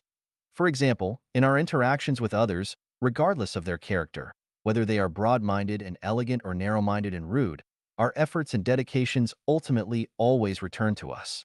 On the surface, it seems that we give and others benefit, even taking advantage of us. In reality, we accumulate merit, and others dissipate their own blessings. The more blessings the recipient loses, the more merit the giver gains. Is accumulating merit useful? Merit is invisible and intangible. Is it just an illusion? Could it be deceptive preaching? In the past decade or so, I have interacted most with Chanyuan celestials of life Chanyuan. I observe them every day, their efforts and dedications, their every comment online, their every word and deed in the home. Even their every emotional change and attitude leaves an imprint in my heart. From this, I can generally predict who will eventually go to the Celestial Islands continent, who will go to the 10,000-year world, who will go to the 1,000-year world, who will return to the human world, and even other destinations. Divine punishments, though slow, are always sure, with big meshes, yet letting nothing slip through. The operation of Tao is meticulous, and truth is an absolutely fair existence. In a collective, any words spoken by anyone will lay down blessings or hidden dangers for themselves. Even an emotional expression will result in a consequence, especially a negative emotion, such as indifference, anger, rage, or hatred, will surely bring suffering one day in the future. Finally, a word for the readers. Do not worry about whether the people around you are enjoying blessings or suffering, whether they are idling or working hard. You just keep giving and dedicating joyfully, and heaven will surely not fail your efforts and dedications and will definitely give you corresponding compensation and rewards. 上帝为什么不救你? Why the greatest creator doesn't save you. Xiefeng, December 7th, 2023.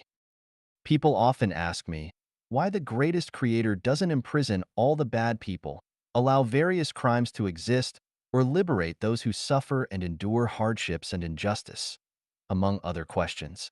They say that the greatest creator who doesn't save the suffering is not compassionate, and his inaction in the face of human suffering proves that he doesn't actually exist. I say it's not that the greatest creator doesn't save.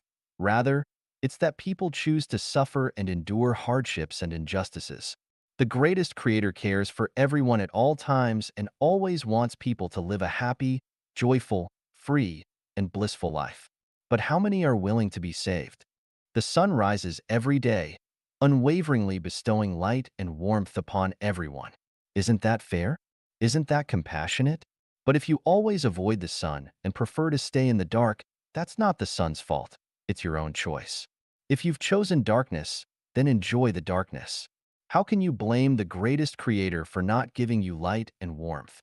The greatest creator's messenger says, "Do not marry," but you don't listen and insist on getting married.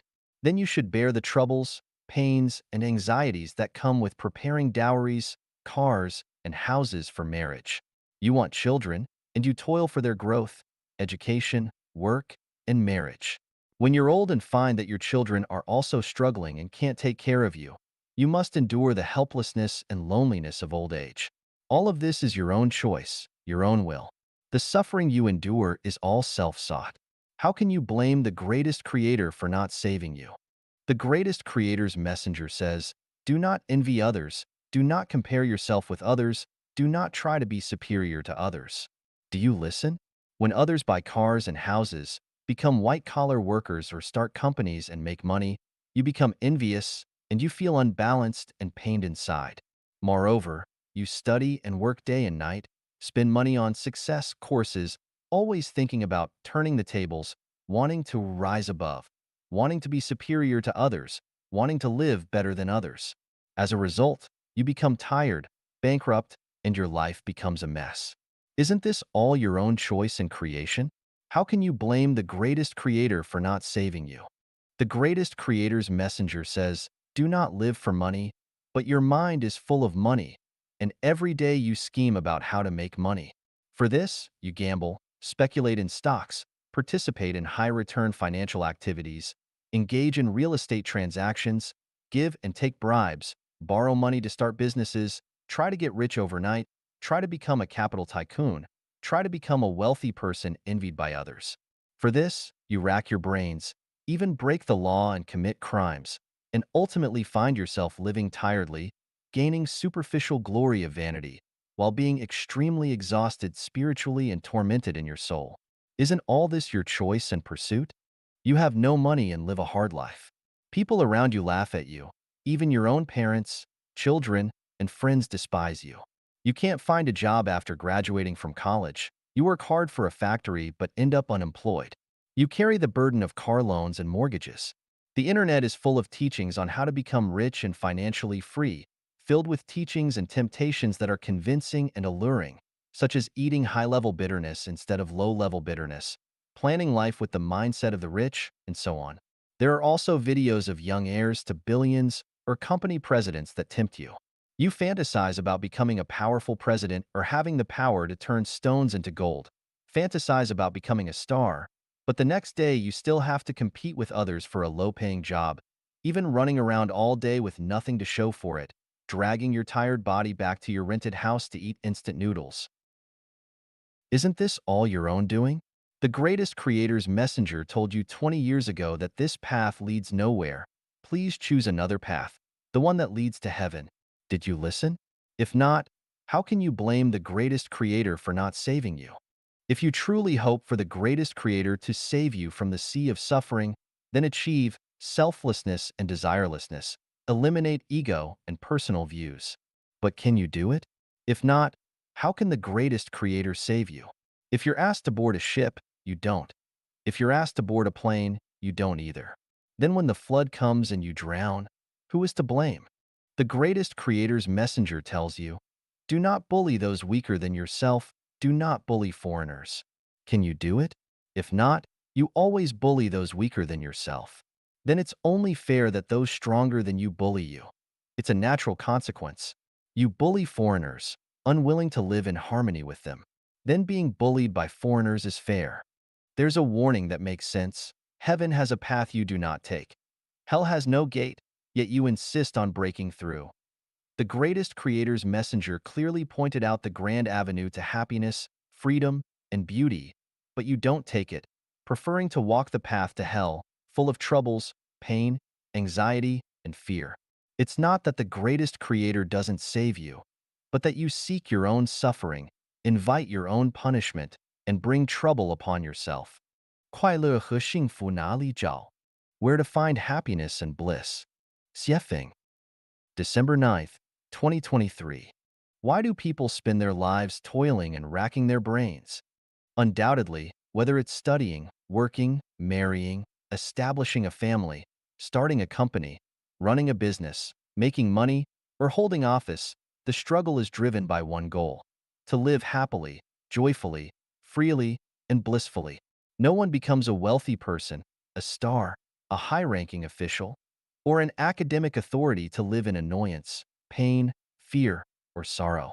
Claims that one lives for the strength and glory of their family, nation, state, party, or religion are certainly nonsense. If it's not to make oneself and others live happily and freely, or if your heroic sacrifice and inspiring struggle result in a life that is neither human nor ghostly, then all your efforts are not only a personal tragedy but also a disaster for society and nature. Therefore, exploring the source of happiness and bliss is the primary task to keep a clear mind. Without understanding the way to happiness and bliss, even if you lived in heaven, you would not be happy or blissful. What are happiness and bliss? Happiness is the outward manifestation of inner satisfaction, contentment, pleasure, and comfort expressed through emotions, language, behavior, and posture. Bliss is the sense of fulfillment achieved spiritually and mentally by being free from annoyance, pain, sorrow, and fear. Happiness is a state that others can feel, while bliss is internal, known only to oneself and not to others. Happiness is dynamic. Bliss is static. What factors are related to happiness and bliss? We must first ask, were people 1,000 years ago living happier and more blissful lives, or are people today? This question has no answer because, although people 1,000 years ago were not as materially rich and their lives were not as convenient as today's people, they did not have computers, mobile phones, cars, planes, electricity, or any electric devices.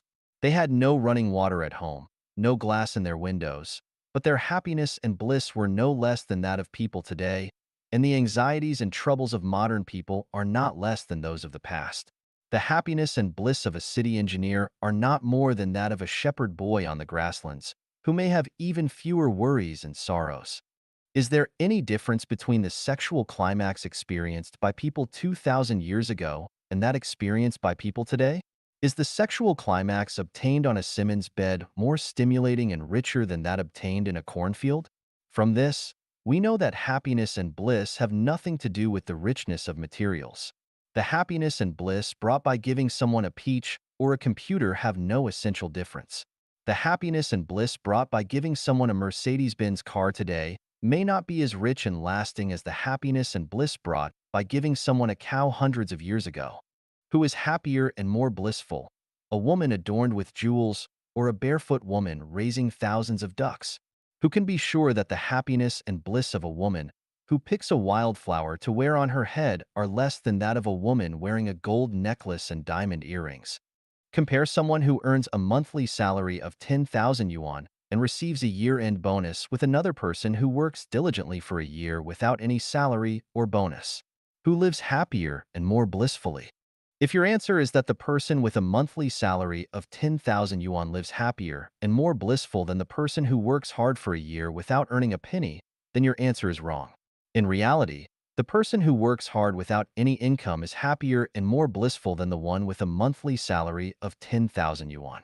There is a fact for reference: the comparison between the city's 996 white-collar workers, a term in China referring to the grueling schedule of working from 9 a.m. to 9 p.m., 6 days a week, and Chanyuan Celestials of the second home of life Changyuan who have no salary or bonus all year round. Chanyuan Celestials living in the second home are definitely happier and more blissful than the city office workers.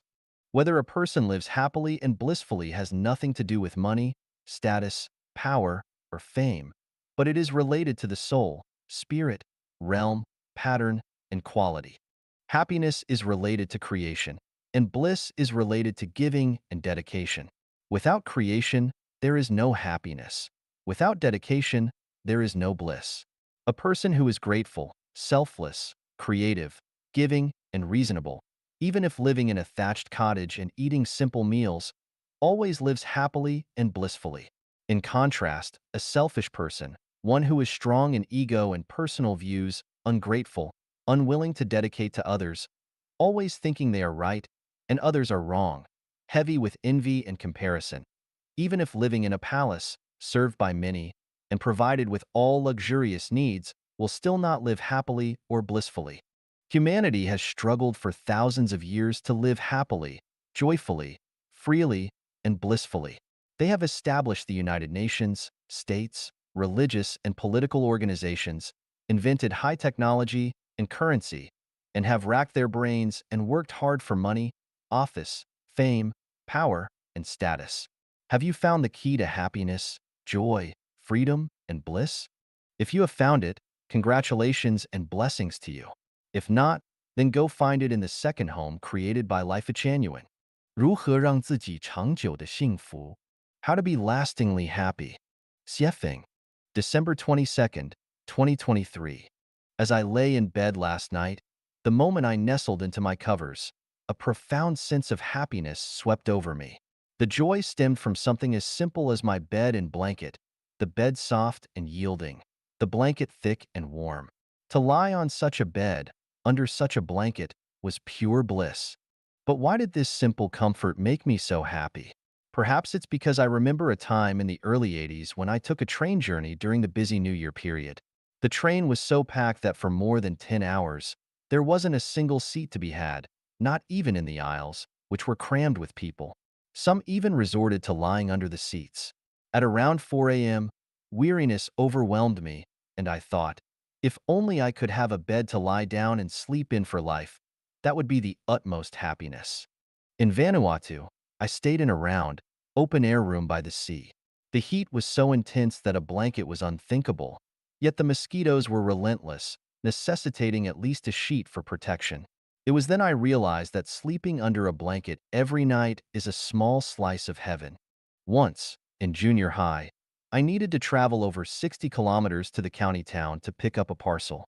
There were no buses, and we couldn't afford a bicycle, so walking was the only option. I left home at the crack of dawn, and by noon, hunger and thirst had set in. The restaurants in the county town were out of the question. A bowl of noodles cost more than 1 yuan, far too expensive for my meager budget. When I was about 10 kilometers from home, so hungry and thirsty I could barely stand, I spotted a tomato on the road. I snatched it up, wiped it on my shirt, and devoured it. Oh, the taste! In that moment, I knew that being able to eat one's fill every day is a fundamental joy. Growing up poor meant that during the summer, I had only one shirt to wear. When it got dirty, I had to wait until Sunday to wash it, as there were no spare clothes. I dreamed of the day when I would have a set of clothes to change into. That would be a true luxury. As a child, especially in winter, fetching water meant carrying it from a spring several kilometers away. The adults would start their day with this task. When it came time for me to wash my face, I used the water my grandmother had already used. I longed for the day when I would have fresh water of my own. In my youth, whenever I passed through the neighboring village of Yangjia Gully, I saw a young boy crawling on the ground, his lower limbs paralyzed. He was always covered in dirt, and it broke my heart. I realized then how fortunate one is to have the use of their limbs. I often saw people begging for food, children, middle-aged women, the elderly, all wearing tattered clothes, pitifully going from house to house with a bowl, with nowhere to sleep at night. I thought to myself, if one could have worked and strive not to fall into the plight of begging for food, that would be a truly happy life. Having a bed to sleep in at night, being able to cover oneself with a blanket, eating one's fill, having clothes to change into, having clean water to wash one's face in the morning, having healthy limbs, and having something to do every day. Oh, what a happy life. Are you happy? 天堂就在我们的手心里. Heaven is in the palm of our hands. Xiefeng, February 20th, 2024. Heaven is not unattainable. It rests within our grasp. If we live in worry, pain, anxiety, sorrow, and fear, then we are living in hell. Conversely, a life filled with happiness, joy, freedom, bliss, and contentment is like living in heaven. Why choose to live in hell when heaven is an option? Some might argue, I don't wish to live in hell, but heaven seems far beyond reach. Let me guide you down the path to heaven. Give it a try and see if it holds true. If it doesn't, feel free to call me a charlatan. But if it does, then perhaps you'll find me to be a truthful soul. Chasing wealth, power, fame, profit, and desire will lead you towards hell. Yearning for possession, hoarding resources, and seeking control over others will also steer you in the same direction. If you aspire to glorify your ancestors, be envied as a superior being, climb the social ladder, or achieve immortality, you are on the path to hell. Constantly believing you are right and others are wrong, grumbling incessantly, and finding fault with everything around you is a one-way ticket to hell.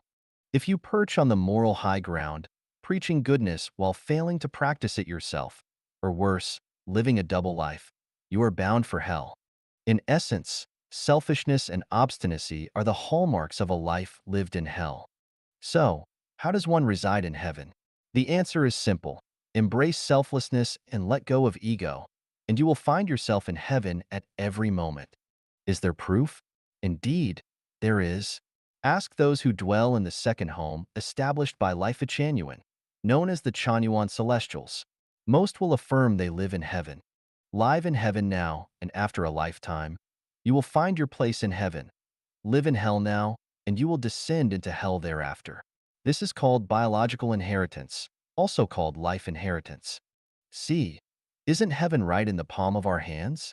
Our future lies squarely in our own hands. 你的心愿成就了你的人生. Your wishes shape your life. Xiefeng. March 22nd, 2024. There's someone who always complains. He complains about others not caring for him, about their selfishness, and about the unfairness of society. His life is a mess, disorganized, and he wishes for a complete overhaul of society.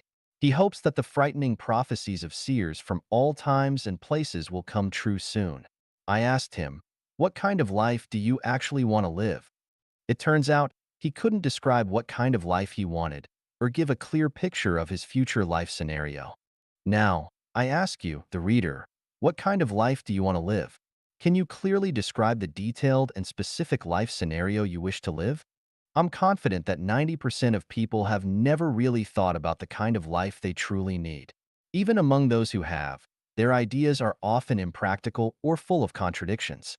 Have you noticed the increasing frequency and severity of natural disasters in recent years? Have you observed the escalating tensions of the Russia-Ukraine war, the Israel-Palestine conflict, the chaos in Haiti, and the intensifying civil unrest in Sudan? Have you recognized that a major country is on the brink of a severe economic depression? And have you seen the increasing number of prophets whose predictions are alarmingly accurate? I can tell you with certainty that all of this is the result of the collective wishes of the people. Why are some prophets' predictions so precise? That's because the collective wishes have not changed. Once the collective wishes change, everything will change, all prophets' predictions will fail, and all prophecies will go bankrupt. You must all be aware of the 4 lessons of Liaofan. The life of Yuan Liaofan was accurately predicted by a fortune teller, but later, after being guided by a wise man, Yuan learned the principle that one's destiny is created by oneself, and one's fortune is sought by oneself, and the fortune teller's predictions went bankrupt. Laozi spoke of an unveiled mystery. The Tao is very fair, and it will fulfill everyone's wishes. Whatever your wishes are, you will live the life you wish for, but the wishes must comply with the laws of nature. For example, our wishes cannot be like this. My wish is to plant a walnut tree, but I don't want it to bear walnuts. I want it to bear gold. Such a wish does not comply with the laws of nature. I ask, what are your wishes? What kind of life do you really want to live? I want to warn humanity that if our wishes do not change, then the laws of social development will not change, natural disasters will intensify, and human society will become more turbulent and unstable, and the prophet's predictions will come true. However, if our wishes change, if they change towards the Xiefeng-style communism, then natural disasters will gradually subside.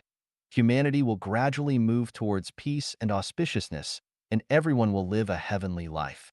All the predictions of historical and contemporary prophets will fail. Do not wait for gods or Buddhas to save you.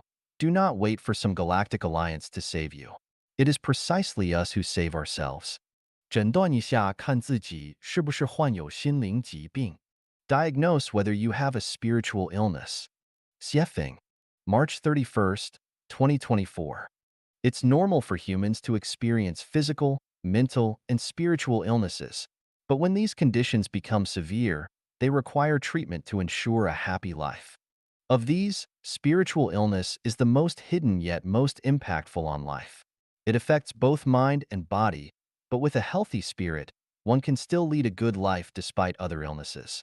In fact, a truly healthy spirit makes it difficult to suffer from mental or physical ailments. Thus, it's crucial to maintain spiritual health. Here are some indicators of spiritual illness.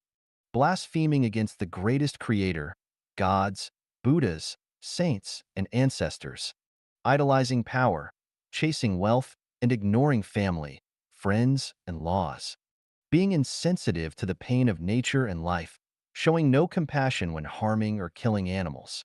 Enjoying horror, disaster, war, and gunfight movies, lacking compassion when seeing death and bloody scenes. Lack of respect. Respecting the elderly and loving the young is not just a moral concept, but a natural human sentiment. One should be respectful to the elderly, teachers, masters, and superiors. Respect does not mean blind obedience. It is merely a display of one's education, cultivation, and refinement. Lack of awe. Fearless of heaven and earth, not afraid of divine punishment or karmic retribution, acting on whims. Lack of faith, ideals, or a sense of morality, driven only by obedience and profit. Being closed-minded and conservative, discriminating against outsiders, arrogant, resentful, envious, desiring unearned gains, and hoping to get rich overnight. Spiritual illness can lead to a series of problems. Firstly, it will cause great harm to oneself, leading to a life full of obstacles and even disasters. It will cause society to be unstable and fraught with crises. Secondly, it will lead to disorder in nature, abnormal heat and cold, frequent droughts and floods, wildfires, hurricanes, insect plagues, locust plagues, and viruses. Please pay attention and explore. Those with a healthy spirit rarely get sick and have a life full of good fortune. Nations with a healthy collective spirit are peaceful, tranquil, and civilized.